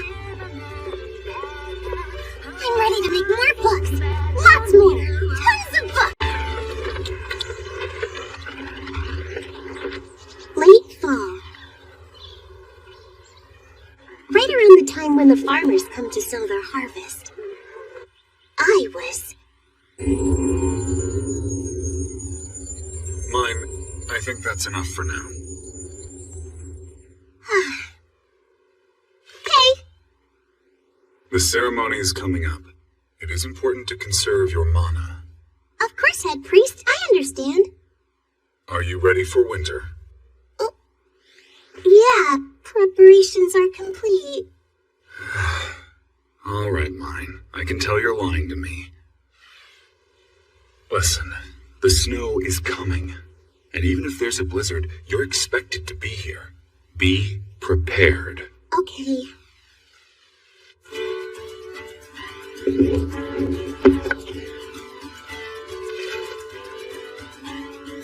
books is all we can do with what we've got. It's fine, that will be plenty. Don't worry about it. We'll get them all sold by the time you leave for the winter. I really wasn't planning to sell the scripture picture books. Oh, that darn Mr. Benno. You'll stay at the cathedral. Then you must bring the following items with you. A dressing gown, visiting dress, nightgown, thick socks, and streetwear. And I recommend that you get new undergarments that are high quality as well. Oh, and buy new fabric. Then have your mom or Tootie sew them for you. I wasn't exactly planning on letting anyone see me in my undies, so it'll be fine if they're a little worn out. How stupid can you be? That's not the issue here at all. You and I both know how easily you can get sick. You must stay warm. Yeah, but you know I won't be able to afford all of the things on that list. Well, in that case, why not consider selling your book?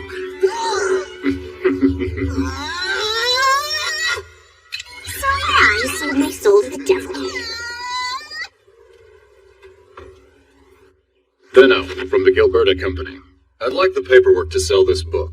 Oh, Mine? Mine, it is you! Frida! Oh, hello, Mine! Hey, it's been a while. I was worried about you when I heard you went to the cathedral. But I'm so glad to see you. Thank you so much for your concern. Are you having success selling all the powder Seems the nobles have taken quite a liking to them. I'd love to buy some more recipes if you have any. At a reasonable price. Hey, guess what, Frida? I finally made a book. Huh? Wait a minute. What is this thing? Oh wow, it really is a book. But is this just the inside of it? The cover's made of paper. A studio we're working with is creating a cover that's made out of leather, the way we really want it. Mine, how much do you want for this book? Huh? Well, you see... That'll be 1 small gold and 8 large silvers for you. You still buying? That's right, I am actually. Compared to these two, I am definitely not cut out to be a merchant. Well, I've got to admit, this is by far the best purchase I've made in quite some time. Hey, Mine, if you don't mind me saying, I think the next picture book you create should be about the seasonal gods and their kindred. Because you see, I have a really tough time remembering all their kindred. Yeah. So I promised Frida I would make a book about the kindred, and left the Merchants Guild behind. Who knew we'd encounter that little pest? Well, at least we'll be able to sell that book now. Yeah. Please, wait! Young lady from the Gilberta Company!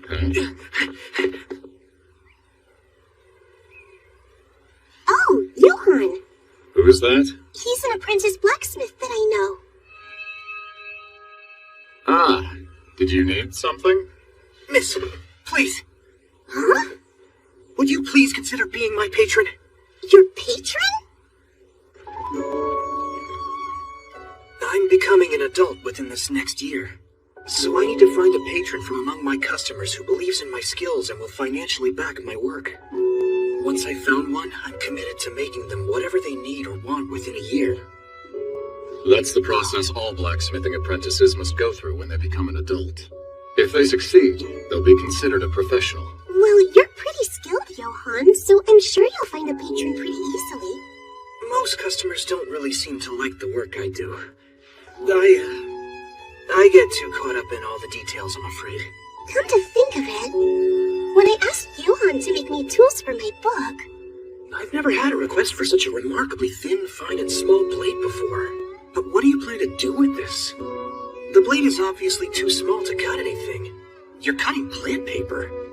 So this is plant-based paper? If the paper is going to be this thin, then the blade will have to be thinner as well. The shape will definitely have to change depending on how you're cutting these. Now, how am I going to make a blade that's so thin and small? You have a point. Although I have to admit you've seriously helped me out because of the fact that you're so particular. You're the only one who has ever said something like that about my work. Huh? I knew that you'd be the one person who would ever even consider being my patron. Okay. So please, I'm begging you, Mine. I mean, Miss Mine. Hey, do you truly want her as your patron? Then you will address her as lady. Of course, there's the fact that she's a minor, so she won't be able to be your patron without the consent of her guardian. So that's a no? You wasted your time here.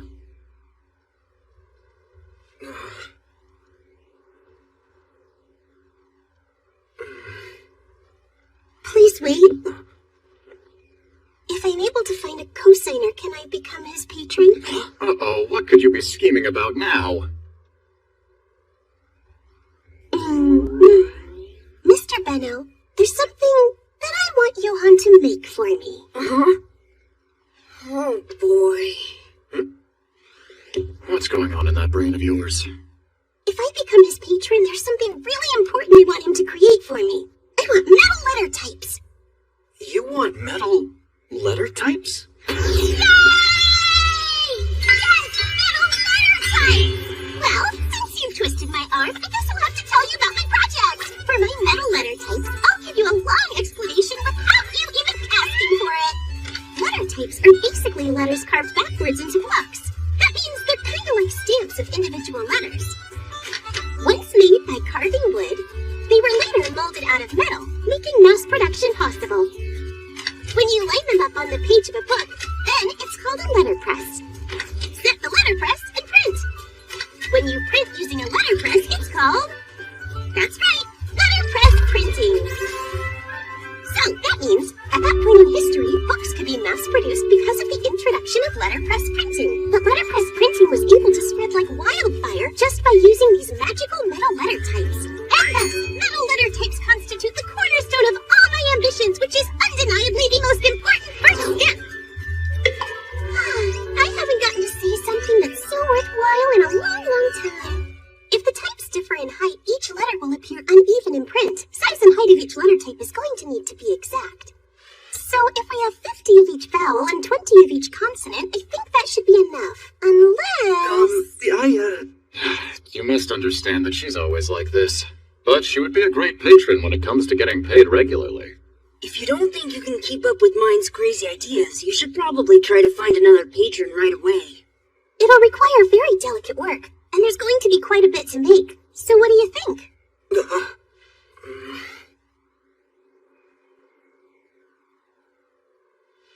My request stands. Please, will you become my patron? Mr. Benno? I'm counting on you to be my co-signer. Please, sir, it means so much. Oh, all right then. I give you permission as her guardian. Oh, thank you. You are truly a kind father. Huh?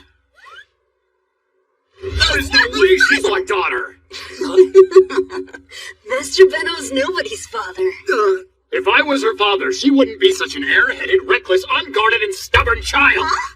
What are you talking about? If you were actually my father, I would have run away from home a long time ago. Oh, don't be ridiculous. You are not that delicate. Unless we'll date here, because you're so Look who's talking. Hey, I'm home.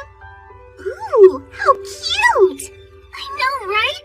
That's just like the ones nobles wear. Well, it actually wouldn't be too terrible if somebody saw me in these. Huh?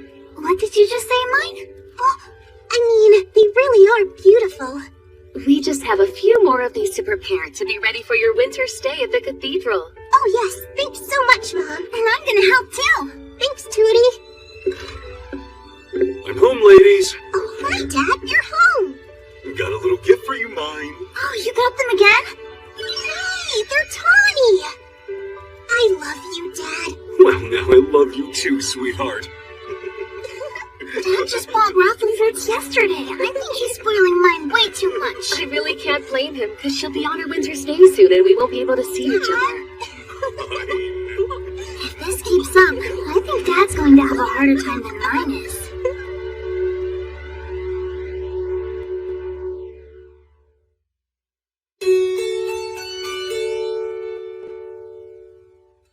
The Scriptures picture book, which was sold by the Gilberta Company, began selling very successfully among the rich who were connected with nobles.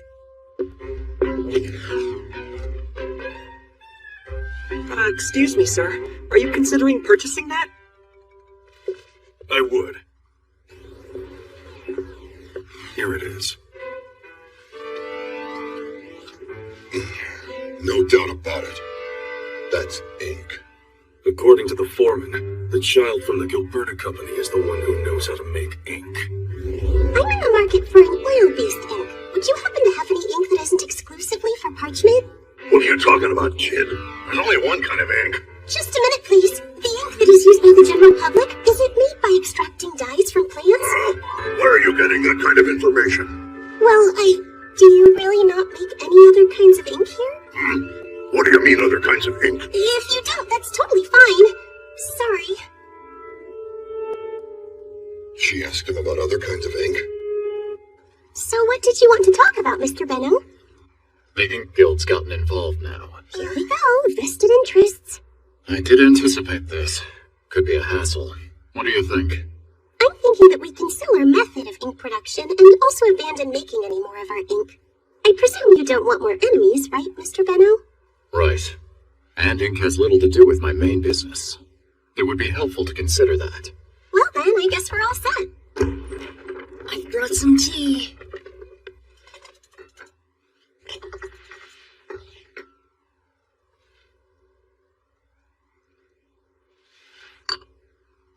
You still have a ways to go. Well, he is improving more each day, isn't he? Hey, it's really tasty. Excuse me, sir. You have a guest here who is claiming he is from the Ink Guild. Thanks, okay. Mine, I want you to go see Karina now. Huh? My guest is the head of the Ink Guild, who has connections with nobles. There are terrible rumors out there. You'll need to be careful. Avoid him at all costs. While negotiations with the guild were happening, I got fitted for some new ceremonial robes, since I had ruined my original one while subjugating the trauma. Karina, you need to get some rest. Seriously, Karina, come on. You're pregnant and yet you're still taking on all this upper-class noble work. I'm sorry to trouble you. Arlo, how many times must I tell you I don't appreciate it when you nag me about work? It's just that I'm worried about you, Karina. That's no excuse to nag in front of a customer. Now, calm down. You're always the one who's upsetting me. But think about how it affects the baby. Oh, no, Looks like they're closer than ever.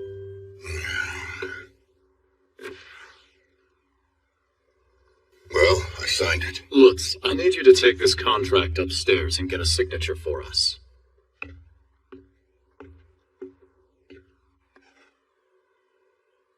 It's a good thing you stayed up here, Mine.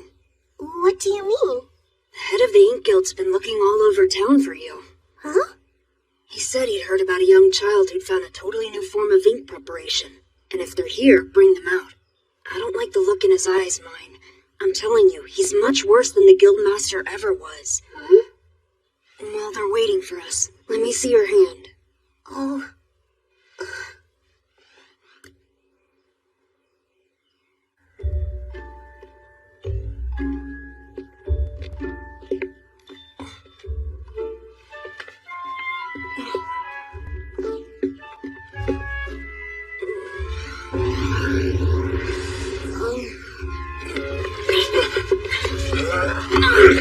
What do you think you're doing? Let go of me! Hey, let me down, you big fat jerk! Oh my gosh, they tricked! Full of energy, huh? Hey, Mine. We just heard that Lutz was attacked. Huh? This is most likely connected to the Ink Guild. Oh no, is Lutz going to be okay? He is. Mark will get him home safely. It's clear you'll be needing an escort. We have one coming. Oh.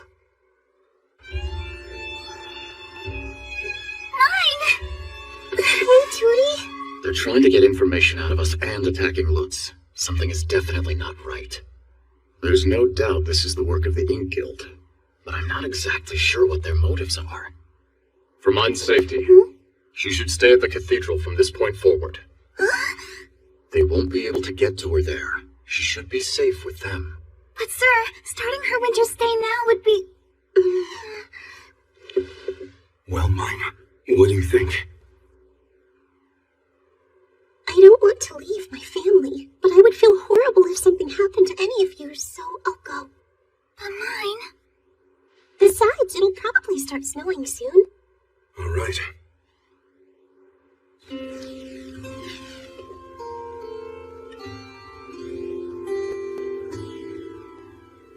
Understood. I will inform the head priest and we will move forward with preparations. Okay, Fran, I'll go tell everyone else. Lady Mine, perhaps you shouldn't tell Delia about this. She still has connections to the High Priest. Wait a sec, she does? Considering her situation, it would be rather difficult for her to completely cut ties with him, if you know what I mean. She's doing what it takes to survive in this place. Now then, you will be fine in our care. So, you'll watch over her? Yes. All right. Make sure you don't cause too much trouble, Mine. And remember, be sure to tell the head priest everything. Nothing good will ever come out of keeping things from your boss. My boss? No way. Okay. We'll come visit you during your time off. So be sure to behave and listen to them, okay? Yeah. Okay.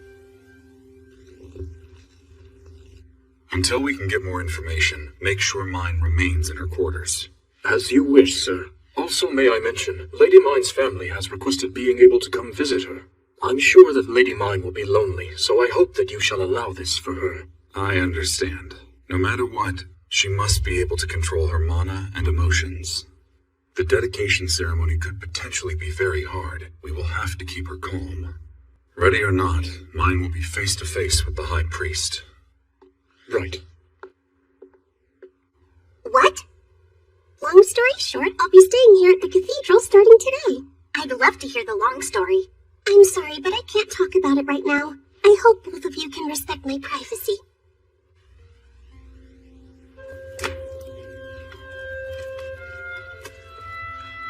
Do you think she'll be okay by herself? We should have brought these to her as well. Good night, Lady Mine. Sleep well. Thanks and good night, Delia, Rosina.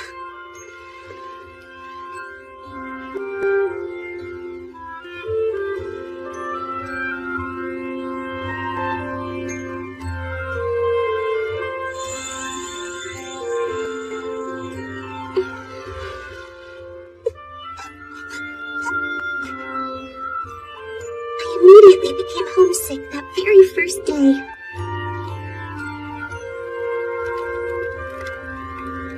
Forget the nobles. I'm going to protect my girl. If this is an order, then I will see it through, but it's a very serious request, and that will require quite a bit of preparation.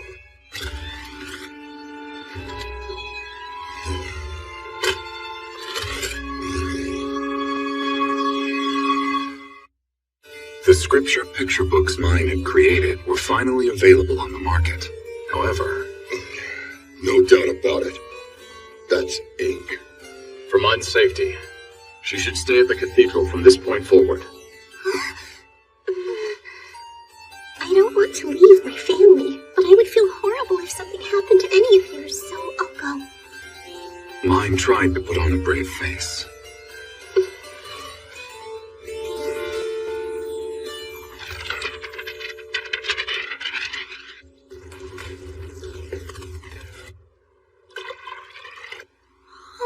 Morning already? Lady Mine! Oh? You are to stay in bed until you have been summoned. Oh, I didn't know that. Sorry. And don't apologize to your attendants. Even though we didn't have books at home, I was glad to be able to talk to Tootie. Oh? That'll be all for today, Mine. Very well, Rosina. Then I shall go see if I can help the head priest.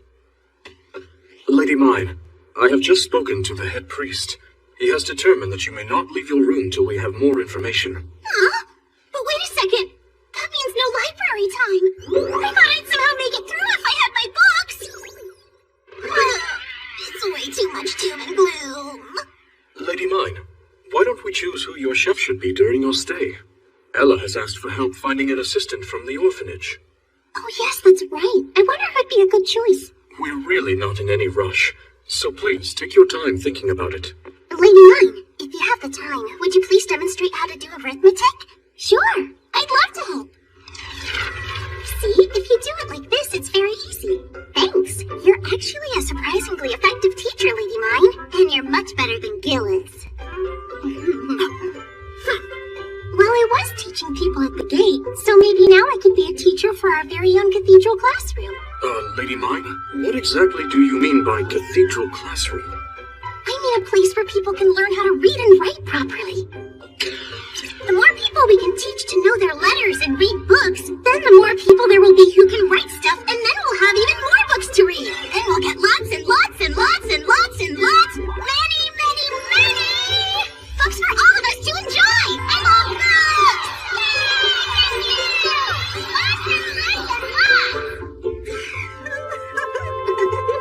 Lady Mine, I'm afraid I have not been told of any place such as this. Well, I mean, we have Karuta and lots of picture books, so most of us can read at least a little bit. Yes, but I want you all to be able to write as well. Because if you can, it'll make your job as an attendant much easier, as well as when you were at the workshop in the orphanage. Does that mean I'll be able to write reports all by myself? Then I definitely want to learn. I promise to teach you everything you need. But Lady Mine, only a gray-robed priest should do the teaching. Oh, please don't bother yourself with such a thing, Lady Mine. Oh, okay.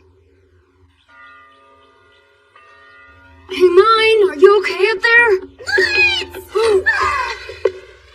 Hug me. I want to leave and go home. Mine, you've only been here for one day.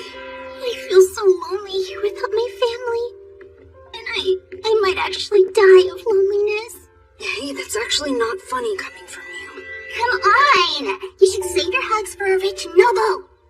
Mine's relying on him way too much. Then, we talked about the handwork we could do over the winter. And since we can't make paper then, we'll make reversey, chess, and playing cards all out of wood. Okay, let's begin by making a pattern. I wouldn't lose to Lutz if I had my own writing tablet too, you know. Oh, I'll prepare one for you in the spring, since you know how to write and do arithmetic now. Really? Do you mean it? Thanks! Then I'll be on the same level as Lutz and Fran! Same level? Yeah, because if I get my own writing tablet, that will mean I've been acknowledged as an equal of both of them. That settles it. I'm definitely beating him. Ah, hurry up and beat me already. I'm gonna have to insist. Why do you have to insist? It's actually exciting. I'm gonna go tour a papyrus workshop over in a neighboring city this spring. A neighboring city? What do you want to do in life, Lutz? What, me? I want to travel to other cities. To other cities? I'll be a traveling trader, and I'll go see the world for myself. So your dream's coming true, Lutz? Yeah. Okay, mine. I'll see you later. Yeah. Are you lonesome, Lady Mine? It's just that I've always had my family around me. I'm gonna coddle you like Lutz does. Oh. Absolutely not. Gil, she is your master, and your duty is as her attendant. It's not your responsibility to coddle her. You and Lutz have different roles to play. Okay, fine. Now, Lady Mine, I can imagine that you must be lonely due to the current circumstances. Listen to me. Regarding your family and your friends, I can overlook you getting spoiled while they are here visiting you. Although, you must maintain an appropriate distance from your attendants. Okay. Oh, Mine, it's like you're a little baby again. Well, I'm lonely, Tootie. Plus, I'm really missing Mom. Although, I'm not lonely when you're with me. Well, then I'm gonna tell you stories just like Mom would. Huh? Once upon a time, long, long ago, there was a group of little star children. I'll see you later, Mine. Come back soon, okay, Tootie?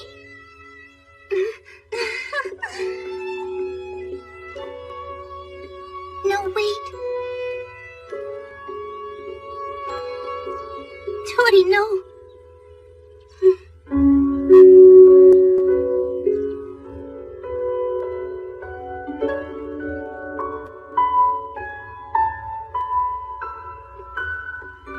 Lady Mine. Hey, Fran. I have a message from the head priest. Have your robes delivered to us. They must arrive during Master Karsted's visit. Now see to it. All right. I'll have to tell Lutz, and then he can let Mr. Benno know that the head priest needs to see him. Thank you.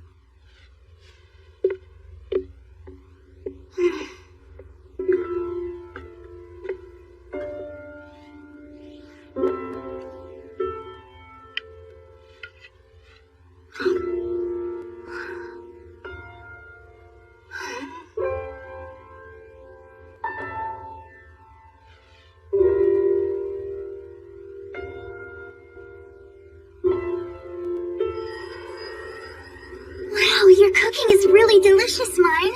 Mine, dear, you've got something on your face. Hey, eat plenty so you can grow strong. Mine. Mine, dear. Mine, dear. Oh, Mine. Oh, mine. Oh, mine. Yes, Mine. Yes, mine. Yes, mine.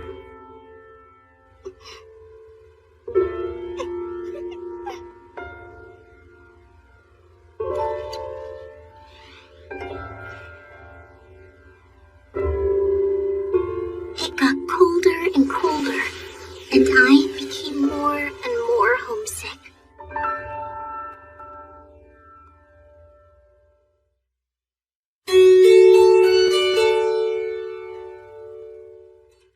On the day of the year's first snowfall. Mr. Benno, I missed you. This is depressing.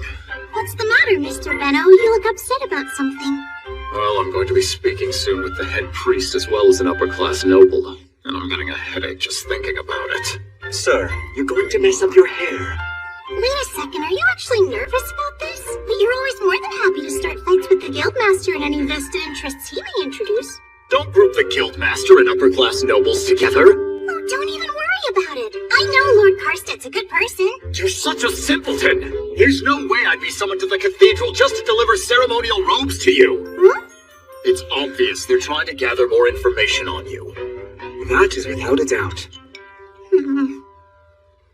Thank you all for coming.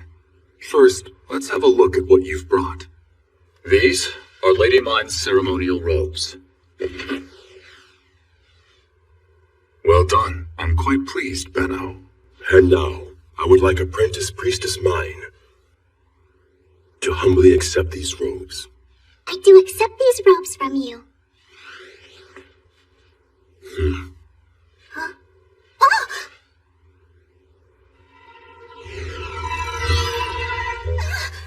Shikikoza, don't do it! That's enough! You don't get to order me around, lesser noble. Samuel, tell me what happened here. And Shikikoza told me I needed to remember my place. I couldn't stop him, and he hurt the priestess. With all of my heart, I'm sorry.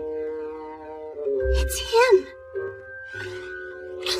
Karsted, Samuel, your punishment has come to an end for the time being. From there, due to Mr. Benno's insistence that we get feedback from the nobles, I had the head priest assess the quality of my handiwork. If you sell these to the poor, I see no issues here. That item prevents eavesdropping. And Shubat.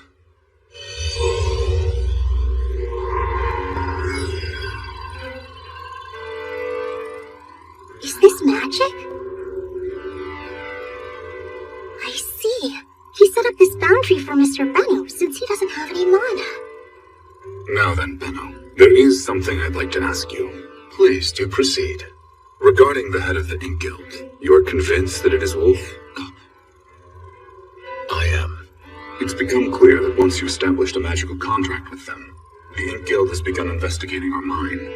And now Lutz has apparently become their primary target. Can you confirm this is true? That is correct. Usually I gather as much information as possible before I agree to a contract, and I do this to guarantee a more advantageous position. But unfortunately, I can't say why he'd want information after the contract's been signed. Are you acquainted with the individual we're discussing, Mine? Oh no, I've never heard of him or seen him. Mr. Benno had me hide from Wolf upstairs while they were both signing the contract to keep me safe. A wise decision, Benno. Perhaps after forming the contract, Wolf was brazen about openly gathering information because he was sure that he would get exactly what he wanted, regardless of the contract or the weight of the agreement. What do you mean by that? This contract magic can't be undone unless everyone in the contract is in full agreement. It's clear that Wolf is taking advantage of that. I had heard only negative rumors about Wolf, but even so... What exactly have you heard? It is said that in order to gain the favor of nobles, he's willing to commit crimes. He'll do what? But I'm not entirely sure that it's true. What do you think Wolf intended to do after getting information on Mine? Lady Mine's greatest asset is the knowledge she has regarding creating products one after another.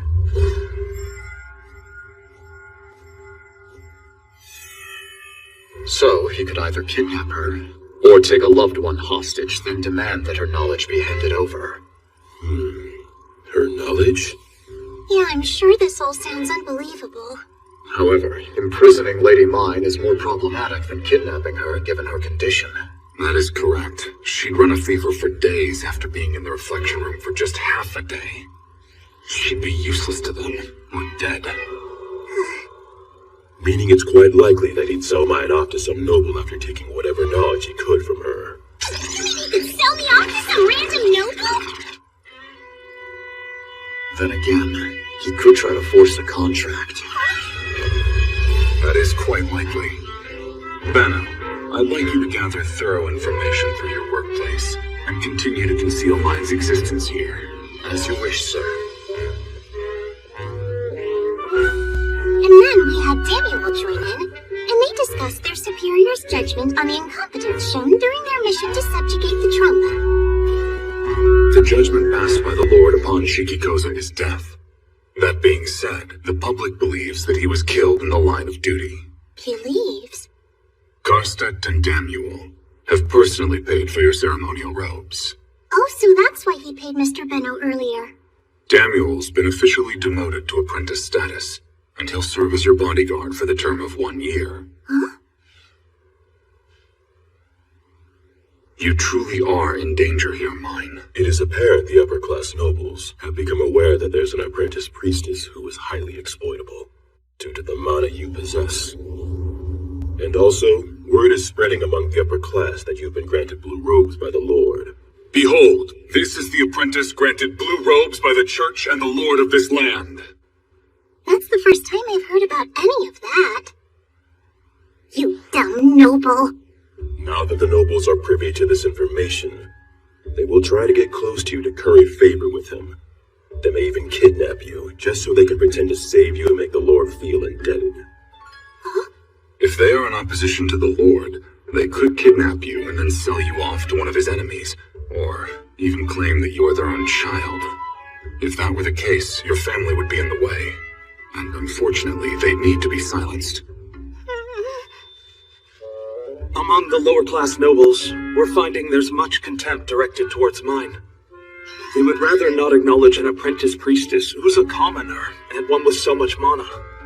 Even I would never have believed it until I saw it myself.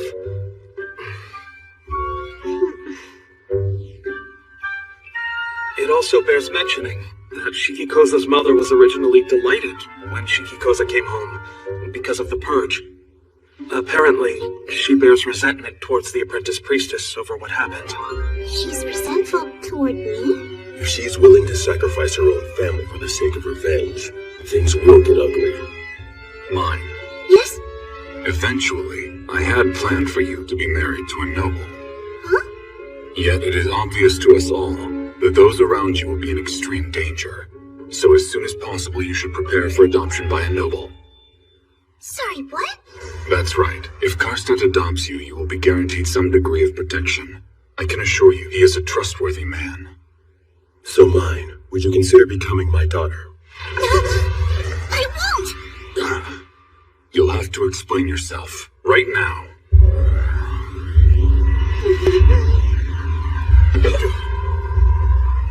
I want to go back home. I would like to be with my own family. Mine, you must calm down.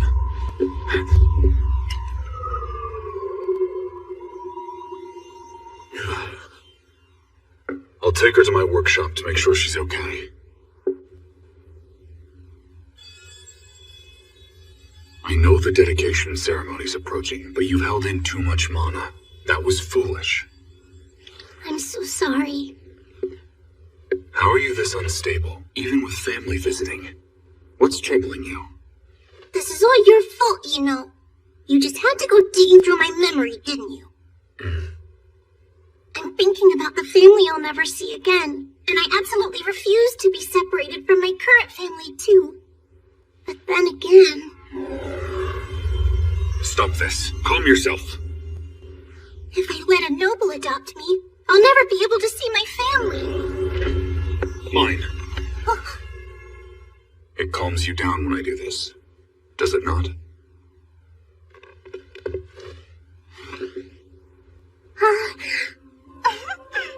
You're getting better.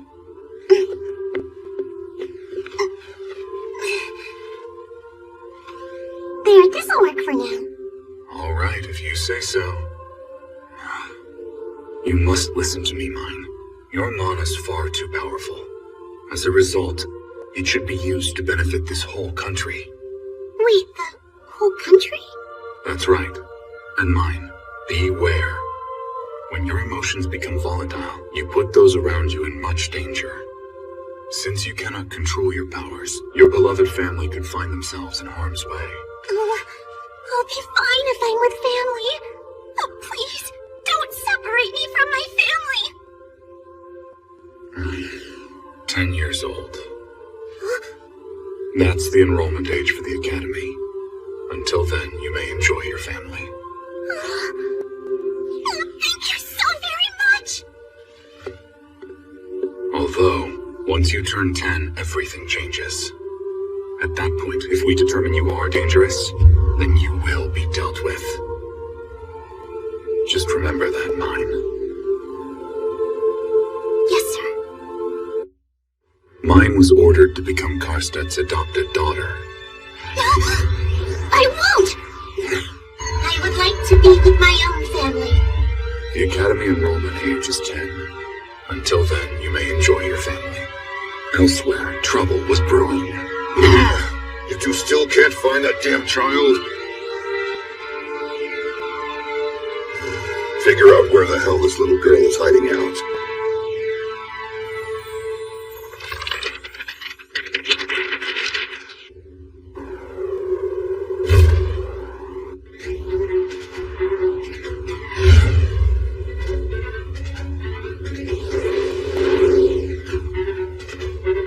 Starting today, I'm going to have a knight serving as my bodyguard. This is Sir Daniel. Allow me to introduce my attendants. Meet Fran, Gil, Rosina, and Delia. It's nice to meet you. I'm Daniel, and it's a pleasure to meet you. You're a knight and a bodyguard? So does that mean you're an upper-class noble? I'm extremely pleased to make your acquaintance, Sir Daniel. Sadly, I'm only a lesser noble. But I swear, I'll do my best for her, and I will protect Mine at all costs. A knight! Awesome! A nobleman is Mine's bodyguard? Yes, I'm Daniel. How do you do? It's nice to meet you. Okay, I'm gonna head to the workshop. And I'm gonna head to the cathedral classroom. Tootie is currently working very hard so she can learn how to read and write.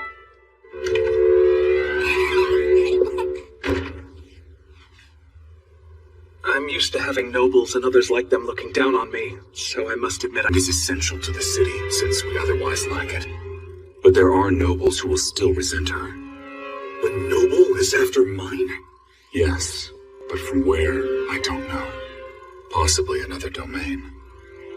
For this reason, I have convinced the Lord and his knights to limit how often the nobles can move about the land. There should already have been a change regarding their use of the gate. There is. I have noticed that. That was initiated for her? That's right. Why go to such lengths? I told you already. We need Mine's mana. Her mana? Speaking of her mana, when Mine turns 10, I'll have her adopted by a noble. You'll have her what? It's been decided. Mine's mana is unimaginably powerful. If she can't control it, she'll be a danger to herself and those around her. And if she is deemed dangerous, Mine will be dealt with. She'll be dealt with? It's only natural to eliminate something dangerous in order to protect the city. You're a soldier. I'm sure the idea isn't foreign to you. In order to keep that from happening, Mine will need to learn how she can keep her mana under control. That's why she's going to be adopted. But until she enrolls in the Royal Academy, she may remain with you.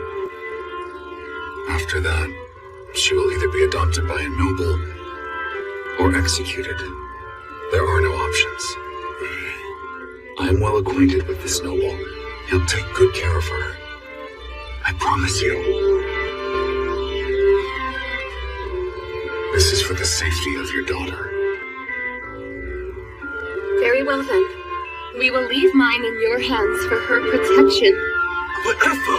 When we decided to let her stay here with you, I couldn't imagine it would be wise, considering that our Mine is so physically weak. However, Tootie recently informed me that Mine is actually faring well, thanks to all of you. I feel certain that this is all your doing. Head priest, please continue to look after Mine. But a stranger adopting Mine? I've heard there are even some Dapla apprentices who leave their homes when they're as young as 10. I would much prefer that over Mine losing her life. That is true.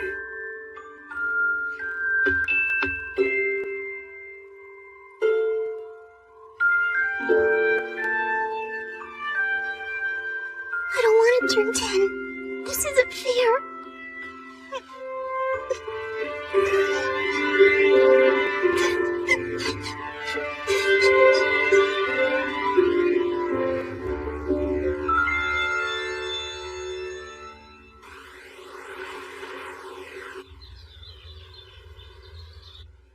Preparations for the spring prayer aren't even finished yet.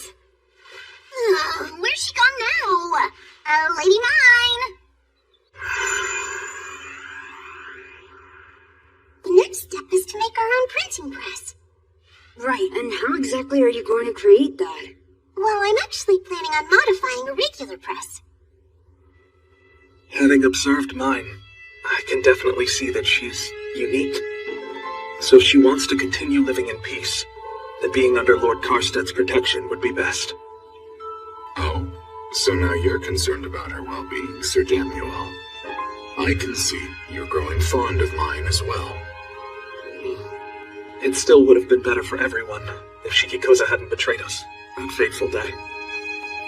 His insubordination resulted in my demotion, and my wedding was called off. It is incorrect for you to assume that you were punished because of Shikikoza. You've been held responsible for your own crimes. Damuel, you should have immediately cast a rot spell. What is that? When matters get out of your control, you must cast rot so that others know. You would have done this if you'd been guarding an upper-class noble or a foreign princess instead. Am I wrong? Before succumbing to his threats, you should have asked for help from someone of higher rank. You failed yourself and you failed your mission. And lamenting with a woe-is-me attitude isn't helping you. You're a fool. There are some unsettling rumors about the spring prayer. Know that any arrogance or favoritism would only serve to undermine your usefulness. Sir, I will not fail to protect her ever again. What? The High Priest isn't going to attend the spring prayer? Well, unlike the Harvest Festival, there are no donations. So the fact that he's making me go to a ritual without donations is definitely disrespectful. And who will be accompanying you? Fran, Rosina, Hugo, and Ella will be coming. So there'll be 4. Head Priest, we'll be traveling about 10 days for the spring prayer, right? I think I'm most likely going to become quite sick at some point then. You'll probably need a lot of medicine. I hate that super gross medicine. Can't you at least do something about the taste of it? So you feel strongly about this. I'll give it some thought then. Head Priest, you're so kind. Also, just in case, I would like you to wear these. And then, on the morning of the spring prayer... You're not going to like this, but some more people will be accompanying you. Lord Karsted.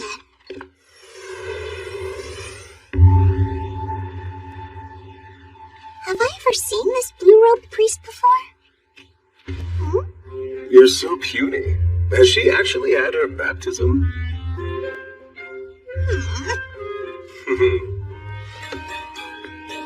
Can you squeak pwee for me? Excuse me? It's come to light that people are coming after mine due to her impressive mana. The mana that's inside of mine is unimaginably powerful. If she is unable to control it, she'll be a danger to herself and those around her. And if she is deemed dangerous, mine will be dealt with. Meanwhile, a blue-robed priest she'd never seen before arrived as she got ready for the spring prayer. Can you squeak pwee for me? Well, go on, squeak. Go on, go on. He has a terrible personality. Just go right ahead and humor this buffoon. Stop it! Come on now, give me a squeak. Pwee, pwee, pwee.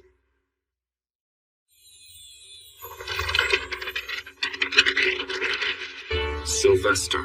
Oh, come on. Mine is delicate, so if you tease her too much, she'll die. So what's this thing? Please give that back to me! Give it back! Please! Come on, that belongs to me! And I asked you nicely. You stole the hair stick that Mom, Dad, and Tootie made for me!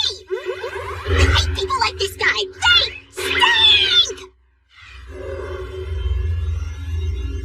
No, Lady Mine!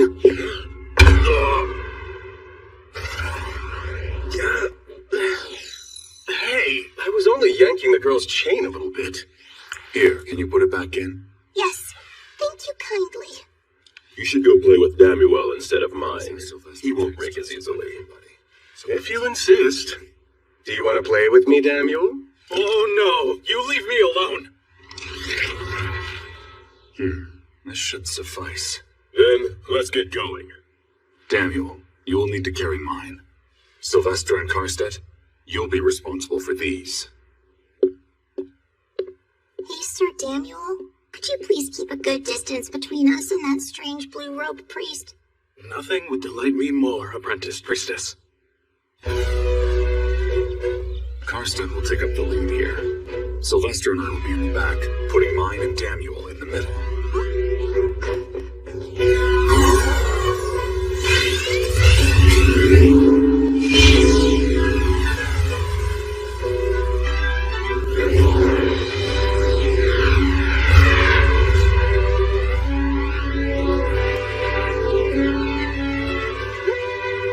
That's Fran and the others you left earlier. I wonder if we're going to the winter estate in the farming village close to the south gate.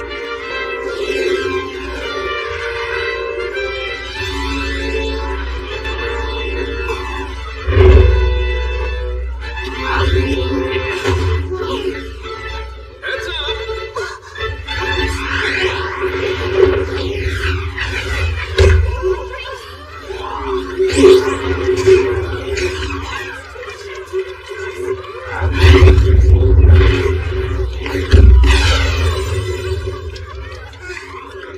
I had no idea the spring prayer was an event where priests could perform various tricks for the farmers.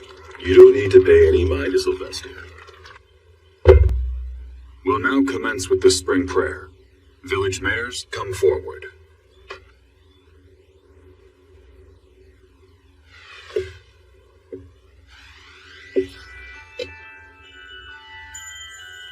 Fruit train, goddess of water, who can bring about healing and change.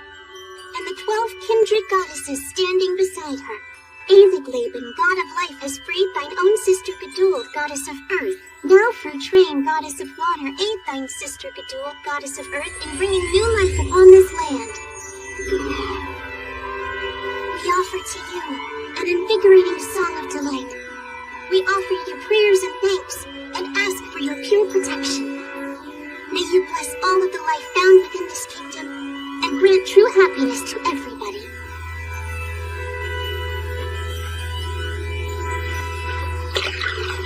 The liquid's green now. We offer the goddess of earth Geduld and the goddess of water Fruit train our sincere prayers and loving gratitude. We lift our prayers to the gods! We lift our prayers to the gods! Thus ends the spring prayer. Follow the will of the gods. Live righteously within the bounty of new life. We offer to you all the gods' blessings.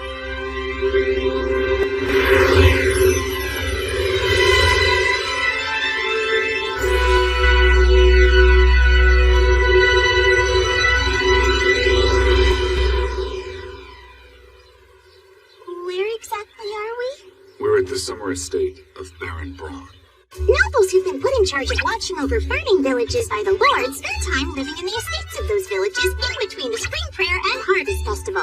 In return, they return to the nobles district, then give a report and pay their taxes. And, that being said, traveling around to the farming villages and interacting with the farmers during the spring prayer is of great importance. That multi-story building right over there is where the nobles live, and the annex is where we priests will stay. Urano should already have opened everything up by now. Welcome back, everybody. Sir, I would like to get dinner started right away, but there are only 2 dining halls here. What would you like to do? We will be eating dinner together in the larger dining hall, please. Although, mine and Sylvester cannot be seated next to each other. Yes, of course. Everyone, get properly dressed, then meet in the dining hall.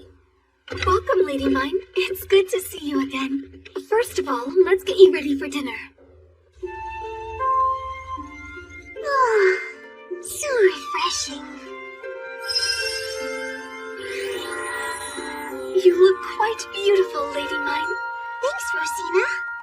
Hugo and Ella are working very diligently preparing a nice dinner for you. Wait, why? Apparently they couldn't bear to be outdone by another chef. Well then, I guess that means I just need to work harder too. Once you're properly dressed, you actually look no different than a noble lady. You're far too kind, Lord Karstedt, sir. You have certainly become more refined over the winter. Oh, thank you kindly, Head Priest. Although, I can see that you still wear your heart on your sleeve. Guys, you always insist on giving too much praise and too much criticism at the same time, Head Priest! King and Queen of the endless skies, to you who hath mightily graced us hungry mortals, with myriads upon myriads of these nourishing foods to consume, O all-powerful Eternal Five who preside over this mortal realm, I offer wholehearted thanks and prayers to thee for this bountiful meal before us. Your dinner smells amazing. Wait, why are you the only one with a different meal? I don't know. Fran, do you know? Because someone else prepared yours. Because I had someone else prepare my food. They're using the smaller kitchen to cook my meal. I'm fortunate my team of chefs is extremely talented. You're eating it? Huh? Why wouldn't I? Sylvester was actually interested in trying some of your dinner, Mine. Ah! That's what he meant when he said your dinner smells amazing? But how was I supposed to know that's what he was talking about? I don't mind giving you half of it. Only half of your dinner? You can't possibly be suggesting that you'd actually take all of a poor commoner's meal. No, half will be plenty.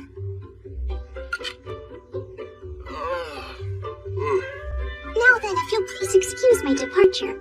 I do hope that you will enjoy the rest of your own meals, gentlemen. Wait, Mine. Won't you stay a bit longer? We should talk about trading our chefs. Lord Sylvester, we are currently borrowing my culinary team from someplace else, so I'm afraid I can't make any decisions regarding a trade. Then I'll negotiate with their employer. Who is it? I'm sorry, Lord Sylvester. The merchants are forbidden to reject any requests from nobles. That would be considered an order.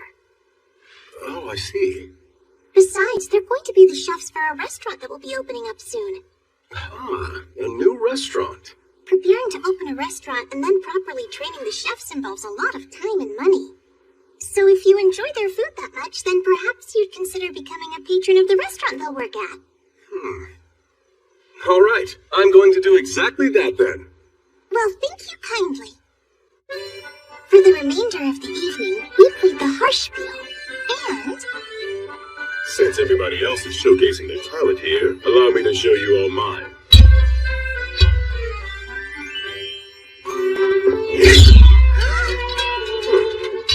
We also watched a sword dance. It was a long night. That was cool, wasn't it? Now, praise me. Yeah, positively wonderful. You didn't actually mean it, though. Try that again. Sylvester forced me to praise him over and over again. It was exhausting.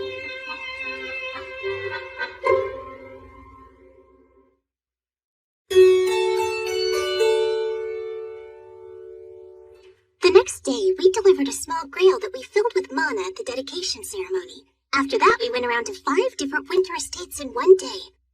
Then, over the next 2 days, we visited even more winter estates. We'll see Viscount Gerlach next, but we'll go to him by carriage. What? By carriage? Let's regroup.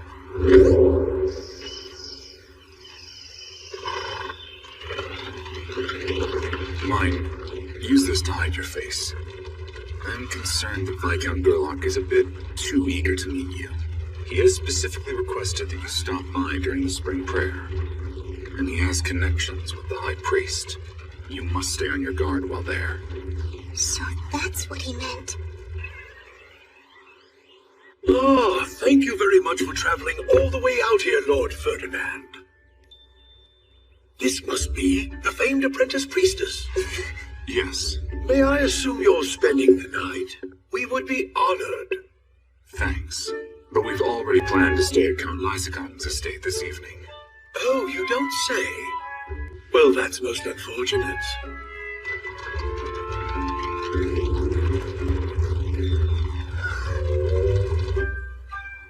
Head priest, I'm sorry, but I'm beginning to feel under the weather. I see. Then you should go to bed early tonight, mine. I will leave the medicine I have prepared for you with Fran. Thank you kindly, head priest. This may be an attendance room, but it's still very comfortable.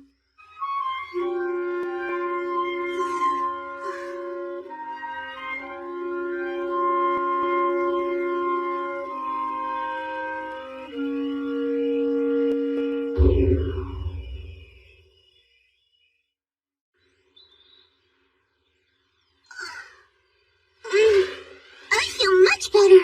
I must have slept really well. Good morning, Lady Mine. It's time to get up. Forgive the intrusion, but the head priest wants to see you.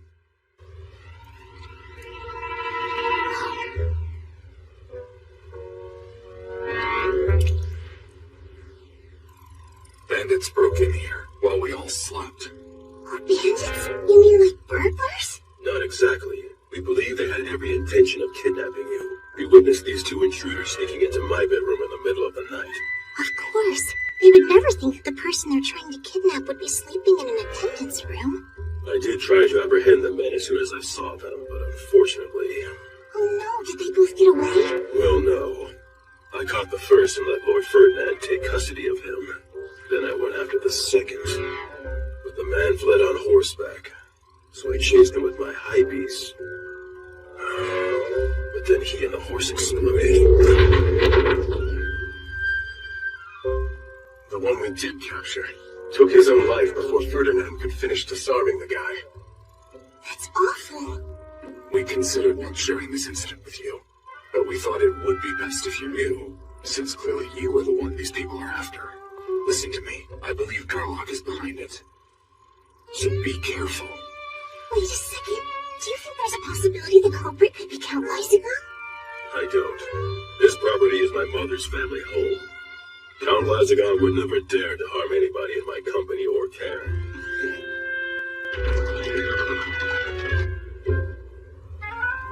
I ate my breakfast, though it went down with some difficulty, then completed the day's chores.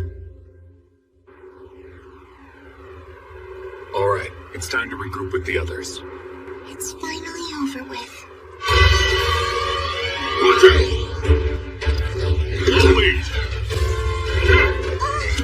Sir Daniel, we gotta hurry up as well! I can't keep up with their speed. My mana level is too low. In that case, use mine. We can combine our mana.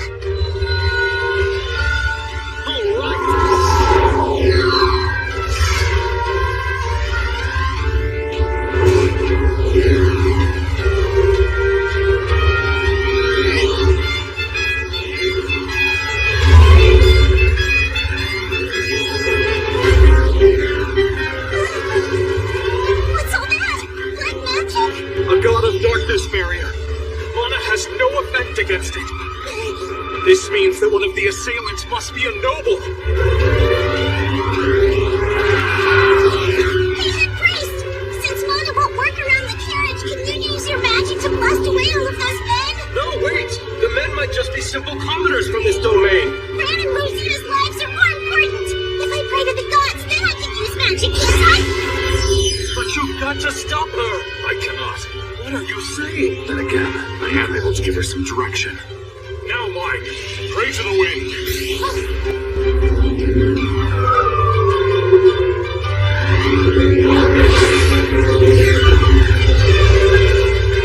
Shitsaria, the goddess of wind who rules over protection, along with the 12 kindred goddesses who stand beside her. That's it, mine. Keep going. The god of darkness barrier will continue to devour your mana. Hear my prayer, Shitsaria, and lend me a fraction of your holy power. Kindly grant me a shield of wind that shall ward away all those who would wish to do us harm.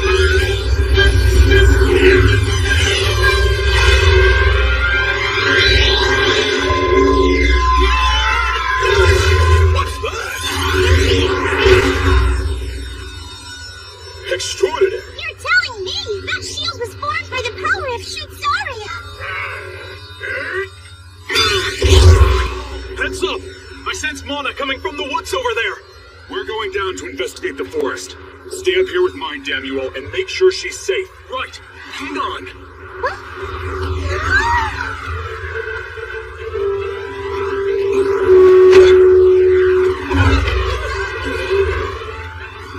Ferdinand! Catch! That is typical. You stay here, Ferdinand! We may all be walking right into a trap. Understood. Compost it! Yes, sir! What he did might have seemed extreme, but we're prioritizing your safety. Now mine. Let us pray together that they will prevail in battle. May the God of war, Onquist, kindred to the God of fire, light, and soft, protect them!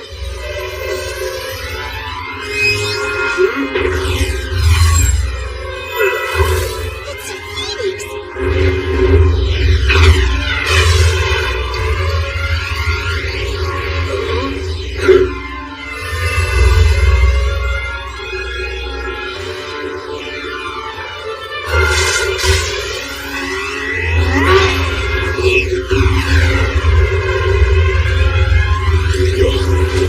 So much power! The carriage! Is everyone safe in there? Everything's all right. Oh, thank goodness. What's the matter, mine? Head priest, I'm all out of mana.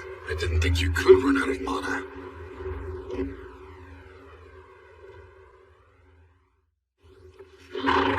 Lady Mine, are you feeling better? Rosina? Please do not try to get out of bed. It seems that you pushed yourself too hard. Is everyone safe? Oh yes, everyone is fine. Thank goodness. By the time I woke back up again, the head priest had brought me my medicine. Here, mine, drink this. He had said he'd work on the flavor, but it was still disgusting. Based upon what I heard later, apparently they didn't know who set up the Dark Barrier. Mostly because Lord Karsted's attack turned everything in the area to dust.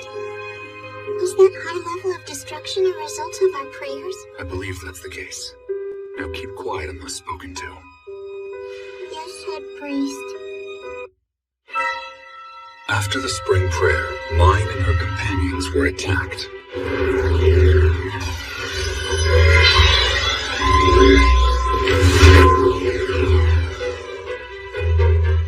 Over half of the people who attacked the carriage were not farmers from Ehrenfest. But then, where'd they come from? Viscount Gerlach's land is connected to other domains. Activating that God of Darkness barrier spell requires a decent amount of mana. That could mean a noble sent someone from the middle class. And you believe that the noble who's behind all of this belongs to another domain? Others must have been involved. Huh? Heads up! I sense mana coming from the woods over there! Considering that Daniel recognized the presence of mana, devouring soldiers must have been involved. Devouring soldiers?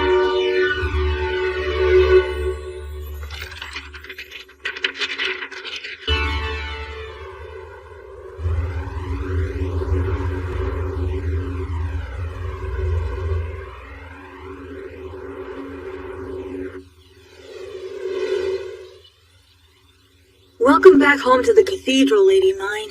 Thanks for holding down the fort, Gil. I'll get your bath ready immediately. That's so kind, Delia. Pardon, Lady Mine. Thank you, from both of us. Why are you two being so formal with me? If you compare the value of farmers to the gray-robed priests, then the farmers would be considered more important because of their tax contributions and crop yields. And yet, despite that fact, you chose to risk your life for us, Lady Mine. We're only still alive now because of you, Lady Mine. We are very grateful. During the spring prayer, Nicola and Monica got assigned to the kitchen. There they ended up assisting Hugo and Ella, which livened up the kitchen quite a bit. I was was just informed that you had summoned me to come here, Head Priest. Oh, Lord Sylvester. Please take a seat. All right. Mine. You have been selected as my personal guide, which will make it easier to look around. Hold on. I'm going to be your guide to what exactly? First the orphanage, and then to the workshop.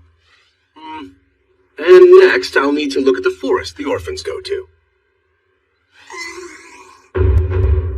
How dare you work those poor, sad orphans to the bone in order to fulfill your own selfish desires, apprentice priestess? Please don't confiscate their work, Lord Sylvester! Mine, you don't have to worry. I will also be accompanying you to the orphanage and the workshop.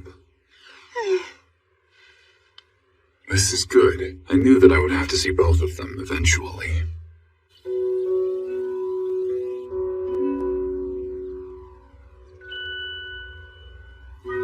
I had assumed it would be much messier than this, but it's very clean. Head Priest, Lord Sylvester, may I introduce you to my attendant Wilma? She also manages the orphanage and takes care of all the children who haven't been baptized yet. We thank you for visiting the orphanage. Our humble establishment is truly honored by your visitation. You created those magnificent drawings. You did well. Oh, thank you. You're too kind. Mine. What are these cards? A game called Karuta. I've never heard about these. We aren't selling the cards, so I didn't report them to you. Is that true? Yes.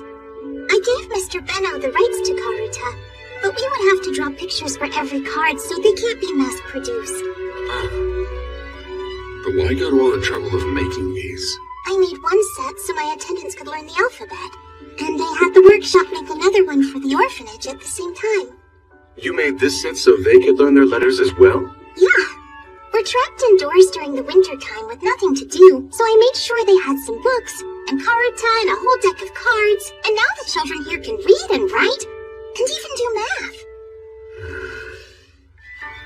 I had to read the scriptures so I could create our picture books, and thanks to them, I learned the names of all the gods and the divine instruments. Mine. Is something the matter, Head Priest?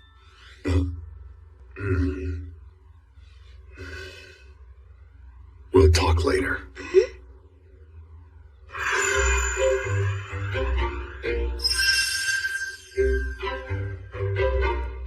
Mine. How are all the toys made? They're all made by hand in the wintertime. Creating paper and picture books takes top priority at the mine workshop.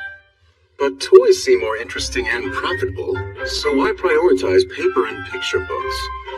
Because I want enough books for everyone. So you're doing whatever you want. Huh? You're gonna scold me about that, Lord Sylvester?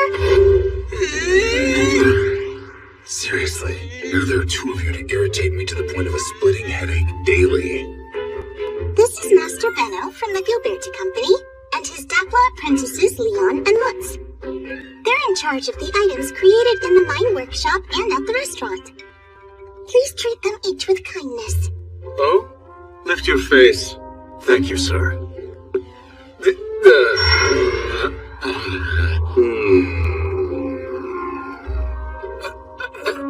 We are so blessed that Fruit Train, the goddess of water, has chosen to kindly guide our divine and ordained connection here today, and that Fruit Train has done so generously. Master Benno? Benno, let's talk about this restaurant of yours. Come. As you wish. I wonder what's wrong with Mr. Benno. Mine. Yes? What is this contraption? That's the new printing press. They can take these metal letter types and then create whole sentences.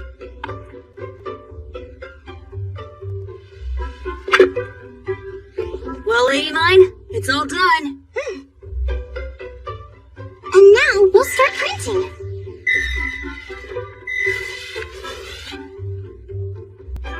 We can print many pages all at once. We transfer ink onto paper with rubbing pads, but with a printing press, we'll be able to do more pages in the same time. It's neat, right? It's troublesome. Huh? Listen, we will be discussing this. There are things that I need to explain to you. Hasn't Fran been giving him the reports? I wonder what he wants to know.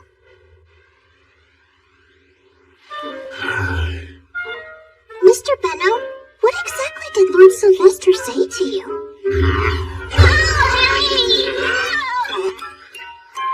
It's all your fault. Oh, damn it! Hey, what do you mean it's all my fault? What's certain is that a hell of an opportunity has just fallen into my lap here. And I haven't a clue that it could even work out. I have no idea what's going on here, but why don't you give it a shot?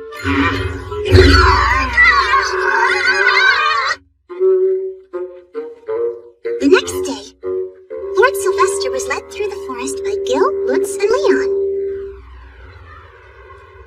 Oh wow, that's a shoe ray! Impressive, isn't it?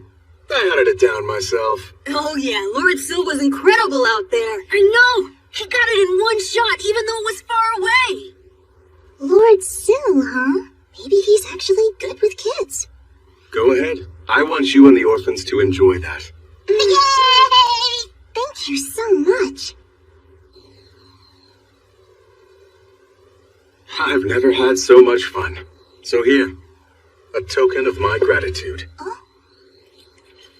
Oh wow, thank you. Is that a magical item? Well, it's actually a type of one. You can't use magic with it, though.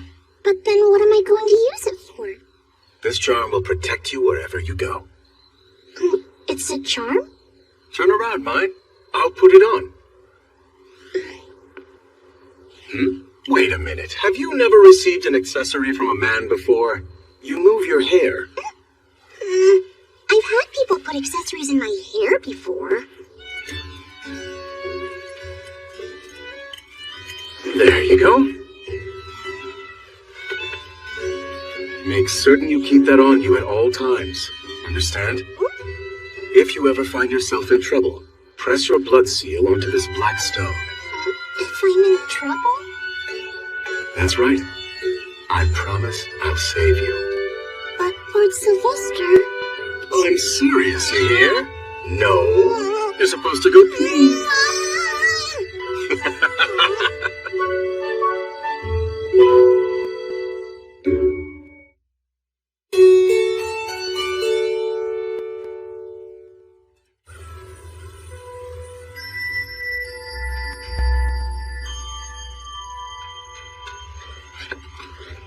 There's a lot of work behind making these parchment books. In order to construct a tome, you need many workshops and skilled laborers.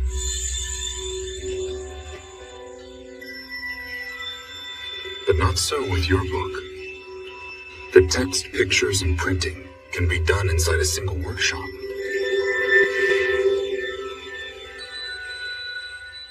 Once your printing press is completed, it'll be possible to rapidly mass-produce all books, which means everybody who's earning a living by making books will not remain in that situation for much longer. So that's why you think it's troublesome? That's right, mine. How did your world change when books were put in the hands of farmers and townspeople? There were places where people brought down the ruling class and then started their own governments. There were also some leaders who would spread misinformation in order to incite their supporters. Although, if you're asking me to predict how our world will change or if people will try to take advantage of this, I don't have an answer for you. It would depend how it's used, mine. This is quite concerning. The effects will definitely be far-reaching. We can't assume the same thing that happened in my world will happen here. This is a world that cannot function without nobles who can use magic. It may be true that it's possible to rule with magic, but there's no guarantee how that will play out. What is certain is that the pushback from the nobles will be great. You should hold off printing for a while. Huh? Hold off, but why? Many struggling Aaronfest households earn a very meager income by copying books. If your printing press technology begins to spread, then lesser nobles everywhere will hold a grudge against you. So you mean that the ruling noble class has a vested interest here? Very well. How long do you want me to wait? Pause until your adoption by Karstedt is final.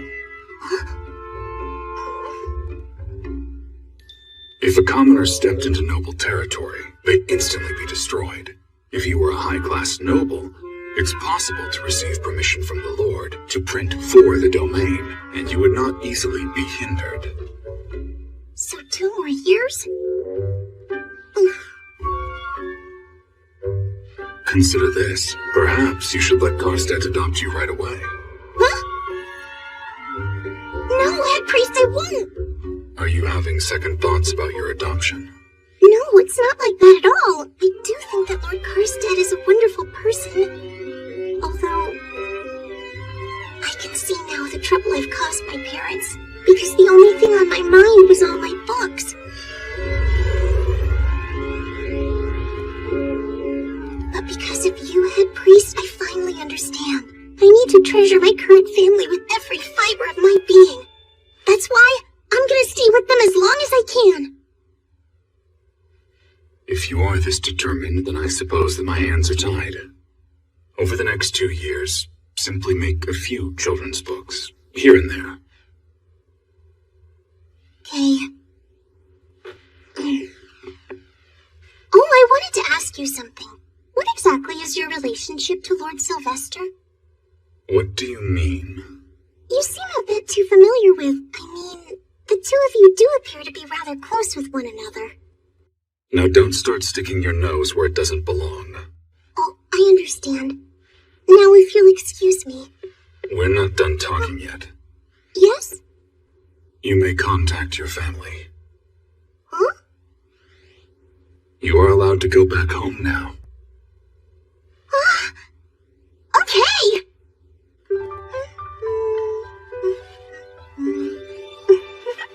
Having a family can't honestly be that nice, can it? Well, for me, I feel like I belong there. And it's where I feel the most comfortable.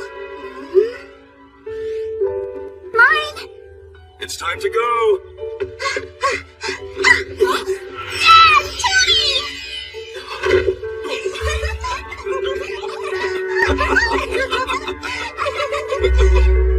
We'll see you tomorrow, Lady Mine.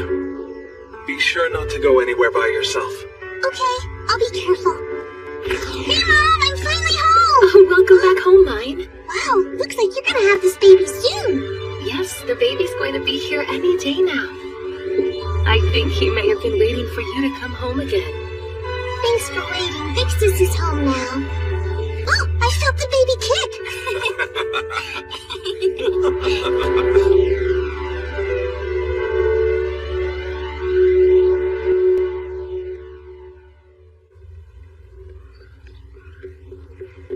I'm going to get the midwife! I'll go get some water. Mom, don't forget to focus on the breathing you practice. During labor, women from around town come to help. The men pluck and carve chickens and prepare for the naming ceremony. Those are the customs here. I asked Lutz to tell the church I wouldn't be able to go to the cathedral for a while.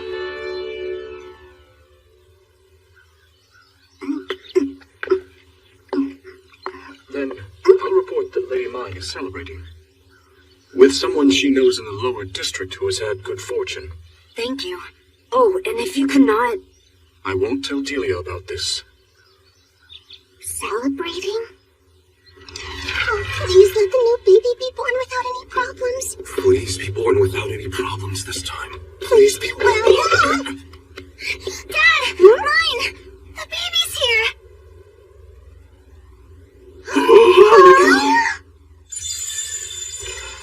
Effa! Mom! A healthy baby boy. What's his name? Do you have one for him yet? Yeah, it's Camille. Hi, Camille. Camille? It's me, Mine, your older sister.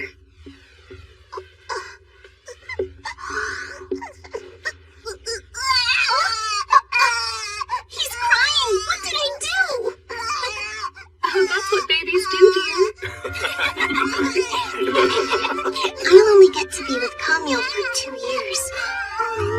wanted to make certain that Camille doesn't forget about me, I'm going to make him lots and lots of picture books.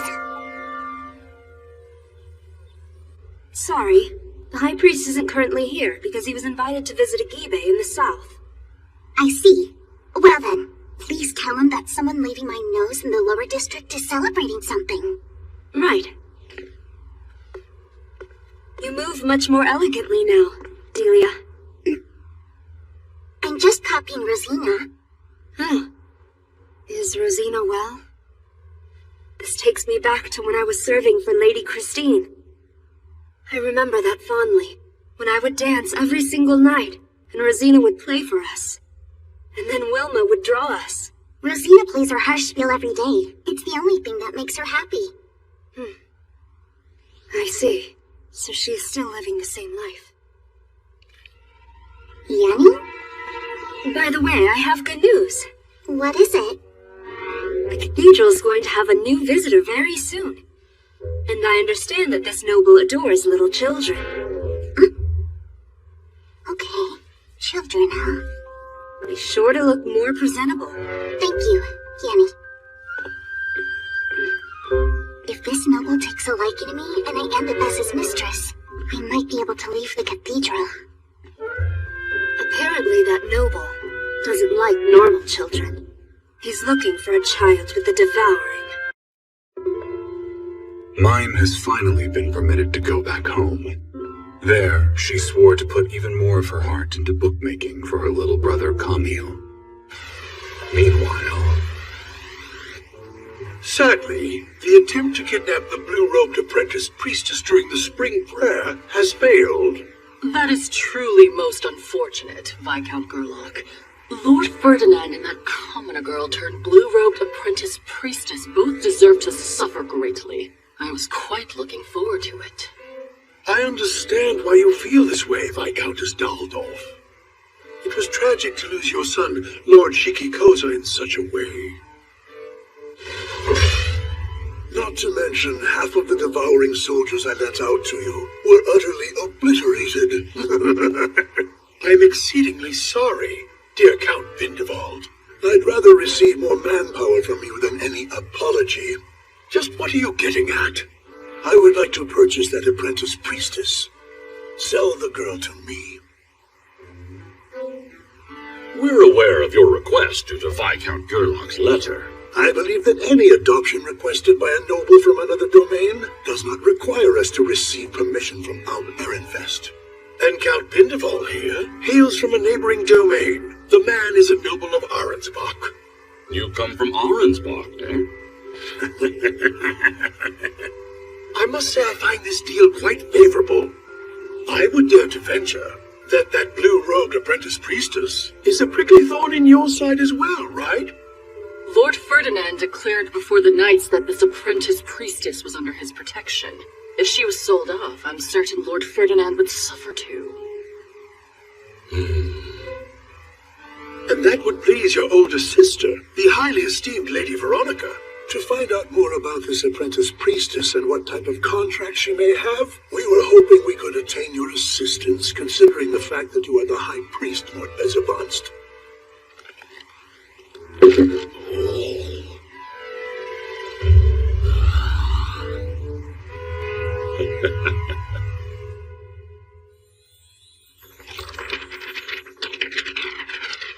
My new little baby brother Camille is unbelievably adorable. He was just born, he's really tiny, and when he cries, his face gets all red and wrinkly. I never imagined that having a little brother could be so amazing, Benno! Please stop. I hear enough about kids from being around Otto. Oh, what? You mean Mrs. Karina had her baby already? Yes, at the end of winter. Her name is Renate. She's going to be the Gilberta Company's heiress, so please look after her. Considering that she's going to be your precious heiress, you don't seem very excited. Well, that's because Otto's happy enough for the both of us. Renate's adorable no matter what she does. Renate's adorable no matter what she does. Stop playing with your food, darling. Well then, thank goodness that the Gilberta Company has Mrs. Karina, right? Yes, but tell me about printing already. Okay. Unfortunately, the head priest informed me that we have to pause letterpress printing. And if we do forge ahead, the vested interest opposing us will be the nobility. A vested interest of nobles, huh? It'll be best not to antagonize them. Agreed. So I'm going to put everything into producing picture books for a little while. Everything, mine? Now what are you plotting? First, I want to create some colored ink so we can add colors to the pictures. And second, I would like to improve upon our mimeograph technology. So you're creating colored ink and then improving our mimeograph technology. That's right, but we'll have to rush our prep to make it in time. Make it in time? But for what? Why, to create a picture book to go along with the growth of my precious baby brother, of course. I'm going to give this my all for Camille's sake. Did you get permission from the head priest for this? If you did, then that's fine. The next step would be to meet with the workshop foreman. Okay, sounds like a plan. Good news! My little brother was just born the other day. Congratulations, Lady Mine. Oh, what a shock. I had no clue. Oh no, I was so excited I spilled the beans myself. Lady Mine, what's your brother's name? Nice follow-up, Gil! Yay! His name is Camille. He was just born, so he's really tiny, and whenever he cries, he gets all red and wrinkly. He's totally adorable. Lady Mine, I must say the way you're describing Camille doesn't make him sound very cute. Who could it be? Excuse me. Hold on, where did that little baby come from, Vilma? Well, you see, I offer him to the gods. She brought him here because she wasn't able to care for him? Yes, it appears that way. What shall we do now? I don't have any experience with this. This is new for me. I've never dealt with an infant before either. Fran requested a meeting with the head priest so we could discuss the situation. He's so adorable. This new baby might be super cute, but my little brother Camille is still way cuter. He seems fine right now because he's sleeping. But what do we do when he wakes up? That's when we give him some milk. That's impossible. We don't have any gray-robed priestesses here who've given birth recently. How can we possibly take care of a baby without its mother? Please tell me you have suggestions, Lady Mine. Well, let me think. If I remember correctly, I read somewhere in a book before that there was a mother who couldn't nurse, so she gave her baby some goat's milk. We just need goat's milk? Oh, that's wonderful. I'll prepare some right away. Oh, he's crying. What are we supposed to do?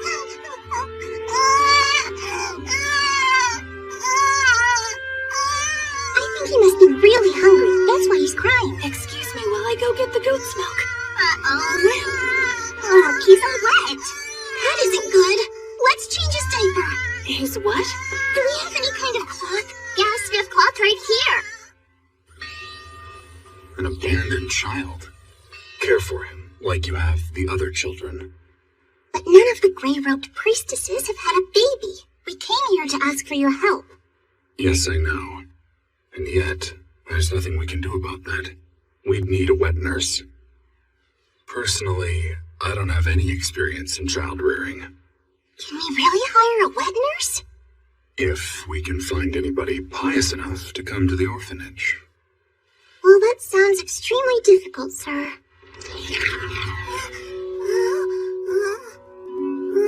That's why all 6 of us will be taking care of him together. All 6 of us? Uh-huh. If Vilma has to take care of him all alone, she'll collapse. After all, babies need milk at night too, you know? Vilma will be watching this little guy throughout the day, and then the rest of you can take turns watching him during the night. As you wish, Lady Mine. Wait, I don't understand why I have to help with taking care of this infant too. I assumed that would be obvious, Delia. You're going to be this little fella's older sister. His sister? Yep. I would like you to care for this child as if he's your own flesh and blood. But my dream in life is to become somebody's concubine. Now, Delia may just forget about wanting to be a concubine thanks to the power of love. Let's delete to see who can be the better for him. Well, I'm going to come out victorious, of course. Why are you always letting Lady Mine play you like a fiddle, Delia? Shut your mouth, Gil. Alright, first things first, let's give this child a name. I want his name to sound similar to my own because that's going to help me feel like he's family. A name that sounds like Delia. Delia. Dita? Or Ditoria? Or Dill? Or a Dirk? Yeah, Dirk. Since he's a boy, I think we should go with Dirk. Alright, then his name will be Dirk. Your name's going to be Dirk, okay, little guy?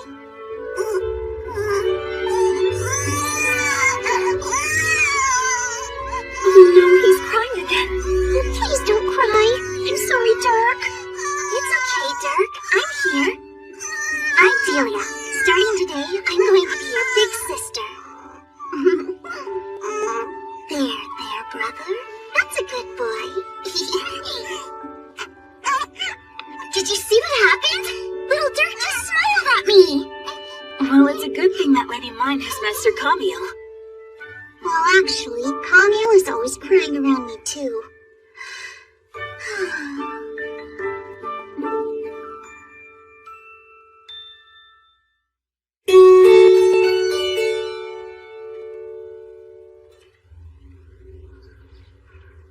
Camille, it's your big sister. Oh,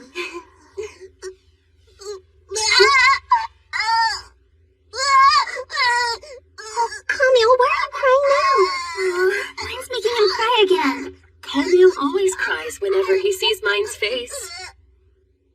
We're actually going to be taking care of an abandoned baby at the orphanage, too. And he also cried on me. What do you think I'm doing wrong? A baby? You'll all raise him? That's right. We're taking turns looking after him, so it could be kind of rough. Well then, how about you set up a sleeping schedule for them? When you're able to take a nap, it can make life easier. I see. Thanks so much, Mom. Camille, check this out. A picture book. Hey, look. Camille's not crying at all. I think he likes it. I'd expect nothing less from you. Camille, your sister's making a book with pretty colors. You're gonna love it. She should be here any moment. Pardon me? So, Dad, is that the girl? It's rude to point. Lady Mine, glad you could join us. Allow me to introduce Beers, who will be the new head of the Ink Guild. Well, regarding that, I'm actually the foreman of the ink workshop, so being the head of the Ink Guild wouldn't be appropriate. Besides, I just wouldn't know how to deal with a noble. If you'll forgive me, have you considered being the head of the guild, boss? It's not that simple. I'm sure there'd be plenty of nobles who would expect me to extend all the shady business deals which they had established with Wolf. If I end up selling ink, then the guildmaster will most likely attempt to create even more trouble for me. Mr. Benno, I honestly would feel much better if you sold the ink. Do you want me to die of exhaustion? Well, I definitely can't be the one to do it. Then the guildmaster's shop can sell it. What? Let someone else sell it? Trust me, I would have loved to do exactly that. But there was some kind of merchandise the guildmaster was dealing, which Wolf monopolized when he was the head of the guild. So what do you think will happen if I go to him again? Oh, one can only imagine. I can hear that old geezer cackling. That's why I decided to work with Gilberta Company instead. That said, come on, miss, won't you help me out? Absolutely, as long as you agree to help me out in developing colored ink. Colored ink? Colored ink? Colored ink? Yes, ink that is colored. I'm about to invent it. Oh, I'll do it! I want to help! And that is precisely why I'm here today. Hi. You are? This is Heidi, my daughter. She and her husband Joseph are the ones who we have creating all of that special ink of yours. That stuff you invented for plat paper. Oh, I see. Good to know. Young miss, the manner in which you make ink is so cutting edge and different, it's absolutely blown me away. It's a pleasure to meet you. You can call me Mine. I look forward to working with you, Heidi. The whole reason I came here today is because I was thinking that we could potentially make plant-based ink in other colors besides just black. We sure can. Please feel free to try. So, what ingredients would you suggest? Well, Lady Mine. I do have that information, but once the inks are ready, I'll be taking a cut of the sales as my fee for all the formulas. That's too expensive. It already costs so much just to get something to the market. All right. I'll cover half your initial expense. A quarter is plenty. Sounds fair to me. We've got a deal. Want to head over to the workshop with me right now? I've already collected a whole bunch of ingredients that I thought might work. Let's do it! I'd love to go. Calm down, you fool. We haven't finished talking yet. I'm gonna go get things ready. Hey, Lutz, watch that Heidi. It's like we've got two minds now. I can try to keep an eye on that one, but my hands are full with this mine. Actually, Lutz, Heidi seems interesting and passionate about work. And kinda unique, right? And look who's talking. Very well then. I suppose that's agreeable. Good afternoon. Over here, we're all ready for you. We'll use drying oil to make our inks today. It's a type of oil that hardens once it sets. So that means we should be using linseed, Misha, Isa, Head, and turmoils. And we're going to mix in a variety of ground-up minerals as well. Right, let's try. Yusuf, you can help me. All right. Yusuf's my husband. My name is Mine. It's very nice to meet you. I'm the one who's in charge of the Mine workshop. I'm Yosef. Well, back to business. The reason I've come here today is to purchase some ink for use on our plant paper and also to watch you create new colors for the ink. Oh, sure. It'll be a pleasure to work with you. The pleasure's all mine. We're all set. What would you like to mix first, miss? Let's see here. If you mix that yellow clay with the linseed oil, then you should end up with a color in between yellow and brown. All right.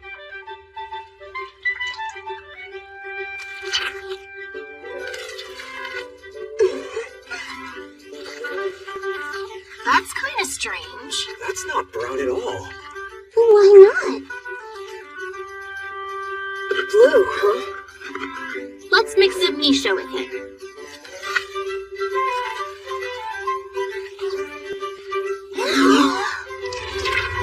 Try the pet. Bluish green. And next, Isa. It's ochre! We finally got the color we want. I never imagined that different types of oils would produce so many different colors.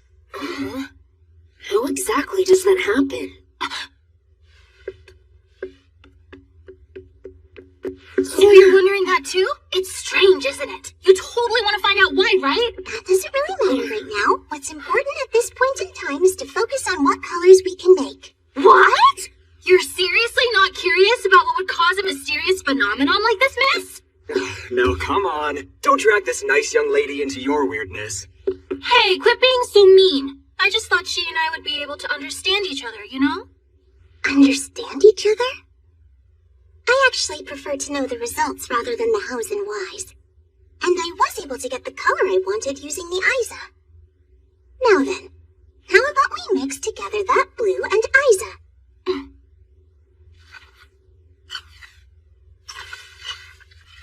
This time it turned yellow. This may be more difficult than I thought. It is important work, though. We need to sort out our results.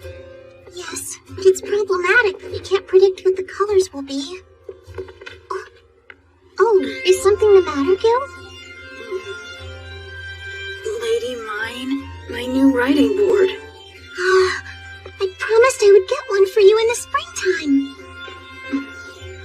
You did work very hard to learn the alphabet. Therefore, I'll have Johann make you a stylus.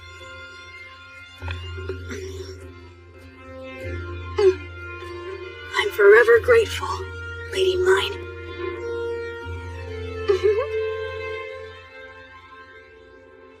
Oh, she has a brother now? Yes. I guess at this point it doesn't really matter. Huh? Any other changes to report? Other changes? I'm not sure. Let's see. Well, there's a new baby orphan. I would like you to leave me now. I was sure I would finally get a reward today. The milk is almost ready. Thanks, Ella. Yes, I'll be right there, Dirk. Sorry for the wait. Hi, Dirk.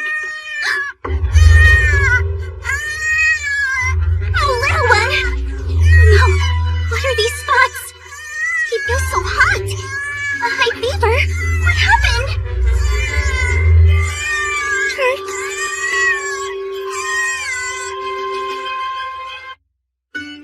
Mine tried to make colored inks with Heidi, the daughter of the workshop foreman.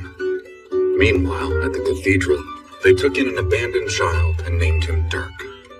Wait, I don't understand why I have to help with taking care of this infant too. I assumed that would be obvious, Delia. You're going to be this little fella's older sister. Huh? His sister? Yep. I would like you to care for this child as if he's your own flesh and blood. Did you see what happened?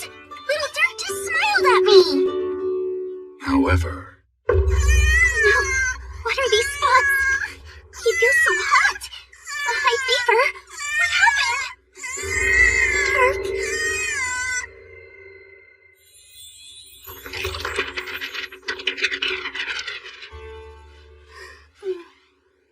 Dirk's cheeks had bumps on them? Yes, but they faded away immediately when I gave him the goat's milk. I saw them this morning as well. Is this common with babies? He seems to be okay right now. He really did have bumps, I promise! I can't determine anything until I see them myself. The next time you give him goat's milk, we'll watch closely to see what happens.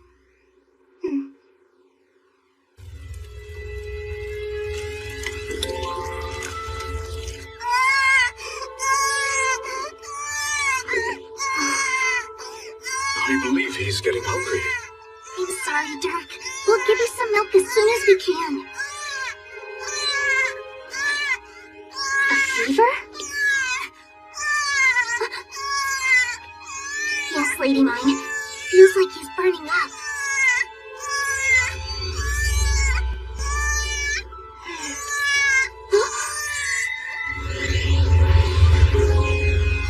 This is... Lady Mine, look! The bumps are back.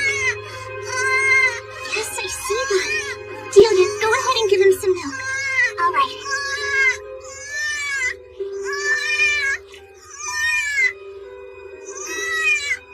Here you go. Now to Lady Mine. Oh, also, would you mind getting some parchment from Vilma? You should print soon, too, so I'll go get things ready at the workshop. So, Rosina, as you can see, I'm being left out.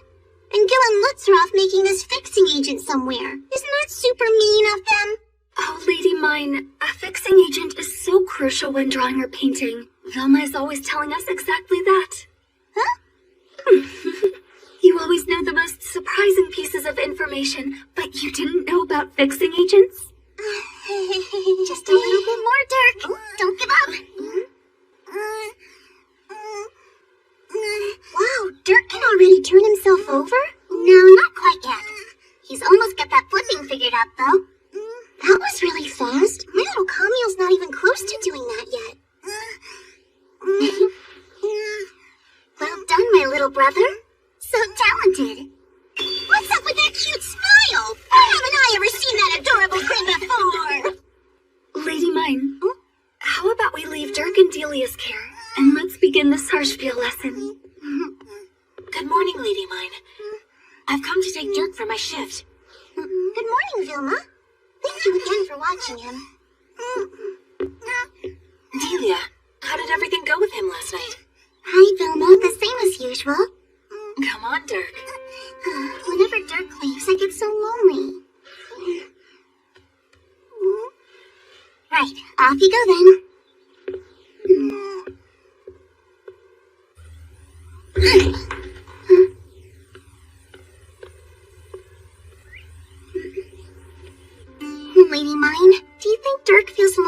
orphanage or cries there?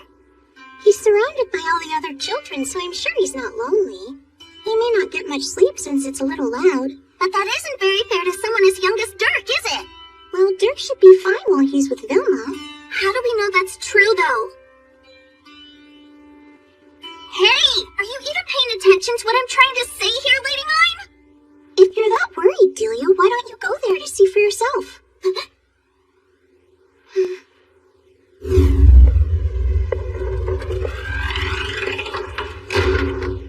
Forget it. I never want to go back there.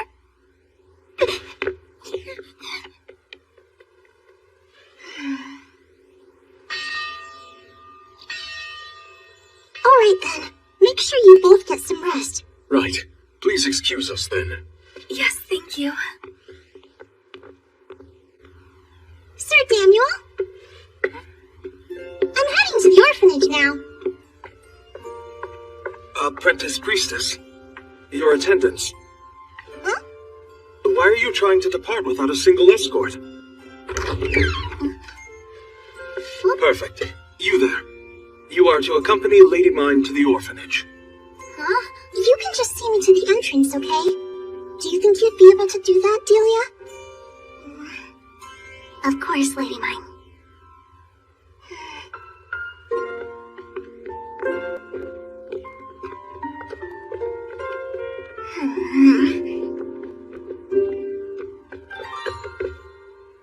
Now then, excuse me.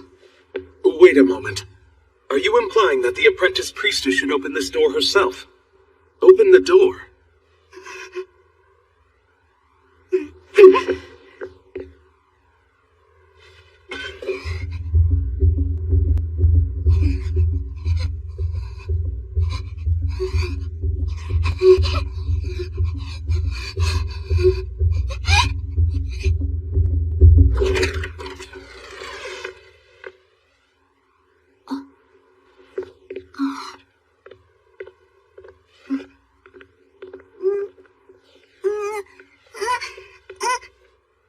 Good work, both of you. Lady Mine, I'll head back now. Alright, I'm sorry that you had to do this, but thank you, Delia. It's fine.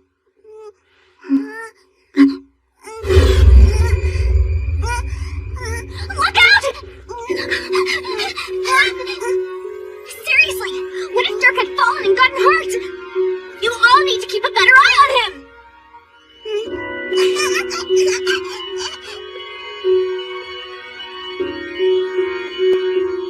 Lady Mine, do you think Delia will be alright? I heard that she didn't like coming to the orphanage. I can't say for sure. Although, I'm hoping she'll allow Dirk's cuteness to melt her heart, even if only a little.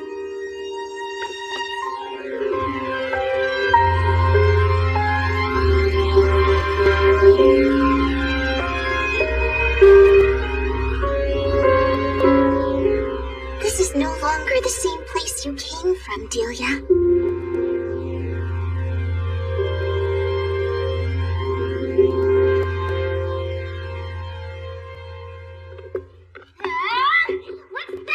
That sounds like Delia. I wonder what's happening. Let's hurry back, Lady Mine. The head priest is not trustworthy, Fran! Of course he is, Delia. What's going on in here? Why are you two arguing? Hey, Lady Mine! I heard that someone is going to adopt baby Dirk. Is this true?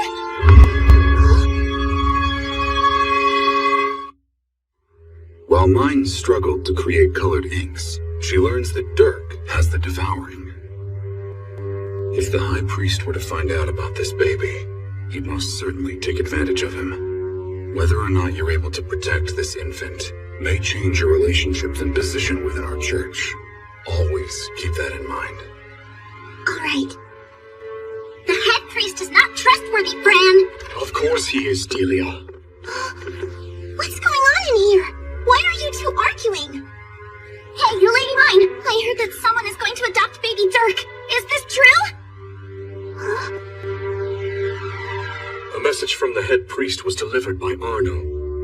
It appears to be impossible to get Dirk adopted after all.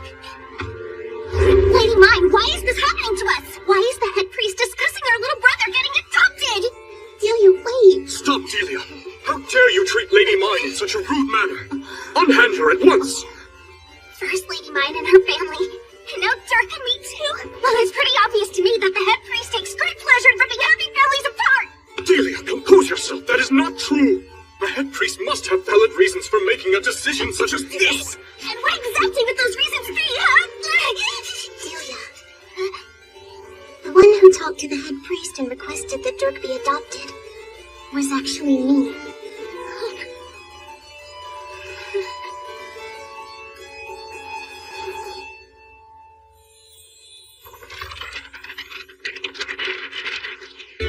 Do you seriously want to tear a new family apart, Lady Mine? It's not like that, but with our group taking turns to look after little Dirk, it's been quite a burden on us, so if somebody else wanted to adopt him instead, then I thought maybe he could find a good family and be happier over the long term. Yeah, but even then, how could you decide this without me, Mine? It was cruel not to inform us! Well, to be quite honest, I'm grateful all of you know that we're attempting to have Dirk adopted. Huh? Because you see, I could never have imagined that you could end up caring for someone as much as you care for baby Dirk, Delia. Oh, Lady Mine, the head priest has informed me we will probably not be able to find anybody to adopt him. Even so, I trust he's doing his best to find a suitable home for Dirk. I see. In the letter Arno delivered, the head priest was adamant. He wants us to continue watching over baby Dirk until the child gets adopted. You mean my younger brother and I aren't going to be ripped apart from each other yet? Right. Trust me, Delia, we're very well aware of how much you personally care about Dirk. And also, I can relate to that feeling of never wanting to be separated from your family.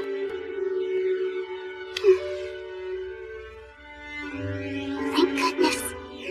You know, I don't want to be away from Dirk no matter what happens.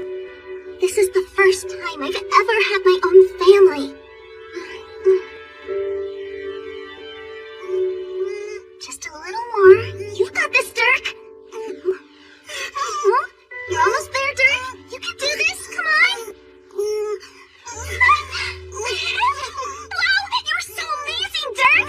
I'd expect nothing less of you. You're just wonderful. Sometime afterwards, the doors were installed at Mr. Benno's Italian restaurant.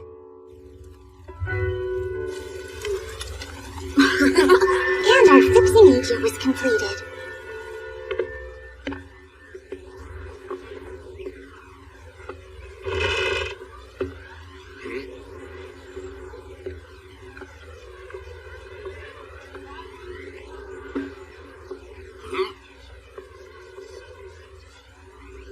Hey, who the hell are you? Hey, Yosef! We just found out that Heidi's been captured. Huh? She came in here to steal our paint-making secrets. But I wasn't intending to steal anything here. I'm so sorry for any trouble my wife has caused. If you're her husband, you need to be keeping better tabs on her. I'm trying as hard as I can, sir. Heidi, what were you really doing in there? I was just wandering around, trying to find some inspiration, and somehow I ended up inside that building. And I'm still trying to figure out how we'll ever create some ink that's gonna satisfy the little miss. That's seriously all you ever think about now. Hey, Yosef! Heidi! Mm-hmm. We finally figured out how to mix up a fixing agent! A fixing agent? The color isn't changing. And next up? It didn't turn black. This is the first time that I'm getting to see it with my own eyes, too. Hey, Heidi, is there something wrong here? So suddenly it's all over, just like that. We finished with experimenting before we even found out what was causing that change. I don't mind giving you a little extra money if you want to continue your research. If we ever want to make these inks vibrant or create more colors, then basic research will be necessary. Oh, that's amazing! You're the best! Goodness gracious, miss, you're spoiling Heidi way too much. No way, Yosef, because in my humble opinion, you and your wife are also truly Gutenbergs. We're Guten... what? There's even more now? Johannes Gutenberg! He's an important person in the history of books, and basically a god because he changed the way that they're made. Currently we have Johann, who made metal letters, Benno making plant-based paper, and Lutz, who sells books. Those three are this town's Gutenbergs. There's also Mr. Ingo, who makes our printing press. And now you two, who make our inks. I'm of a mind to give all of you the title of Gutenberg. So of course I don't mind investing in Gutenbergs, who will be vital in the creation of new books. Uh-huh.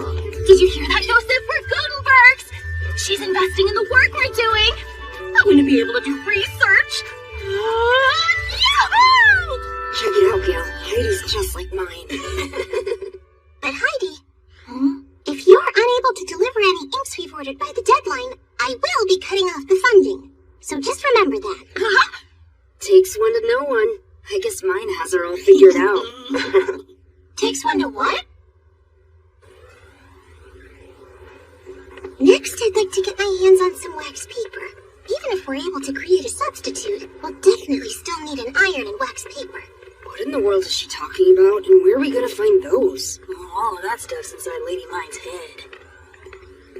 I'll be doing my absolute best to figure everything out. So, Gil, I'll need you to take notes as I work, okay? Sure, Lady Mine. You got it! Following that, we went to the wax workshop to have Gil's tablet filled with wax. Hi, everyone! Hey, Gutenberg! Lady Mine is in the building! Will you stop calling me that? Good morning. What brings you in today, Lady Mine? Well, I was hoping you'd be able to make Gil a stylus. And I thought that you could maybe construct this little toy for Camille as well. A toy, huh? I'm ready to make my way home now, Sir Daniel. Oh, what's that? Isn't that... We need to go. Sir Daniel, where are we gonna take her? There's a shortcut through this alleyway.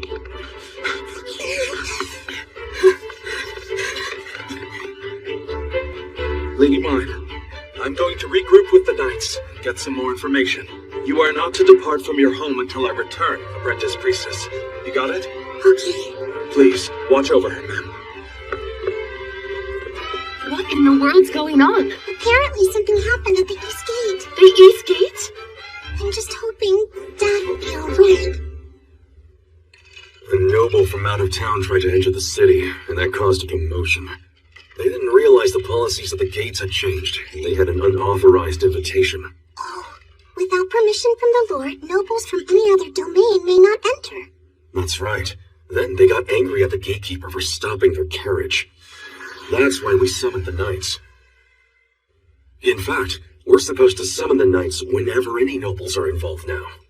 I guess everyone's put a lot of thought into all of this. If a dangerous noble ever tries to enter again, I will immediately call for the knights and protect the East Gate. But make sure you remain aware of your surroundings too, Mine. Why are you laughing? Oh, no reason. Dad's reassuring words made me so happy that I ended up smiling, despite the serious situation we were in.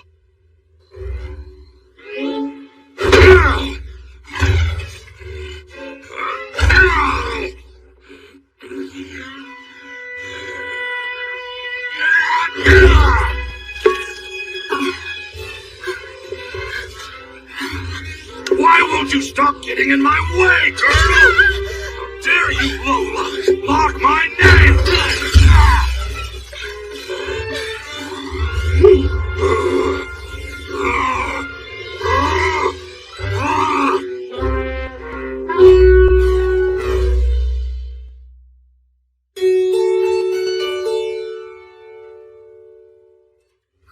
Yours turned out so much cuter.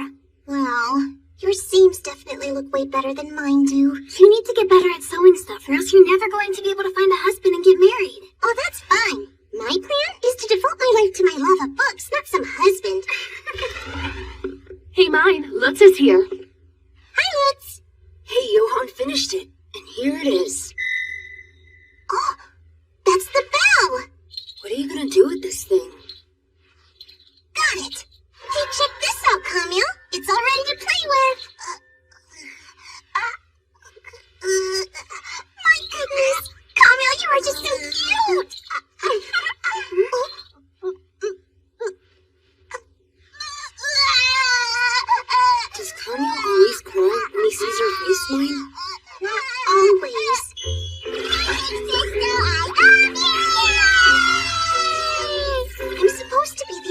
sister adored by her younger brother. It would seem that I've got a lot of work ahead of me. By the way, when can you head back to the cathedral? I've got no idea. It's been 3 days already. I'm so bored I don't know what to do. Then let's figure out the next picture book. What should it be, mine? Oh yeah, the next picture book. That's right, good question. That incident at the East Gate. The one who had sent an invitation to that noble was actually the High Priest. They were given a stern warning from the Knights. Also, considering the Lord is away at a Lord's gathering right now, he won't be issuing any new permits at this time. As a result, mine's able to return to the cathedral. Yes, sir. Although, somebody might try to forge these permits. Please let mine's father know about this matter too. Right. Finally, I was able to return to the cathedral after I had been holed up at home for 5 days. That's the entirety of the message Lord Ferdinand gave me. Right. Okay, I'll be going now. Mine, take care of yourself, all right?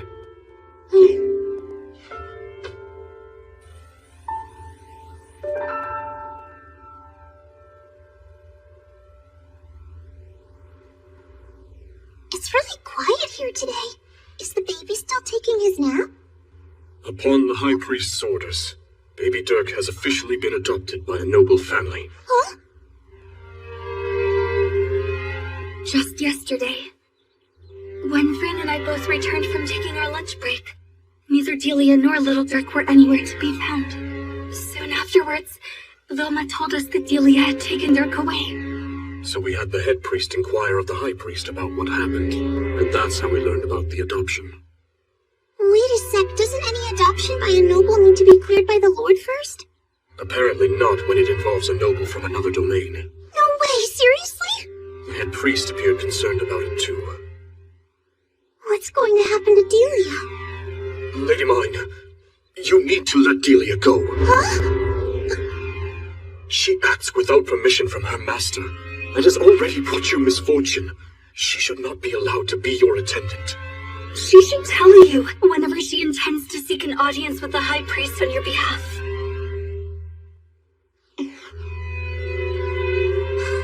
Bran, please summon Delia for me.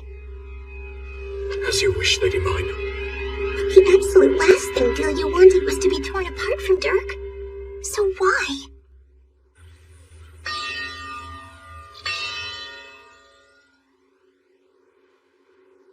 When I told the High Priest that the Head Priest was looking for someone to adopt Dirk and he wasn't able to find anybody who was interested. Oh, the head priest is searching for someone to adopt the boy. Yes, but the Head Priest couldn't find anybody, so I'm still looking after Dirk. Although it's hard because the baby gets these bumps whenever he starts crying. I'm just so worried about Dirk. As you should be. I can go ahead and take care of this for you. Huh? Delia, you can leave it all to me. And then, the High Priest immediately found a noble who wants to adopt Dirk! Isn't that awesome? You're okay with this, Delia? Won't this arrangement mean that Dirk will be taken away from you? Oh no, the High Priest promised that he will keep Dirk by his side until my little brother finally comes of age. Until then, Dirk and I get to stay together in our own chamber which the High Priest has prepared. Just for the two of us! There's something very wrong with this. If they're after Dirk's mana, then what's the point of having the High Priest raise him? Why did this noble agree to adopt a child under these odd circumstances? Pardon me. Can I please be excused, Lady mine? I'm sure Dirk's new father will be arriving any time now. Yes, in that case I will be dismissing you as my attendant, Delia. Caring for Dirk may prove difficult. Do your best. I sure will. Goodbye, Lady mine.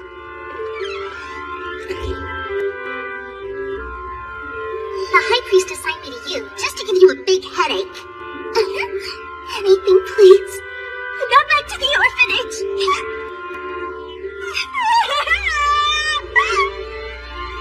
And here I actually believed things were beginning to get better. Lady mine. I wonder if Delia and Dirk are going to be alright. This is a choice Delia made on her own, and now that Dirk is no longer an orphan, I am afraid our hands are effectively tied on this, Lady mine. Yes, I suppose so. importantly, Lady Mine, be wary of the High Priest. When I went to go fetch Delia earlier, the High Priest was extremely insistent about seeing you. Really, the High Priest? He'd been doing everything he could to avoid you. This sudden change in him is concerning. There's one other thing. The High Priest was involved in the incident at the East Gate. The one who sent an invitation to the noble from that other domain was the High Priest.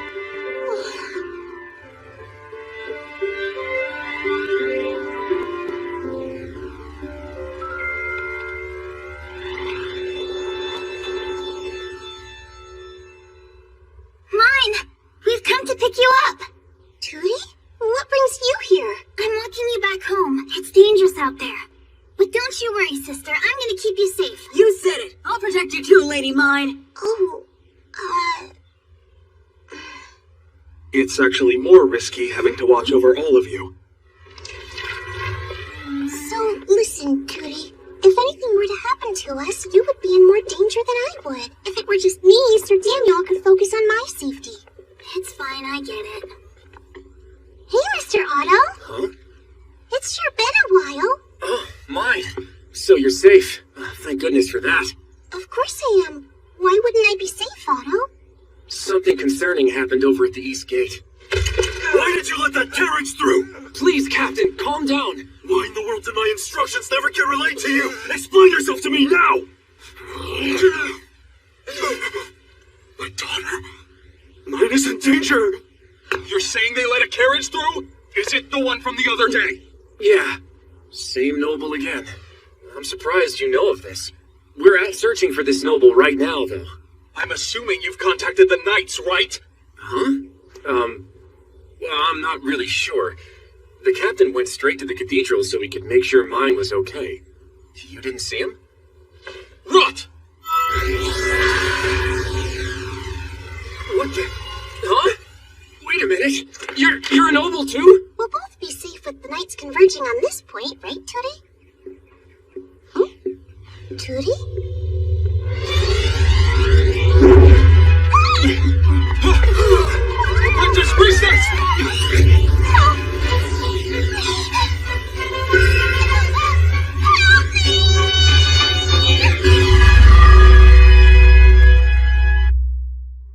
Mine is ecstatic they finished some colored inks.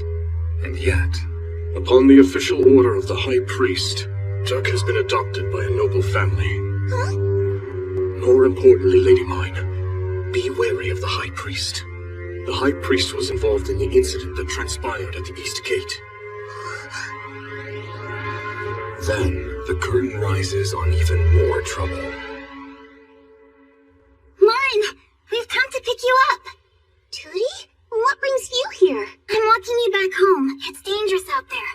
But don't you worry, sister. I'm gonna keep you safe. You said it. I'll protect you too, Lady Mine. Oh, It's actually more risky having to watch over all of you. So, listen, Tootie. If anything were to happen to us, you would be in more danger than I would. If it were just me, Sir Daniel could focus on my safety. It's fine, I get it. Actually, Lady Mine has just departed to return back home. Damn it! Mine! You're saying they let a carriage through? Is it the one from the other day? Yeah. Same noble again. I'm surprised you know of this. We're out searching for this noble right now, though. I'm assuming you've contacted the knights, right? Huh? Well, I'm not really sure. The captain went straight to the cathedral so he could make sure mine was okay. You didn't see him? What?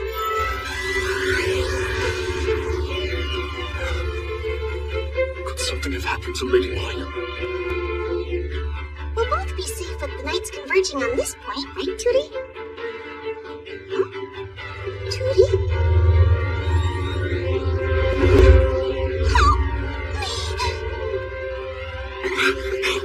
What's going on? Captain, where's mine?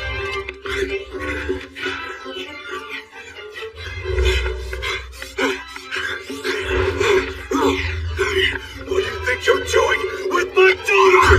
Mine! Lady Mine!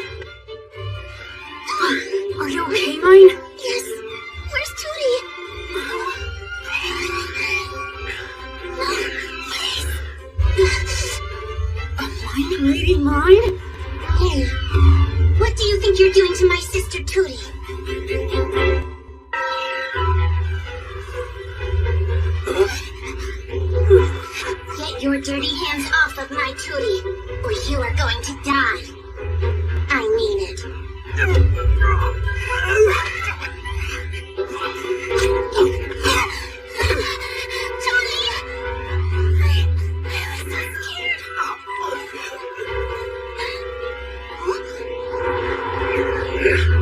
Magic stone? Look out behind you, Dad! Get back! I'll take care of things here. Get Tootie to the cathedral. Tell Ferdinand what's happened. Right. Otto, take care of mine. Hey, Mine, let's go. Your leg is bleeding, Mine. This must be from when I was dropped. Mr. Otto, we're definitely in trouble right now, and we need to call for help, right? What else does this seem like to you? If you ever find yourself in trouble, press your blood seal onto this black stone. If I'm in trouble? That's right. I promise I'll save you.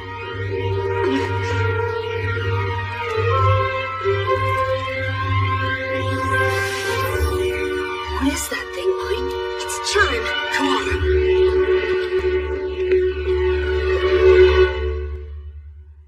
Well, the head priest is out currently.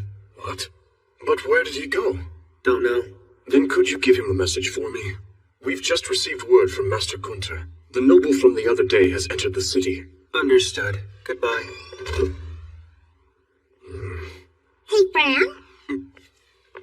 Is Lady Mine around currently? Dirk's new father is here today at the cathedral, and he was actually hoping he could have a quick word with her. No, Lady Mine has returned home. The head priest is also away. Oh, well that's a shame.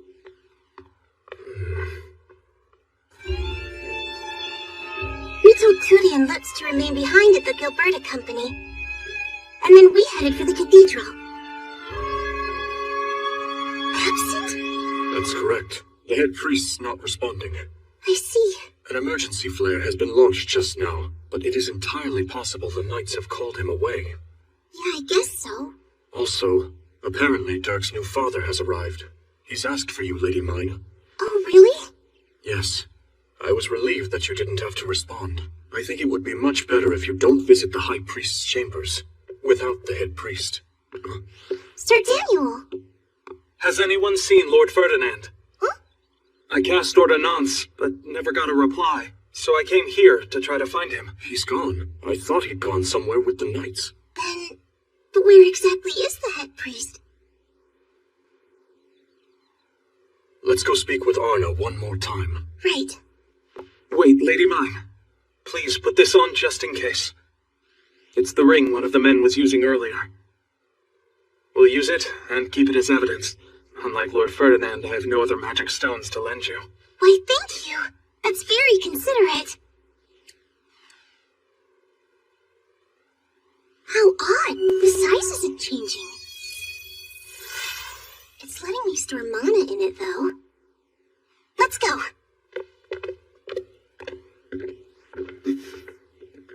Dear gods, please protect Lady Mine from harm.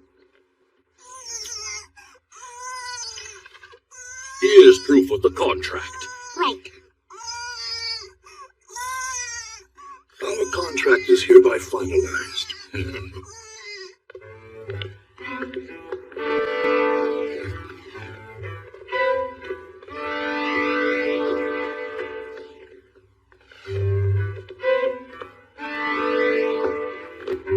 This way. I've been looking for you, Mine. Damn it, now what? Count Bindevold. That is the blue-robed apprentice priestess that I've told you about. Oh.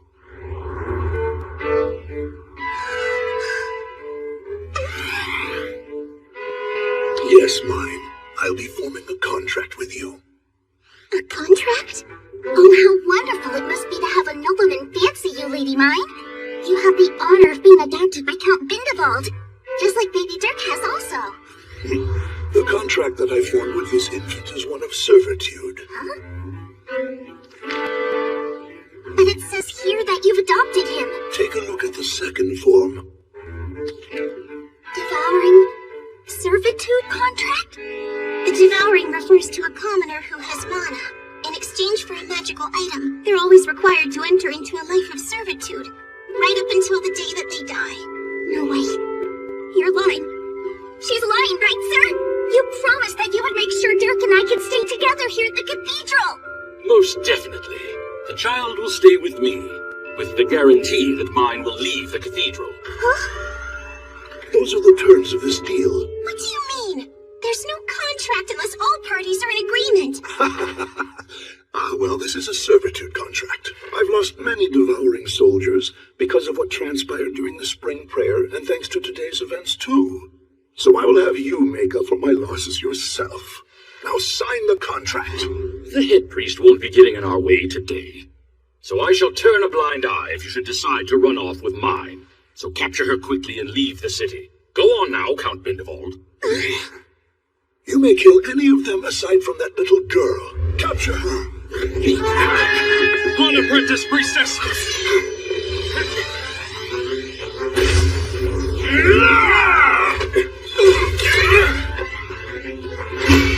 There!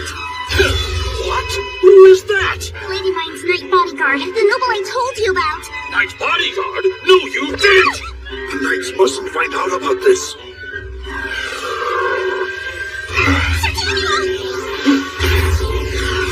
You insolent, devouring commoner girl!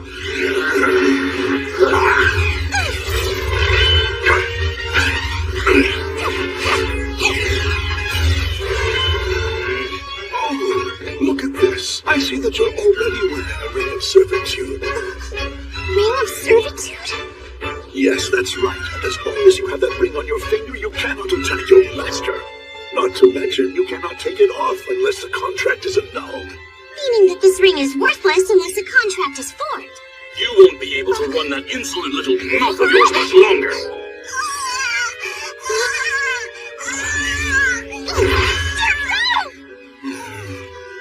Well, it seems that infants don't have that much mana after all. How dare you do that to Dirk?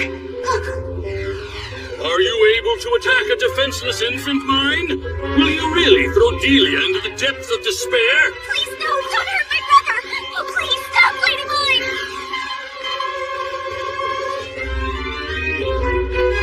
No! Yes, you've done magnificently, Yenny! I know! Let go of me! I refuse to. I have been forced into serving the High Priest as his flower giver, while Rosina and Vilma still have their freedom, living their lives like nothing has changed. That's hardly fair, is it? You're far more trouble than you're worth. Mesa, open up your hand.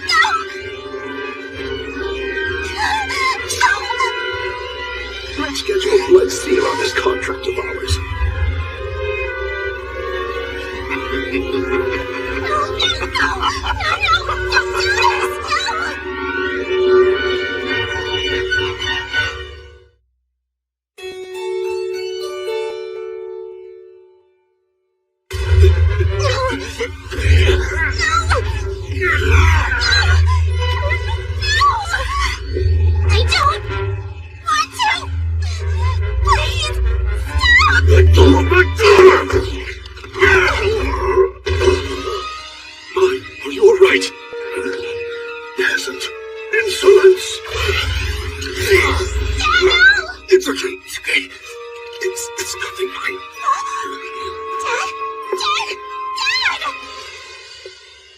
Now you've done it.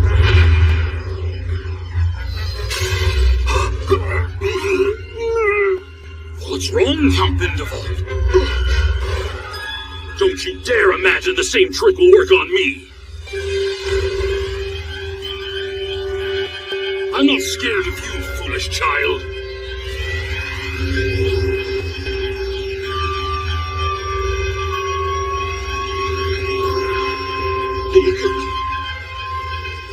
It's a magic stone of darkness that absorbs mana. Ha! It's futile.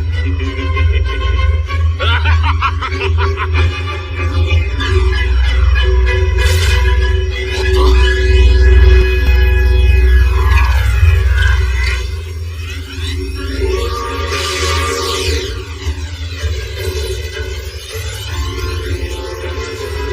What is the meaning of this?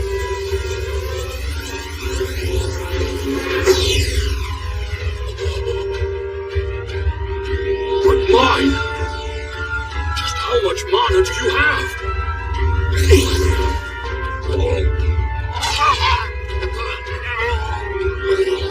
Let my go again.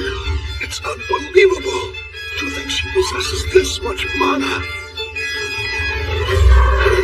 Look out! Sir Samuel! Ah, how pathetic to call yourself a knight when you have so little mana.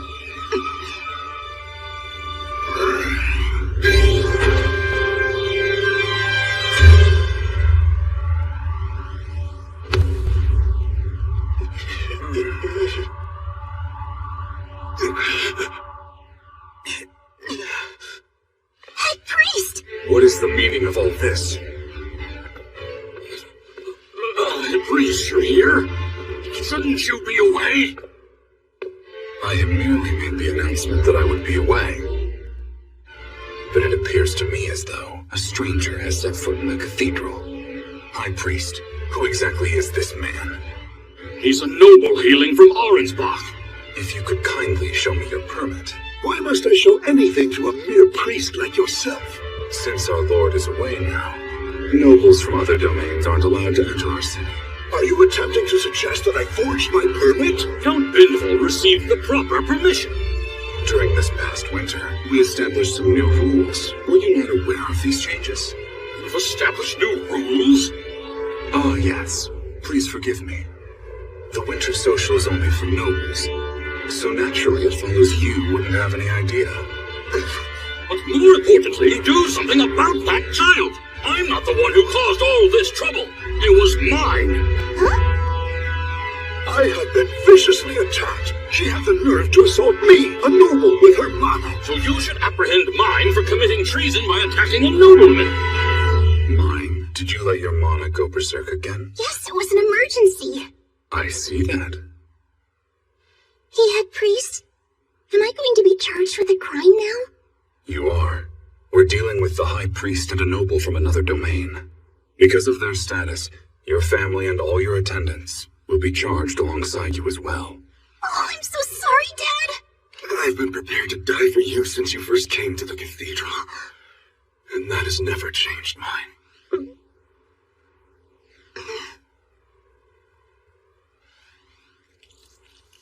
Lord Sylvester is such a liar. He swore I could count on him to protect me. Hold on. Where did you get that?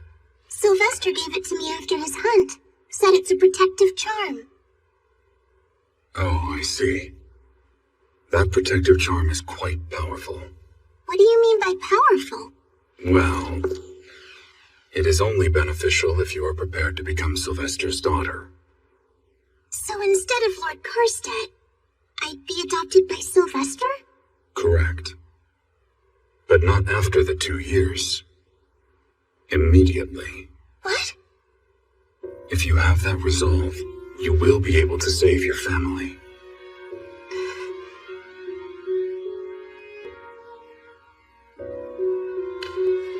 No way.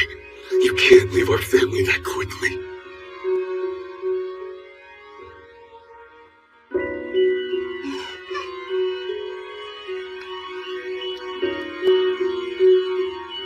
If that's the way I can save everyone I love, then I'm willing to proceed. Oh, no!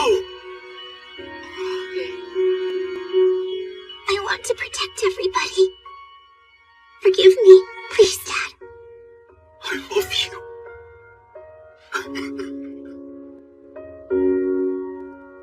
If you're certain about this mine, it's time. You must pray to the wind.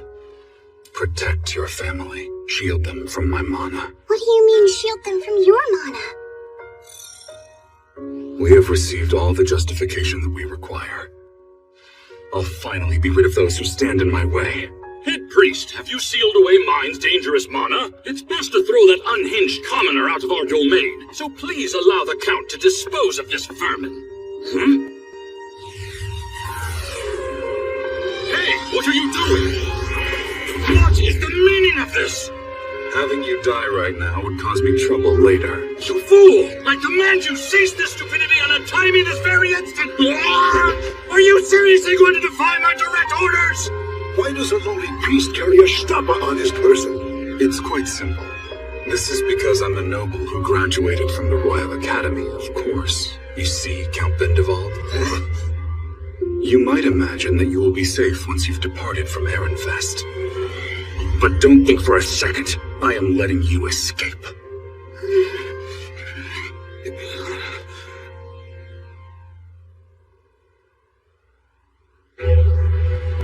Goddess of wind that rules over protection, shoots Ariel! And the 12 kindred goddesses who are ruling Acursai. I lift up a prayer to all of you. Hear it and grant me power from on high.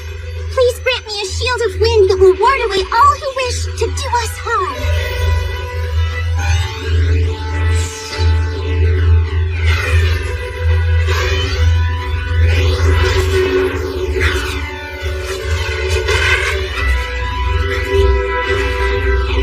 Everyone here, my family, I will protect them!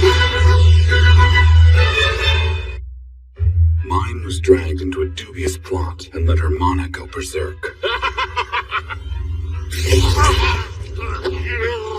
Lord Sylvester is such a liar. He swore I could count on him to protect me. Hold on, where did you get that? Sylvester gave it to me after his hunt. Said it's a protective charm. Oh, I see. That protective charm is quite powerful. What do you mean by powerful? Well, it is only beneficial if you are prepared to become Sylvester's daughter. If that's the way I can save everyone I love, then I'm willing to proceed. If you're certain about this, mine, it's time. You must pray to the wind. Protect your family. Shield them from my mana. Everyone here, my family, I will protect them!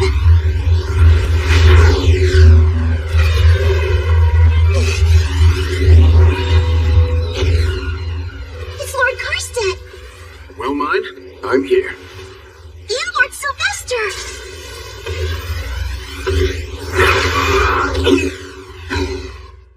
Lord Ferdinand, well done. That's enough for now. Mine, put the shield down.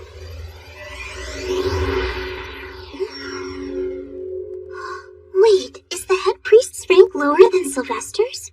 Oh good, Lord Sylvester, you've come here at the perfect time. What is this mess? Let us hear what is going on. Dear Uncle. Uncle? And who is this man? This is the Albarenfest himself. He can't be. He is the Albarenfest? Mine, that is the Lord. He's the Lord? Huh? What?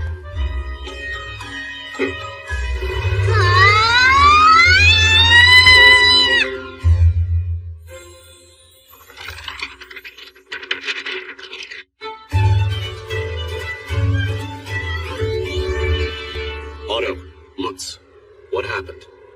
Then after, Mr. Gunther and Lady Mine left, heading off to the cathedral. Hey, come to think of it, Mine had said something. It was a bit odd, but she said we needed to call for help. And then what? She used her blood seal on the black stone hanging from her neck. Damn it, but it's too early.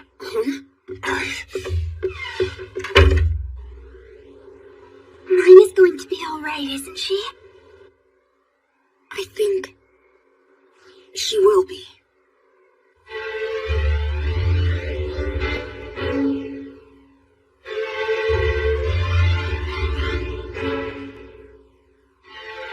You may look up now. Anything you would like to say here? Well, Count Bindevald? Yes, I'd like for you to punish that commoner girl who attacked me. Commoner, you say? Indeed, that little brat whose name is Mine. She used her magic to assault me, a noble. She is truly a dangerous, treacherous little commoner. You appear to be mistaken about something. This young girl you referred to as a commoner is my own adoptive daughter. Huh, that's absurd. Mine, come.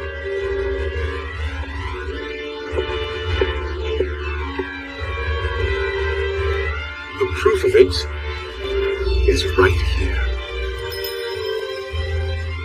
And that is a magical item that finalizes a contract, but with a blood seal. You understand? She is already my adoptive daughter, which means that you have viciously assaulted a close relative of the lord of this domain. That can't be. So, Count Bindevald, you not only entered the city illegally, but you also attacked its lord's daughter as well as her knight bodyguard. You will be taken into custody. Seize him!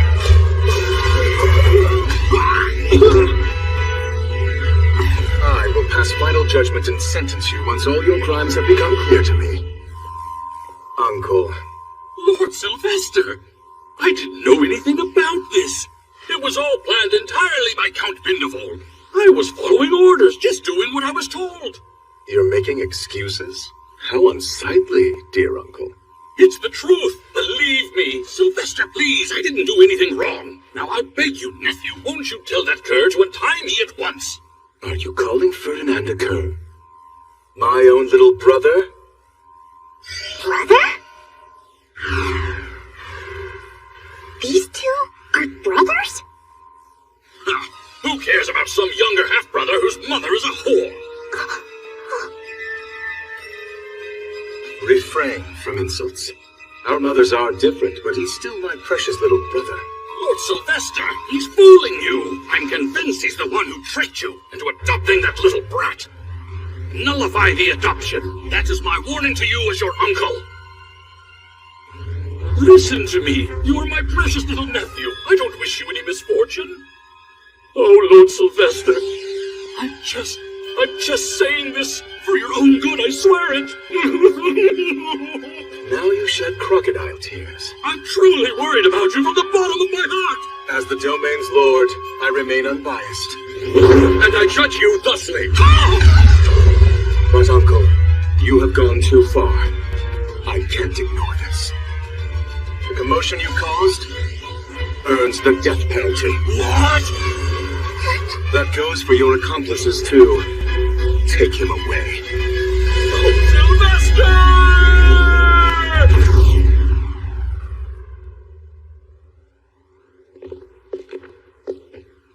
Lady Mine, will you please take care of baby Dirk for me? Oh, Delia. How come you weren't there to help me, Lady Mine? Lord Sylvester, can I ask you a favor? Of course. Could you please consider sparing Delia? And why's that? I believe Delia was deceived. She had zero involvement in their evil deeds. Well, but even so, if Delia was involved in this incident, she must still face some sort of punishment. As the new daughter of the Lord, you'll be the one to determine her punishment. Let's hear your choice. Her sentence is that she must return to the orphanage. You'll be no one's attendant, and you'll spend the rest of your life taking care of Dirk and all the other orphans. That'll be your duty from now on, Delia. Thank you very much, Lady Mine.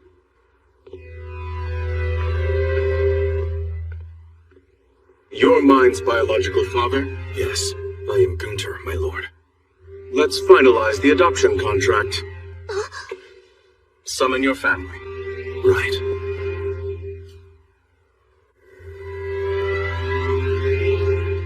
Thanks for your help. Dad, what happened to your arm? It's nothing, Tootie. Mine's waiting for us. Come. But Mr. Gunter, where is Mine? I'll explain everything to you all later. Just be patient.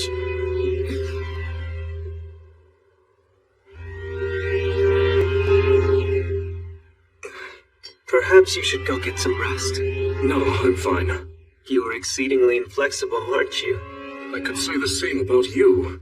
Why wouldn't you just tell me earlier that the head priest was in the back room? You may take your leave. Mine, let's discuss what your future looks like. Am I going to become Lord Karsted's daughter first, and then I'm to become yours afterwards, Lord Sylvester? A former commoner girl being adopted is a different story than a noble girl being adopted into a new family.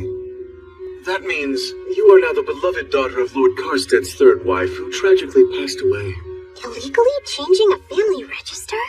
Also, when it comes to the Gilberta Company, I considered having the business close up shop. But realized that they are critical to the printing economy here, which is one of their biggest industries. So I will let you continue with them. That's much appreciated.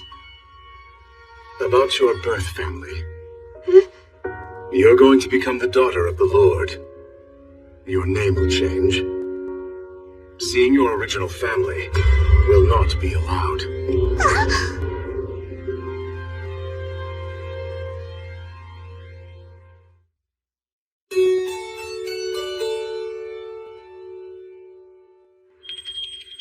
Come on in.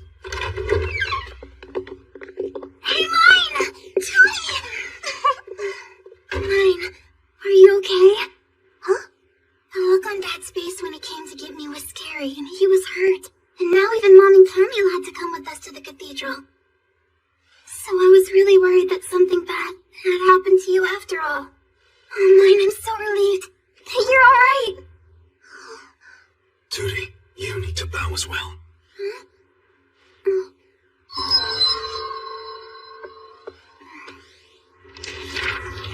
To conclude this incident without further issue, it has been decided that your mine will be adopted by me. The commoner called mine is now deceased. Right. Because of me? Not at all.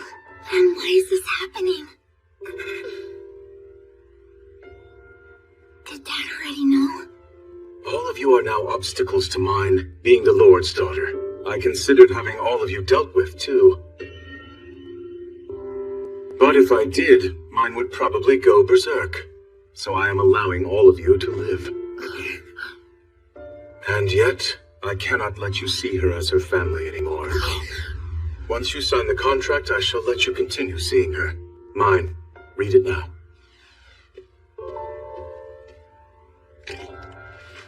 You are to announce to everybody around you that mine has died. If you are ever to encounter mine, you will not claim to be her family.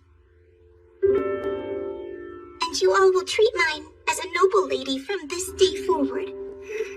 Those are the conditions of this contract.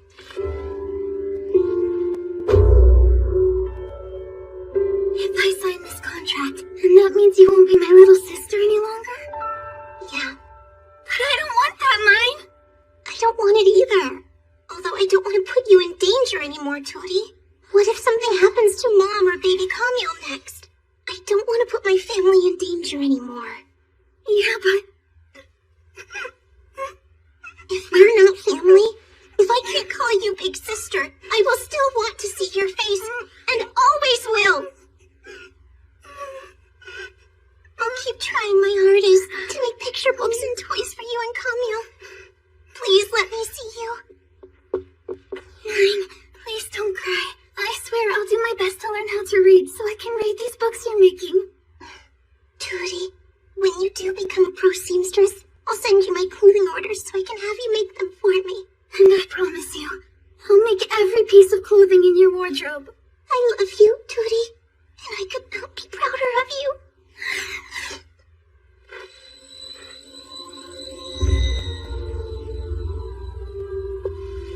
Mine. You're leaving your parents at far too young an age. I'm sorry, Mom. Remember, you get sick easily, so you'll need to be careful. Don't go running off somewhere on your own, and make sure you listen to everyone around you so you don't cause them any trouble. Be certain to help out when you can, and make sure you don't rely too much on Usually others. I just tune out and say, yeah to all of this, but knowing I won't hear it ever again is...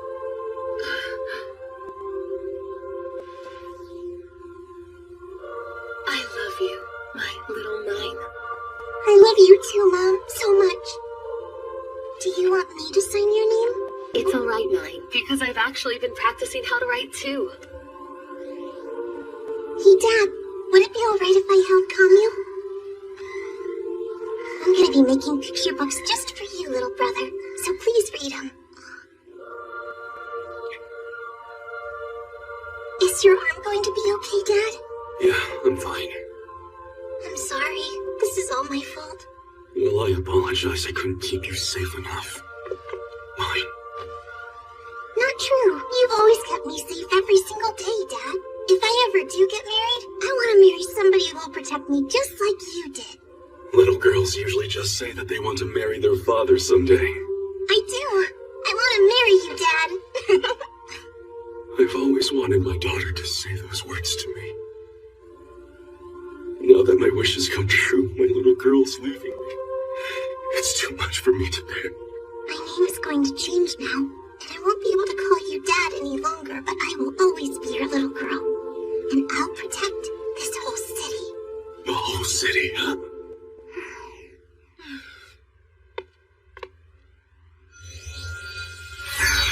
Mom, calm yourself. No, I need to make use of this mana. Because it was born from the love I have for my family. So I'll use it for my family. Mine. The king and queen of the gods of darkness and light, ruling as husband and wife from on high, as well as the eternal five who preside in agreement over this land. Fruit Tree, the goddess who presides over water, god of fire, Lightenshaft, goddess of wind, Shutsaria. The goddess ruling over earth, Gadul, and the god of life, Avidlaven. Hear my prayers, bless my father, mother, sister, and brother. I offer all of the deities at heart. I lift up prayers and offer thanks. Give them divine protection. There's magic. Give us the power to heal pain. My wound. It's gone.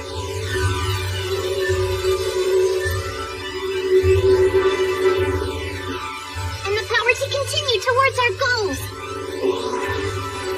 The power to ward off evildoers.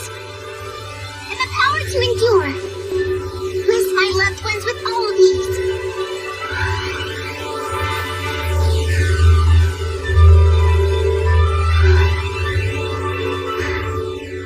That spell is my last blessing to you all.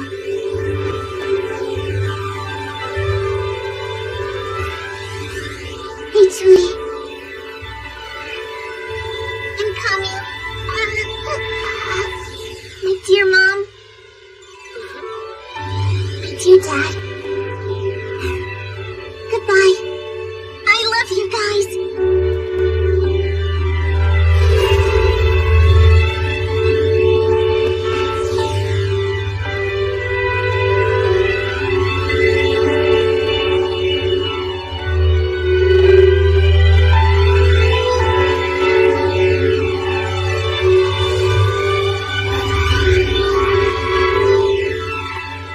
The contract spell is now completed.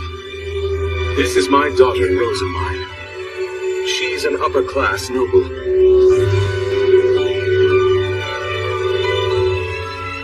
If you'll excuse us. May the gods keep you well and healthy, always. Farewell, then. Thank you so much for coming by today. And I pray that we get to meet again. I will look forward to that day.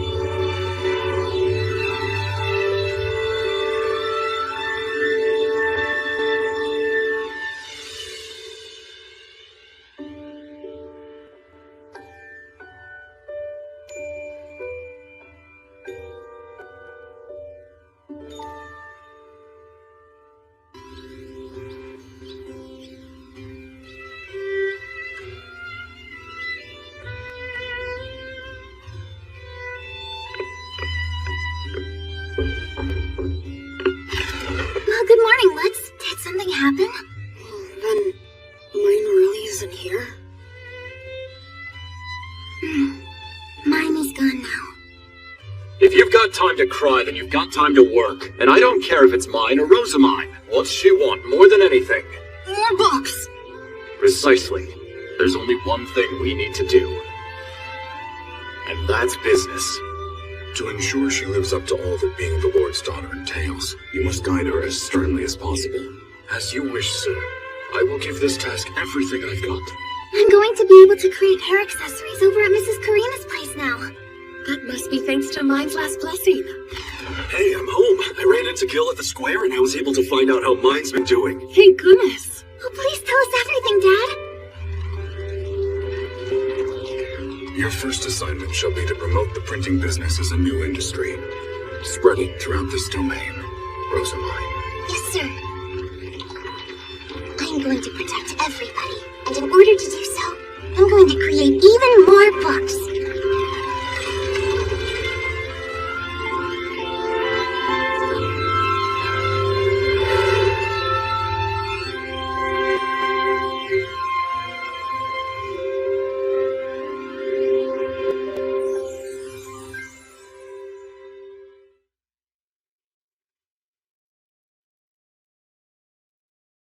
Đầu. Thiên đạo sinh ra linh trí, nghĩa là tiên giới hoàn toàn là địch nhân. Tiên thiên, kim tiên ở đó, ngang dọc, dù ta có hệ thống cũng cảm thấy không an toàn, nên nghĩ rằng đột phá đại thừa kỳ rồi mới đi. 300 năm trước ta đột phá đại thừa kỳ, lần này ta cũng không dựa vào hệ thống. Người nhàn dối Giang Ly nhấn mạnh, hắn đột phá đại thừa kỳ hoàn toàn là dựa vào bản thân hắn. Hệ thống bảo hắn đi tiên giới, hắn không chịu.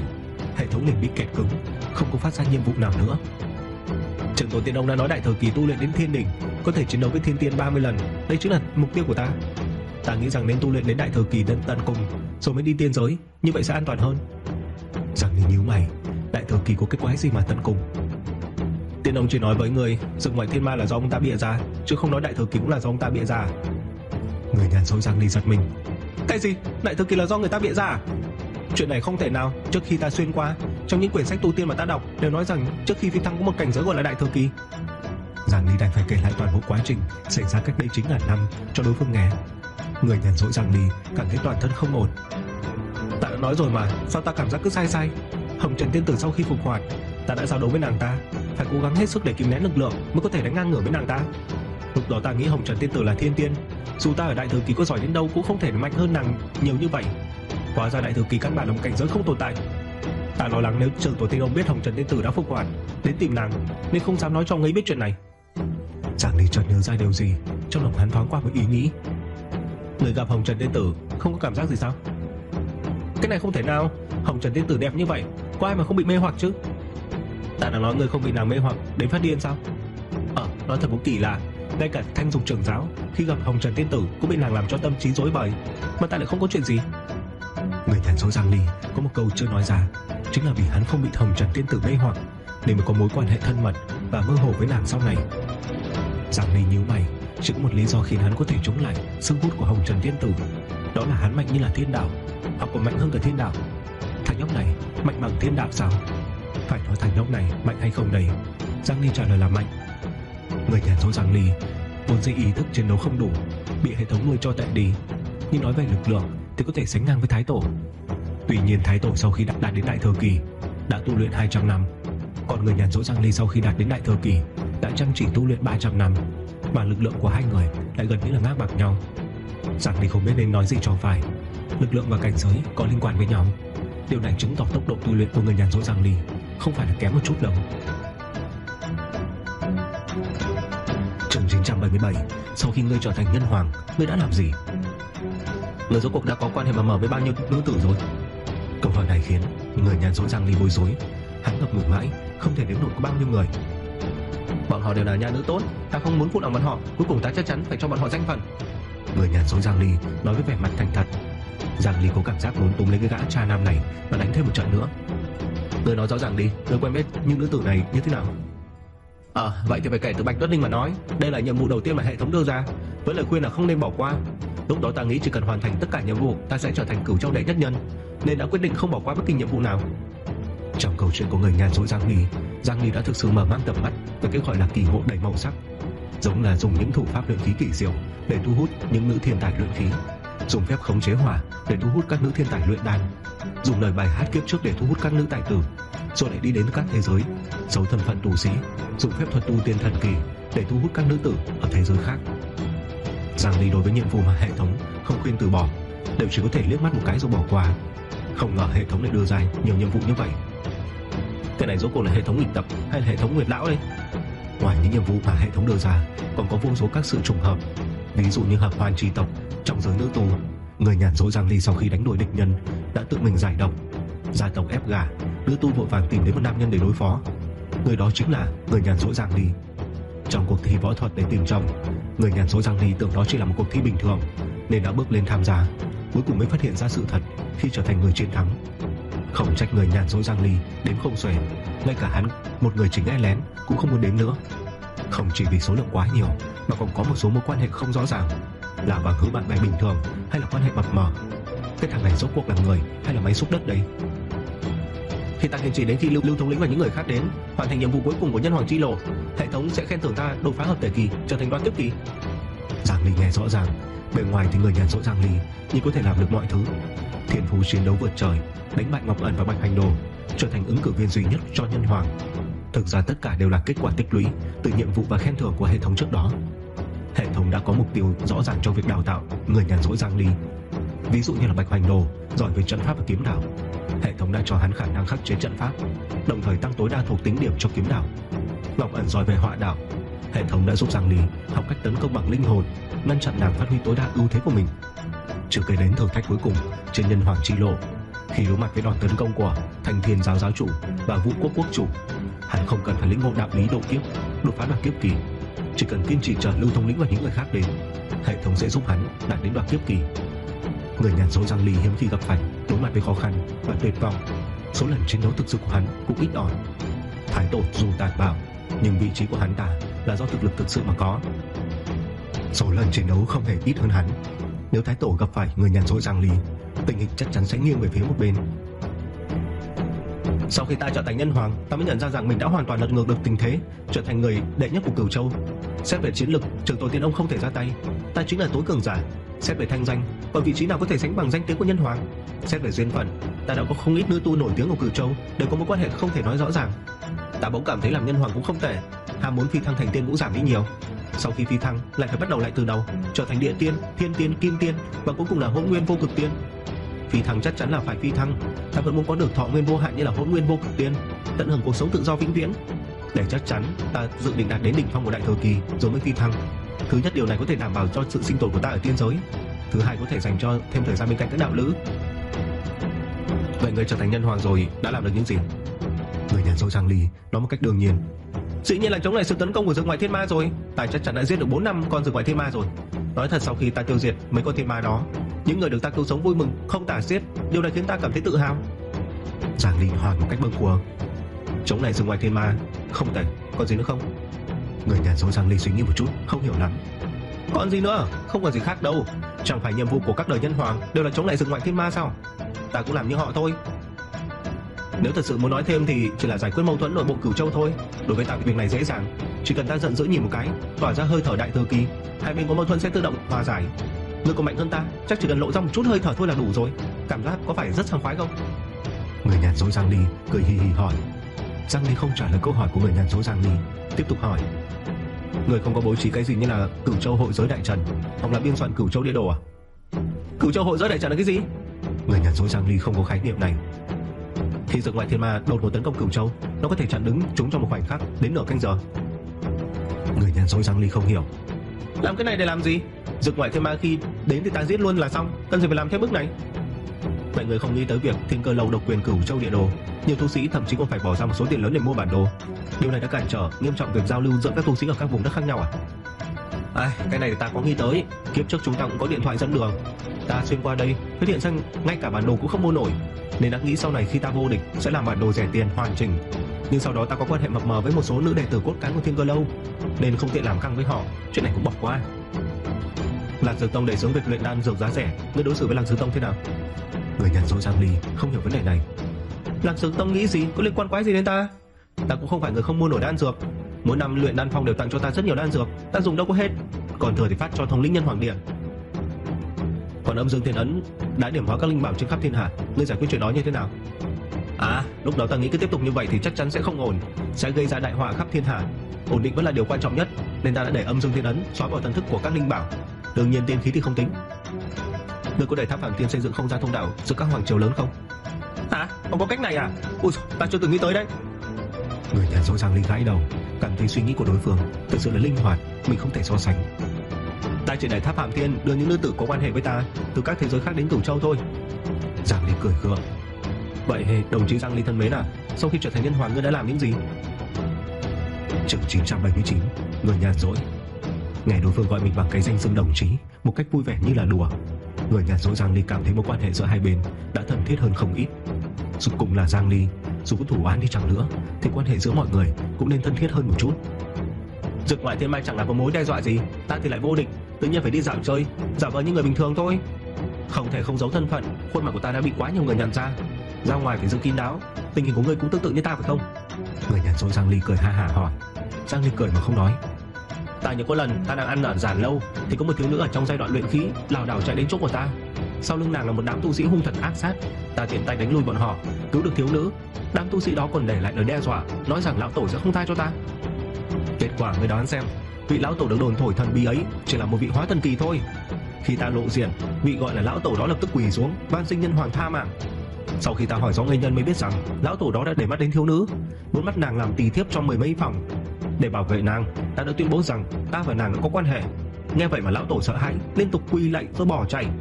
Sau này ta và nàng thiếu nữ thực sự là xác lập quan hệ, không ai dám động đến nàng và gia đình của nàng nữa. Sau đó gia đình đó trở thành thế gia của địa phương, cũng có vài vị hóa thần kỳ tu sĩ đến chúc mừng. Có một lần có một tông môn nhỏ cấu kết với quan viên địa phương của Mộng Giang Hoàng Triều, vinh váo tự đắc đến trước mặt ta. Ta công khai thân phận nhân hoàng, bảo bọn họ sợ hãi đến mức run rẩy như là sàng gạo. Ta nhẹ nhàng trừng phạt tông môn nhỏ và quan viên địa phương, chắc chắn bọn họ sẽ không dám tái phạm nữa. Giang Ly nhíu mày nghe. Ngươi có chắc rằng phía sau quan viên không có ai, không có tình huống có quan viên bảo vệ lẫn nhau không? Người nhàn rỗi Giang Ly cười vang. Lúc mới gặp ngươi, ta còn tưởng ngươi là người nghiêm túc, ai ngờ ngươi lại đột nhiên đùa giỡn như vậy, thật sự làm ta giật mình. Chắc chắn là có chuyện quan viên che chở lẫn nhau, nhưng không cần thiết phải điều tra sâu. Nếu điều tra đến một chuỗi dài, làm lung lay đến quan trưởng của Mộng Giang Hoàng Triều thì sao? Giang Ly có quan điểm khác. Ta không quan tâm quan trưởng của Mộng Giang Hoàng Triều sẽ như thế nào, nhưng ta biết dưới sự che chở lẫn nhau của quan viên, chỉ có sự dơ bẩn và những người thiệt thòi chỉ có thể là phạm nhân vật, tu sĩ thấp giai.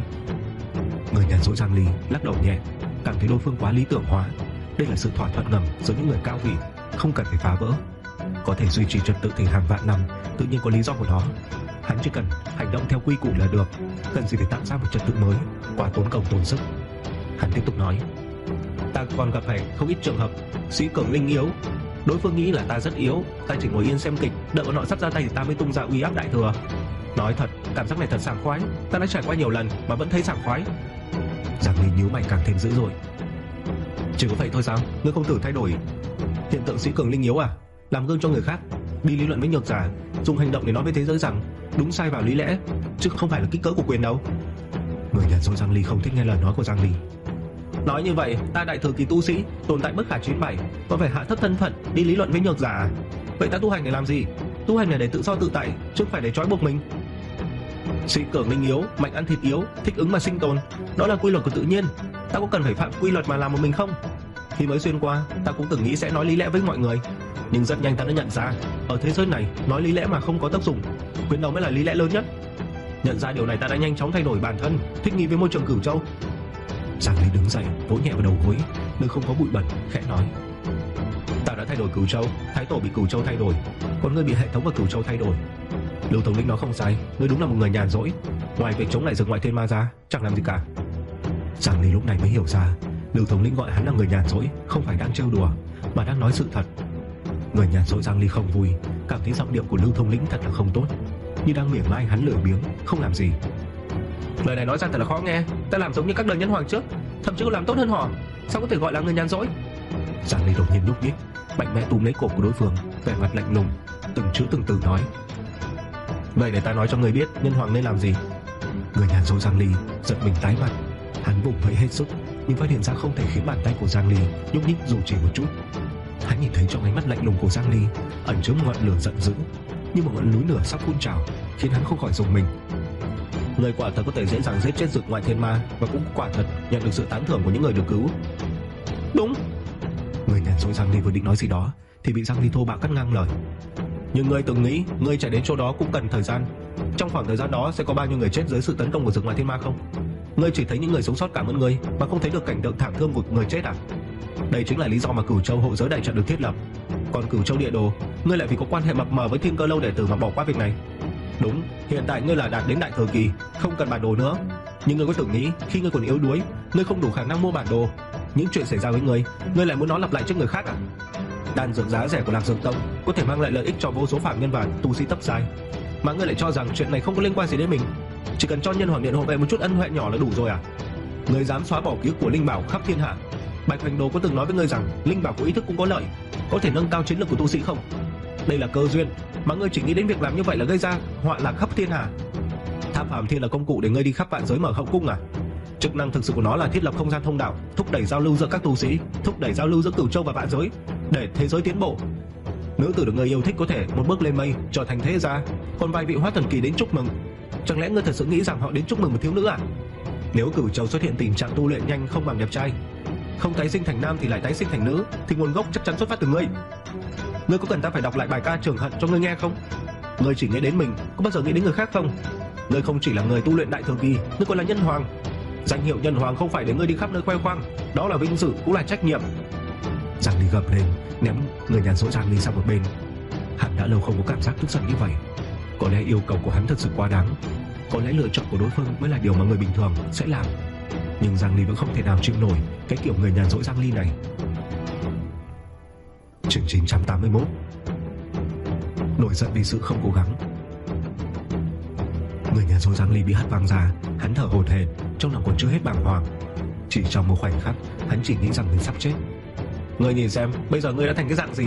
Lười biếng, vô dụng, sống một cuộc đời vô vị, chỉ có một thân lực lượng. Ngoài hệ thống ngươi còn có cái gì? Hệ thống mà đặt vào tay bất kỳ ai, thậm chí cho Giang Nhất Tình, hắn cũng có thể lật ngược tình thế trở thành nhân hoàng. Vậy ngươi còn có gì mà đáng tự hào? Tất cả những gì ngươi có đều là do hệ thống ban tặng. Còn thân phận xuyên việt giả của ngươi có lợi ích gì? Sau khi xuyên qua, ngươi đã dùng kiến thức trước đây để thay đổi cửu châu dù chỉ một chút nào chưa? Ngươi là người, một người sống với cá tính độc lập, không phải là quái lỗi của hệ thống. Nếu hệ thống có ý đồ xấu với ngươi sẽ làm sao để chống lại? Giang Ly tức giận vì sự bất lực của hắn. Người nhàn rỗi Giang Ly không phục. Hệ thống làm sao có thể có ý đồ xấu với ta? Khi ta mới xuyên qua, chỉ có luyện khí trung kỳ, có gì đáng để hệ thống lợi dụng chứ? Giang Ly lạnh lùng nói. Bây giờ thì có rồi. Người nhàn rỗi Giang Ly như bị sét đánh. Giang Ly còn muốn nói thêm vài lời, nhưng nhìn ánh mắt bối rối của người nhàn rỗi Giang Ly, hắn liền biết đối phương vẫn còn chưa nhận ra vấn đề nằm ở đâu. Nói thêm cũng vô ích. Khi ngươi xuyên qua chẳng có gì trong tay, ta tin rằng hệ thống cũng có lý do của nó. Nhưng sau khi ngươi đạt đến đại thừa kỳ, không còn tiếp tục làm nhiệm vụ cho hệ thống nữa thì sao? Ngươi nhìn xem những chuyện vớ vẩn ngươi đã làm. Ngươi tự cho rằng đã thoát khỏi sự kiểm soát của hệ thống, nhưng thực tế thì tâm tính của ngươi đã bị hệ thống làm hỏng rồi. Nói nhiều cũng vô ích, ngươi tự lo lấy đi. Giang Ly không muốn nói chuyện với người nhàn rỗi Giang Ly nữa. Điều này hoàn toàn lãng phí lời nói. Hắn nhìn đám người đang thầm mến mộ người nhàn rỗi Giang Ly, trong lòng thầm thở dài. Từ cuộc nói chuyện vừa rồi, hắn biết được thành tâm thành nữ lần đầu xuống núi đã bị ma tu bắt giữ. Người nhàn rỗi Giang Ly đã cứu nàng. Điều này giống với trải nghiệm của hắn, chỉ khác nhau ở chỗ sau đó hắn chỉ coi thành tâm thành nữ như bằng hữu bạn bè bình thường, còn người nhàn rỗi Giang Ly lại xem nàng như là người yêu. Còn Ngọc Ẩn, nàng ấy đã trúng phải độc dược trong một lần thám hiểm bí cảnh. Người nhàn rỗi Giang Ly đã dùng chính bản thân mình để giải độc, khiến hai người rơi vào một mối quan hệ không thể nói rõ ràng. Ngọc Ẩn vốn phải tránh xa người nhàn rỗi Giang Ly, nhưng trong những nhiệm vụ tiếp theo của hệ thống, đặc biệt là nhiệm vụ đặc biệt nhân hoàng chi lộ, nàng luôn phải gặp gỡ hắn. Số lần gặp gỡ càng nhiều, lại thêm việc hắn là người đàn ông đã lấy đi lần đầu tiên của nàng, Ngọc Ẩn dần dần nảy sinh tình cảm với hắn. Quá trình các nữ tù khác thiết lập mối quan hệ với người nhàn rỗi Giang Ly cũng tương tự. Không biết đằng sau có bao nhiêu là do hệ thống thao túng, có bao nhiêu là do hắn đào hoa. Giang Ly, một người ngoài cuộc, không thể nói rõ ràng. Hắn cảm thấy chính bản thân người nhàn rỗi Giang Ly cũng không thể nói rõ ràng. Nghĩ đến việc có những tình cảm nam nữ bị hệ thống tính toán trước, Giang Ly cảm thấy không thoải mái.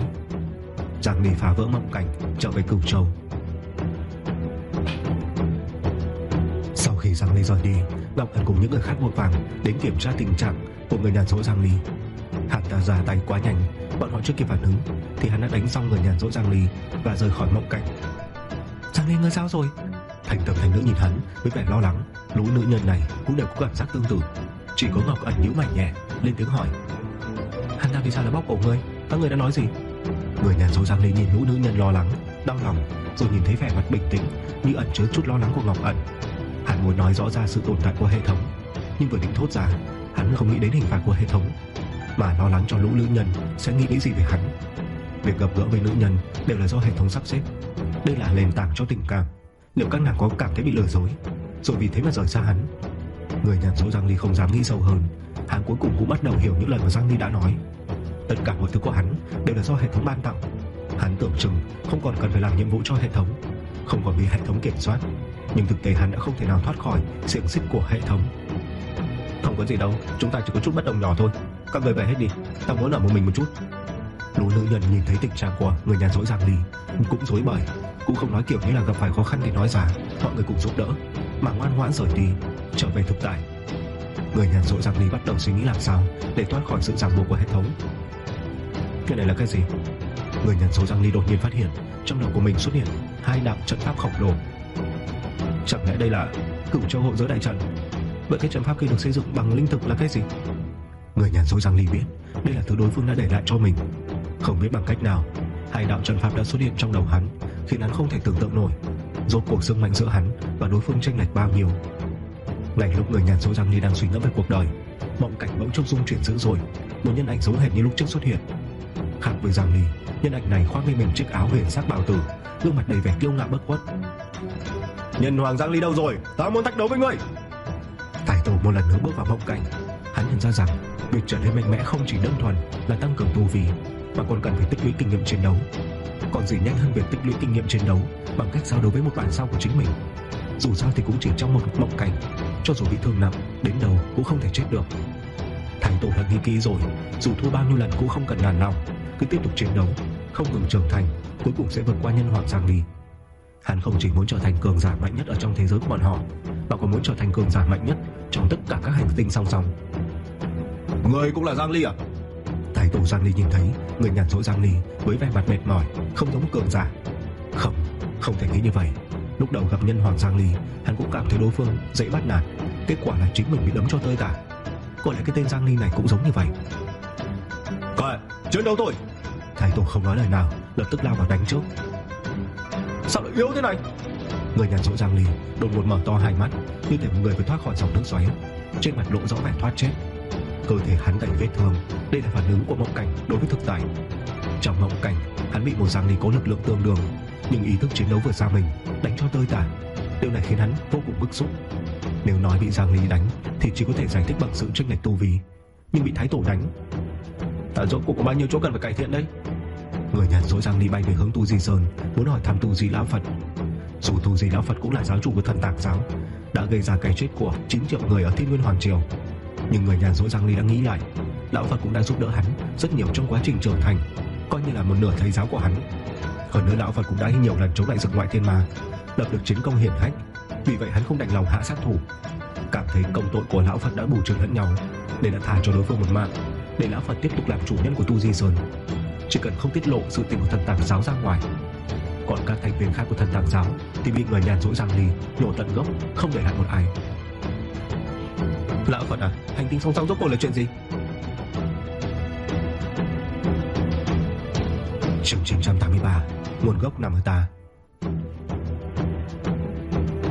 Giang Ly từ từ tỉnh dậy, vươn vai một cái, mở mắt liền thấy Mộng Thuần đang cười rạng rỡ. Gần đây Mộng Thuần đang làm khách khanh ở thực sắc Mỹ Mộng Tông. Nhân hoàng ngủ ngon chứ? Mơ thấy gì đẹp đẽ vậy? Giang Ly hắt hơi một cái. Ta mơ thấy cô không ít mỹ nữ thích một phiên bản khác của ta, ngay cả ngươi cũng thích ta. Thực sự không nhìn ra nhân hoàng ngủ có loại dục vọng này. Không đúng, ngươi là ở trong mộng gặp được Thái tổ à? Mộng Thuần còn tưởng rằng Giang Ly trong lòng thèm muốn mở hậu cung, nhưng lý trí mách bảo nàng đây là chuyện hoàn toàn không hợp lý. Không, lần này là một người khác. Giang Ly tóm tắt lại chuyện gặp gỡ người nhàn rỗi Giang Ly. Mộng Thuần phân tích. Như vậy nói ra, khi ngươi và đối phương cùng bước vào mộng cảnh, sẽ đột phá giới hạn của hành tinh song song, gặp gỡ trong mộng. Giang Ly bổ sung thêm. Có lẽ còn cần một tiền đề là ta và đối phương đều là đại thư kỳ. Ngươi tìm được ta là do gặp Lão Bạch à? Mộng Thuần gật đầu. Ở dưới có người nói có người không hài lòng với giấc mộng của ta dựng lên, cần ta đích thân ra tay.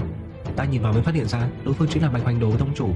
Sau đó mới biết được ngươi và Thanh Tâm Thanh Nữ cũng đến thực sắc Mỹ Mộng Tông này. Thanh Nữ và Lão Bạch đâu? Thanh Nữ nói nàng cảm thấy rất thỏa mãn, đã về Hồng Trần Tinh Thổ trước rồi. Bạch Hoành Đồ tông chủ thì vẫn còn chìm đắm trong giấc mộng mà ta đã dệt lên. Đi thôi, thử xem nào. Giang Ly đứng bên cạnh Bạch Hoành Đồ đang ngủ say, hỏi: cái thằng nhóc này đang mơ gì vậy? Hắn đang mơ thấy mình trở thành nhân hoàng đời thứ 72 và đang tham gia vòng tuyển chọn ứng cử nhân hoàng. Nghe có vẻ bình thường đấy chứ. Giang Ly cảm thấy khá bất ngờ. Ngươi cũng nằm trong danh sách ứng cử nhân hoàng đấy. Chết tiệt, ngươi sửa lại nội dung mộng cảnh đi. Không vấn đề. Mộng Thuần vui vẻ đồng ý giúp đỡ. Sau khi sửa lại mộng cảnh, Vẻ mặt vốn bình thản của Bạch Hoành Đồ bắt đầu nhăn nhó, mồ hôi đầm đìa. Cuối cùng hắn đột ngột bật dậy, chửi thề ầm ĩ. Sao ta Nhân Hoàng lại bị ứng cử nhân hoàng Giang Ly đánh tới ta đây này con mẹ nó. Giang Ly thầm thì, bởi vì ta ngay bên cạnh ngươi này. Bạch Hoành Đồ nghe thấy Giang Ly nói, giật mình quay đầu lại, thấy Giang Ly, hắn sợ hãi ôm chặt chăn, liên tục lùi lại, co rúm vào góc tường. Xong đời rồi, bị Giang Ly biết được ta luôn muốn đánh bại hắn. Đợi đã, hắn có phải biết từ lâu rồi không? Bạch Hoành Đồ hồi hộp một chút, rồi tự nhủ mình đã lo lắng vô cớ. Nhân Hoàng, Bạch Tôn chủ tìm ra có chuyện gì vậy? Mộng Thuần cảm thấy mình có giá trị đến mức khiến hai người tìm đến. Thế này, có một số người tu luyện mộng chi đạo chuyên kinh doanh việc tạo ra những giấc mộng cảnh theo yêu cầu, kiểu như là mơ mộng xuân tình vậy. Nam chính trong giấc mơ là ta, còn nữ chính thì chưa chắc chắn. Ta muốn tìm cách giám sát mộng cảnh để lọc ra những người đã dùng ta làm đối tượng ở trong giấc mơ xuân tình. Mộng Thuần có vẻ hơi ngượng ngùng. Ngươi nói là cái này à? Có thể là ta đã bắt đầu trào lưu này đấy. Cái gì? Mộng Thuần giải thích. Ngươi cũng biết đấy, tu luyện mộng chi đạo này để nâng cao tâm tính thật sự của mộng cảnh. Những cảnh tượng thông thường thì ta có thể tạo ra dễ như trở bàn tay, không có gì thách thức cả. Ngay cả việc tạo ra toàn bộ Cửu Châu đại lục trong mộng cảnh cũng chỉ tốn chút thời gian, không có gì khó khăn.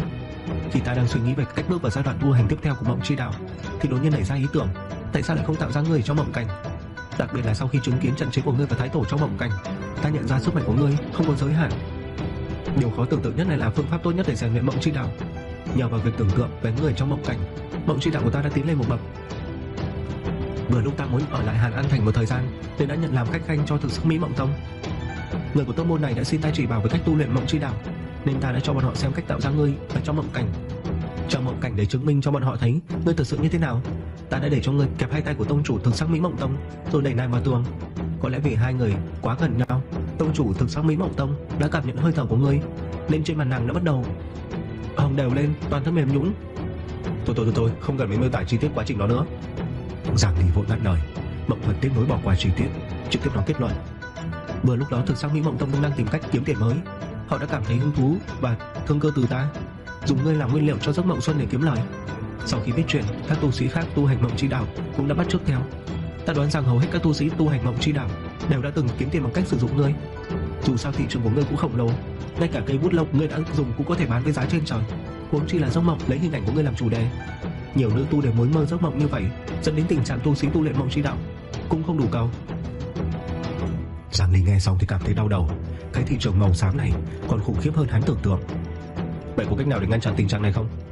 Mộng Thuần suy nghĩ một chút, cảm thấy chuyện này là trách nhiệm của mình, nên đã giúp Giang Ly giải quyết vấn đề. Liền nói, có cách, ta có thể sử dụng mộng chi đạo sàng lọc tất cả những giấc mộng, lấy ngươi làm đối tượng trong mộng xuân, nhưng ta cần một đại trận bao phủ toàn bộ Cửu Châu. Giang Ly nhìn phía Bạch Hoành Đồ, tìm kiếm ý kiến của hắn. Bạch Hoành Đồ gật đầu. Cái này thì không có vấn đề, nàng có thể dựa vào Cửu Châu linh thực đại trận để thi triển mộng chi đạo. Cửu Châu linh thực đại trận có khả năng tạo hình rất lớn, không chỉ có thể tập trung lực lượng chống lại thiên ma, mà chỉ cần sửa đổi một chút, nó có thể làm được như Mộng Thuần đang sàng lọc mộng cảnh. Ngoài ra còn có thể tăng cường chức năng giám sát phân bố linh khí, mật độ nhân khẩu, khu vực tập trung tu sĩ, vân vân. Như vậy là tốt rồi. Mộng Thuần rất tự tin vào mộng chi đạo của mình. Ngày hôm nay là một ngày khiến vô số nữ tu đau khổ. Bọn họ đã mất đi cơ hội tận hưởng riêng với Giang Ly. Thậm chí còn có không ít nữ tu đang mơ mộng đẹp thì bị Mộng Thuần đá văng ra khỏi mộng cảnh. Bọn họ muốn tìm tu sĩ tu luyện mộng chi đạo để tính sổ, nhưng khi tổng hợp lại tình hình, họ mới phát hiện ra không phải do vấn đề dịch vụ của tu sĩ mộng chi đạo, mà tất cả những giấc mộng xuân liên quan đến Giang Ly đều đã bị cấm. Thật đáng ghét, mỗi tối ta chỉ mong chờ giấc mộng xuân này mà thôi, giờ làm sao đây? Ta cũng vậy này, ban ngày tu luyện vất vả, tối đến là thật sự muốn tận hưởng mới được. Các người không nhận ra à? Không phải tất cả giấc mộng liên quan đến Giang Nhân Hoàng đều bị cấm, những giấc mộng mà hắn mặc quần áo vẫn có thể tiếp tục mơ. Giấc mộng mặc quần áo thì có ý nghĩa gì chứ? Chúng ta có thể mơ được yêu đương với Giang Nhân Hoàng. Ý tưởng hay đấy. Vừa rời khỏi thực sắc Mỹ Mộng Tông, dấu ấn Nhân Hoàng trên trán Giang Ly bắt đầu nhấp nháy. Có chuyện gì à? Bạch Hoành Đồ không quen thuộc với Nhân Hoàng ấn ký, hắn chỉ từng sợ ấn ký của ứng cử Nhân Hoàng. Lạc Ảnh và Lạc Trúc đều đã đạt tới người đăng ký. Hai huynh muội này ta khá kỳ vọng. Lạc Ảnh và Lạc Trúc đạt tới tiêu chuẩn tối thiểu để trở thành ứng cử viên của Nhân Hoàng, trở thành Nhân Hoàng hậu tuyển. Cũng tốt, vậy thì bắt đầu kiểm tra Nhân Hoàng hậu tuyển. Để chứng minh tính công bằng của cuộc kiểm tra Nhân Hoàng hậu tuyển, Giang Ly và Bạch Hoành Đồ tìm đến Ngọc Ẩn.